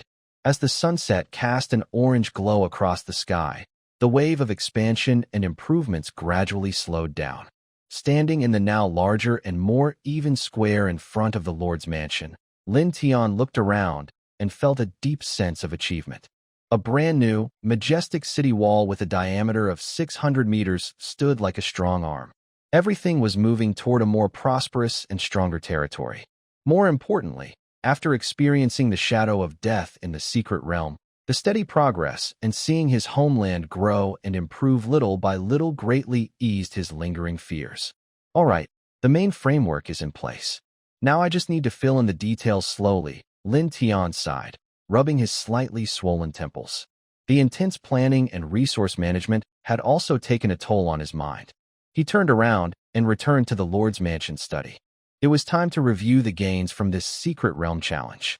Besides the psychological impact and the motivation to build, he had gained tangible rewards. Lin Ying still followed him quietly, like a shadow, closing the door softly. Then she moved to the window on the side of the study, leaning on the frame, her gentle gaze falling on Lin Tian. Lin Tian sat behind his desk and opened the storage space system. The first thing that caught his eye was the pile of materials obtained from the secret realm, gold crystals, split evenly with Su Wan, plus an extra gift from her as a thank you, totaling 200 units. Wooden crystals, also split evenly and gifted, reaching 600 units. Space crystals, 100 units. The level of the soldiers increased. All participating soldiers, including Lin Ying, Lin Feng, and himself, advanced by 2 levels. This was a real increase in strength, especially after the tough battles, making this upgrade particularly valuable. Phew. Although the process was a bit dangerous, the rewards are truly rich. Lin Tian stretched lazily, his bones making a slight cracking sound, and a satisfied smile appeared on his face. The gaze finally settled on the golden treasure chest given by Su Wan, emitting a gentle and noble golden glow. First time getting a golden treasure chest. Hope luck is on my side this time, Lin Tian said with a smile to Lin Ying, who had been quietly standing by the window. His tone was full of his usual self-deprecating humor and hope. Every time he opened a chest, it felt like witnessing a miracle. Hearing this, Lin Ying looked away from the dusk outside the window and focused on the chest. A trace of curiosity flickered in her cold eyes. She walked to the desk, but didn't get too close. She just watched quietly, as if sharing the subtle anticipation before opening the chest. Lin Tian rubbed his hands together, took a deep breath, and communicated mentally, choosing to open it. Buzz.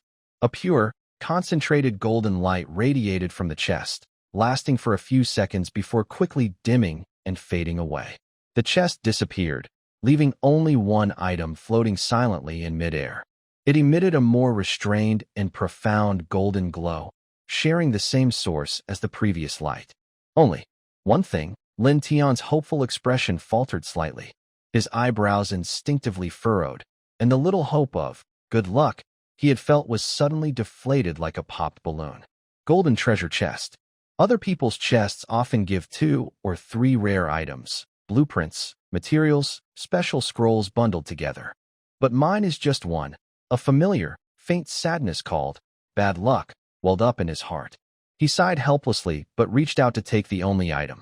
It felt heavy in his hand, with a great texture, smooth, and carrying strange energy fluctuations. It was a small, dark gold card with intricate, ornate borders. In the center was an abstract golden upward arrow symbol, radiating a potent aura of potential that made his heart race. Another card, Lin Tian muttered to himself, feeling a mix of nervousness and hope. He clicked to check the item info. Item: Troop Potential Enhancement Card, Rare, Quality, Gold Effect.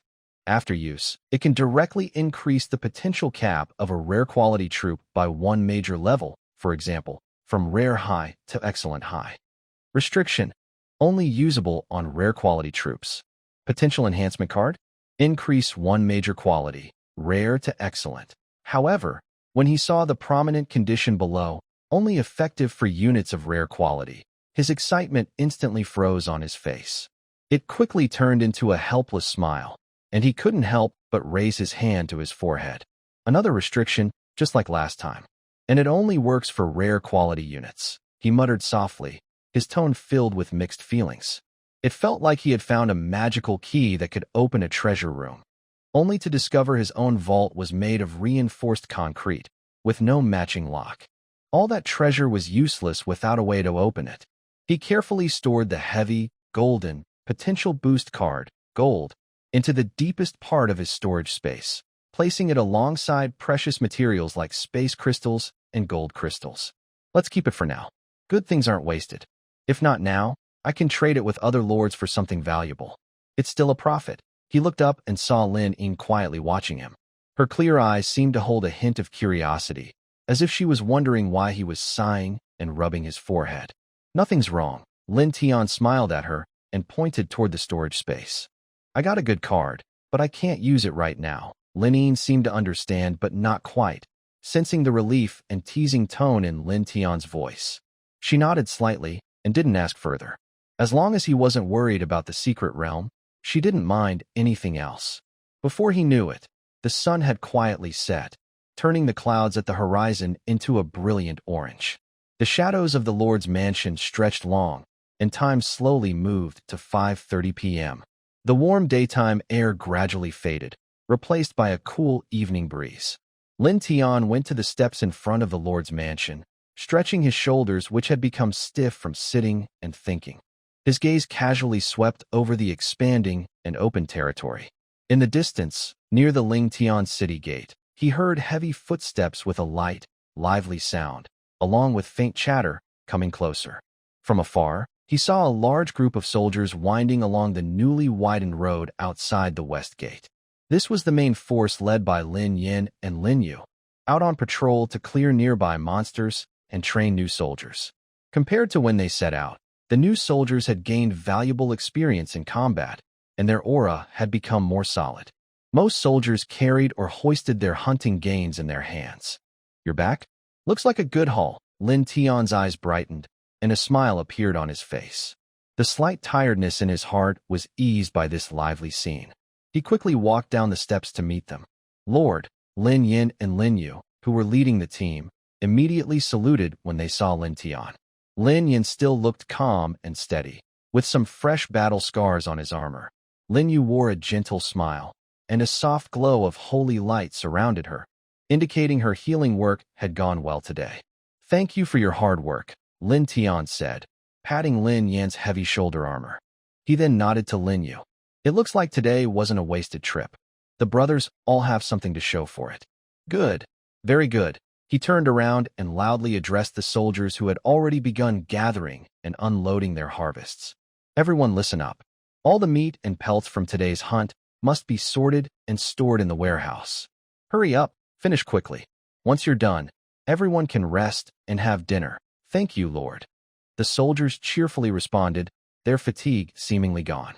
They moved quickly to carry and sort the supplies.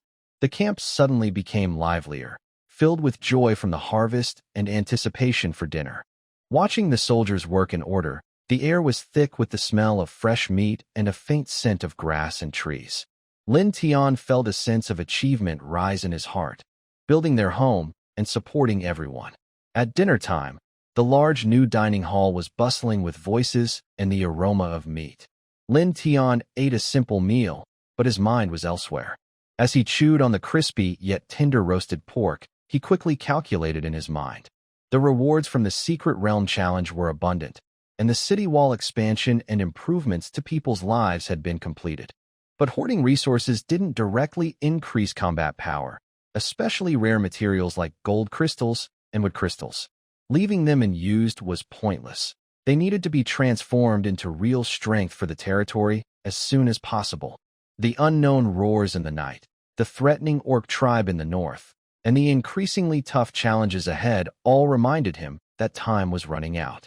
Gold crystals contain pure gold element power, sharp, strong, and full of righteous energy. This seems to relate to the characteristics of heavy armor spear soldiers, heavy armor, and spear. Lin Tian stroked his chin, his eyes growing brighter. If we try to combine these materials, maybe we can improve the guard's defense and attack power, or even unlock some special metal abilities. The wood crystal, full of life and containing the power of wood elements, is very similar to the moonbirch spirit wood used by the Moonshadow archers. They share the same origin. Using it to strengthen the archers might boost their agility, perception, arrow penetration, or add natural effects. This idea sparked like a flame. Once lit, it quickly spread. The more he thought about it, the more feasible it seemed. His fusion evolution talent can merge all things to help them grow. Now that his talent has advanced to a higher level and he understands energy more deeply, trying to fuse these elemental crystals is completely possible. Even if it doesn't cause a huge change in the soldier's form, like merging physical materials, strengthening their existing traits, or giving them new energy abilities is a big improvement. Let's do it.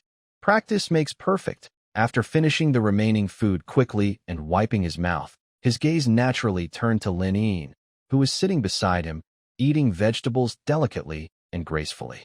Noticing his stare, Lin Yin looked up, her clear eyes full of curiosity.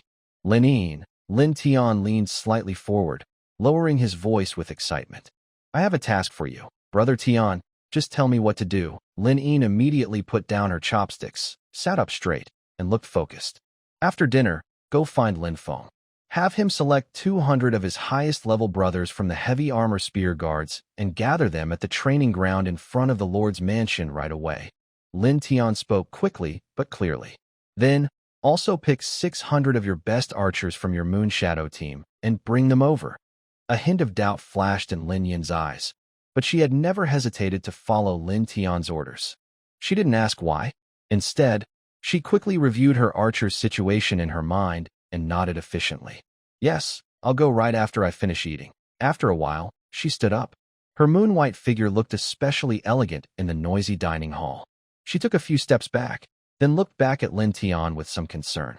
Her lips moved as if she wanted to ask, "And you?" But in the end, she only softly said, "Brother Tian, you should go back to the mansion and rest for a while. I'll bring the people over soon." Looking at Lin Yin's light steps as she quickly disappears at the cafeteria door, Lin Tian smiled. This girl is always so thoughtful. He also needs some time to go back to the Lord's mansion, prepare a little, calm his excited mood, and carefully think about the details of the fusion. He stood up, nodded to Lin Yin and Lin Yu who were eating nearby, then left the noisy cafeteria alone, heading toward the Lord's mansion, which looked especially peaceful in the twilight. As dusk deepened, the last rays of sunset painted the city's outline in dark gold. In front of the Lord's mansion, on the newly leveled and wide training ground, torches and magic crystal lamps lit up one after another, illuminating the area as bright as daytime. They also reflected 800 disciplined soldiers standing still, 200 heavily armored spear soldiers on the left, 600 Moonshadow archers on the right. The scene was silent except for the wind moving banners and flickering flames. Lin Yin and Lin Feng stood on either side, in front of the formation. Lin Yin's pale figure looked even colder in the firelight. She calmly surveyed the 600 archers she had chosen, her fingers unconsciously brushing over the bow arm of her Moonlight longbow. Lin Feng stood like a mountain, his red sun armor glowing faintly in the firelight, his gaze steady as he watched Lin Tian, waiting for orders. Lin Tian stood on a high platform in the center of the field, looking down at the 800 soldiers who had been through many battles, feeling both hopeful and cautious about the experiment ahead. On a small table in front of him, 2 small piles of crystal stones were neatly arranged. One pile of golden crystals shining with sharp energy, and another of vibrant green, lively wood crystals. Under the firelight, they emitted powerful, tempting energy waves. He slowly looked over the formations on both sides, then randomly pointed to two people. You, step forward. And you, step forward. A heavily built spear soldier with a silver 3-star aura and a sharp-eyed, agile moonshadow archer woman responded, stepping out and walking quickly to the platform's base, kneeling on one knee. Please, Lord, give your command. Lin Tian nodded, first approaching the heavily armored soldier. He took out a golden crystal, about the size of a fist, heavy in his hand. Inside, it seemed to have liquid golden sunlight slowly spinning, giving off a sharp, tingling sensation on the skin. He held his breath, focused, and communicated with his newly advanced intermediate fusion talent. Relax, accept this power. Lin Tian spoke to the determined-looking gunman, then slowly directed a stream of golden energy toward his chest armor. Buzz. At the moment the energy touched the armor, a brilliant golden glow suddenly erupted. The light did not spread like an explosion, but instead seemed alive, instantly enveloping the gunman and forming a constantly spinning cocoon with sharp golden streaks flowing inside. Inside the cocoon, deep, metallic ringing sounds echoed, like metal being forged and quenched, along with faint friction from armor parts colliding and reshaping. Everyone's attention was drawn in. Lin Feng instinctively took a half-step forward, his eyes flickering with a hint of golden-red battle intent, alert but curious.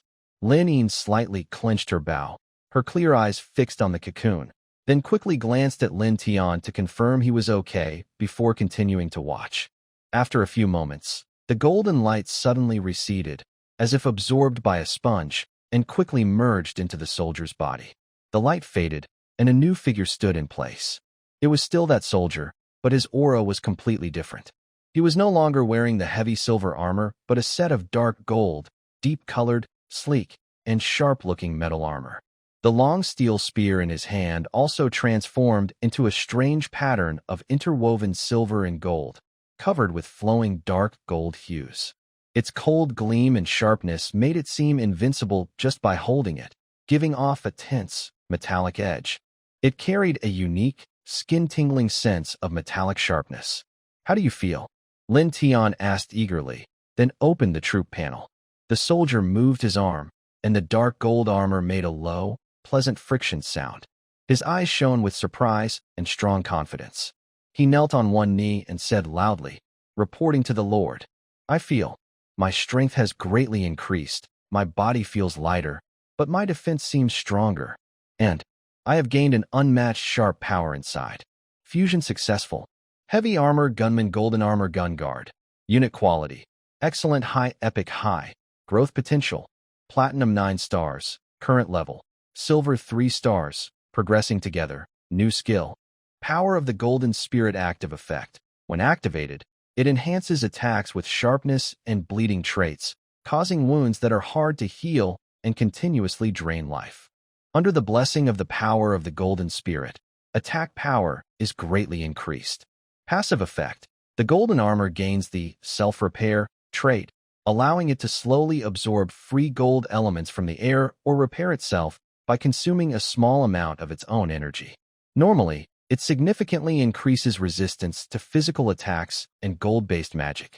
Golden armor spear guard. Epic advanced. Power of gold spirit. Lin Tian's eyes shine brightly. He claps his hands forcefully. Excellent. Very good. The attack causes continuous damage, and it also has self-repair and increased resistance. This is exactly the enhancement that heavy armor assault units need. Before the excitement subsides on one side, the Moon Shadow Archer on the other side is already ready. Lin Tian suppresses his excitement and walks up to the female archer. This time, he takes out a piece of wood crystal, bright green and smooth, radiating a refreshing vitality and a touch of coolness like moonlight. He guides his innate talent. As this gentle green glow merges into the female archer's body, unlike the explosive brilliance of gold light, this time a soft pale blue glow appears, like mist flowing under the moon, gently enveloping the female archer. Within the mist, faint vine shadows grow and entwine, leaves unfold, and subtle traces of moonlight shimmer. The glow lasts a little longer, and after a few moments, it slowly seeps into her body. When the light completely dissipates, the female archer's figure appears, making everyone present feel a sense of calm and strength. Her Moonshadow Archer light armor has undergone a great change. Originally silver with dark gold thorn patterns, the armor now has intricate, deep patterns, like the rings of ancient trees intertwined with the most precise magic circuits. The dark gold halos within the patterns flicker faintly like breathing. The armor looks smooth and flexible, but also carries the aura of being weathered by time, unyielding and indestructible. The most striking part is at her chest. The original bud-shaped protective mirror has fully bloomed, transforming into a vivid, crescent moon flower, emblem made entirely of pure moonlight energy. The petals are not still but slowly and gently unfolding and closing, as if breathing. At the center of the flower, a dark gold point of light, like condensed moonlight and morning dew, slowly rotates, emitting pure and powerful energy waves, as if it is the source of her new strength. Her aura has also changed.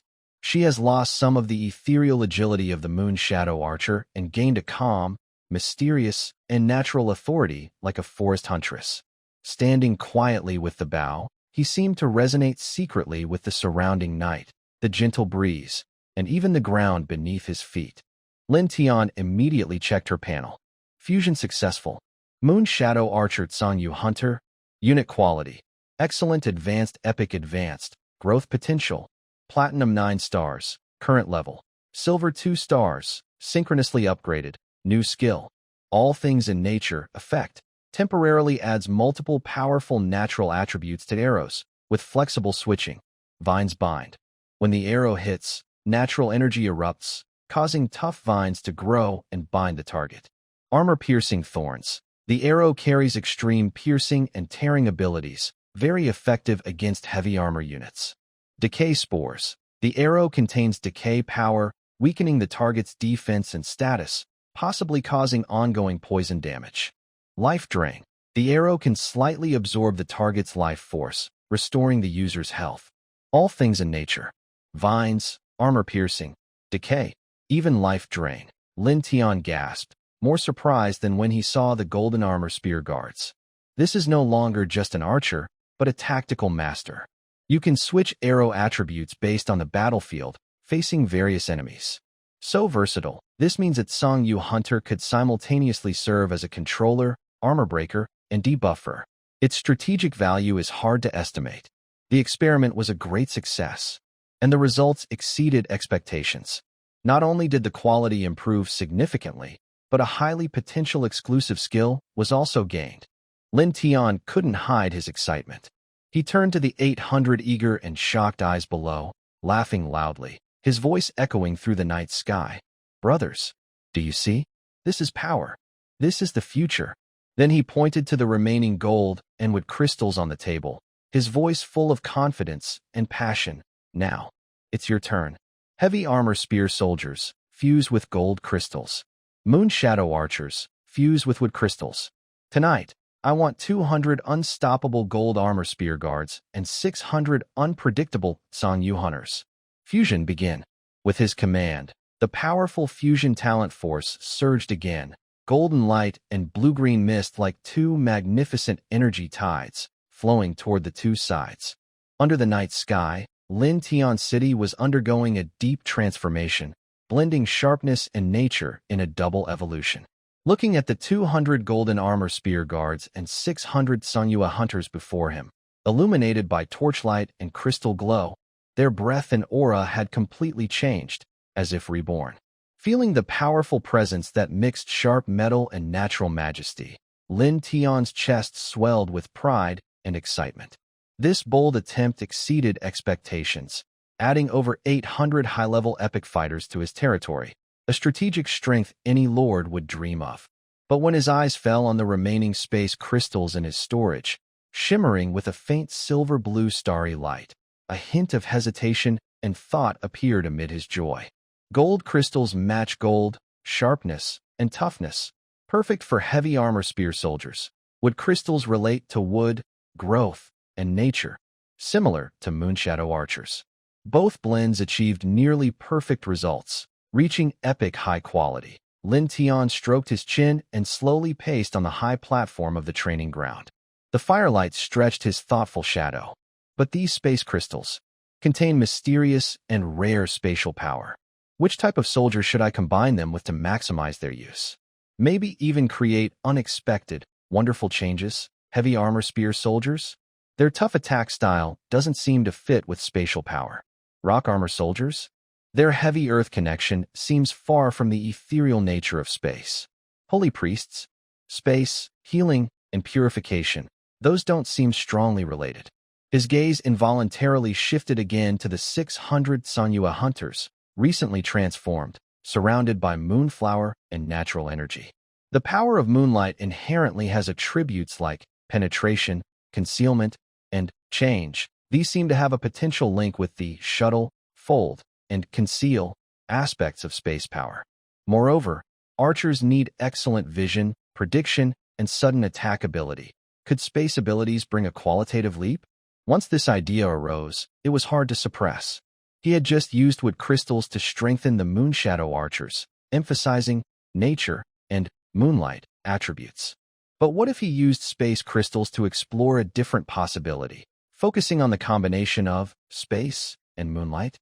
After all, the core of Moonshadow archers is moonlight, which might be compatible with different power traits.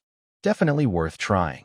Immediately, she turned to Lin Yin, who stood quietly beside her, her gaze never leaving him, as if silently sharing his joy and thoughts.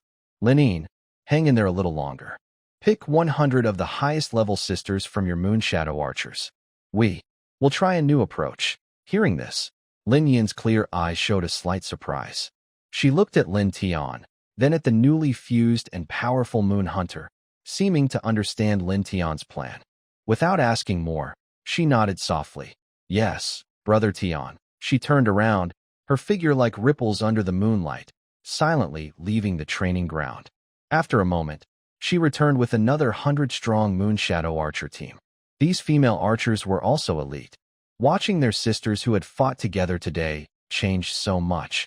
Their eyes held a mix of anticipation and nervousness for the unknown. Lin Tian stepped to the front of the team, scanned the group, and finally chose a calm, bright-eyed female archer at random. You. Step forward. The female archer obeyed, kneeling on one knee. Lin Tian took a deep breath, took out a space crystal from his storage. The crystal shimmered with a deep, silver glow, as if it could draw in the gaze. This item contains the power of space. The fusion process might be different from before. Relax your mind and carefully feel it, Lin Tian instructed in a deep voice, then communicated with his talent again. This time, when his talent's power gently touched the inside of the space crystal, he felt a completely different touch. It was no longer the sharpness of metal or the vitality of wood, but a faint, shifting, elusive force, like the void, containing the potential to tear or connect. He held his breath, focused, and used even more precise control to guide the pure origin of space into the female archer for fusion. At the moment the space force touched her, buzz. A deep, strange resonance sounded, as if coming from a distant void.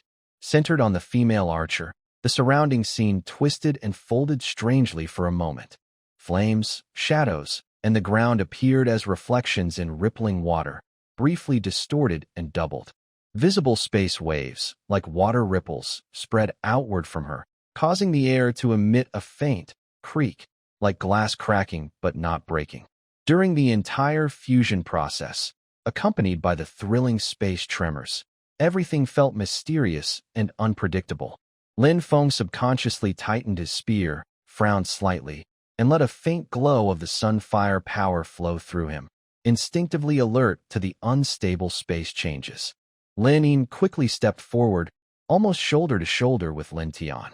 She had already raised her moonlight bow halfway, her clear eyes sharply fixed on the constantly fluctuating space at the center, where a faint figure of a female archer appeared and disappeared. Her body was tense, ready to respond to any sudden events. She wasn't worried about the space crystal itself, but was concerned about the strange fusion phenomenon she had never seen before. It made her anxious about her subordinate at the center and Lin Tian, who was nearby. After about 10 breaths, The unsettling space fluctuations gradually settled down and became calm. The strange phenomenon disappeared, revealing a new figure. It was still the female archer, but her appearance had changed dramatically. Her original vine armor and wooden fiber light armor, under the influence and reshaping of space energy, now looked strange and semi-transparent, like the purest crystal, thin as if it didn't exist, yet faintly shining with a resilient glow. On her armor surface, faint, shifting geometric patterns flickered with silver blue light, resembling broken mirror reflections or deep star maps, mysterious and profound. Most eye-catching was her chest. The original, flower bud-shaped heart protector had changed. In the center, a silver space crystal was embedded, slowly rotating, containing what looked like a miniature starry sky inside. The crystal perfectly merged with her moonlight energy, forming a stable, tiny space energy node around her. It was like a miniature, independent energy spring, quietly flowing energy. The longbow in her hand had also completely transformed. It became longer, with smooth, elegant lines, and was a deep silver-white color. The most amazing part was that the bowstring was gone. Instead, there was an invisible string made of condensed, stable space energy, slightly twisting with the light. This string wasn't physical but emitted a trembling wave, as if connecting to an unknown void. Lin Tian immediately opened her skill panel, her heartbeat quickening. Fusion successful. Moon Shadow Archer Hunter Sky Ranger. Unit quality. Outstanding High Epic Intermediate. Growth potential. Platinum 6 stars. Current level. Silver 1 star. Simultaneously upgraded. Skill changes. Eagle Eye Dimensional Insight. Retains and greatly enhances long-range vision and dynamic tracking abilities. New effect. Vision can penetrate certain physical obstacles like stone walls, dirt mounds, smoke, and dense vegetation. It can also partially see through low-level illusions, directly revealing the spatial outline and basic energy flow of the hidden targets behind them.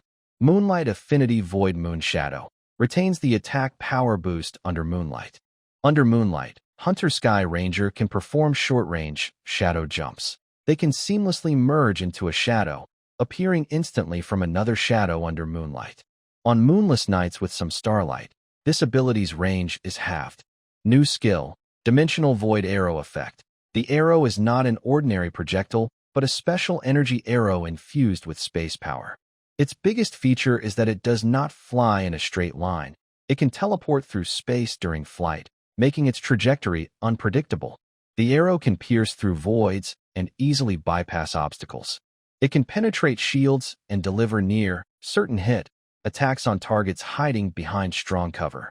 Additional damage. Upon hitting, the space energy within the arrow explodes, creating a small spatial rift that causes continuous space-tearing damage to the target and nearby enemies. Lin Tian's eyes sparkled with excitement, wiping away previous disappointment. Dimensional Insight, Void Moon Shadow, Dimensional Void Arrow.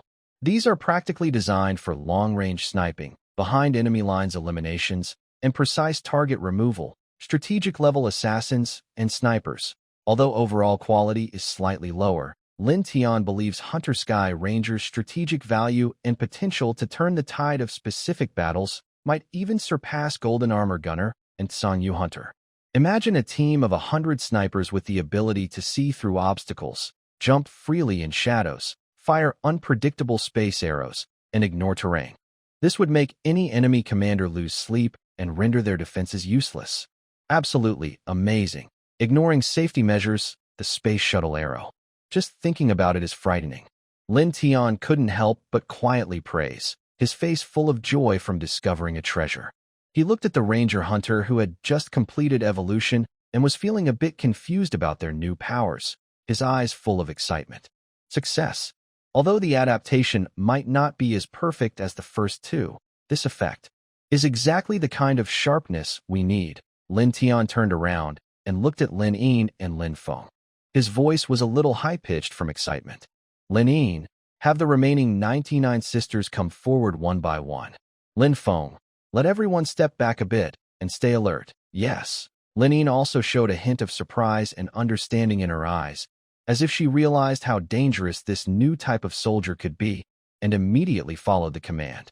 Lin Feng waved his hand, signaling the armored guards to step back again, leaving room for possible space fluctuations to happen again. The next fusion process was smooth and orderly. Although each fusion caused small space distortions, with Lin Tian's experience and careful control, everything went well.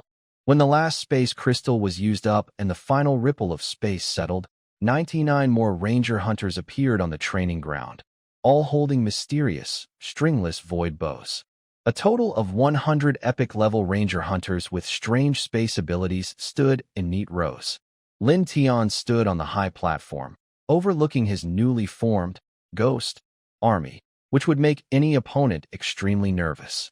His chest was full of pride. The armored guards were the spearhead for attack. The Mooncaster hunters controlled the battlefield with natural fury, and these ranger hunters were the hidden shadows, deadly with a single strike. His sky-reaching city, after having its unbreakable walls and basic living infrastructure, was now being sharpened with various precious resources, making its strength more diverse, sharp, and deadly. Today, the harvest far exceeds expectations, Lin Tian said loudly, his voice echoing in the night sky. All of you new warriors, get familiar with your new powers. In the future, the glory and safety of Sky-Reaching City will depend on your arrows to defend. Swear loyalty to the Lord to the death. Below, 900 elite soldiers who had just transformed, along with surrounding guards, shouted together. Their voices shook the sky, as if even the stars were trembling. The night was dark as ink, quietly covering the expanded Sky-Reaching City. The newly formed elite units, Golden Armor Spear Guards, Crescent Moon Hunters, and Sky Ranger Scouts, had settled into their respective camps. Yet, the excitement and anticipation of gaining powerful strength and preparing for battle still rippled invisibly through the quiet camp. The night breeze carried the coolness of late autumn, along with the damp smell of soil and decaying leaves from the distant jungle. However, unlike previous nights, everything was eerily silent. There were no familiar, annoying roars of low-level monsters, no scratching sounds of corrupted dogs moving in the darkness, no dull thuds of wild beasts hitting the protective shield, not even the usual lively insect chirping, which seemed suppressed by an invisible force, making them sparse and timid. Only the whistling wind brushing past the battlements and the quiet sounds of soldiers moving and talking could be heard. This unusual, almost dead silence made Lin Tian feel a strange sense of alertness and unease. Something's wrong, he muttered softly, frowning. Normally, even if the army had cleaned the area thoroughly during the day, the strange refreshing or gathering of pollution monsters at night on the Eternal Mark continent would have caused many dark shadows to stir outside the protective shield by now. He had planned to use this night to let the 3 new elite units hunt some monsters and gather combat data. But now, beyond the wall, the faint glow of the shield outlined the buffer zone, which was empty except for the swaying grass in the night wind. Is it because of that roar last night? Lin Tian's mind involuntarily recalled the terrifying scream that tore through the soul, causing even the corrupted bear skeleton to retreat in panic. The commanding presence and destructive will behind that sound still echoed in his ears. Could it be that the owner of that sound has driven away or commanded the low-level monsters in this area, preventing them from coming out tonight? Another thought quickly followed. Or is this to gather strength for tomorrow's midnight beast tide? To let the cannon fodder rest and prepare for a stronger attack? Thinking about tomorrow, the 7th day after crossing over, the first beast tide test after the beginner protection period, according to rumors, Lin Tian's mood grew heavier. Sometimes, silence signals a more violent storm than noise.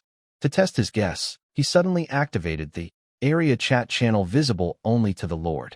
The virtual screen unfolded in the night, with countless messages flowing like a stream. Usually, at night, this place was full of complaints, pleas for help, trade offers, and fears about the monsters lurking in the dark. After a quick look, Lin Tian's brow furrowed even more. Area 78451 channel, currently online, 7012/10,000. Damn it, those rotten things outside are gathering again. So noisy. Hey, I just killed a bronze-level corrupted hunting dog. Dropped a black iron box. Feeling great. Does anyone have healing potions for sale? I'm hurt and in a hurry. The channel was still lively, with other lords dealing with the usual harassment from monsters at night, trading, asking for help, showing off their victories. Everything was normal, only he was unusually quiet. It seems I'm not hallucinating, nor have all the monsters in this area suddenly calmed down. He closed the channel and looked back at the deep darkness outside the city. His eyes became sharp and deep. The problem is on my side. Or rather, it stems from the roar directed at my territory last night, and the presence it represents. Understanding this, the unease caused by the silence turned into a deeper vigilance and calmness in facing the unknown. Brother Tian, she softly spoke, her voice clear in the quiet night. Tonight is unusually peaceful. Yes, you noticed too, Lin Tian replied, walking in front of her. He naturally summarized his recent observations and guesses, then added, so, I think there won't be any fights outside tonight. It's a good time for everyone to rest, especially the newly merged brothers, who need time to adapt to their new powers. Send the order. Everyone rest tonight, and cancel the night battle plans. Lin Yin listened carefully. When she heard Lin Tian mention last night's roar and tomorrow's beast tide, a cold glint flashed in her eyes, but she quickly calmed herself and showed obedient silence. She nodded steadily, her voice calm. Understood. I will pass on the order right away. After a moment, she looked at Lin Tian's tired but determined face. She hesitated slightly and softened her tone. Brother Tian, you should rest early too. Tomorrow might not be easy. Seeing her genuine concern, Lin Tian felt warm inside. The gloom caused by the silence and the unknown was eased a lot. He smiled and, out of habit, reached to ruffle her hair, but then remembered she was now the commander of thousands of elite soldiers, and the soldiers were nearby. He withdrew his hand halfway and said gently, All right, I understand. Don't stay up too late. Once the order is sent, come back and rest. Tomorrow, you might need to show your strength as the Night Moon Reaper. Hearing the playful nickname, Night Moon Reaper, Lin Yin's fair cheeks slightly reddened under the moonlight. But instead of feeling shy and lowering her head like usual, she slightly lifted her chin, her cold eyes showing a hint of determination. I won't let Brother Tian down. After saying this, she didn't delay further. She saluted Lin Tian, then turned and disappeared swiftly and lightly in front of him to carry out the orders. He looked once more at the dark, peaceful outside the city, as if trying to see through the darkness. Then he resolutely turned back and entered the warm, bright room. It was late at night, but the study in the Lord's mansion still shone with a warm magic crystal light. Lin Tian sat behind a large desk, a virtual territory resource panel open before him. He was deep in thought about future plans, his brow slightly furrowed. His fingers unconsciously tapped rhythmically on the desk, making a steady knocking sound. Carefully considering the current resources and the important challenges that may arise tomorrow, the seventh day, he felt the weight of the situation. While the expansion of the city walls, improving people's lives, and merging new soldier types were good news, resources were quickly running out. More importantly, the end of the beginner protection period at midnight and the beast tide test weighed heavily on his mind. He had to make sure everything went perfectly. As he was lost in complex data and calculations, his thoughts drifting farther away, the door to his study was gently pushed open. A quiet figure in moonlight entered silently. It was Lin Yin. She had already delivered the order for the entire army to rest tonight. Her steps were still light, but a faint sign of tiredness showed on her face. The continuous high-intensity battles, the impact of the secret realms, death, and the worries during the evening evolution had clearly worn her out. Brother Tian, she said softly as she approached the desk, her voice gentler than usual, as if afraid to disturb his thoughts. The orders are all arranged. The camps have turned off their lights and are resting. Hearing this, Lin Tian looked up from his deep thinking, smiled gently, and said, Good, thank you. Running around so late must be tiring. He could see her fatigue and felt a bit of pity in his heart. Lin Yin shook her head lightly without replying. Her gaze fell on Lin Tian's stiff shoulders and furrowed brows, and a trace of concern flickered in her clear eyes. She moved behind his chair, her voice softer and with a gentle insistence. It's not tiring. But you, Brother Tian, look like you're worried about something. Let me help you relax a bit. Before he could respond, her delicate, white hands gently rested on his tense shoulders. Her fingertips, warm and gentle, began to knead the stiff muscles at his neck and shoulders with practiced ease. Lin Tian was momentarily surprised, then relaxed his body. Her massage technique seemed even better than last time, with just the right pressure, precisely targeting the sore spots caused by sitting too long and overthinking. A warm, comfortable feeling spread from his shoulders, making him let out a contented sigh. "Thank you," he said softly, closing his eyes to enjoy this rare moment of relaxation, his tense nerves easing. Lin softly responded from behind him, her hands still moving while her gentle gaze rested on the slightly messy hair and relaxed profile of Lin Tian. During a short break in the massage, Lin Tian didn't stay idle. He connected with the system in his mind and reached out to several of his regular trading partners. First was Qian Duo, with whom he finalized a deal for 10,000 units of wood and 10,000 units of iron ore. The materials he had traded for yesterday were almost used up after expanding his territory and improving living conditions, so he needed to restock quickly.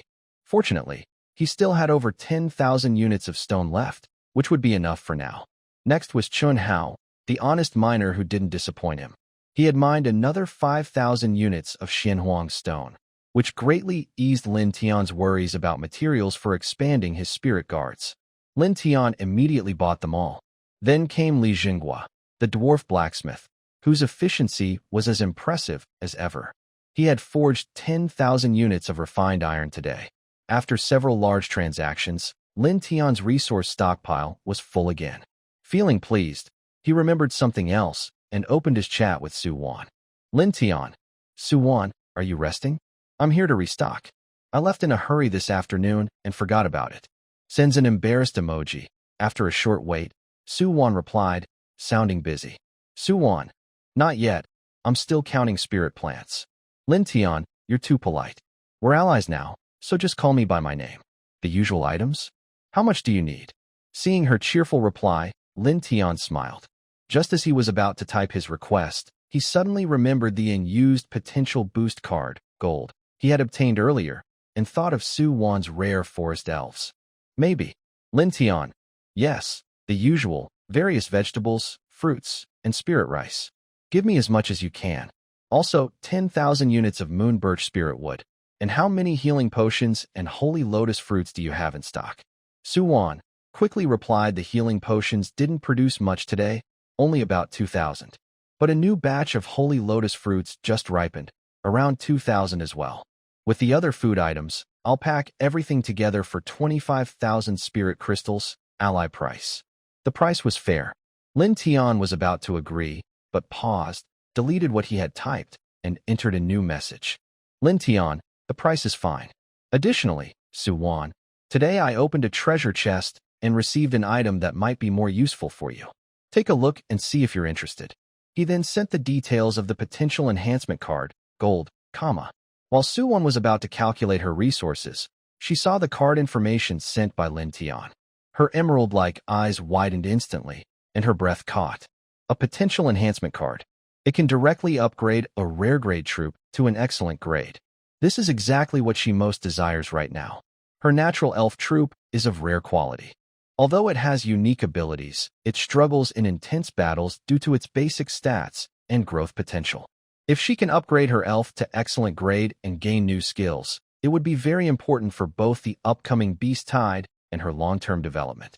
Her heart pounded fiercely, but she quickly forced herself to stay calm and think about what Lin Tian might ask for in return.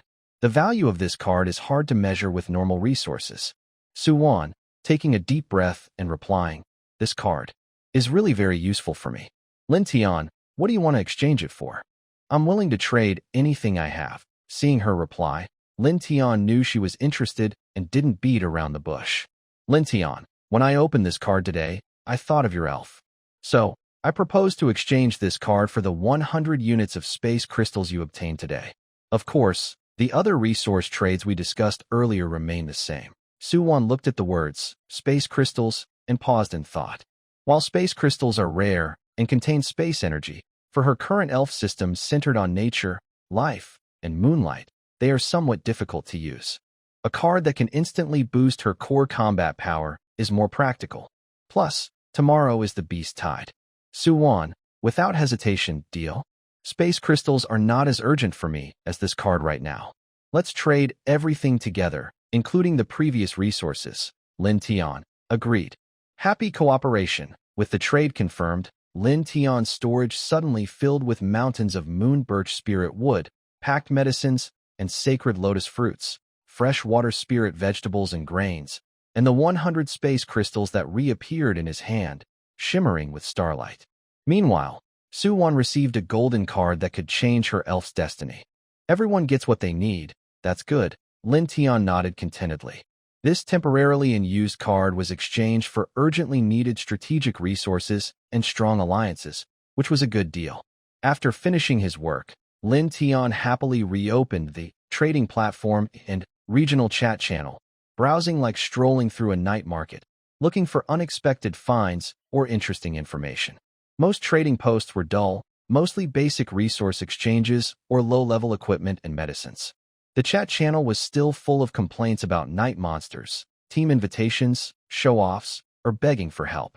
However, just as Lin Tian was about to close it, a sale post caught his eye.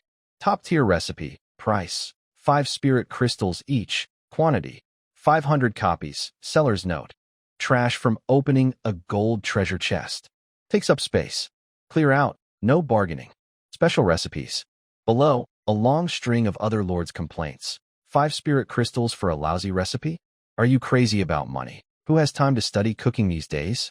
Just being able to eat enough is good. Coming from a gold chest? Sorry for your loss. But the price is outrageous. Forget it. Only fools would buy this. The seller seemed very frustrated, not lowering the price despite the complaints, as if saying, if you want to buy, I'd rather keep it than sell cheap. Lin Tian looked at the words top-tier recipe, and his eyes gradually brightened. He remembered that although the evening canteen was filled with the smell of meat, the cooking methods were still simple and rough. Soldiers ate enough, but not well. More importantly, his army of over 30,000 had no professional kitchen staff. They relied on soldiers taking turns or cooking simple meals themselves, which affected efficiency, wasted ingredients, and couldn't provide stable logistics support during long marches or special situations. Recipe. Top-tier recipe. 500 copies. If I can combine them. A bold idea formed in Lin Tian's mind. Could I create a special logistics unit with top-tier cooking, efficient logistics, and even food bonus effects? This thought made his heart race. While combat units are important, stable and efficient logistics support is also a vital part of military strength, and it can even influence morale and the ability to fight continuously. One copy of the 5 spirit crystals costs 500, and 500 copies total 2,500 crystals. To him, it's just a small amount, but its potential value could be priceless. Buy it. Lin Tian decided without hesitation and chose to purchase all of them. As the regional channel viewers watched him like a big spender, and the seller happily confirmed the sale, the 500 beautifully decorated copies of the top-level recipes were stored in his space. He casually browsed for a while, but didn't find anything else particularly valuable. Lin Tian closed all the panels and let out a long, relaxing breath. Tonight's shopping and investment were finally over. Behind him, Lin quietly massaged him, watching all his transactions, browsing, and even the bright look in his eyes when he bought the recipes. She could feel Lin Tian's body relax completely, and the tension from thinking about the future eased away. Brother Tian, she paused her massage, gently resting her hands on his chair's back, leaning in close to his ear and softly speaking. Her warm breath carried a faint, fresh scent. All done with everything, and it's getting late. Since there's nothing else tonight, let's take a bath and rest early to regain our energy. Lin Tian opened his eyes, stretched comfortably with a satisfying crack of his joints. Turning over, he looked up at Lin Yin's caring face nearby and smiled. All right, I'll listen to you. You should go wash up too. You've had a long day. He naturally stood up, gently ruffling Lin Yin's smooth hair, his movements affectionate and casual, like he was treating a very dear family member. Hurry up. Lin Yin squinted slightly from his touch, like a cat petted on the head, her face flushing faintly. She didn't resist, but softly responded with an "mm," and obediently turned toward the second-floor bathroom. Listening to the gradually louder sound of water from the bathroom, Lin Tian moved to the window, gazing at the quiet territory outside and the distant, deep night sky. His thoughts drifted back to the fierce scene in the secret realm earlier that day. Lin Yin, covered in blood, had used her fragile back to shield him from a rain of arrows. Her vow, "Unless I die, no one can hurt you," still echoed in his mind. His heart felt like it was struck hard by something, aching with a sour pain, and his eyes involuntarily grew moist. This silly girl, she usually appears cold and quiet, but at critical moments, her stubbornness makes people feel heartache. The helplessness she showed then makes me feel afraid now, along with a deep, hard-to-express feeling that swells in my heart. As he was lost in thought, with emotions swirling in his eyes, the sound of water in the bathroom stopped. After a moment, the door was gently knocked and then pushed open. Lin Yin finished her bath and changed into a light blue silk sleep dress that Lin Tian had specially arranged for her. Her long wet hair draped over her shoulders, still dripping a few water droplets, shining under the magic crystal lamp. She emitted a fresh, clean scent from her bath, mixed with her natural body fragrance, which was pleasant and pure. The sleep dress was slightly loose, but it highlighted her slender figure. Her cheeks were flushed from the heat, and her eyes were misty with water vapor, making her look less cold and more gentle than usual. She stood at the door of Lin Tian's room, not entering, just leaning against the doorframe, softly saying, "Brother Tian, I've finished my bath. You should go wash now." Hearing this, Lin Tian was suddenly pulled out of his tangled thoughts and turned to look. Seeing Lin Yin at the door, like a lotus emerging from water, naturally beautiful without makeup, he was momentarily stunned. Then he quickly reacted and said, "Oh, okay, I'll go now." He awkwardly looked away and hurried toward the bathroom. After quickly finishing his wash and changing into comfortable pajamas, Lin Tian dried his hair and walked out. He found that Lin Yin hadn't gone back to her room. She was still quietly standing at his door, her hair roughly towel-dried and no longer dripping water. "Yin, why aren't you going to rest?" Lin Tian asked, a bit surprised, walking over and stopping in front of her, looking down at her. After her bath, she looked especially peaceful and beautiful, making him unconsciously soften his voice. Lin Yin raised her face, her clear eyes fixed on him, reflecting the light and his puzzled expression. After a moment of hesitation, she whispered, "I will sleep after you do." This made Lin Tian's heart soften, and he felt both amused and touched. He reached out, gently touching her slightly damp hair, his movements even more tender, full of care. "Silly girl, you don't need to do that anymore. I am the Lord, and I am an adult now. I can take care of myself. You should go back to your room and sleep well. Maybe tomorrow there will be a tough fight." Then she paused, looking at her close-up face, thinking about what happened during the day. Her tone became very serious as she looked into his eyes. "Lin Yin, listen carefully. From now on, no matter what happens, you must take care of yourself first and protect yourself. Don't be so foolish as to just stand in front of me like today. When I see you get hurt." She gently took his hand and pressed it against her chest, letting her feel his steady, strong heartbeat. Her voice was low and sincere. "It will hurt. It will be very painful. I promise I won't let you be in danger like that again. So you must also promise me not to be reckless anymore. Do you understand?" She felt the warmth and strong heartbeat from his palm, and heard his gentle words filled with concern and fear. Lin Yin felt a wave of warmth and sadness rush into her heart at the same time. Her nose stung, and her eyes instantly turned red. Seeing the genuine care and seriousness in his eyes, she saw her own reflection clearly in them. "Okay, Brother Tian," she said with a choked voice, her nose stuffy, nodding hard, tears uncontrollably falling down her face. Seeing her cry, Lin Tian's heart ached even more.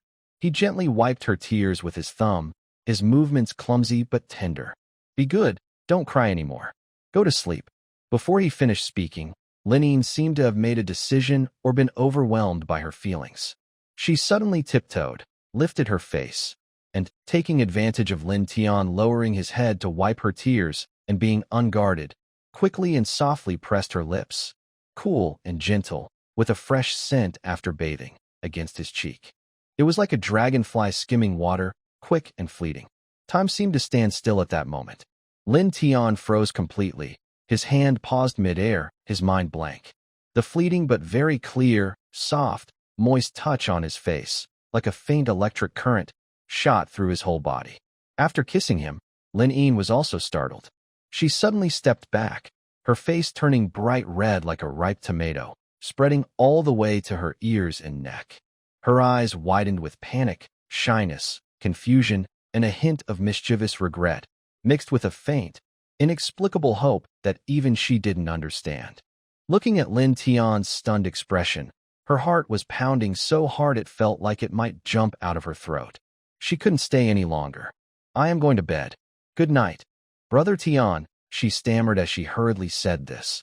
Then, like a frightened rabbit, she spun around suddenly, almost crashing into her door, and rushed inside. With a loud bang, she closed the door behind her. Leaning against the cold door, she gasped heavily. Outside the door, Lin Tian remained stiff for a few seconds before slowly and mechanically raising his hand to touch the side of his face that had just been kissed. It still seemed to carry the soft, cool feeling of her breath. "This girl," he muttered softly, his voice a little dry. Then, a foolish smile, full of disbelief and indescribable happiness, slowly spread across his face, deepening. It was as if something inside him had been ignited by that gentle kiss, shining brightly and warmly. He turned around and walked back to his room, closing the door behind him. Leaning against the door, he listened to the faint, yet still noticeable, hurried breathing and the sound of fabric rubbing from the next room. His smile grew wider, and his eyes shone with tenderness. Outside the window, the night was still deep and quiet, as if hiding an unknown storm. But inside the Lord's mansion, on this seemingly ordinary night, something deeper and more beautiful was quietly taking root and sprouting between two young souls. On the 6th day, amidst the busyness, gains, dangers, warmth, and an unexpected burst of sweet excitement, the day came to an end. On the 7th day on the eternal Mark continent, a quiet tension of anticipation and uncertainty filled the air. Before dawn, the eastern horizon just showed a faint hint of white, and the stars had not yet fully disappeared. However, in the large open space in the center of Linqing, banners fluttered fiercely, and armor gleamed coldly. Lin Tian, dressed in simple lord's attire, stood on a makeshift command platform. The morning wind, carrying a sharp chill, fluttered his clothes and swept away the last remnants of his sleepiness. His gaze was calm as he looked over the scene below. A total of 32,000 soldiers had already formed their ranks. On the left, there are the newly arrived 200 golden armor spear guards, their armor shining quietly, with long spears pointed diagonally, exuding a stern and sharp aura like a steel jungle. Behind them, nearly 10,000 heavily armored spear soldiers stand silent and solid, led by Lin Feng, forming a terrifying wave of metal.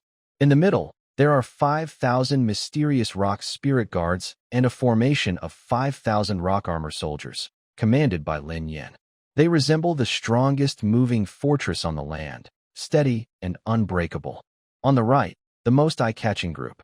600 hunters wear intricate armor, their chests blooming with moonflower symbols, and carry a mysterious, natural aura. Alongside them, 100 crystal-armored rangers hold invisible bows, surrounded by subtle space waves, blending into a formation of nearly 10,000 shadowy archers. Lin Yin stands quietly at the front, watching. Their presence makes the entire right flank feel calm, but deadly. On the far right, over 2,000 priests glow softly with holy light, holding staffs. Led by Lin Yu, they seem to bring life and purity to the Steel Army. 32,000 elite soldiers, hardened by war and reinforced yesterday, stand silently. Their gathered strength and faint sense of fierce fighting fill the air, dispersing the morning fog. They all look firmly at the figure on the high platform, waiting for his command. Lin Tian gazes at this formidable army, feeling proud but also heavy with responsibility and urgency. He knows this is not enough. The threat of beast waves and powerful enemies is close. "Soldiers!" Lin Tian's voice echoes clearly across the open training ground, breaking the dawn silence. A new day begins, Yesterday, we proved our strength with blood and courage. Today, we will make that strength even greater. Our homeland needs protection, our land needs expansion, and our future requires stronger power. Now, he gestures toward the glowing altar of recruits in the territory. Let us welcome new brothers and strengthen our ranks. Recruitment, begin. Buzz. The altar erupts with an unprecedented, dazzling pillar of light, brighter and more magnificent than yesterday. The bright light lasted for nearly a minute. As the beam slowly faded, the vast open space in front of the altar was completely filled with countless figures, so many that they seemed to stretch beyond sight. Exactly 32,500 new soldiers appeared out of nowhere, like a huge crowd flooding the area. Among them, 12,000 were women and 20,500 were men. Most of them looked ragged, pale, and thin, with eyes full of confusion, fear, and a strong desire to find food and survive. Their sudden appearance next to the strict and serious military formation made them seem like refugees, creating a stark contrast with the powerful, fierce-looking army of 32,000 soldiers standing nearby. Many new soldiers trembled with fear at the size of the army and their cold stares, causing unrest in the ranks. The veteran soldiers remained silent, their eyes showing some judgment and memories. They had once been in their place too. Indeed, without contrast, there is no pain, thought Lin Tian as he looked at the clear difference between the two worlds. His heart was filled with mixed feelings, but his gaze grew more determined. This was his starting point and the responsibility he had to bear. Lin Feng, Lin Yan, Lin Yu, he called out. Here, the four responded together. Form ranks. Calm the new soldiers, maintain order, and prepare for integration according to plan. Yes, the four quickly moved with their assistants into the new soldiers' formation. Their deep, commanding voices and brief, comforting words soon quieted the unrest and began sorting the new soldiers roughly by gender and physique. When the new soldiers' ranks finally took shape, still a bit messy but no longer chaotic, Lin Tian stepped back to the front of the platform. He cleared his throat and looked over the more than 30,000 young, frightened faces. New brothers. His voice was louder than before, carrying a strange, reassuring strength. Look around you. Look at them. He pointed to the silent army of 32,000 veterans. Just a few days ago, they were like you. Nothing, lost, stepping out from this altar, full of fear for the future. But now, they wear the best armor, wield the sharpest weapons, and have the power to survive, fight, and even create a new future on this dangerous land.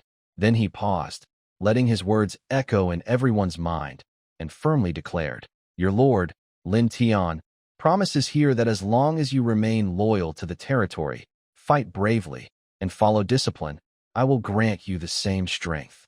To feed you well, keep you warm, give you a home, and make you as strong as them. Even stronger, follow me, and our steps will never stop.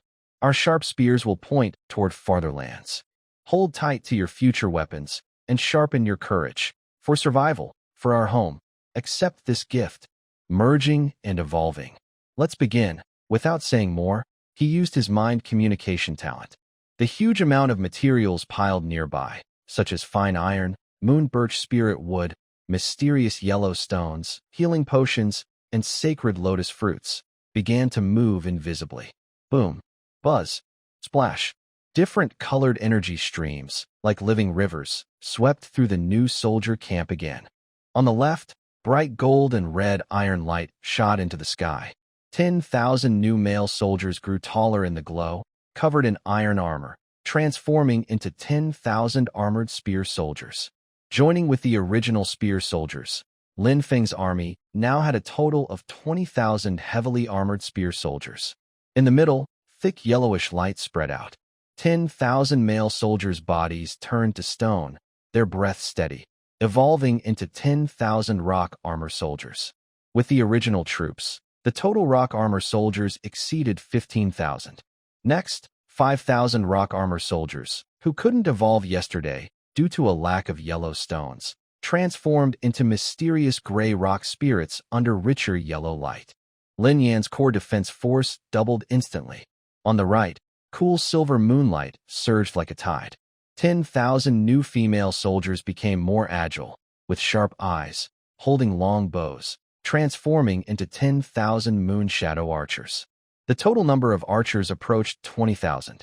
At the same time, gentle white holy light shone again. 2,000 female soldiers, glowing with sacred compassion, held staffs and became 2,000 holy healers. The total number of healers reached 4,000. The whole process lasted over an hour. When the daylight was fully bright and the sun shone over the training ground, this unprecedented merging frenzy slowly calmed down. In front of Lin Tian appeared a huge army of over 64,000 soldiers. All types of troops were present, with clear formations. Although the newly merged soldiers needed time to adapt, the massive numbers and initial strength were enough to make anyone who saw them feel overwhelmed. However, Lin Tian did not stop there. He looked at the remaining 500 new soldiers who had not yet merged, and at the 500 copies of the top recipes quietly stored in the space. Success or failure depends on this moment, Lin Tian silently thought, feeling a mix of nervousness and hope. He signaled for these 500 soldiers to step forward and move to a relatively open area nearby. He randomly selected a soldier who looked alert and had a strong arm to come forward. Then he took out a thick, beautifully decorated copy of the top recipes from the storage space, which emitted a smell of ink and food. Hopefully, I will get a surprise. Lin Tian took a deep breath. Under the curious, puzzled, and even amused gazes of the people around, he once again communicated with his merging talent. This time, he did not guide with elemental energy. Instead, he tried to use the knowledge, skills, experience, and understanding of food from the recipes as a special information flow, or concept, to guide the merge with the soldier in front of him. Buzz. A simple, somewhat plain milky white light flashed, enveloping the soldier and the recipe. The light was gentle, without the intense energy fluctuations seen when merging with elemental crystals or weapon materials. It lasted about 2 breaths before quietly fading away. When the light disappeared, the soldier's figure appeared. The surrounding soldiers immediately let out low, suppressed gasps and muffled laughs. The soldier's tattered clothes had vanished, replaced by a clean, crisp white chef's uniform, spotless and neat. He wore a standard white chef's hat on his head. Around his waist was a white apron, and he held a shiny spatula in one hand. The other hand instinctively held a large, dark-looking cast-iron pot. This image created a stark, even humorous contrast with the armored, sharp-weaponed soldiers nearby. Many soldiers couldn't help but chuckle, and even Lin Feng, usually serious, had a slight twitch at the corner of his mouth. But Lin Tian did not laugh. His eyes suddenly shone with excitement. It worked. He had truly merged with a logistics support soldier type. He suppressed his excitement, quickly stepped forward, and carefully examined this chef soldier. Then he immediately opened his soldier profile panel. Merge successful. Militia Imperial Kitchen, unit quality. Ordinary low-level excellent. Growth potential. Golden 3 stars skills. Keen taste discrimination. Possesses extraordinary talent for identifying ingredients. Mastery of the properties, best seasons, grades, authenticity, and mutual relationships of countless ingredients, including common and spiritual materials. By simply observing shape and touching texture, one can determine quality and optimal use. Master Chef's craft has superb knife skills and handling techniques. Any ingredient in their hands can be transformed into its most perfect form and texture. Uniform flavor. During group cooking, can guarantee that even thousands of servings of the same dish will taste exactly the same, with consistent flavor, heat, texture, and presentation, like a perfect template. With enough ingredients, can quickly prepare enough food for thousands of people. Culinary genius. Food cooked by them is imbued with a special spirit beyond ordinary deliciousness. Eating their dishes can significantly reduce fatigue, restore energy, and soothe nerves, bringing deep happiness and satisfaction. Long-term consumption can slightly improve physical health and boost morale. Eaters not only enjoy exquisite taste, but also gain mental benefits, such as dispelling fears and psychological shadows, and experiencing brief peace or encouragement. This effect is especially effective for soldiers who have just endured tough battles or are mentally wounded. Current level, Black Iron 1-star Imperial Kitchen. Excellent level. Keen taste discrimination, Master Chef's craft, uniform flavor, culinary genius. Lin Tian read the skill descriptions word by word, his eyes growing more excited, almost ready to cheer. This is not just an ordinary chef. This is a strategic-level logistics master, morale booster, and even a psychological therapist. With uniform flavor, the efficiency and quality of large-scale military meals will be fundamentally guaranteed. The passive effect of culinary genius can greatly enhance the Army's sustained combat ability and morale, while the active effect can comfort soldiers' spirits and dispel post-battle trauma at critical moments. Its value is no less than a powerful combat unit. Haha, excellent, wonderful. Lin Tian couldn't help but laugh happily, patting the shoulder of the still somewhat confused and overwhelmed Imperial Kitchen chef. You, and you all, he looked at the remaining 499 recruits, and the recipe, are all treasures. What a great treasure. Without hesitation, he immediately began to teach the remaining 499 new soldiers the complete, Top Chef recipe. When the gentle white light, symbolizing the passing down of the Top Chef recipe, knowledge faded from the 500th soldier, a strange formation appeared at the edge of the training ground. It was very different from the surrounding steel forests, moonlight arrow arrays, and holy priests. All 500 chefs were standing in neat rows. They wore clean, uniform white chef uniforms, tall hats, and aprons around their waists, holding spatulas and iron pots. The morning sun shone on their bright uniforms, creating a soft glow. Compared to the fierce armor and cold weapons of the soldiers nearby, they looked out of place but strangely gave off a warm, peaceful, and professional feeling. Lin Tian walked over to this special group, glancing at the faces, some confused from gaining new powers, others slightly shy because of their unusual outfits. He smiled happily, showing no hiding his satisfaction. Very good, really good, he said loudly, his voice full of joy like he had found a treasure. Although you can't fight directly, your skills are just as important to us in Ling Tian City as any elite soldiers. Thinking about the chef skill description he just saw, he felt more excited. The treasure chest had given him a huge surprise. With your keen senses, you can tell if the ingredients we gather are good or bad, if they are poisonous, and how to best combine them. You won't be fooled or accidentally eat poison anymore. Master chefs, look at this skill, your craft. In the future, our brothers won't just cook in big pots randomly. Cooking will be an art, a pleasure, uniform flavor. This is the key. We now have over 60,000 people, and it will only grow with you. No matter how many people or how many stoves, everyone will get the same delicious food, cooked to perfection. This is called standardized logistics support. It's the foundation for maintaining morale and fighting strength. And this food master skill, Lin Tian's tone became very serious, and his eyes deepened. Being able to feed my brothers until they are full, relieve their fatigue, lift their spirits, and even soothe the fear and pain caused by battle when needed. This isn't just cooking, it's forging hearts. It's our unique morale armor and spirit potion in Ling Tian City. The more he spoke, the more excited he became, as if he could already see the future scene in the military camp. Soldiers finishing a tough day of training or fierce fighting, returning to a clean dining hall, enjoying hot meals carefully prepared by the chefs that are not only delicious but also calming. All exhaustion disappears, and morale rises again. These 500 chefs are incredibly valuable. Produced by the Golden Treasure Chest, truly deserving of its reputation, even if it looks unreliable. Lin Tian once again felt grateful for his impulsive purchase yesterday. He looked at the 500 chefs as if they were the most precious treasure. From now on, the entire army's food logistics will be entrusted to you. Make sure the brothers eat well, eat enough, and have strength and high spirits. Can you do it? Yes. We vow to serve the Lord and our brothers. All 500 chefs responded in unison. Their voices were initially uneven but quickly became orderly, filled with excitement and determination. They waved their spatulas and ladles, shining with a gleam of metal that was both amusing and reassuring under the sunlight.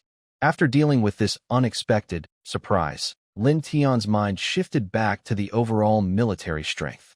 He turned around, facing the enormous army of over 60,000 soldiers, already reorganized, with sharp eyes sweeping across the various units. A thought crossed his mind.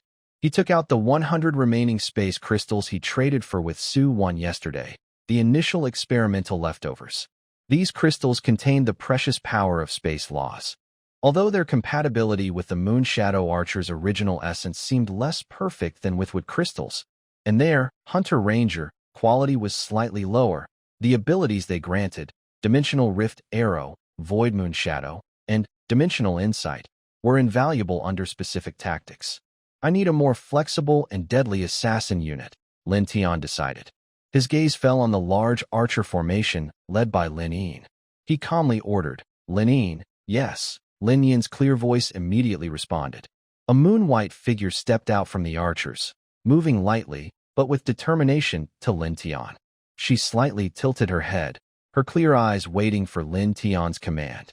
"Select the top 100 highest-level Moon Shadow Archers from your veteran archers," Lin Tian ordered, placing 100 shimmering space crystals with star-like glints in front of him. "I will use these crystals to perform a second targeted fusion evolution, turning them into hunting rangers." Lin Yin's gaze swept over the alluring yet dangerous glowing space crystals, a hint of understanding flashing in her eyes. Without hesitation, she immediately turned and walked toward her formation.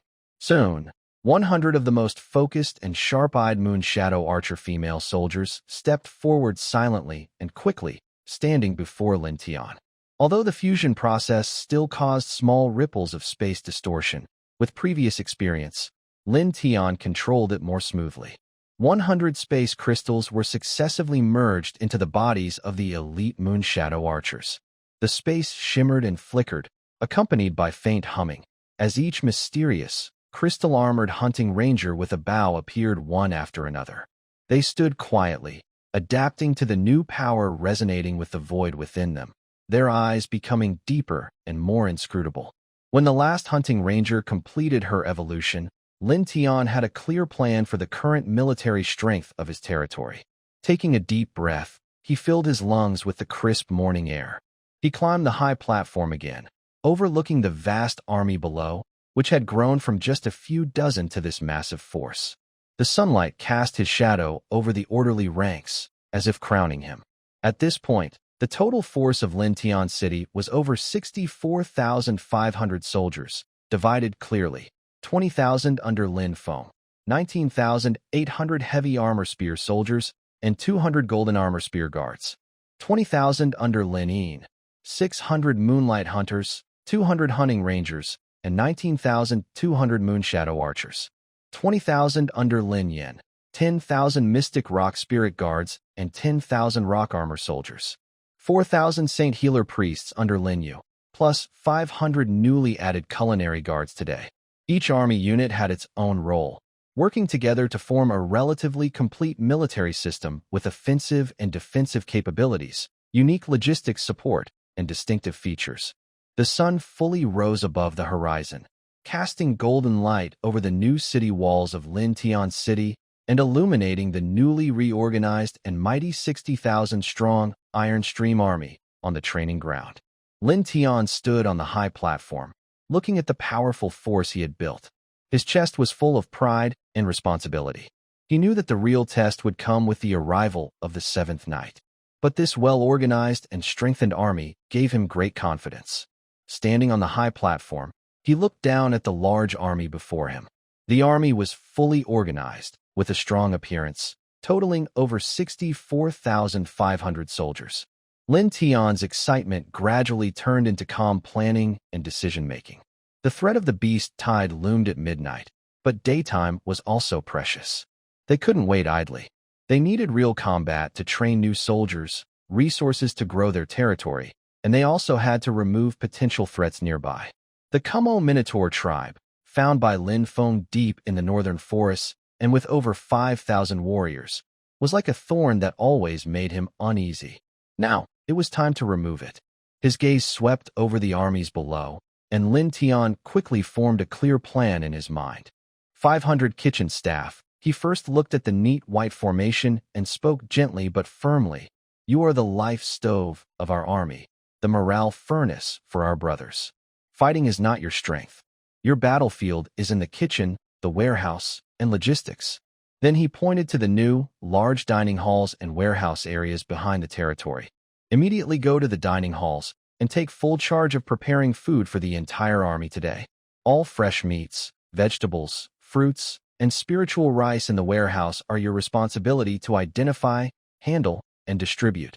I want to see all 60,000 brothers eating their first hot meal made by you. Tonight, you may also need to use your food master skills to soothe tired and possibly injured soldiers returning from battle. Can you do that? Yes. Please rest assured, Lord. We will make sure our soldiers are well-fed and full of strength, with morale soaring like a rainbow. The 500 kitchen staff responded loudly, excited and proud of their important task. They quickly organized their gear and ran towards the dining halls, their white figures creating a unique scene in the morning sunlight. After arranging the special logistics team, Lin Tian's gaze sharpened like a blade as he looked back at the fighting troops. All other 64,000 soldiers, listen up. His voice grew serious, spreading throughout the scene. Today, our army will split into two groups. First, I will personally lead 32,000 new soldiers, along with 1,000 elite troops. Lin Yin and Lin Feng will serve as vice commanders. We will march north to attack, aiming to eliminate the Como Minotaur tribe, clear the northern threat, seize resources, and train the new soldiers. Second, Lin Yin and Lin Yu will command the remaining over 30,000 veterans. They will continue to patrol east, west, and south, conducting regular patrols, exploring, and gathering resources. The goal is to expand the safe zone and keep the troops ready for any emergency. Once the orders were given, the military leaders responded solemnly. Lin Yin, Lin Yu, yes, Your Majesty, your missions remain the same, but be extra cautious. Today's atmosphere feels strange. No monsters appeared last night, so there may be unusual changes. Focus on safe exploration and retreat quickly if faced with uncontrollable situations. Understood, Lin Yin and Lin Yu responded firmly. They immediately began organizing their defense and support troops, preparing to leave the city. After assigning the day's tasks, the king looked at the 32,000 newly merged soldiers. Although their equipment was neat, their eyes still showed confusion, nervousness, and a hint of excitement about their new identities. All the soldiers who merged today, Lin Tian's gaze swept over these young faces. His voice rose sharply, filled with encouragement and firm resolve. Total of 32,000. Follow me and Commander Lin Yin, and we will set out now. This battle is your first test, a forge to prove your new strength. Don't be afraid. Follow the veterans and your leaders. Use your guns and bows to win victory and earn your glory. Do you have confidence? Yes. Yes. Yes. The roar of the 30,000 new soldiers started off a bit chaotic, but quickly became a powerful wave, dispelling most of their fear and replacing it with fierce fighting spirit. Yes, they were no longer refugees. They were soldiers, fighters of the city of Lintian, empowered and ready. Good. Lin Tian waved his hand. After dinner, the vanguard will leave first. Special tactical teams will scout simultaneously. The main force in the middle will march in half an hour, just as the army prepared to depart. A rich, mouth-watering aroma drifted from the Lord's mansion. It was a complex smell blending roasted meat, sweet spiritual rice, fresh vegetables, and various spices, making mouths water and spirits lift just from the scent. It was the royal chefs. In a very short time, they used stored supplies and newly delivered ingredients to prepare breakfast for tens of thousands of people. The efficiency was astonishing. Lin Tian was also drawn by the delicious smell. He quickly suppressed his eagerness to leave and signaled to Lin Yin and others. Let's go. First fill our stomachs. Only when we're full will we have the strength to fight. The group returned to the Lord's mansion, where a large table had already been set up in the spacious living room. The breakfast on the table looked like works of art. Golden, crispy roasted pig ribs with evenly distributed fat, fresh, perfectly cooked wild vegetables, shiny, full grains of white rice emitting a faint spiritual aura, and a bowl of milky, fragrant bone broth. Each dish was flawless in appearance, full of color, aroma, and taste, far surpassing the soldiers' usual large pot meals. As expected of the imperial chef, Lin Tian picked up a rib. It was crispy on the outside and tender inside, with just the right amount of salty flavor. The meat juices burst in his mouth, bringing a strange warmth that instantly melted away the morning chill and the tension before battle. He couldn't help but praise, raising his opinion of the 500 imperial chefs even higher. Lin Yin sat beside him, eating rice and vegetables in a graceful manner. She seemed less interested in the fragrant roasted meat, but tried a little of each dish. Her clear eyes showed a hint of surprise. The taste exceeded expectations, even calming her slightly accelerated heartbeat caused by the upcoming fight. Lin Feng was eating large bites of meat and drinking soup heartily, enjoying himself thoroughly. His fighting spirit seemed to grow stronger with each bite. After a simple but high-quality breakfast, everyone felt energized. Lin Tian stood up, glancing over the tens of thousands of soldiers already prepared and lined up outside the city. He finally nodded to Lin Yin. "Let's go." With his command, Lin Tian and Lin Yin walked out of the territory side by side. 32,000 new soldiers formed a neat marching line, following Lin Tian and Lin Yin. They looked like a flowing stream of steel and flesh, surging out of the northern city gate. They headed along the path cleared by Lin Feng's vanguard, toward the northern forest deep in the woods, aiming for the orc tribe called Kamo. Sunlight filtered through the gaps in the trees, casting dappled shadows on the marching troops. Ahead lay unknown battles and tests. Behind was their newly begun, yet already impressive homeland. Feeling the steady march of the 30,000 troops behind me, I watched Lin Yin's calm and focused face beside me. My heart is filled with determination to expand our territory and clear obstacles. Following the northern path from Lintian City, the army moved slowly but steadily like a strong steel flow. Dense, wild forests slowly retreat on both sides of the line. One important goal of this journey is to train the 32,000 new soldiers. So, the army's pace is not fast. Lin Tian intentionally has the new soldiers clear out scattered low-level monsters or wild animals disturbed by the army along the way. At first, the new soldiers' actions are clumsy and uncoordinated. They are startled when black iron-level corrupted dogs or bronze-level venomous spiders suddenly appear. But after more battles, they quickly adapt. The sounds of screams and monsters falling fill the air. Their levels and confidence keep rising. Lin Yin stays close to Lin Tian, her eyes alertly scanning the dark forest around them, especially the treetops and shadows. She occasionally glances at the small squads fighting monsters. When danger seems imminent, her fingers twitch slightly on her bowstring, but she restrains herself. This is necessary training. Only when real danger suddenly threatens the soldiers' lives will a swift, nearly invisible moonlight arrow or a strange, twisting dimensional rift arrow strike first, killing the threat. So, they continue clearing and training along the way. When the sun reaches just past the middle of the sky, the army has advanced more than 40 miles into the northern forest. The air is thick with smoke and the smell of leather, ore, and cheap alcohol. 1 mile ahead is the outskirts of the Kamo tribe. Lin Feng, who has been silently scouting at the front, reports quietly. Leader Lin Feng's vanguard is hidden on the outskirts without alerting the enemy. The dimensional insight from the Hunter Ranger shows 12 patrol groups, each with 5 people, spaced about 300 meters apart. Because of the distance, we can't see their full guard details, but their energy reactions are intense. Lin Tian nods, signaling the army to stop behind a slightly elevated forest hill, using the trees and terrain for cover. He quietly leads Lin Yin to the edge of the hill, pushes aside thick bushes, and looks ahead. Suddenly, the view opens up. In the distance, on a cleared forest area that was roughly made, stands a sizable tribe. Unlike the messy and dirty goblin tribe before, the buildings here are still rough, but look organized. The main structures are long houses and sheds built with large logs and rough stones, arranged fairly neatly. Around the tribe, there is a simple fence about 3 meters high, made with sharpened large wooden stakes and stones. You can see some places emitting smoke, probably for forging or pottery. On the open ground, a female minotaur is drying animal hides. Young minotaurs are chasing and playing, and groups of sturdy minotaur warriors, dressed in simple leather armor, and wielding large stone axes or ironwood clubs, patrol inside and outside the fence. They walk heavily, eyes alert. Although their discipline isn't as strict as human armies, it's much better than the goblins' disorder. Truly a different level. Definitely different, Lin Tian whispered, a serious look in his eyes.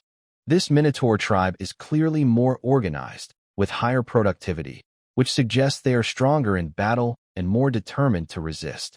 He thought briefly, activating his probing magic. A flash of light appeared in his eyes as he quickly scanned the visible minotaur warriors. The information he received matched what Lin Feng had reported last time. Overall, their strength far exceeded that of goblins, but compared to his current army, one that had been reinforced many times, with many legendary units and golden tier generals, there was still a clear gap. The enemy's total strength is about 5,000. Their gathering speed is unknown. We have the advantage, but a direct attack might cause heavy casualties among the new soldiers, even if we win. Lin Tian quickly analyzed, then turned to Lin Yin. Cut their wings first, disrupt their formation. Lin Yin, arrange the moon crows and sky hunters to strike. Target all patrols outside and the lookouts on the watchtowers. Be quick and silent. Try to eliminate these eyes and ears before they raise a large alarm. Understood, Lin Yin replied without turning back. She simply raised her finger to her lips and let out a very soft, bird-like whistle that seemed to pierce through space. As soon as the whistle sounded, shadowy figures, almost blending into the environment, quietly began their movements from the shadows behind her and from higher in the treetops. The Moon Hunter team is like the most patient hunters, lying in carefully chosen sniping spots. The moonflower emblem on their chests glows faintly, enhancing their arrows with natural silence and precise penetration effects. The bowstring trembles slightly, almost silently.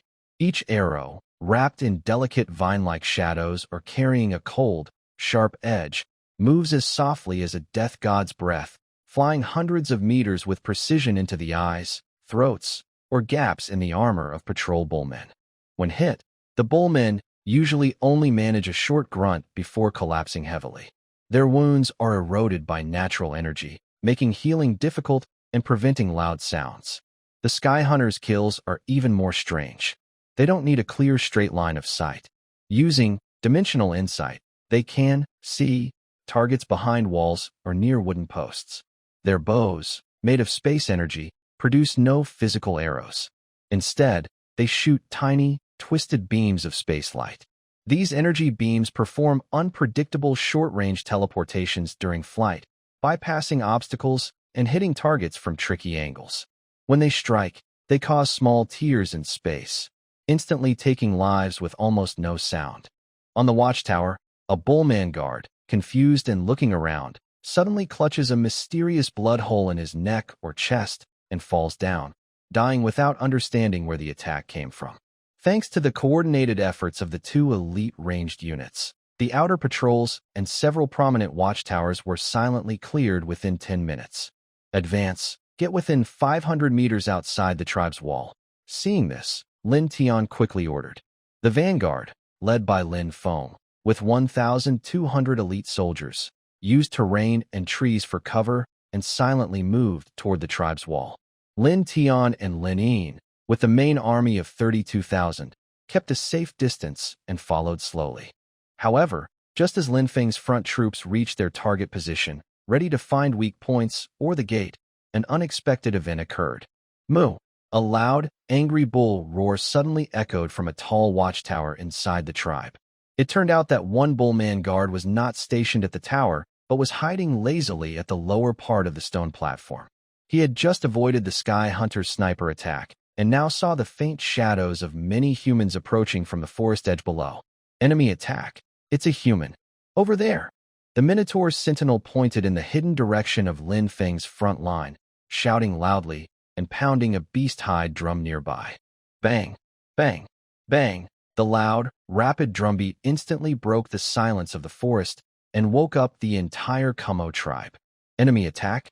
Humans? Where? Hurry. Get your weapons. Form up. Kill them all for rewards. The tribe immediately erupted into chaos. Wild roars, heavy running sounds, clashing weapons, and the screams of women and children filled the air. But the chaos didn't last long. Clearly, this tribe had some basic military discipline. Under the furious commands of a few silver-ranked Minotaur warriors, many Minotaur fighters rushed out of longhouses and quickly gathered on the open space in the center of the tribe. Though a bit panicked, their movements were quick. Soon, they formed a dense, fierce-looking battle formation. From a hill in the distance, Lin Tian calmly watched everything. The probing spell light swept over the gathered formation again, not slow to respond. About 3,000 combat-ready soldiers. He whispered to Lin Yin beside him. The chieftain hasn't shown himself yet. He should be inside the largest stone house in the center. Silver rank. About 500, ranging from 1 to 9 stars. The rest are high-level black iron to bronze rank. The strength distribution matches the intelligence reports. He glanced at Lin Yin, who had a calm expression and was focused on the central area of the tribe, then looked at Lin Feng's front line, which was exposed but still kept a hidden formation, ready to strike. A cold smile appeared on his lips. Good. Since a sneak attack failed, then, let's charge directly. Show these Minotaur monsters what real strength looks like. Lin Feng. Here, front line, change formation. Lead with the golden armor spear guards. Form a spearhead attack. Target, the tribe's main gate. Break it open for me. Understood. Lin Yin. Here, Crescent Moon Hunters. Cover fire to suppress the enemy's attempt to counterattack. Hunter Rangers, freely hunt the silver-ranked leaders, especially those trying to command and boost morale. Find the chieftain and focus on taking care of him. Understood. All troops, prepare to attack. At this moment, the Minotaur chieftain crew just stepped out of his stone hut, his face glowing red. He didn't know what he had been doing just now, but he hadn't come out during all the commotion. Seeing the small group of human frontline soldiers at the edge of the jungle in the distance, Crew's face, covered in short brown fur and with a nose ring swinging, first showed a savage and greedy smile. Humans. A lone human army. This is a gift and a prize sent right to his door. He even started to think about what rewards he could get from the kingdom messenger after capturing these humans, whether it would be fine weapons or lush grazing lands. However, before his smile could fully spread, it suddenly froze and stiffened. Then, like a broken pottery shattering into pieces, it was replaced by a wave of cold fear that shot from his feet straight to the top of his head. Because, just behind that small group of human soldiers, the normally quiet jungle seemed to come alive. It transformed into a sea of steel and flesh, surging wildly. A dense, endless army of well-equipped human soldiers emerged silently from the depths of the earth, filling every inch of the front view. Their armor reflected a chilling gleam under the sunlight, creating a dazzling sea of light. Lances lined up like a forest, pointing diagonally toward the sky, while the glint of arrows sparkled like stars. Even more terrifying was a man and a woman standing at the very center of the human formation, surrounded by powerful warriors. The man looked calm and steady, gazing over with a peaceful expression, but Crew felt an invisible pressure pressing down on him. The woman, dressed in moon white, stood quietly to the side. She wasn't even looking at him, but Crew's beastly instincts, at the golden level, were screaming wildly, warning him that she was extremely dangerous. Her aura might be even stronger than his own, or perhaps even more powerful. Crew's thick neck muscles twitched uncontrollably, and his hands, gripping a heavy totem war axe, instantly became sweaty with cold sweat. His earlier greed and joy had been crushed into dust, leaving only overwhelming fear and the absurdity of kicking a steel plate. This wasn't a gift of easy prey. It was a war beast capable of crushing his entire tribe into dust. Fight hard. We absolutely have no chance. We will die. Everyone will die. This thought hit him like a bucket of ice water, making him suddenly clear-minded. Take a deep breath. Force yourself to stay calm. Your chest heaves a few times as you heavily plant your battle axe on the ground, making a dull sound. You try to boost your confidence and that of your people behind you. Push aside the guard blocking your way, walk forward with a stiff but steady step, and stand at the front of your group, facing the overwhelming tide of steel in the distance. Moo. First, you roar in Minotaur language, a loud and intimidating shout to show strength. Then, using rough but clear common language, You shout toward the human army formation, your voice echoing across the open space. Humans, you have entered forbidden land. Listen carefully. This is the territory ruled by the great Minotaur kingdom. I am Kuru, the leader of the Kumo tribe under the kingdom. Why are you crossing our border with your army? Leave now. I, Kuru, will treat this as a misunderstanding and forgive it. While shouting, your mind races quickly, trying to understand who this terrifying human army is. Recently, messengers from the kingdom mentioned strange humans called otherworld lords, appearing in many places. They can summon soldiers out of nowhere, and capturing or killing them offers great rewards. But those otherworld lords, described by the messengers, are usually weak, with only a few hundred or 1,000 followers, often in disarray. They don't look like the powerful army before you. This army has tens of thousands of soldiers, well-organized, well-equipped, and with powerful elites present. This is clearly a professional, trained army. It must be the Purple Moon Dynasty. It's probably the army sent by the northern human country bordering the Minotaur kingdom, which often has conflicts. Are they planning to attack while the kingdom's attention is distracted by the otherworld lords? Yes, that must be it. Kuru feels like he's grasping a lifeline. Despite his fear, he feels a strange pride in seeing through the enemy's plan. Following this thought, his voice becomes even louder and more confident, even sounding a bit forceful and righteous, as he announces the kingdom's name. Humans of the Purple Moon Dynasty, don't think you can hide behind your band of mercenaries. Retreat immediately. Otherwise, once my Minotaur army learns of your crossing and provocation, they will march south and crush you into dust.